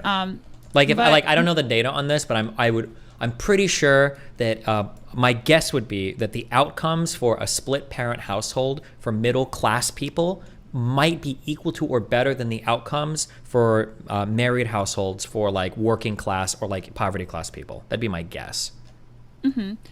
So I'm waiting for more data to come out, because so far the one thing that social scientists have been able to discern is that probably the best parenting method is a 2-parent household in comparison to like just broken homes in general. So, but it could be very possible, because we're in a post-industrial society, we're in a post-marital society. It could be possible that people just raise their kids together in different ways and the kids still turn out better. But I don't know yet. So I'm not Sure. willing to budge on it until the data comes out. And I can just see like the chaos that's happened in my community and other communities, and even my own life and some of my girlfriends' lives, where it's not good for the kids when the parents split sometimes. Sure, but it's also probably not. It's also really bad for kids when parents are fighting all the time. I think that's horrible for Yeah. children. Like, so because sometimes we'll get people that are these like purist in terms of like you have to stay together for the kids, and like if you're fighting in front of your children all the time, like you should just split. Like that's like the worst thing ever. I think that you could have in front of a child is 2 parents that hate each other that are going after each other's throats with a kid in the household. Like at that point, you should just, I think, divorce. Yeah, I mean, if you like hate each other, yes, but if it's something that you can work through, you need to go to couples counseling, because it's not just about you, it's about the child or children. Sure, but I mean, like that's true even in relationships without children. If it's something you can work through, you should always try to work through it, even if you're No, even I'm if with you're you on dating that. Sure. Okay. But I think like what I think is a problem with modern dating, women are the betters, so we're picking. I think that our moms didn't teach us how to get men or keep men, or like men that we're compatible with. And I think that's something that women are Gen X mothers and baby boomer mothers, I think that they're derelict of duty of that, because it was supposed to be something that you're culturally taught. Okay, this is how you get a man. This is what they like. This is what they don't like. This is how you talk to them. This is how they're kind of different. And you learn this and you go out there and you're able to get a decent mate. But I don't think that that's what's happening. I think you get born now as a woman, and your mom, especially if you grow up in a single mother home, because your mom might not even have the education either. I call it romantic education. But you're just born and they're like expecting grandkids. It's like, that's great, but how am I supposed to get there? You haven't taught me anything about men. I don't know how I'm supposed to socialize with this opposite sex. I think that's a problem. And I think what do you think is like in terms of skills that like women don't learn that they need to learn? Like, what's an example of that? Oh my God. Well, I hate to say it, because some of it I don't know if academia would support it, but we do have to kind of appreciate that academia right now is pretty leftist. So if there was anything that would, benefit men, do I think it's going to get studied? Like, honestly, probably not. That's just where I'm at. Or anything that paints I like women a lot in of like negative light. relationships and dating and stuff like this is like an area that I have like a really high interest in. So we can speak a little bit more anecdotally if you want. We don't have to be like super academic, but I'll just say opening this because I'm curious, because from my feeling is I tend to feel like men have more trouble socializing or dealing with women than women have with men. That's like the feeling that I have. But I feel like I feel you feel differently. So I'm just curious. I don't need like a study and a data point or whatever. Just I'm curious in general, like what are some skills that you think that women need that they don't have when it comes to dealing with men? Oh my God, it's so bad. That's why I can't stand the manosphere sometimes, because there are a bunch of socially awkward women out here. Like, how are you going to say that women are the more socially savvy sex? We can't even get commitment from boyfriends we like. So like, okay, so at a base level, a teen boy can come to the conclusion and say, all right, I want girls. How do I get girls? Well, girls like gifts. I need to get a job for my parents or something so I can get money so I can get girls gifts. So that's like the provisioning part. The protection part, and I'm talking about like very, very basic things that we can assume that men should do in a relationship. And I'll get to the women in a second. Sure. So like men understand the provisioning part, I think pretty early on, that y'all's social status is tied to your income in some way, shape, or form. Well, okay. I'm going to add a little thing, because I'm going to fight you on all of these, okay? I understand what you're saying there, and that might be something a boy figures out early in high school. But and I'm speaking purely anecdotally here. So if your experience is different, you can feel free to tell me. I feel like one of the biggest complaints that women often have about men, especially partners, is they stop giving them gifts. They don't give them flowers. They don't give them anything. There's those like languages of love where it's like, oh, like I wish my husband would just like even get me like a fucking candy bar, or just like something to show me that he thought about me throughout the day. A little stupid fucking $2 rose. Yeah, I feel like that's one of the biggest complaints I hear about women regarding men. Yeah, but I'm making a larger point. Like you're not wrong on that. Okay. Okay, so at the base level, these teen boys, they understand provisioning. When it comes to protection, I don't think that that's understood. That men are supposed to do that, but I think that they will innately do that. When we have things like mass shootings, men will still jump in front of bullets for women that they don't know. And I don't see like a lot of men taking interest necessarily in combat sports or weapon handling, but they will still put their lives on the line for women. Now, when we have modern women, right? So the boys, they understand provisioning and then, maybe protection. So I don't think so these days. But when it comes to women, they're like, why do I have to make him a sandwich? And you're like, what the hell? Like, what, are you serious right now? Like, it's not even hard. Okay. It's like 2 slices of bread, piece of meat, a piece of cheese, you put it together. But we don't even really understand how to reciprocate to men. And I think men now are, called to do a lot of things that are unnecessary. Your man has to be your girlfriend, your therapist, your bodyguard, your what is it? He's got to pay the mortgage. And then if he's tired and working 40+ hours a week, he's got to help you with parenting, like a lot more. And I just think that that's too much to put on a man. That's also why I favor traditional values. Well, I hate saying that, conventional values, right? Because liberal women got it in the 90s. Now they seem to have forgotten. But like for women, you're supposed to be working, okay? And then you're supposed to stay fit and then have a libido and take care of children. Like, how? And cook and clean, like, how? That doesn't seem like it's going to make sense. So that's why I have that complementarian view, that I think some things are very natural that we in the West, we like to play around with. But it's like basic in other cultures. Like, men sure. I saw you eating earlier. Your wife made you food. I saw it. Yeah, because I earn a little bit more money than her, right? So she does a little bit more of the household duties, but she also earns a lot of money on her own too. She's very successful on Twitch. Okay, when you say learn like provisioning, when you use that term, are you saying that like men at an early age have to employ some baseline level of reasoning to figure out what they need to do to make a person like them, to make a woman like them? Is that broadly speaking what you're saying? The ones that get it, yeah. Okay. They can figure it out early on. Don't women figure this out really early on as well? I feel like one of the biggest like stereotypical experiences. Are you going to say no? You can go ahead and say no, but I'm about my to answer is no. Okay, I'm about to destroy it because I know the answer is yes Okay, for this, okay, right? let's go. Right? The stereotypical experience in high school, especially, is how weird the games are played, where girls are trying to fuck boys because they know that's what they want for relationships, and then they get their hearts broken because they realize that like, fuck, that's not like a good way to get a boyfriend. But I feel like that's every adolescent woman's experience going through the early stages of high school is boys are starting to get horny and boys want things from me, and I know that if I give my boyfriend this particular thing, he's gonna like me. And there's that whole back and forth play that women go through when they're growing up to figure out what's an appropriate way to engage with that. But I feel like they figure that out pretty early too. That a girl knows if she puts out a guy, he's gonna be more interested and stay around longer, and if she doesn't, he's gonna leave, right? Yes, but like this is what I mean by, propaganda, women are uneducated. This is so stupid. So it's like majority of women are probably long-term mating strategists. At least that's the position that David Buss takes, and I tend to agree with him. So like when we talk about promiscuous women, this is what I think the red pill gets wrong. They're like, oh, these women are they're out there doing it because they're, at the extremes of like social sexuality. And then, it's all these women. It's like, no, these women are trying to get boyfriends to turn into husbands, to turn into fathers, but they haven't figured anything out past the box. And that's where I'm like, we need to have better conversations about how to get and keep the men that we're attracted to. But that requires a little bit of, accepting some gender roles as you negotiate them in your relationship, though. I feel different like men want different things. I'm going to fight this a lot. I feel like what it requires more is learning how to vet things like fuckboys, which is exactly what the red pill, I feel, are generally creating, are fuckboys. Like ways to trick girls into fucking you, ways to present a lot of value but never actually giving it, ways to juggle multiple girls at once but not actually committing to anything, ways of having these one-ended open relationships. Like, it feels like the red pill in general is creating exactly the types of men that the traditional women that you're talking about would try everything to avoid. And they have to develop like really sophisticated strategies to get away from it. Yeah, well, I would say it's like a conventional thing, because I think liberal women just got it twisted lately. You think in the 90s they were like, yeah, how I feel about taxes is completely different than me making my family a meal.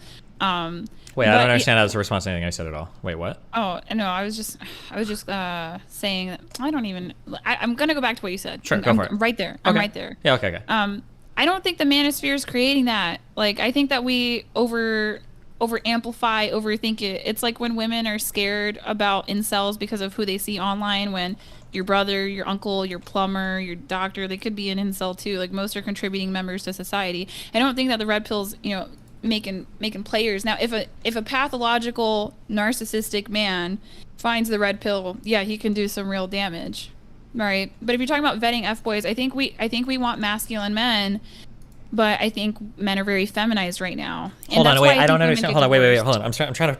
I feel like I'm hearing so many buzzwords, but I'm not hearing any actual sentences.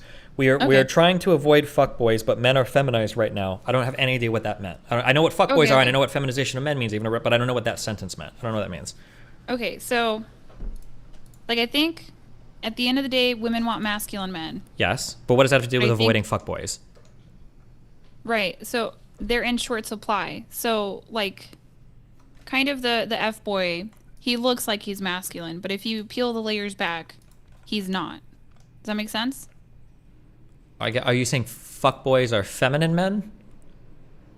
I think so a little bit, to be honest with you. Like, yeah, they do lots of like feminine catty things. I think that they're feminized. I think a lot of these guys that say that they're masculine, I don't believe that to be true. Let's peel back this one more layer. What does feminine and masculine mean to you, broadly speaking?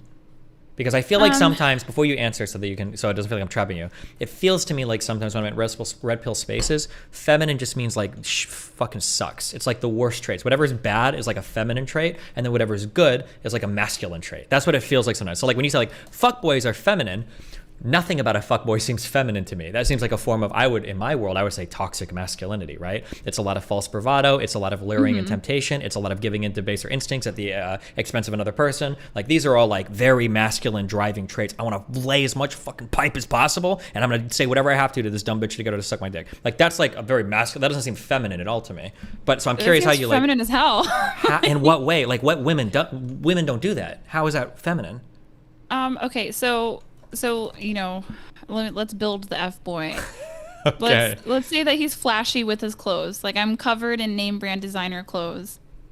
That's kind of like looks maxing. I would say that that's more of a feminine thing. Women are more, in my opinion, as a sex, we're more creative with our fashion. When I see a man that's overly creative with his fashion, I think that he's feminine. Like, what you think is toxic masculinity. Wearing nice clothes is feminine?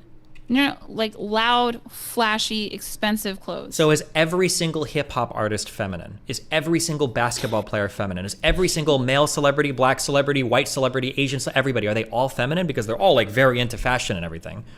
So you like give me an example so I can look him up on. Fuck, actually now I feel bad because earlier you said I exuded a lot of masculine energy, but it's just because I wear fucking sweatpants and t-shirts everywhere. That's why, because I don't fucking look smacks ever. Okay, I don't even feel good about the compliment now. No, but like I'm curious because like hip hop people always have like jewelry because this okay.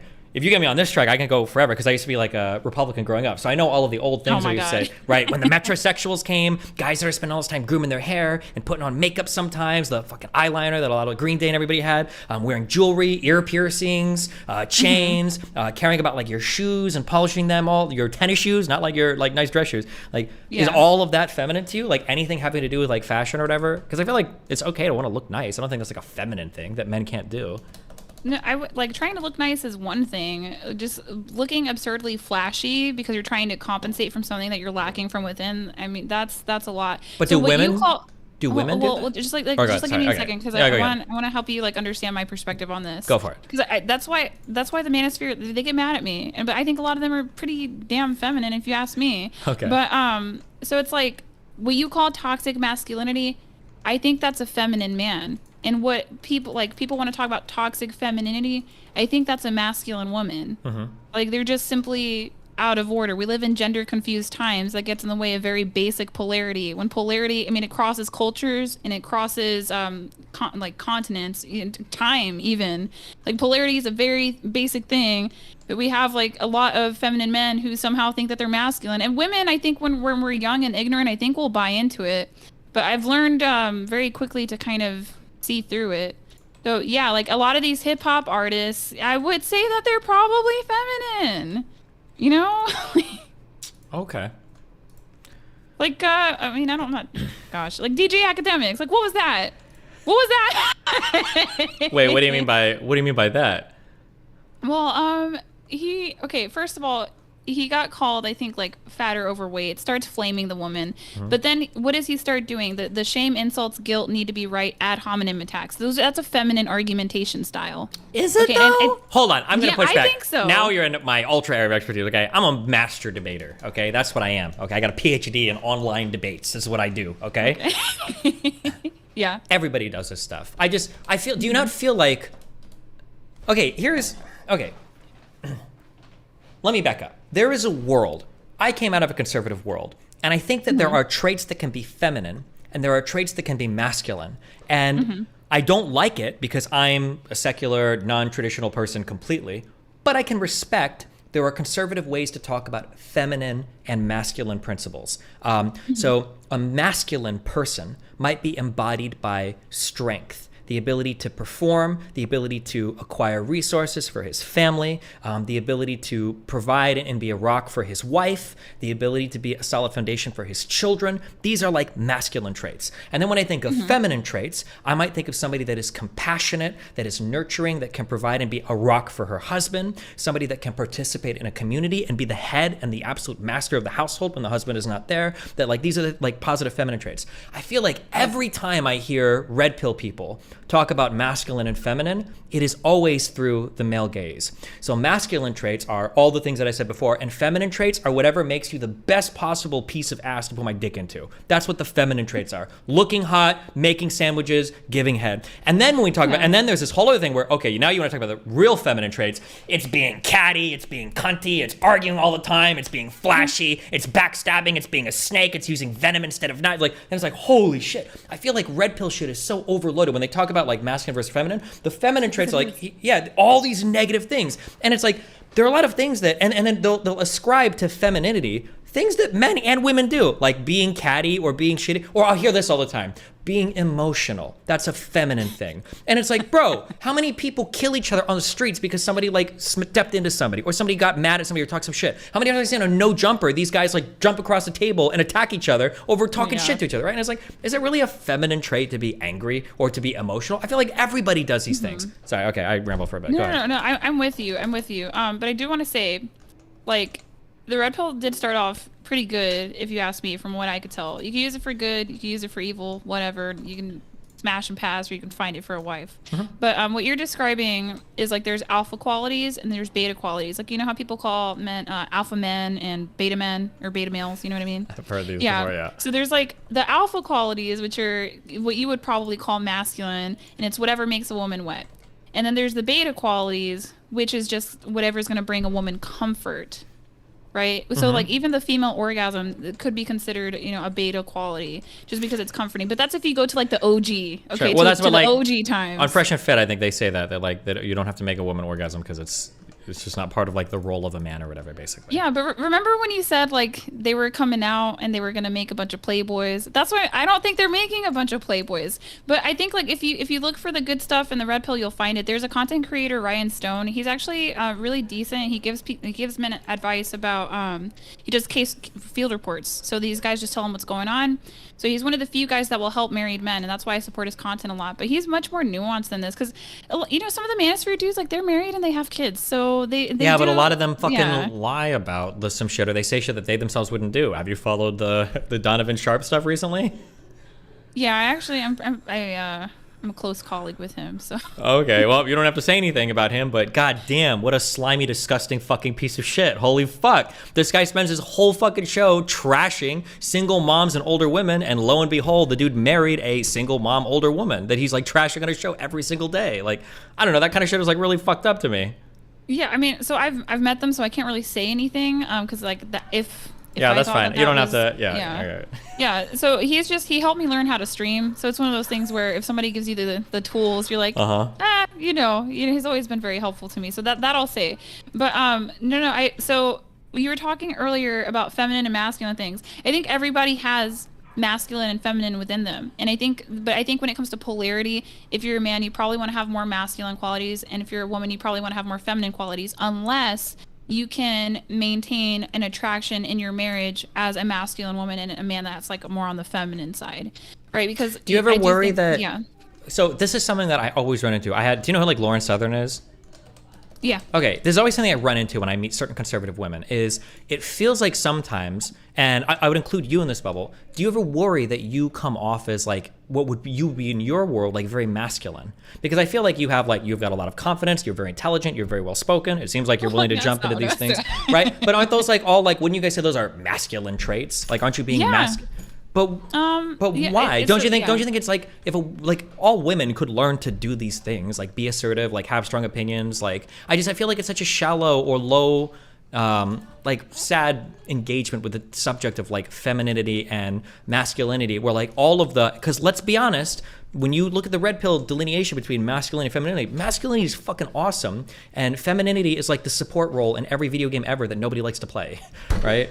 Yeah, well, that's what I'm saying. Like, they're not. Remember, you were worried they were making players. They ain't making no type of player. But no, I just don't think of these things as like good or bad. I find it to be very spiritual, and I don't even really reference it from the Bible. I've just noticed across multiple religions and multiple cultures, like some things are very natural, but there's things that there's some feminine qualities that are necessary. Like, I'll tell you an example of something that happened recently.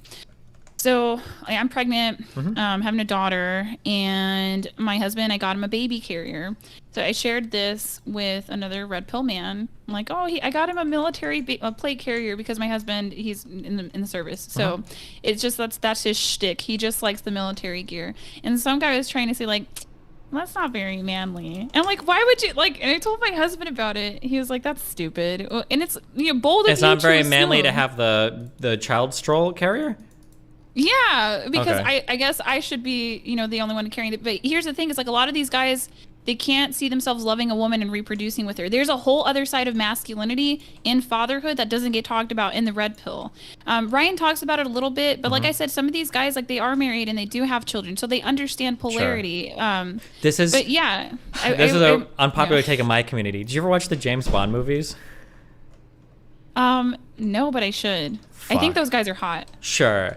Okay. This is a very hot take of mine, and I don't even know if it's true, but it was just a feeling that I had is sometimes it feels like being a dad is like kind of feminine and lame. And I thought it was kind of lame that in the James Bond movies, spoiler alert, I guess we haven't seen them, but James Bond finally finds out that he's like a father, and as soon as he finds that out, they kill him.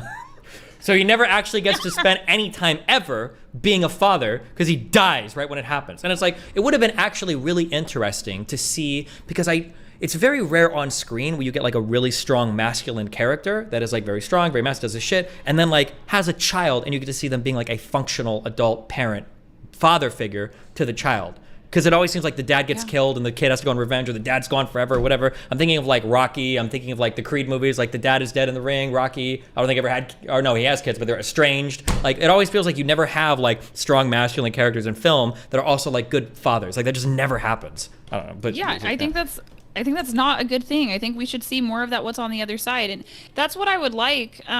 If I in a perfect world where, I guess the manosphere would get mad at me if Allie was running the manosphere. No, but real talk though, you want to talk about holding frame? You can hold frame with women, that's important. But how are you going to hold frame with a kid? And there's a whole bunch of men out there because this is like a men's, help or whatever.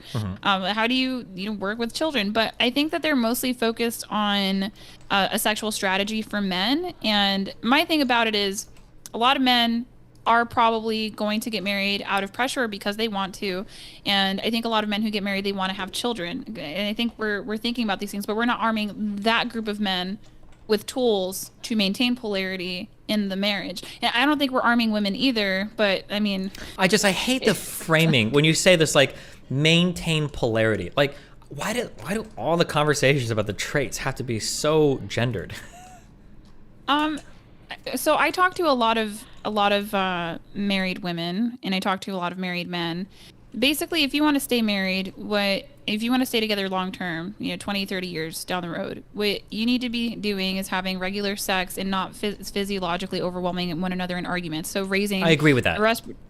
Raising respiratory rate, heart rate, blood pressure. But I don't know what any of that has to do with like maintaining polarity in a marriage. Yeah, no, I'm gonna get there. Okay, but it's my like, how are you supposed to be having regular sex if you're not attracted to each other? And that's why you need the polarity. There's things that are special about you that only you do. There's things that are special about me that only I do.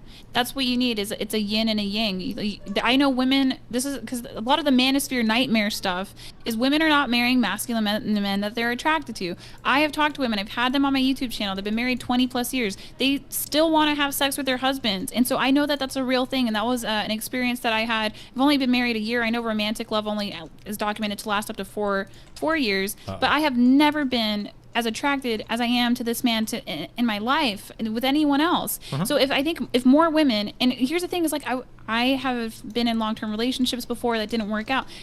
I think that a lot of women who end up filing for divorce, they're just not attracted to their husbands. And that's the polarity that matters, because if I'm a woman and I'm more on the feminine side of things, why would I want to be married to a feminine man?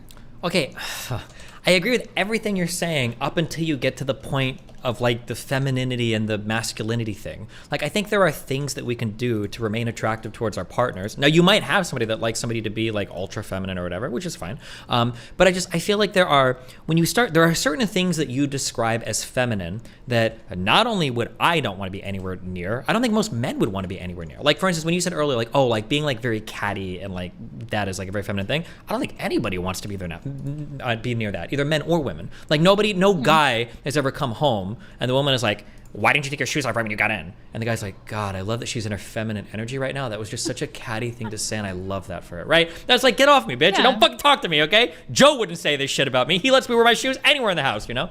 So I don't know. I like, and this is one of my frustrations, and I always have to be careful when I caveat this stuff on my stream, because generally what I'll end up saying is I usually say, red pill people often give a ton of good advice for the worst fucking reasons. And I run into that so many times. So like when you say things like, I personally believe that sex, it might be the most important like indicator of a good relationship. And this is, I could be wrong, maybe the data doesn't agree, but in my personal experience of talking to people, seeing people, that if you talk to two people and they're like, yeah, you know, we fuck like, you know, like 2 to 4 times a week at least, that relationship is probably going really well. Most likely that relationship is going really well. So like when I hear things like, oh yeah, like making sure that you're like having sex frequently, which in order to do that, there's a lot of other stuff that has to happen too, because chances are you're not gonna wanna fuck your husband if he goes to the kitchen and he leaves it a fucking disaster and he fucks the house all up all the time. He's like, oh, let's fuck, right? There's a lot of things you have to do to make that work, right? So I agree with that. But the framing is always just so crazy. And it's like, well, it's because men are in their feminine energy and that's why their wives aren't fucking them. And it's like, what does that have to do with anything that we were talking about? Okay, go ahead. Well, I would say, like, when I think about masculinity and femininity, I don't think about it in the red pill context of it, because there's a lot of things that they promote as masculine that are actually feminine if you look at different religions and you look at different cultures. So I have more of I also have a bachelor's in anthropology as well. I should go to grad school for gender studies, but I'm worried they're going to be too woke. But I mean, that's like the meme, right? Isn't red pill is technically just gender studies for men, right? Yeah, I guess. Yeah. I haven't seen that meme, but probably. Well, no, that's because it's my meme. I made it up, okay? So credit me the next time you see it somewhere. Well, okay? There you go. I'll put some respect on your name. But the polarity stuff, like it sounds icky, but it's normal, right? So, you know, if you can take it the red pill route if you want to, or you could just use some damn common sense. Women looking up to a man, that's romantic. That's what we see in a lot of movies. You know, she's shorter than him, she's looking up. It can even be like that Spider-Man situation scene, what have you. So you probably do want a man that is more successful than you, or is like as successful in another area, just something that you can admire. Right, and that's the masculine. That's like bigger, protective, sexy, and you're the demure feminine. That stuff is like, it's normal, it's cute, it's romantic. I don't know what I don't even think that. Here's my thing. Okay, so when I found the red pill, and this is why I like it in the first place. I'm a very self-improvement person. I wanted to be a softer woman because my heart was very soft, but I just had gone through things that made me very hardened, and I didn't even know how to do that. Right. Okay. So the first place that I heard that men like feminine women, I kid you not, was the red pill. I didn't hear it from other women, and I should have heard it from other women. So I took that bit of information, and then I started researching femininity more when it came up with gender things and culture in class. And then also I went to Instagram and I tried to see all the femininity accounts and tried to see like what hit, what missed, and I started doing like further research into that, more of a spiritual concept of it, and then what do some of these feminine actions look like. And I can see like kind of what's BS and what's not. But there's other things too. Like I felt very guilty and pressured to go to grad school. And I thought that I was broken because I'm smart. I mean, I'm not freakishly smart, but I would say, you know, I'm smarter than most men. That's what my man told me. Wow, very masculine. Okay, go ahead. Actually, pride would be masculine, but that's not bad. We all have masculine and feminine within us. Like, that's okay. These things, they ebb and flow. But I didn't know that I could stay home. Like, I didn't know that I could just be married and have children and be a homemaker. And that's a whole option of my life that wasn't introduced to me, and I think I would have been very upset if I chose to do the grad school route. And it doesn't mean that I won't go back after I have kids, but it's like it's sad that I had to hear these things from the red pill, but that's a starting point. You as a woman, you have to go and find feminine content yourself. These guys cannot do it for you. They don't. Women have to learn about femininity from other women. Can't learn about it from men. Same thing for men. Men have to learn about masculinity from other men. Sure. So I don't necessarily disagree with anything you're saying. I think one of the big problems that left-leaning people have had over the years is we've deconstructed a lot of harmful gender norms, which I think are harmful. I want to be able to scream at a woman on the internet who's on the internet doing her own thing because it's fun sometimes, and it doesn't have to just be men. So that's cool. That's a victory. You're a shining example of victory of feminism. Okay, I like that. Thank you. But sometimes left-leaning people get a little bit crazy, and they're like, "Oh yeah, like I don't think female or male means anything. I don't think anybody cares if you're feminine or masculine, and blah blah blah blah blah." And that's bullshit. Like I've been with some women that are very progressive, that are very exude masculine energy, blah blah blah. But like in a sexual situation, they very much want like a guy to take charge and do things, and like that feeling of them like slipping into that role is a very fun and exciting feeling for them. So you can tell that it's there at some like fundamental level, even if on like the outside they don't care about that at all. They seem like they don't care about it at all. So I agree with you that it's good sometimes to maintain these concepts of like, what does it mean to be feminine? What does it mean to be masculine? Like I agree with that. That's in there in a really fundamental level.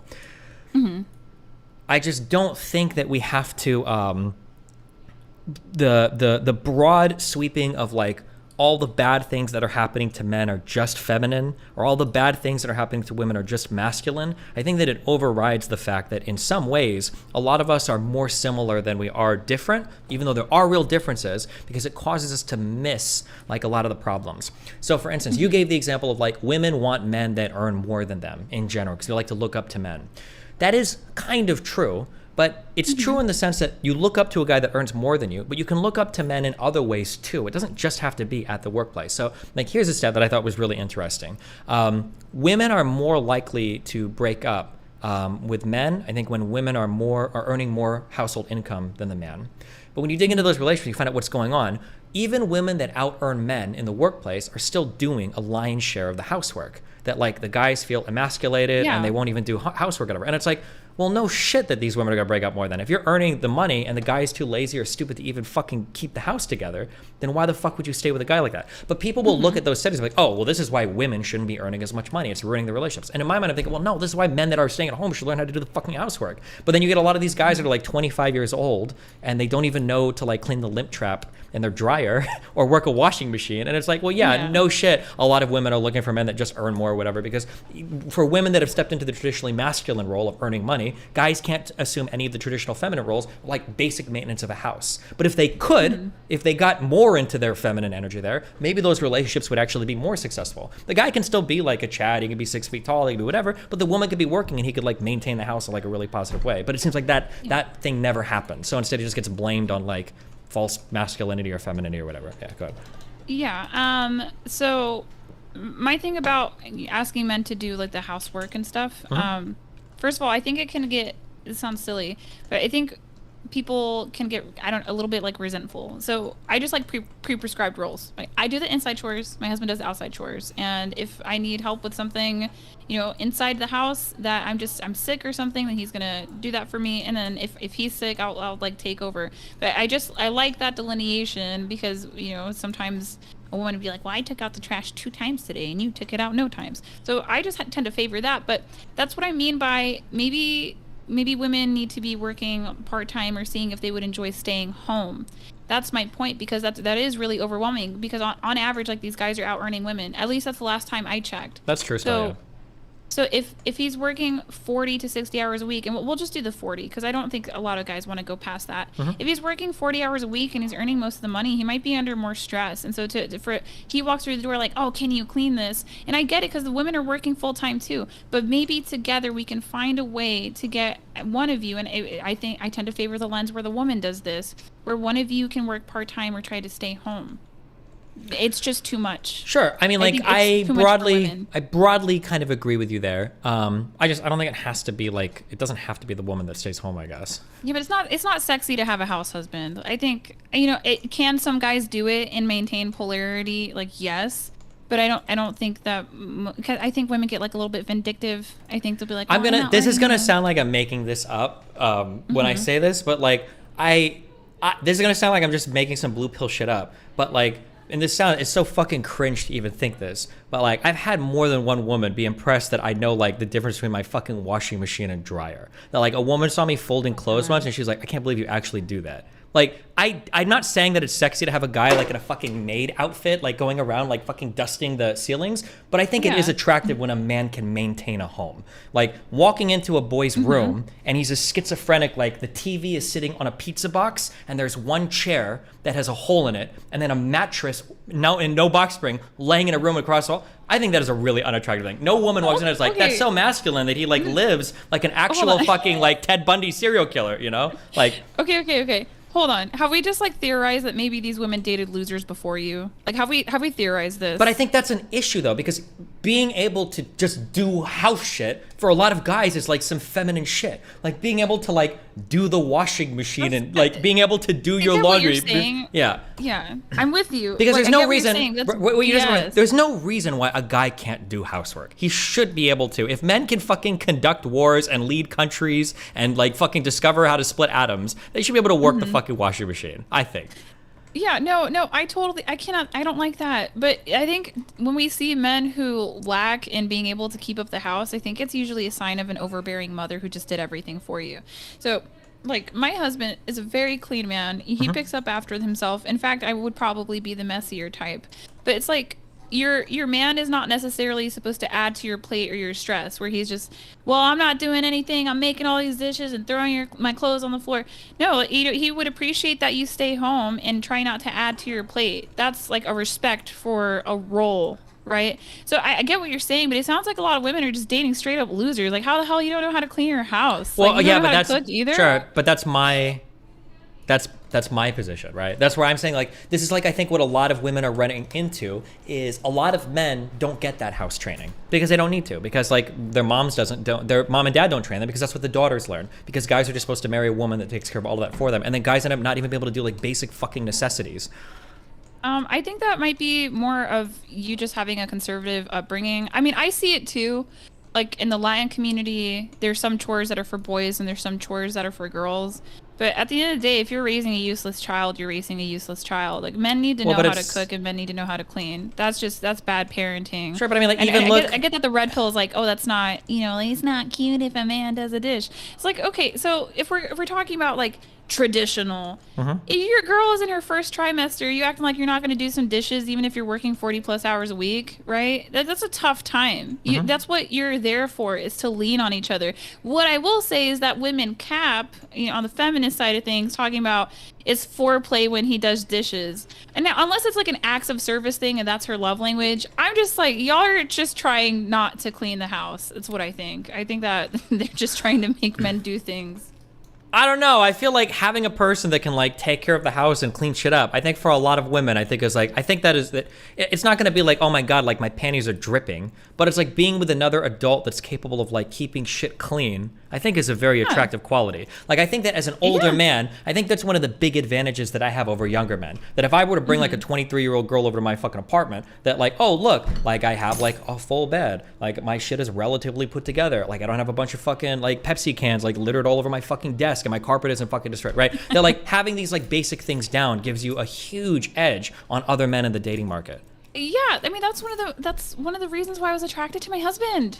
Yeah, I know, but I don't want to be like personal, because you can attack. I'm not even attacking you, but I'm saying like you can yeah, get because for personal. you, like it seems like, because you're saying that like, oh yeah, like men aren't all losers and have problems. It's like, but fuck, you had to find a guy that was like 48 years old to be like good enough for you, and you're like 24, right? No. That's fine. You can say that. Sure. And that's not a knock on you. I think that's an issue where like a lot of men aren't getting the training that they need. Like people say like, oh, like women prefer older men, and then they try to do like some weird Evo psych explanation. I think the reality is just like, I think that women are taught and develop a lot more than men, such that men need like so many more years to even like catch up to like where they should be to be like a functional adult. That's what the feeling that I have. But yeah, but if you're going to take that position, then it kind of gets into, women probably are actually more ready than we're willing to say to start a family at 17 or 18, but we just have a mismatch of society.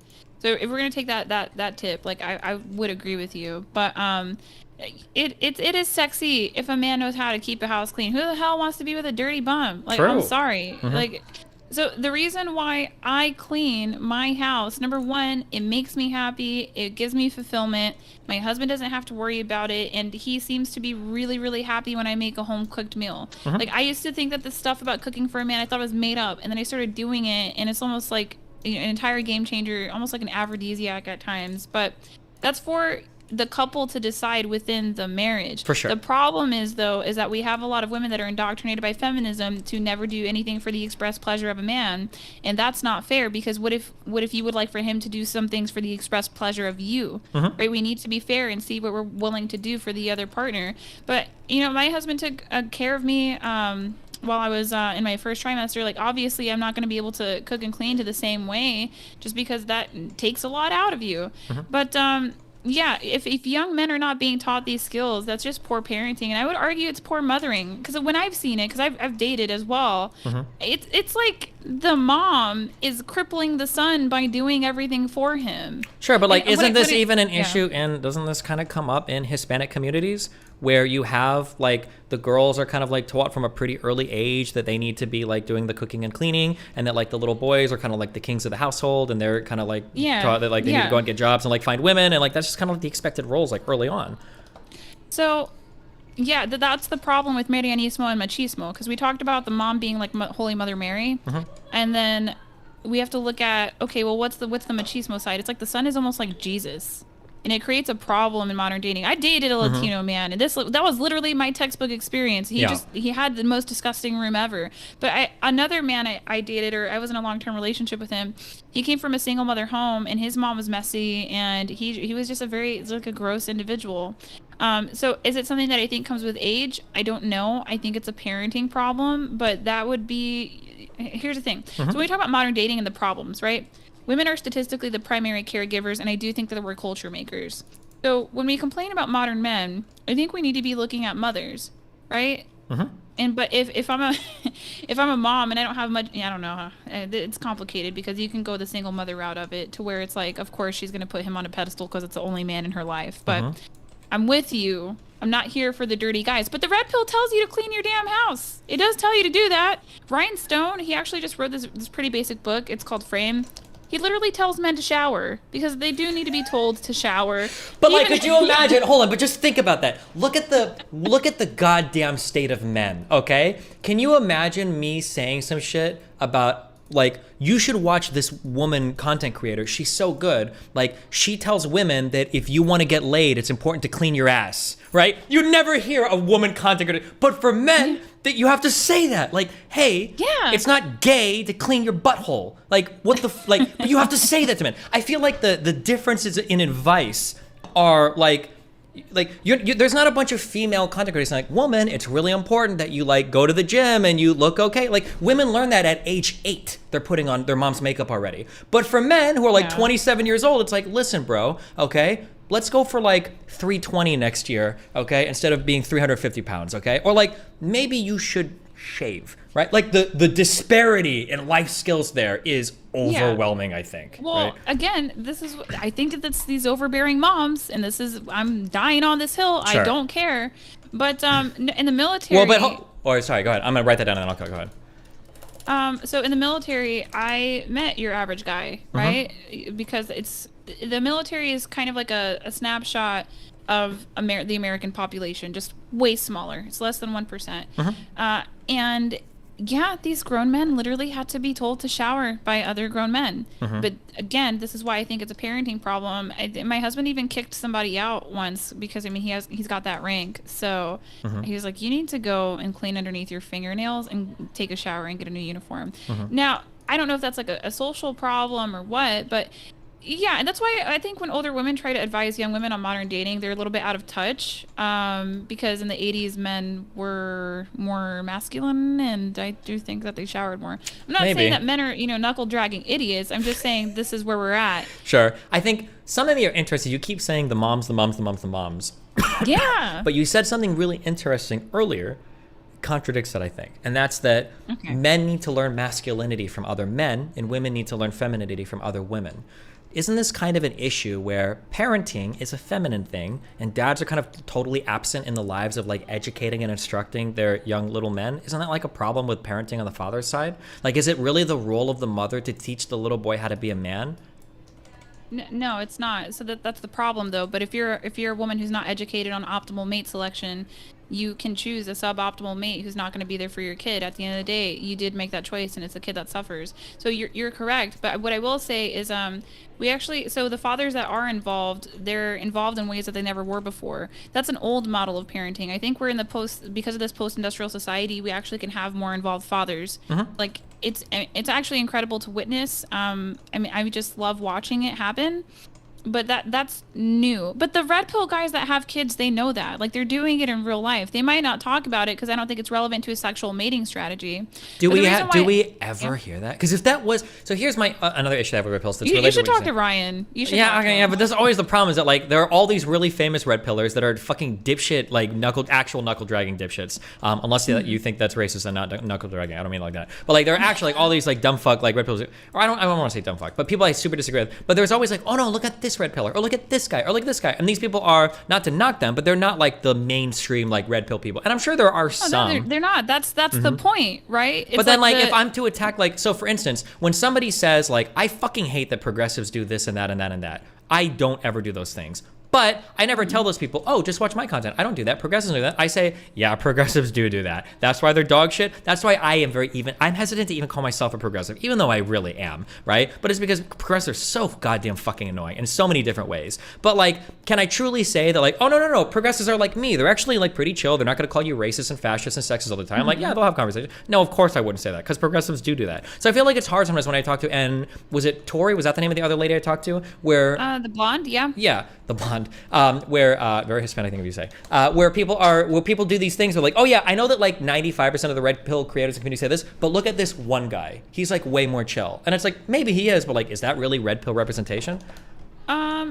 So no. So okay, I'm with you. I'm with you on this, but even my content, my channel could be so much bigger if I didn't try to hold men and women both accountable. And I will say I do try to call out women a little bit more. Sure. I don't like that the algorithm favors that. I don't do it for the algorithm, but I think it's because we need more of a reality check here, and I'm just trying to like help these girls out.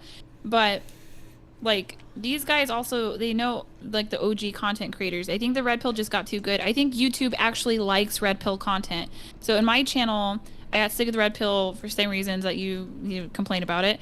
And basically when I pivoted into more conservative content, engagement went down, and I don't think that's like due to the audience. I think it's due to YouTube and the algorithm. So I genuinely think that you should try it. It is the algorithm. I agree with you, it's the algorithm, but I think it's because it's the audience. I think that people want to hear, and I'm going to be honest, like I do it for my intuitive progressive. I hold men more accountable than women, right? Like, and I try to balance it out, but like at the end of the day, I'm calling men like schizoid losers more than I'm attacking women. And women have their whole own host of problems. It's absolutely true. Women are fucking insane, okay? And I would do that, but like obviously because of my audience, when I tend to talk about like the male issues more. But like, yeah. I think that people enjoy attacking each other more than they do like hearing themselves held to account. Like that's not fun. And even when men, and I notice this happens in communities too, even when men are held to account, or probably women and women communities too, but even when men are held to account in red pill communities, they're held to account in really empowering ways. So like if the fresh and fit guys are saying that like, oh, like, you know, they're never saying like, men, you guys are fucked up, okay? You guys are like, you're not doing what you need to do, you're fucking embarrassing, blah, blah, blah. It's more like,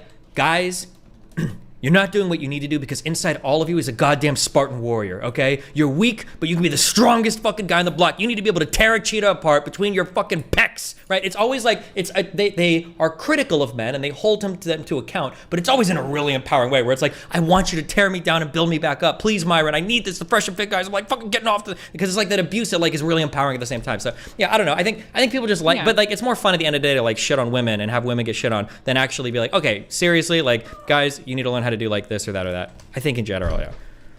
Yeah, so I get your point though earlier when you were talking about, hey, we're talking about the red pill, but you're pointing out these very specific people. But that's because I went out of my way, I think, to do more due diligence and to look at, because my concern is, how do I get married and stay married? Yeah. And I just want to borrow from everybody. I want to borrow from Christianity, anthropology, the red pill, just whatever's out there. I want to try to crack this code. Which I want to say, by the way, that's like the coolest goal of any red pill, because usually it's how do I fuck as many people as possible. How do I get married and stay married is that's a novel thing. I haven't heard any like red pill. So that's cool if you do talk about that, yeah.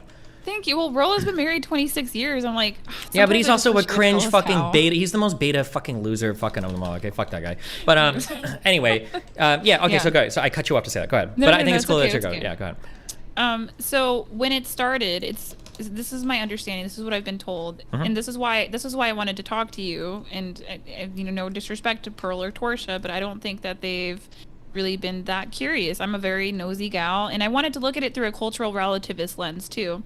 So my understanding is that the space is 20 plus years old, and it just started with men on blogs sharing their hardships about women. Sure. Right. And I don't think that that's an inherently bad thing. I think it's never been done before. I do think that women might see it as a threat to the female mating strategy, but women say the same thing about, what is it?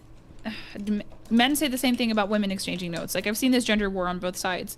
I do think that we still live in a gynocentric social order. That's just my opinion. Okay. But when it starts off like that, it did start off with like men who were marriage counselors and men who were married, and some PUA guys, they were all exchanging notes. So if you were a married man trying to figure out like frame and how to keep polarity, you could go and you could find that out. Or if you're a man caught in a bad way going through a divorce, you could figure out how to go about that as well.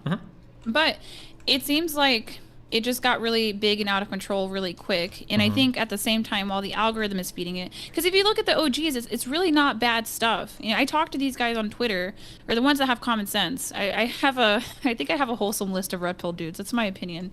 But when the algorithm takes it, people don't understand the audience that is on social media. And that was hard for me to comprehend, because I was just getting crapped on all day, every day.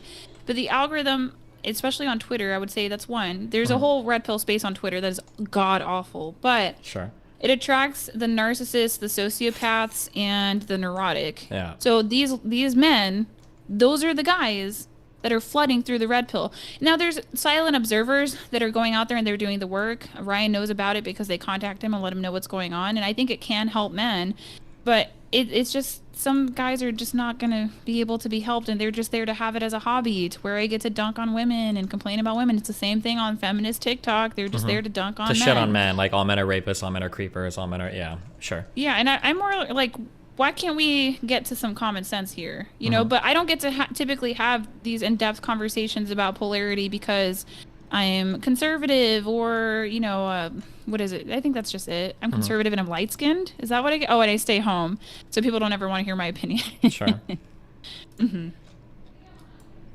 Well, what else? Yeah. Anything else? I don't know. People like to bother me about abortion sometimes. I mean, if we're good to go, we're good to go. It's been 2 hours. I had a good time. I had a good time. Sometimes people like to bother me about the gays, but I think it's honestly just like clickbait. And like, they're like, "Do you think homosexuality is a sin?" I'm like, "Why? Why would you ask me?" Like, even Matt Walsh didn't want to answer that question. I'm like, "Please stop." Yeah, if you're good, I'm good. I hope I was able to shed some light on some things. I guess I would just say, if you want to find red pill content that's going to help you to figure out a long-term relationship, it's out there, but it's not going to be popular in the algorithm. It's not going to generate a lot of clicks and a lot of views. So just be nosy. What is we kind of talked about this, but I'm just curious, or a quick take, I guess. What do you think are like a couple things that women should be doing from your perspective to like find and stay in long-term relationships that they don't know right now, that they haven't learned, or they're not doing well? Okay, so one thing is going to be the regular sex, because it gets hard along the way, and we don't want it the same way that men want it. It's cyclical. Like, we are more sexual than men perceive us to be. This is true, and we enjoy more sexual variety than men. But it's cyclical. So just try to get into the habit of doing it regularly. You don't need to be on birth control. You can do natural family planning, which is just you track your ovulation cycle. That'll help you with your hormones the most, and because it can change the way that you're attracted to a man too. So that's one thing that I would say, the other thing I would say is learn your man. Because I talked about how I cook for my husband. That's great, but some husbands, they don't want you to cook for them because they're working late night and the food sits in the car and then it gets gross. And so he would rather be able to order out and to not be offended by that and learn how to cook the things that he likes. Explore if you want to stay home or not and see if that's a common goal that you can get to and what would that look like. Do I have to reduce my cost of bills? Things like that. And also, like, let your man lead. You know, these guys, I think a lot of men live lives of quiet desperation, not to quote Joe Rogan or anything like that, but I think that they do, and I don't think that they get recognized. And so just let him make some decisions. If nobody dies, okay. Do you ever think that, like, when you... Okay.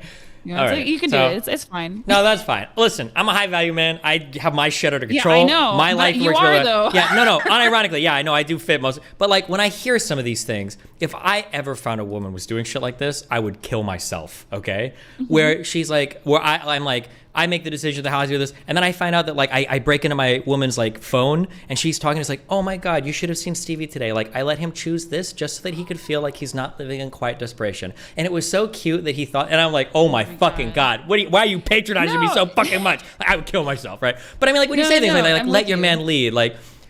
What does that mean? Well, like, doesn't it feel like kind of like a little bit like you've got like a big toddler and you're like, I want him to feel like a big boy. No, so I see your perspective on it, but I think it's not even letting your man lead. It's just like, damn, he can't make a decision or time or two. Like, what do you have against this man making a choice? Like, what's your problem?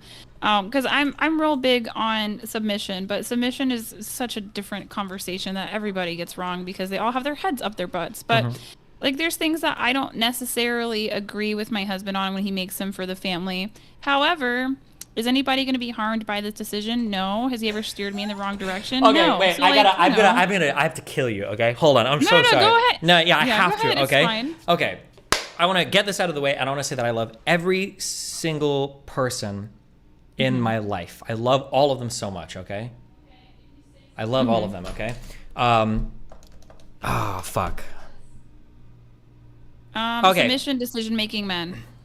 No, hold on. Okay, I'm gonna talk about two people actually. Forget everything I just said. I'm gonna talk Yeah. about two people that have no relation to me whatsoever. Okay? Okay. Okay. Man and a woman, okay? Woman is a rock star, okay? She ends up getting divorced kind of early on and has 2 children. But as a single mom, she's in the Air Force. She provides for both of her kids. She still goes out dancing every Friday, has fun with friends and family, super traditional, religious, conservative, tries to abstain from sex outside of marriage, etc. Handles all of her shit, does really well, okay? Like a champion single mom, okay? Yeah. However, she has with her kind of this idea that like, she's Latino, well, kind of, if you consider Cuban Latino, she's Hispanic kind of, speaks Spanish, all that shit, right? Okay, this is kind of her life, this is how she's put things together, okay? And that's how she goes through life, okay? Then she finds a man, okay? And in her mind, like, I found somebody to submit to. The man makes the decisions of the household. It's up to him. I'm here to take care of the house and the family, blah, blah, blah, okay? But then what happens is this weird dynamic where the woman is very capable when it comes to making certain decisions about, like, finances or whatever. And the man is not always that capable, but because she feels the need to, like, subsume herself and be in this, like, submissive role, the household ends up making very questionable decisions because of that submissive tendency. Like, have you ever seen this happen before? Like, and where it's like the woman, like, if you could just like take charge on some of these decisions, things would be way better. But she's like, well, that's my husband's job, and I'm just gonna fucking sail off into the fucking off the cliff because that's the husband's job to make that decision, right? Yeah. Again, I see what you're saying. I think that's more codependency, but then at the same time, it's like a man wants a woman. Well, okay, if you're gonna go for the masculine, feminine, traditional values route, conventional values, a man wants a woman that's submissive to him, not submissive to the world. Like, I'm wise and I'm hip. If my husband's being like off or weird, I'd be like, hey, this is a real problem. And I would like to think he has enough respect for me to hear that out. Okay. But I understand what you're talking. I haven't seen that happen yet. But, you have to think, too, like, maybe she just doesn't want to be involved, right? Like, people are allowed to be lazy, It doesn't look good. It's not Well, about yeah, but it's that not I a would matter of take. being lazy. It's a matter of being like, that's my husband's job, and I don't want to interfere with it. I just think that's... Sometimes I feel like there are... I've seen this happen Okay, again. can Yeah, I go ahead. tell you one thing? Yeah, go. Yeah, I'll give you this, right? Okay. So, okay, because of the pandemic. No, my husband, he works in medicine. So, because of the pandemic and the way that things went with, the vaccine and stuff like that, and just all the misinformation that was out there, I have now become vaccine hesitant. I never thought that I would be in my life. Okay. I am pregnant. Yeah. Oh Yeah, no. well, Your kid's hold gonna be a on. measles baby. Oh, stop Oh it. No, man. no, actually, hold on. Oh hold on. God. Yeah. I can't. You'll see. You'll be happy. You just said stop it. You didn't even say no. I would at least get that vaccine. So, oh God. But sorry. Go ahead. It's okay. Okay. So, okay, but hey, I was open to vaccines, and then all the shenanigans happened, and now I've become a skeptic. Sure, all right, of this course. is where I'm at. Uh-huh. My husband, he works in medicine, and he has a very different view than me. But I believe in submission, not for fake, but for real. So a lot of these Christian women that are talking about submission, if their man wanted their child to get vaccinated against certain things, they would say no. So my husband, we've compromised. I've never shared this publicly before. So we compromised on a delayed schedule, right? So this is what I mean. If I this is what probably from your perspective and your worldview, you're thinking, oh, that's good that she took her husband's lead on the fact that her child's going to be vaccinated. Do you see what I'm saying?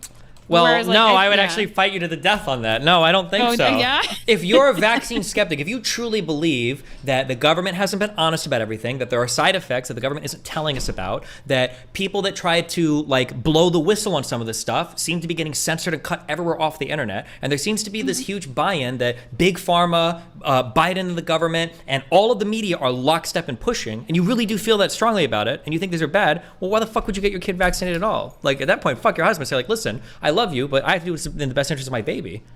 Yeah, no, I'm with you, and it makes me scared, but I trust his decisions.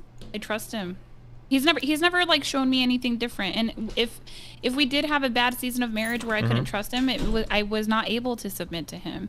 I don't think women can force submission. I think you either get a competent leader or you don't, right? So that's just that's what I mean by sometimes it's just it's just better to have somebody who has the 51% and the 49%. You know what I mean? Okay. But there's things where I get jurisdiction too, where he doesn't intervene. It's gonna sound stupid, but decorations or social things where I'm I think you need to be very wary about how you're approaching the situation at work with this coworker. I don't think you're looking at it from this angle. And he'll nod and he'll say, okay, I hadn't considered it like that. So, I mean, I don't know. I feel like these are supposed to be very normal, basic things, but submission is a choice. Now, people confuse submission with a kink, which I absolutely hate because that's not anything that happens in my marriage. But a lot of feminists, they'll have a submission kink, which is confusing to me. Well, sure, but that's a totally different thing. Okay, it's we're not going to go over there. No, I mean, I agree, but it's a different thing, right? Master and slave can be talking about a role-playing video game. It could be computer programming terminology, or it could be black people and white people in the field in the 1700s, right? But it means a totally different thing, right? When you talk about submission as a sexual kink or BDSM, it's completely different than submission in the context of a relationship. Okay, right? thank of you. Course, Because for some reason it just always ends up getting conflated. Sure. But I understand what you're. I think here's the thing too, because I've seen you talk to some women. I have indeed talked to some. Are pretty out there. But go ahead. Yeah, well, some of us just aren't that bright. Some people aren't that bright. So I think where you see women feigning ignorance, I think maybe gals just not that smart. Sure, you know what I mean? I agree with you, but it has nothing to do with her being a woman. That's what I'm trying to say, right? Some women aren't that bright. Yeah, You're right. Some women are real dumb, but is, some men are real dumb too, right? Yeah, guys. Yeah, of course, right? On average, the IQ thing, it's at the extremes where we differ. But because you said it yourself, you think you're probably smarter than some men, right? And I think I'm smarter than most men. Sure. Okay. Oh, there we go. Damn. Okay. Sorry. What were you saying? You said, I think I see you. Go ahead. Yeah. No, I've seen you talk to women before, and you'll think that they're feigning stupidity just because they're supposed to be the damsel in distress and socially conditioned. And I've been watching, and I'm like, no, Destiny, I think she's just not that bright. I don't. Wait, who? Give me. Name some names. Let's hear it. Bring them out. Yeah, do it. Get in your masculine energy and start fucking outing these I don't need any hoochie, horrible women representatives. No, I've seen it happen a couple of times with different women where I'm like, I think you're just over. Is your wife very bright? I think she's pretty smart. She's not a sciencey person, but she's very quick. She understands concepts pretty well. Yeah. When I found her, she was a 20-year-old lady in a fucking bus in New Zealand, and now she manages her whole fucking online career stuff across multiple platforms and multiple employees. And she's yeah, I think she's pretty smart. Yeah, so I think that that kind of biases you where you think, oh, surely other women are capable of being as smart as my wife. And it's like, no, like, probably not. So the woman that you're talking about, you know, who wants to just submit and like let her husband lead without thinking about it, like, maybe that's just the route that she chose and that's just what she's capable of. I would say, I wish I knew who you were talking about so I could put a name to this, what we're thinking of right now, you know? Okay, I'll put it in here. Yeah, damn it to me. I won't say it out loud, okay? Wait, can I guess for... Oh, I don't even know, maybe. I don't know, because I haven't, that much. Okay, well. That was one. I think I saw it, you know, maybe 2 other times. But, yeah, so some women are going to choose the lazy route out of intelligence or just because that's all they're capable of. And I think that it seems like you want to quickly attribute this to because they're cultured and that's what the female role is. Where I think women are not being cultured to be these dumb damsels in distress. I think that's... I don't even know why academia thinks that. That's not my perception at all. I think the feminine, and I think Kyla. I think Kyla would agree with me on this. I think feminine things that could be valued in women are actually very much downplayed, and mostly the masculine things that a woman can do. That's what's being elevated right now. So we just have a difference in social conditioning. I don't think it's like that. Yeah, I mean, I don't think I necessarily disagree with you. Codependency is real. That's a real thing. I've seen that with women that, you know, you're like, are you submitting or are you just scared to make any decision because you don't know how to have boundaries or anything like that? But that's a completely different conversation where those women just need help and treatment. Like I wasn't very good for years with setting boundaries. I didn't know I could. I didn't know I was like allowed to. So I think sometimes that comes with age. Or it doesn't, and you're just codependent forever. No, yeah, and you never live for yourself. Yeah, I think that, like I said, like, and I feel this way with some red pill people, that when we start digging into things, like I never agree with almost anything that you're gonna say. It's just like the framing sometimes is just so, in my opinion, wild. But no, but anything else? No, I mean, I'm good to go. I had fun. I think you're cool. And you know what? Like, I'm gonna say it because I heard the way the red pill do. And, you know, you'll probably feel gassed up. Which one? Just accept it. Who? Which one? Tell me. The Rollo. Like all Rollo of them. Tanubi. Yeah, that's good. All of them. Donovan So like, fucking marries a single mom. Yeah, fuck that guy. Yeah, they're like Destiny's mad feminine. Blah blah blah blah blah. But I was like watching your stream earlier, and you were cursing a lot. But you talk like a man. I don't care anybody. You still talk like a man. You talk like a liberal man, but you talk like a man. So I was blushing. I was like, oh my god. And then you were joking earlier about your sweatpants and your shirt, but I mean that's like my husband is like that. He's like, I don't care what people think about what I wear. I'm gonna wear these sweatpants and this T-shirt, and that's what a great guy. That sounds like a good. That sounds like a strong man right there. Okay, stand by him forever. Yeah, okay. The blue hair too. You know, that's not unlike Mystery, but like you do your own manly thing in your own way. You're just, you know, on the progressive side, but you're still manly. People just don't notice it if they don't have a comprehensive understanding of masculinity. So thanks. There I you try go. my best, you know. Okay. Yeah. Okay. Well, what do I do? How do I leave? Yeah. Well, we can just hang out. Thanks. I appreciate it. If anything ever comes up, if I say something you disagree with, or if you want to argue or shout about something, shoot me a message. Let me know. Okay. Yeah. Cool. See you later. Bye. All right. Have fun. Bye.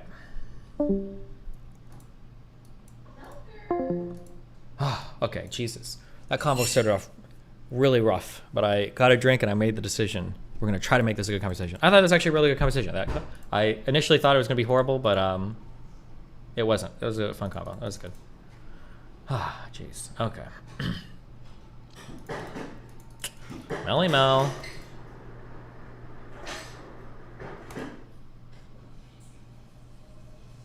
The No Jumper subreddit fucking hates you now? Yeah, they do. You know why they hate me? Because I'm an Adam22 stan. I love him. I wake up every day and I imagine, what was Leonardo DiCaprio's character from Django? I imagine that me and Adam are like those two guys, just waltzing through the plantation, looking out in the field, just thinking about how good life is. That's me and him, you know? That's me and Adam, just two brothers in arms. Wait, what happened? Nothing. You cannot tell me. Come kiss me, my beautiful white Swedish wife with blue eyes. Oh my gosh. And blonde hair that you've demonized a bit. Are you calling me Aryan? Are you? Oh.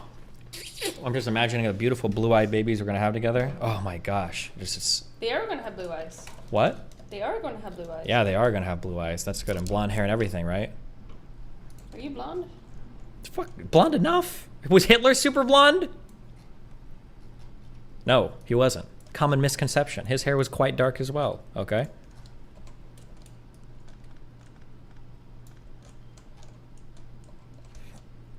Vibe check. White check? I said vibe check. Vibe check? You just failed it. What? What do you mean? I'm failing the vibe check right What now. did I Sedgen's say? gonna come shout at me pretty soon. What? Wait, why? I don't know. Milker. I need to get milked. Milk time. White check. Wife check? Vibe check. Wife? How does it feel to have a wife? Or are you a wife?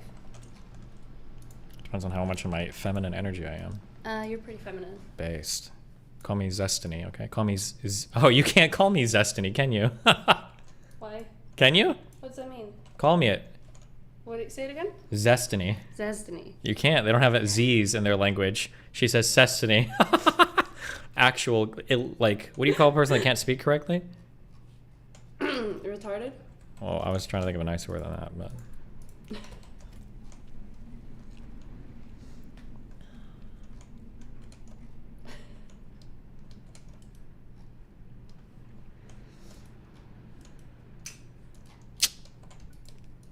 When are you gonna have more fun streams?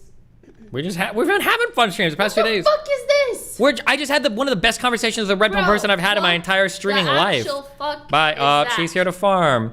Ah, that's cute. I said slavery and plantations, and now all you can think about is farming. So you've come to farm my chat. Good one, Mel. Go ahead, keep farming.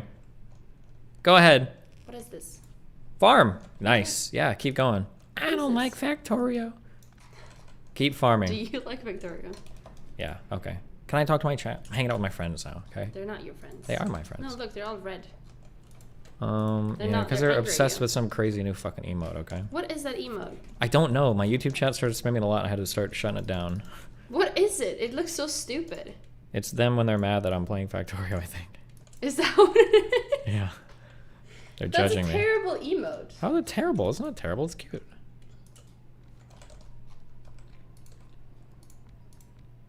Can we have a green guy For what? when they're not mad? No, they don't even. We need the blue one. I don't know what the blue one is because it's supposed to be red versus blue, but whatever. Oh, why not a green one? I don't know. But I need to finish watching this video because we have to wake up early tomorrow and I'm like fucking I have to finish watching this. Are So you fucking yours? yeah, love you. Bye. Be careful. No, I want a better kiss. No, you're drinking my water. Stop. Why do you have to do it like that weird? Stop moaning. Stop! Oh, that was so good. Oh, that was the best water I've ever had. Steve! Oh, thank you, wifey. I'm gonna put the ice in here. No, don't. Or actually, you're about to see how red pill it can get in here, okay? It's gonna be red pill and black and blue eyes, okay? Why are you allowed? Okay, are you gonna tell them what you did to me yesterday? Yeah? Stop! You said I could. No? Stop.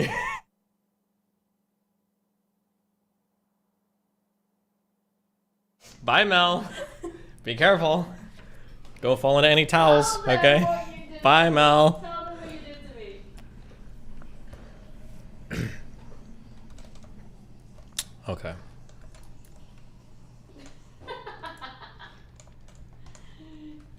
Mr. Girl's about to DM you. Mr. Girl said, do you want to talk to me? Tell me what you did. Okay, I wonder if you still have a mark on me here. No, there's no mark. I told you, you're exaggerating. There is a mark No, no one can see that. There is a mark on me. No, Mel. He This took- is like you're looking at like some fucking. He took a towel and then he just did it really hard. Ask them. No, tell them the full story. Yeah. He asked if it was okay. And I Yeah, said, and you said yes. And he did it, and it was very soft. And I was like, okay, that's enough. And I was like, that's enough. No. That's enough, Steve. I don't No. want to do this. You're And then making he just things fucking up. Went so That's hard. not true. He went so hard and started crying. I said, can I hit you one time with the towel? And You you're did. like, okay, How sure. many times did you hit me with a towel? The first was a warm up. It didn't count. I didn't even get you that hard. It was like a. Whoosh. But the last And then I was like, okay, can I try? Then I was like, can I try one more time? And you were like, yeah, of course you can. And I was like, oh, well, she really wants me to. Steve, What? you're beating your wife. You asked for it. No, I didn't. Literally. I'm gonna put ice in you, okay? If you do that, we're getting the towel out again, okay? Be millful. Okay. Christ. Dude, I've watched 20 minutes of this video. Oh yeah, she gave me the look, so I knew it was okay. Okay. 1 hour left of this fucking video. Jesus Christ.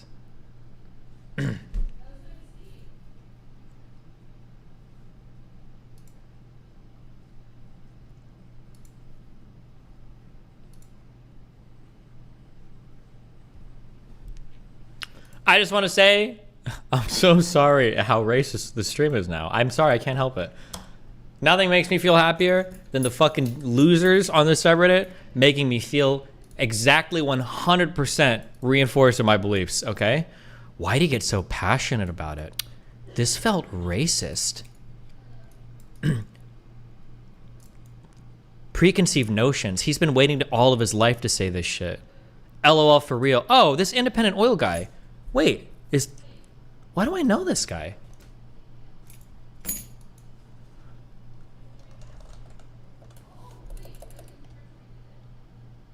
Destiny, a high-key cuck, telling people to lower their morals and dignity. He's also a cuck because he lets his wife fuck other dudes. I feel like I've seen this guy talk about me before on Reddit a lot. This independent oil guy? Am I crazy?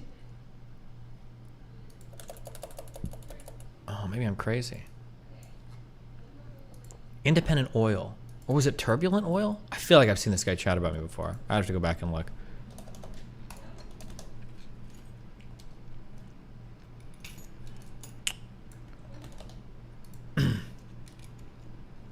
Destiny's mad because he wanted to be the one to fuck the Transformer. This sound insensitive.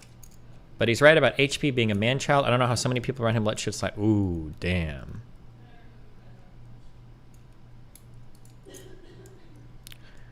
Like Adam and Danny Mullen, Destiny proving to us that most white people are insensitive. Low-key racist. Racist how?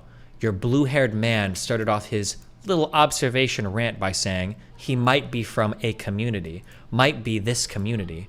What community is your man's speaking of? In case you didn't know, guys, it was the black one, for sure.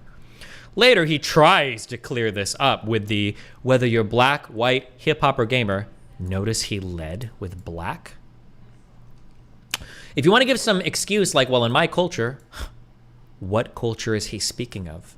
And when did Phone ever use his culture as an excuse or reason to act the way that he did? This would be a solid point if it weren't for the hints of racism sprinkled in. When he gets into the, well, in my culture part, seems like somewhat of a mockery of black culture. I see why Yuri Lee, I don't know the fuck thing, said Destiny's a piece of shit. Whenever Destiny goes and travels, he lets his wife, mother of his child, go out and fuck dudes. Just because he apparently has girls he can go fuck too. If that shit ain't weird enough, this is a GPS too. What is GPS? Is that some homophobic slur? What does GPS mean? He don't need to be speaking on nobody's situation.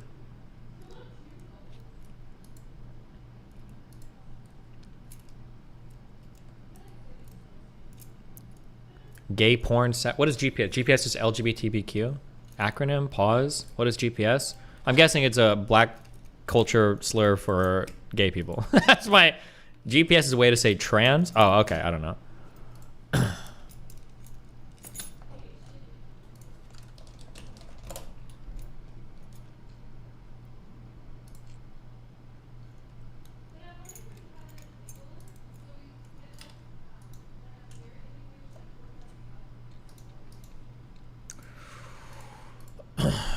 Ooh.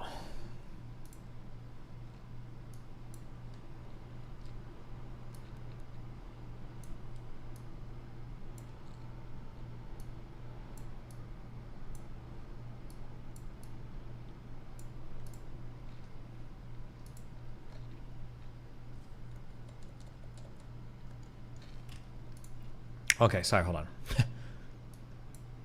I needed to Put my glasses on so I can read this thread. One sec. All right, what else do we got here?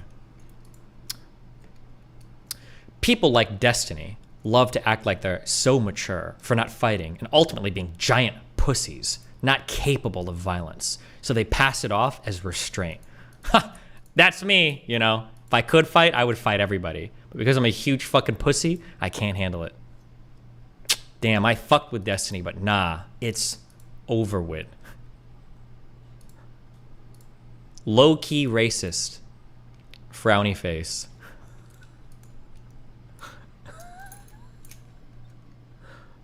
Okay, sorry, let me take my glasses off. Jesus Christ. He's a fucking sissy nerd who's chronically online and feels cool when he gets behind his keyboard. Best to ignore these types.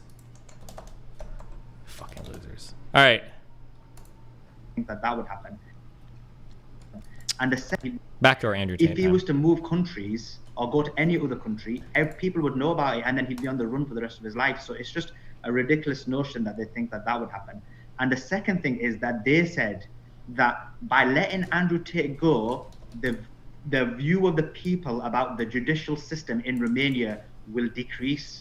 So then one thinks, like, what is it about letting Andrew Tate go that would cause people to think about the Romanian judicial system in a bad way? Well, the only thing one can surmise is that they're concerned that Andrew Tate, who is a very influential man, will speak. And when he speaks and talks about his accusations, it's going to make them look foolish. And so for that reason, they don't want him out. So that's the reason they don't want him out. But then that can't apply to the women, because what's the reason they've been held? They don't have no social media impact. They don't have influence in society. There's been no claims that they have multiple passports. So what's the reason that they've been held? So it's just another example of injustice. So I would surmise that the reason that the women are being held is because there's a fear that they would speak out and that they would get on social media. You've seen, and we'll get into some of the other women who have been labeled as... If this was true, why wouldn't they just arrest fucking everybody? One thing I never understand is how these things will be like, the only reason these people are being held in jail is because the government doesn't want them to speak out. Well, then why wouldn't they arrest like all the other girls that are trying to speak out too? And it's like, well, and then you always get into some weird point. So, well, they're powerful enough to like hold two like multimillionaires in whatever and their associates, but like not others. It always like, it never makes any sense. Like it's that simultaneous like super powerful and not powerful at all. I don't know. As victims who've come out and said, actually, we're not victims. There was an update on that last night that's outrageous in my view that we will get to as well. But I think there's a fear of exposure as to what's going on behind the scenes. And if they're so concerned, frankly, about the Romanian judicial system looking bad, how do they think it's going to look right now with what's going on, that they're being held without charges? I mean, people's perceptions of what's going on in Romania in terms of DICOT, in terms of the political system, in terms of the manipulation are already pretty poor. In the long Yeah, but why are they poor? Because of propagandists like you? Like, that? What a stupid thing to say. Like, no shit. This goes on without justification, the worse it's going to get. One quick note about social media that I will respond to is that if they are using social media as a basis for why an Andrew Tate would be a flight risk, and my audience knows I've mentioned this several times about why I thought, oh yeah, they're worried about a flight risk because of that exact clip that Suleiman just brought up. What else are they using social media as a basis for? I mean, is this guy in prison? To be clear, by the way, I don't know if you fucking guys have you figured this out yet, or how fucking stupid you are? And it's funny because in any other context, a conservative would be like, oh, well, you need to be responsible, blah, blah, blah, blah, blah. People are going to use social media to evaluate every fucking aspect of your life. No shit, Sherlock fucking Holmes. Don't say dumb shit on social media. Your parents are going to use it to bust you. Your jobs are going to use it to fuck you out of employment opportunities. Cops are going to use it to fucking indict you or to actually convict you of crimes. Like, yeah, no shit. People are going to look at you giving a constant fucking stream of surveillance of yourself on the internet for the entire fucking world to see. Why are you surprised about that? That seems just like, it's like the most obvious shit in the fucking world. Like, yeah, duh. Why is this even controversial? Based off of social media clips, I have to ask. Stop self-snitching. Because where is the evidence? If they're using social media as a basis for one thing, is it not, possible that they're using social media as a basis for something else? Highly probable, in my opinion. Okay. One thing before we get back to Suleiman. that Tina Glandian did say they're strong and resilient. They are holding up. If you have seen video, though, of the guys, it's taken a toll. I mean, Andrew seems more, to me, taking that deep breath. Tristan seems a bit frazzled by this. And now that I know that he has a 3-week-old baby that he has no access to and has never met, that's perfectly reasonable justification, by the way, for him to be frazzled. Frazzled? Okay, sure. About what's going on. Do you, Suleiman, do you think there is legitimate cause for concern about their safety at this point? There's been a lot of talk.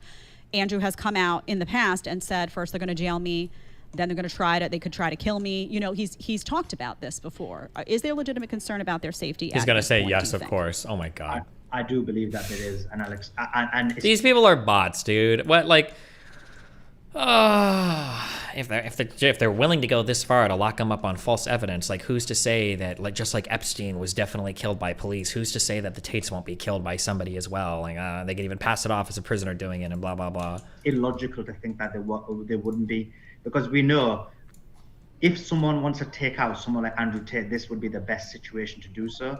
We've seen it in the past with Epstein and so on and so forth. And just give me the code, okay? Give me the prompt, okay? And I'll write these people's scripts. I can do it ahead of time, okay? I can write the script for these guys, okay? I can write the script for these guys. The issue is this. You know, like for example, Tate, people who are fans of Tate call it the Matrix. But we know what it means. It means, for example, the deep state or the liberal leftist Western ideology or whatever it may be. But there's a great, and you've alluded to it as well earlier on, there's a great concern about this guy and the influence he has on society.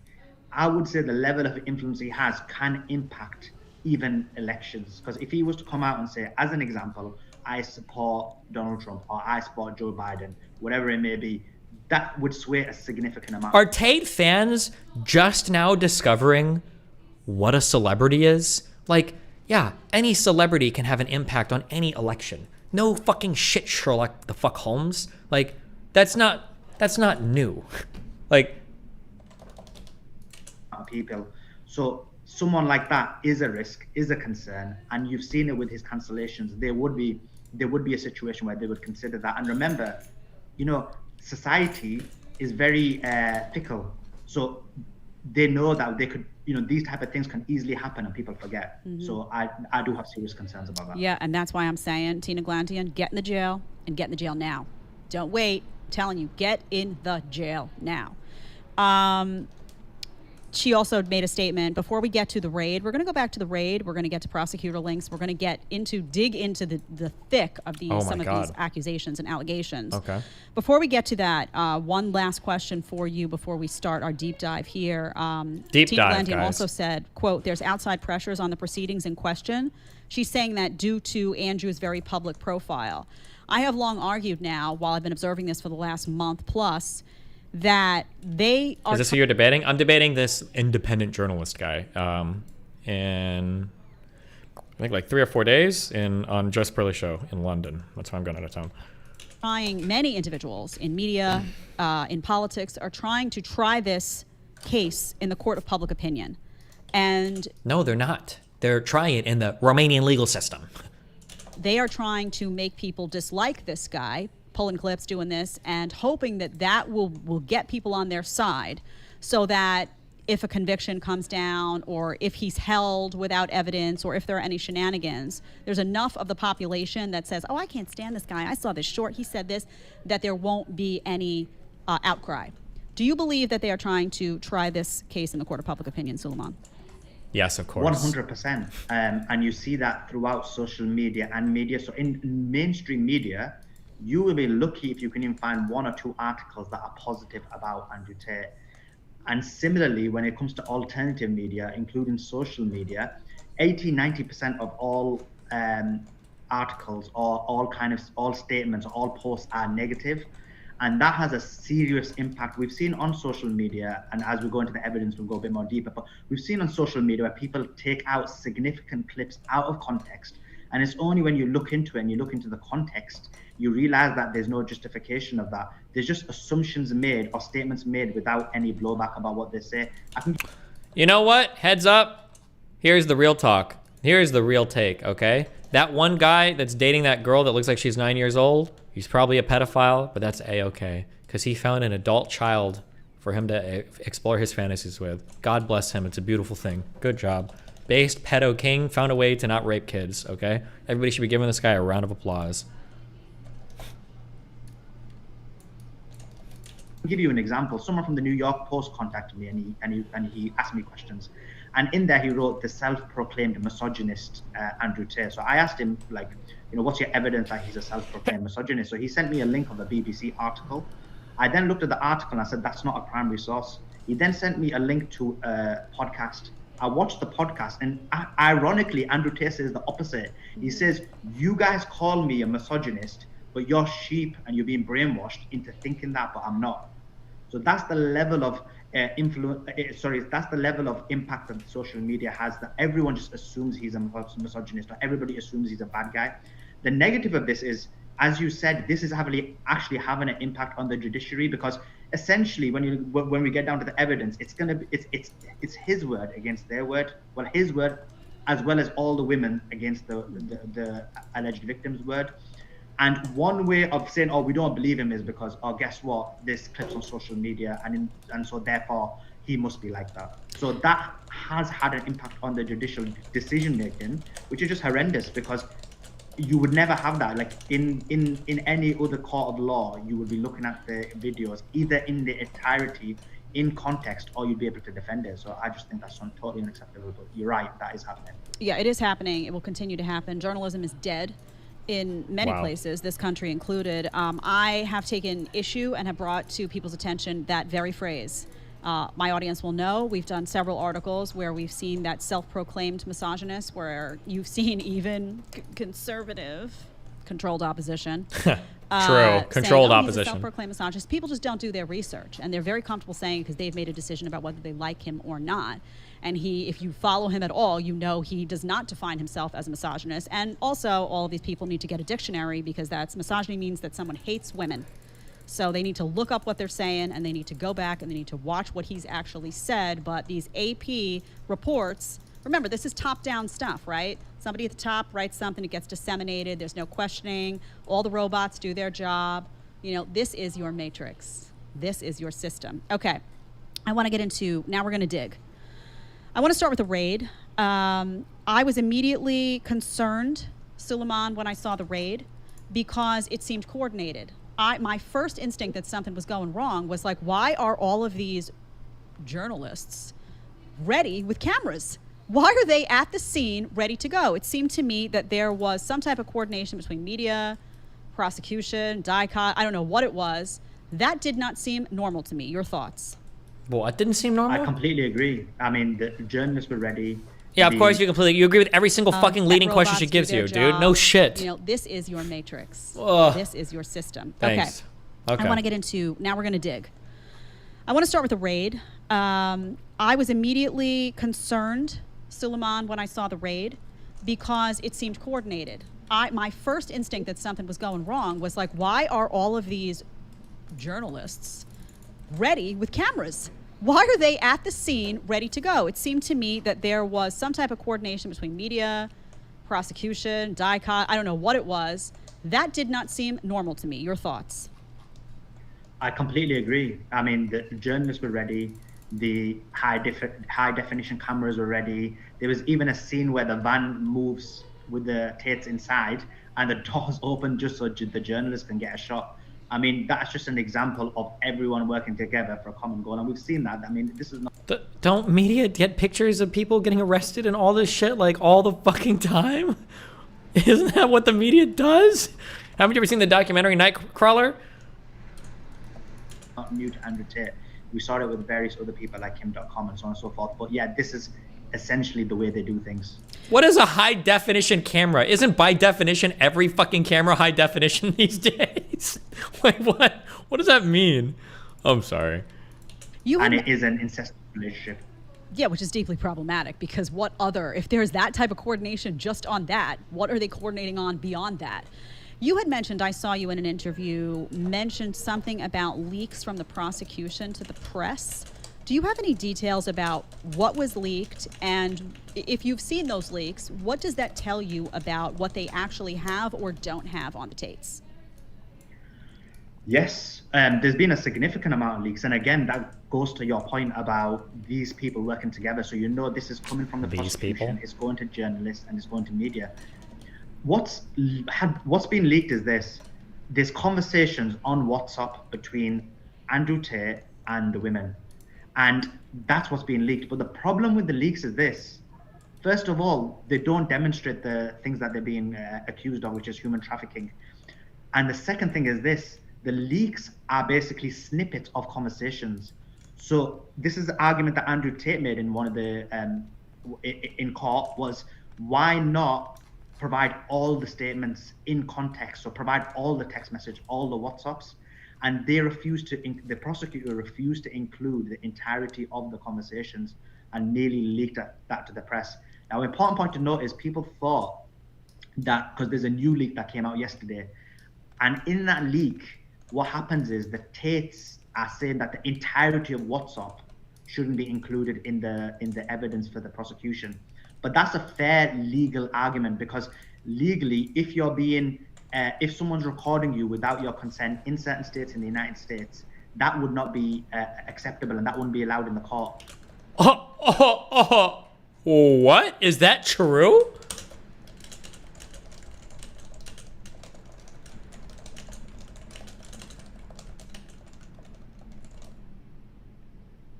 What is this? What are they? If I'm having a text conversation with somebody or a recorded conversation and I give that to the cops, are they not allowed to? I know that the police aren't allowed to do that, but I'm pretty sure civilians, there's no shot. I'll look that up. That sounds wild to me. There's no way. Like, you're telling me, like, if I took out my phone and started recording in my house, some guy murdered somebody, and the cops got the footage, like, sorry, bro, but, like, you didn't have a warrant to film this?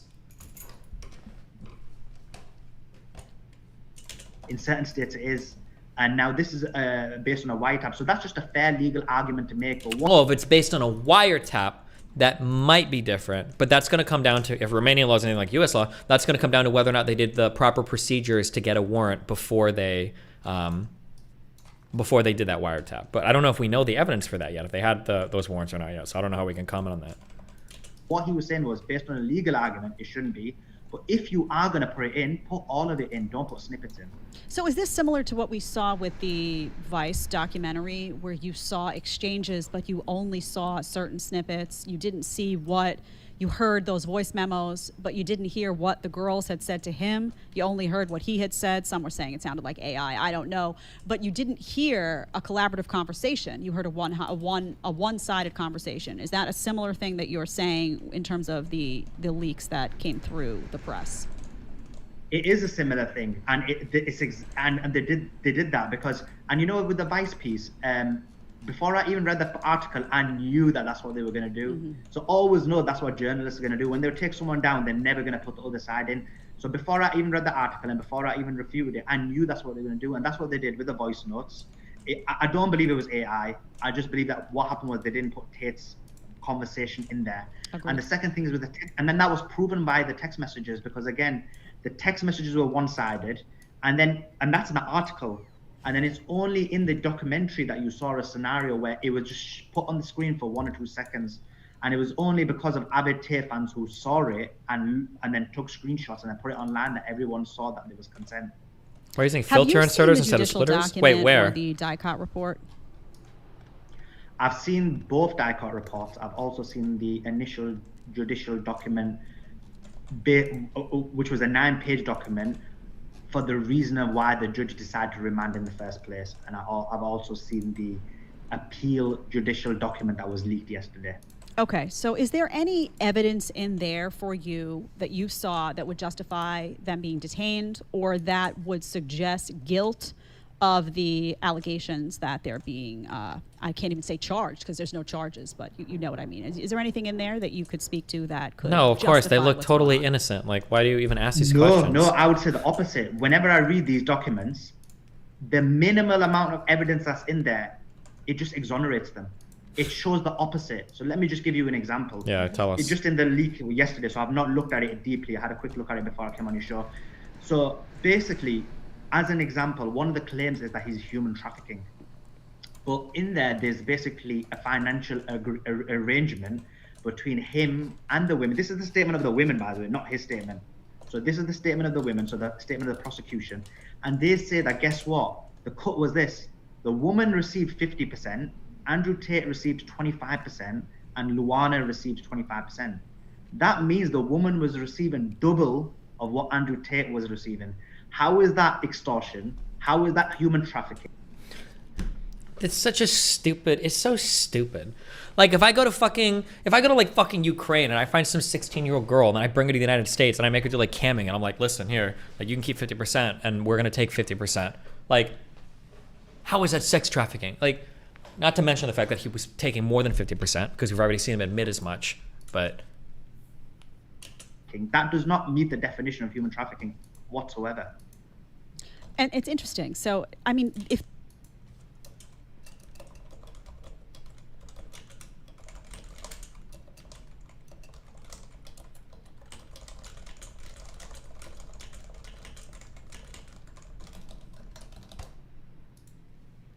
this is in the reports, then the powers that be in the legal system have seen this stuff, correct? So again, what is the justification? I mean, I don't see how someone's mind can't go to that there's something shady going on here. If this is right there in the document, in the report, is there any other explanation for what could be going on other than that something here is just dark? I mean, I just don't understand based on what you're saying. No, I do think that there's something shady going on. I in my view, and this is just my opinion, I think that it's just they've decided that they were going to take him out. They decided that they wanted to prosecute him, and I already think that they've already decided they want to convict him. I actually think it's a predetermined decision, and now they're trying to find evidence to justify that decision. But the evidence just doesn't mount up. I would say, and I would say that the evidence doesn't even mount up to even win a civil case, which is based on balance of probability. So just for your view, is like 51% chance that could happen. So never mind beyond reasonable doubt. I just think this evidence just does not show that. We can later, evidence may come out that that's the case. But right now, if we assume that these leaks and these things that we're seeing is the strongest evidence, it definitely doesn't meet the standards. Has this dude offered a single differing opinion in response to her super leading questions? Nope. It's just all like agreement, 100% agreement, of course. Okay, and we're going to get to, you know, in terms of can a fair trial happen here? Have they already decided? We're going to get to that in a second. I want to get to the accusers now. Man, this is quite a timeline, I have to say. I started digging in here, and it was like opening up, I don't know, a treasure chest that was just, it was insanity unfolded. So I want to start with the Moldovan woman. First of all, let's talk about, do you have a sum total of the number of alleged accusers here? Yeah. So according to the DICOT report, there should be 6. Mm-hmm. 2 have come out and said, we are not victims and we love the Tates and they are our family. And that's Jasmine and Beatrice. So we have 4 left over. 2 we know about, which is the woman who is Moldovan and from London. American. And the second one is the one from the United States. Mm-hmm. And the other 2 we don't know about. So they could exist or they may not exist. Okay, good. Do we know, has there been any evidence that these are the women that the Romanian prosecutors are referring to? Do we know that for sure yet? Or is this just, do we just all kind of like assume that?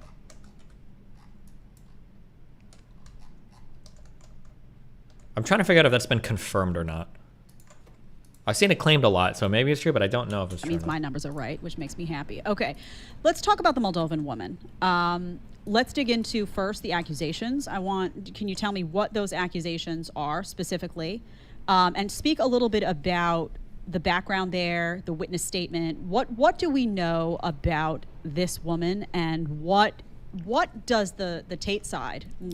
Is there any evidence that the Tate bros were working with other criminal elements in Romania? So 2 pieces to that. One is, I think everybody that operates a casino in Romania is necessarily working with criminal elements. I think that's been said quite a few times. I haven't confirmed that myself. I've heard that said over and over again.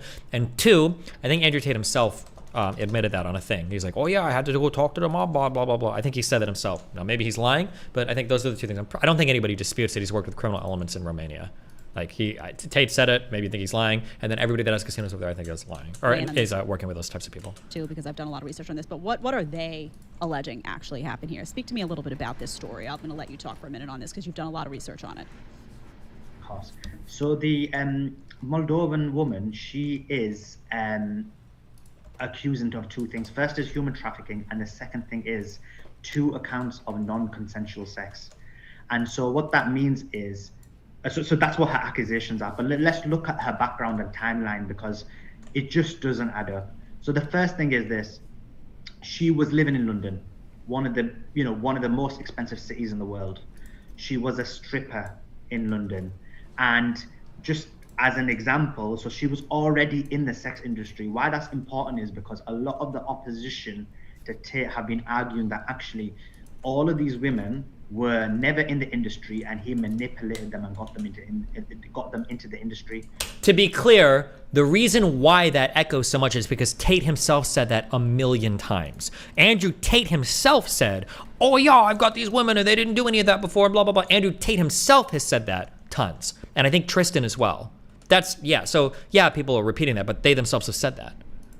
In reality, she wasn't. She was actually in the industry to the extent where it was more of a physical interaction compared to what happened later. So she was a stripper, and then what happened was she met Tate, and according to Tate, she wanted to become a TikTok star, and she wanted her own beach bar, and she wanted to become famous, and so on and so forth. And there is a video clip out there saying that she wants to be famous. Now, so obviously what happened was Andrew Tate then, based on that, agreed with her, took her to Romania. She flew over to Romania, and then she stayed with other women. So she didn't stay with the Tates. So that's important, because that again demonstrates a certain level of freedom. Not necessarily, dude.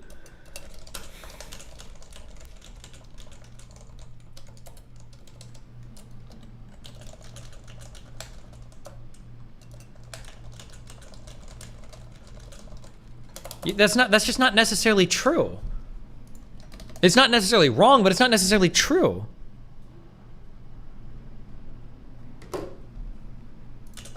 And then when she stayed with the Tates, there's obviously, she was an avid runner, and again, people are from the surrounding area have confirmed that.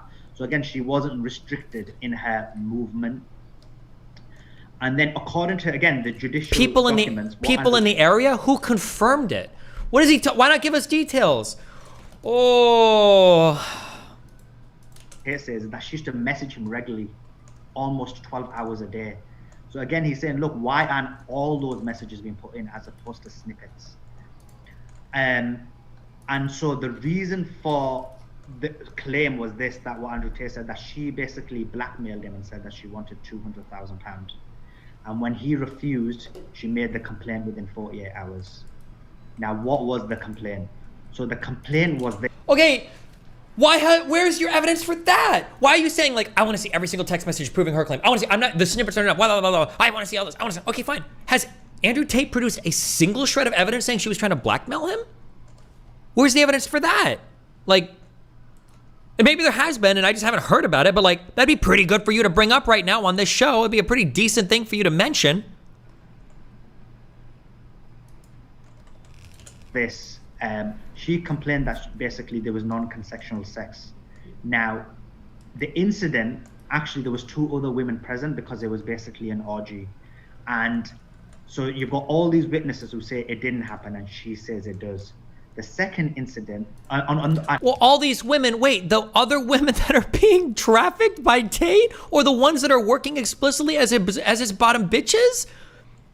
Don't you think that maybe they're not the best people to go off of if they are truly what they're being accused of? Now, that's not to say that that's necessarily happening, but that is the accusation. So wouldn't it be kind of silly to take their word for it? Sorry, and on the same day, there's videos going around of her twerking and so on and so forth. And the second incident, again, although it was although her report was only a few weeks later, in regards to the second incident, she just says, I don't remember when it happened. And then what happened was, you have one day before the raid where again they're partying, they're dancing, again that's on social media, and then you have a scenario when the raid happens. And then the worst thing for me is this: 3 weeks later, they end up in the French Riviera, a very expensive luxury holiday, which I would state that most people from the United Kingdom or the United States could never afford.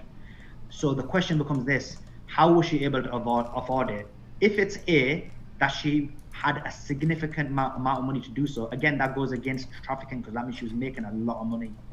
On the other hand, let's say she wasn't making a lot of money. I don't know what to say, dude.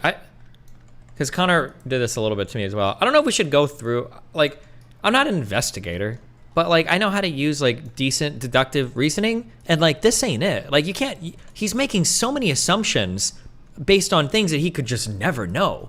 He's making so many wild assumptions on things that he could just never know. There's a million ways she could have gotten the money.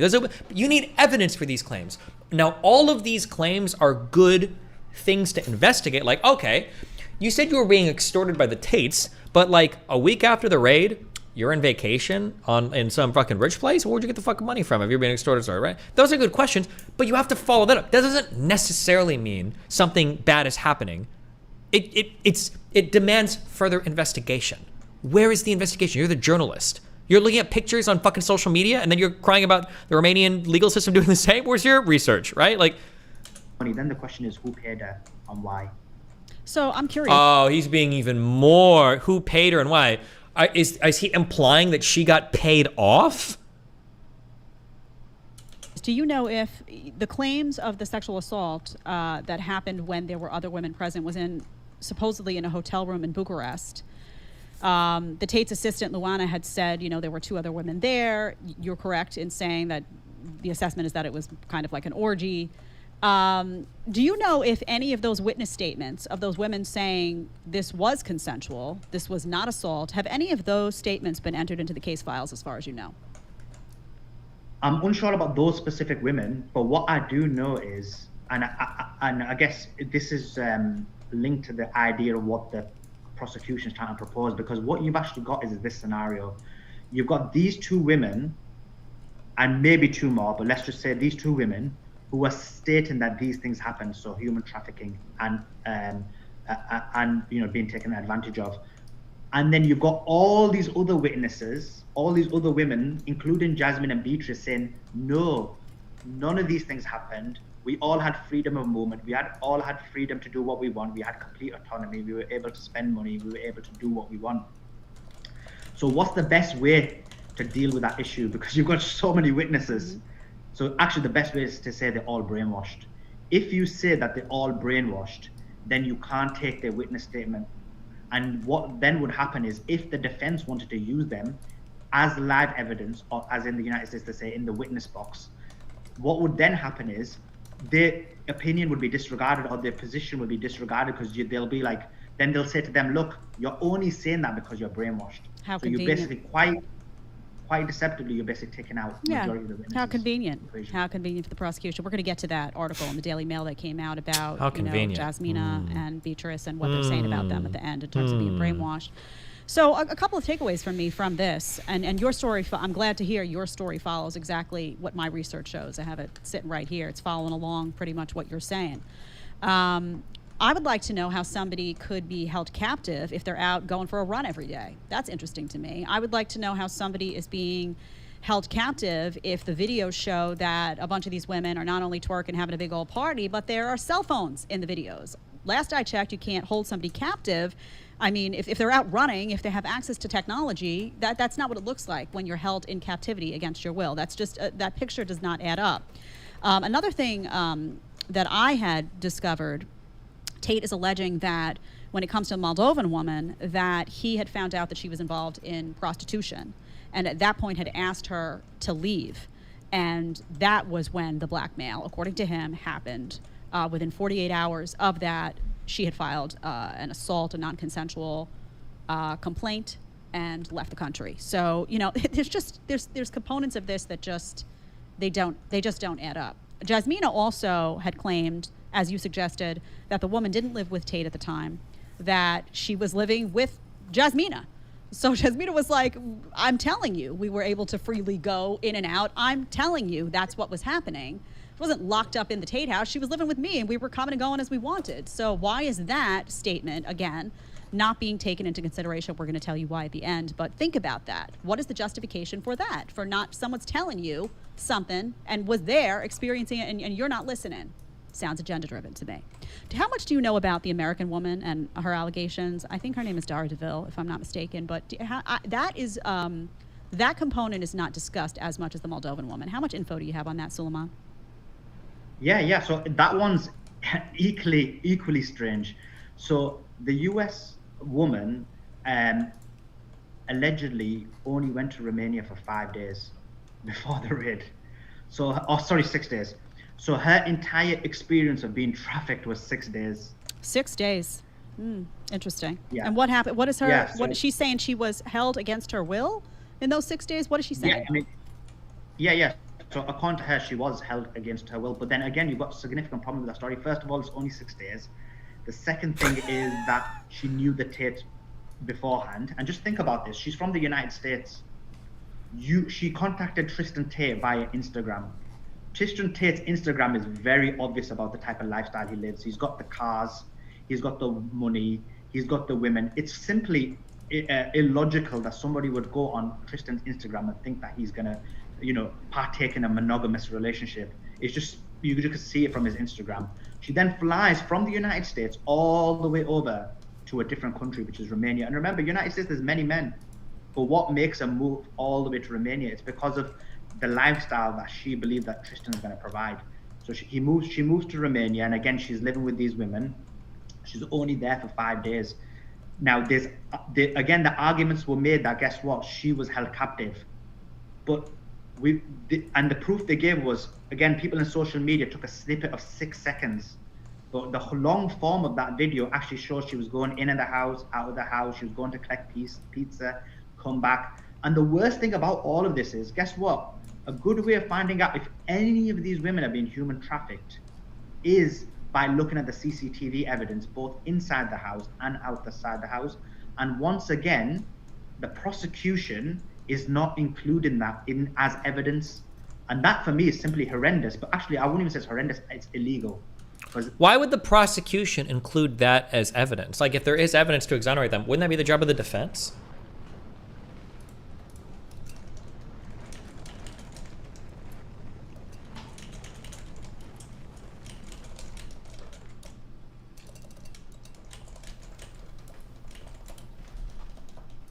Legally, you are meant to be providing the evidence which is both for the prosecution and against the prosecution for the judge to determine whether it's strong enough to remand. So that is one example of what I believe they're doing, which is illegal.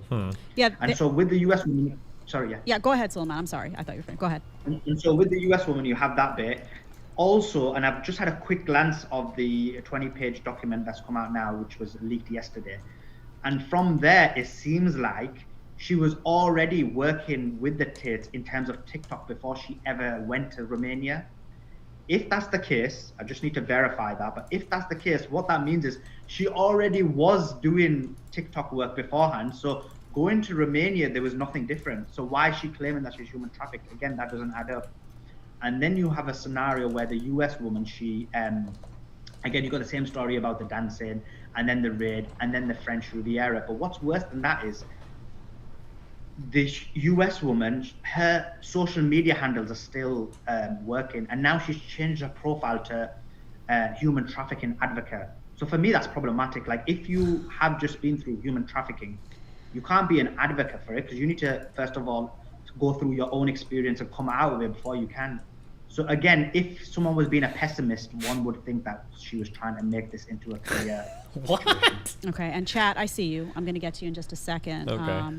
I see questions in there. We're going to get to you in just a second. Just bear with me because I want to lose our train of thought here. So what do we have here? We cul-de-sac with like rich parents that have never had any type of hardships in his life, and is fucking trying to give his opinion on the real world, you know? Oh. Yeah, bro. And, it's crazy, like, give your opinion on all the political shit you do, all that little racism shit, all the police work and all that other shit. But, like, leave the homies out of it, bro. That's when I got a problem. Like, and not only that, did you watch Flacco's video where it's like, number one, the way Destiny said how he's like, he's like, oh, it's savagery. It's savagery what they're doing over there. I'm like, okay, that's a little racist and sus right there. Then you watch Flacco's video. He says something else where he's like, gotta stick up for my white brethren. Oh, joking. You know what I mean? And then continues talking. It's like, Yeah. there is like a little undertone of racism when it comes to him, like especially the shit that he was saying there. And then Yeah. wait, what? No, I mean, I Ben thought he was racist. I never thought that he wasn't racist for a fact. Like, I never thought he wasn't racist. I knew it from the day I saw him. And it's just like, Because he's white. You know, I don't want to fucking bring, because everyone has like different borders in their life of stuff they care about. But it's like the way Destiny was speaking on you know, the mother situation. I'm like, bro, he has his girlfriend like getting fucked by random dudes. Like, he doesn't there it have any is. type of like thing in his life that he respects at such a high standard where he's like, I'm actually care for this thing. If he actually is willing to have his girlfriend fucked by random men, he's not gonna care about his own mother probably either. You know what I mean? That's why he's so comfortable saying shit like that. Yeah, no, that's facts. And he think he's like tucked away in this little like, you feel me? Like, oh, you can't find me, can't shit. Bro, it's like, bro, he doesn't know how well connected people are. And it's not even it's not even only that about the well-connected shit and all that stuff, but it's just like his argument is like, he's like, oh, you should be able to use your brain and talk things out and not resort to fucking, you know, violence or whatever it is. And honestly, if he was like a semi-threatening man who looked like he could beat anyone up, that would come with a little bit of like, you know, that would come it would mean a little bit more coming from him, like, oh, you know, don't use your fist. Oh, look, here we go. This bitch ass nigga's in the chat now. Here we go. Here we go. Bro. How often do you guys think about slobbing on me, bro? Keep your fucking opinion out of our fucking, you know, about our friend shit, bro. That's fucking crazy what the fuck you said, Destiny. Yeah, hey, Destiny, jump your bitch ass in the Discord. Let's talk about it, you fucking weirdo. Let's talk about it. Since you just so high powered. It's like, bro, the whole arguments of like, oh, don't use your fist, use your brain. When it's coming from a guy that he like, there's like not a little threatening piece about him. When he says that it's meaningless. If someone were to even like, they could actually beat someone up, fuck someone up for, you know, for their values or whatever, and they're saying like, nah, I'd rather, you know, talk things out. Then it actually means something. You know, means something. Right. No, that's facts, bro. This nigga. Hey, Moz, can you get this nigga the Discord link so we can get this? I'm never gonna finish this fucking video. I'm gonna lose my debate. Fucking around with these guys. Fuck me.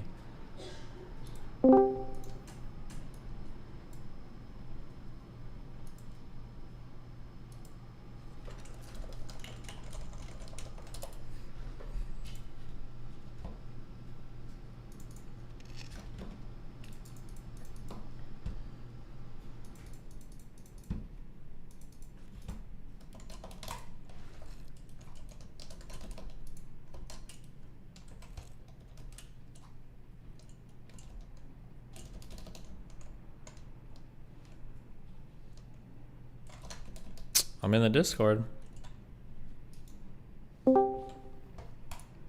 Yo, Destiny, I reeled your mom. That's base, dude. Yo. Hey, what's up? Whoa.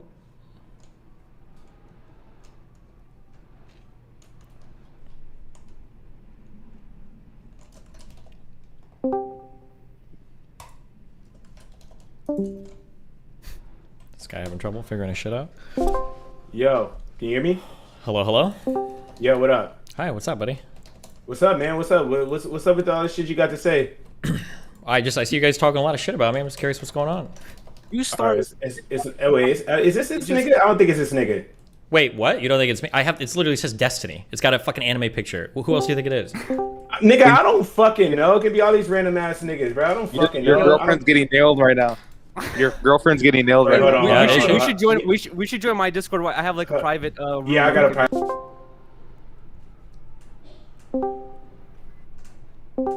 Yo.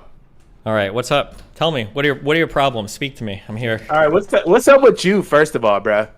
Okay, so on the internet, we look at other shit on the internet and we talk about it. That's what everybody on the internet does. So I don't understand this. Like, why are you talking about our community shit? Yeah, no shit. Wait. Yeah. Before we start talking about, you feel me, about this whole shit, you're not gonna be talking to me about this like with this like white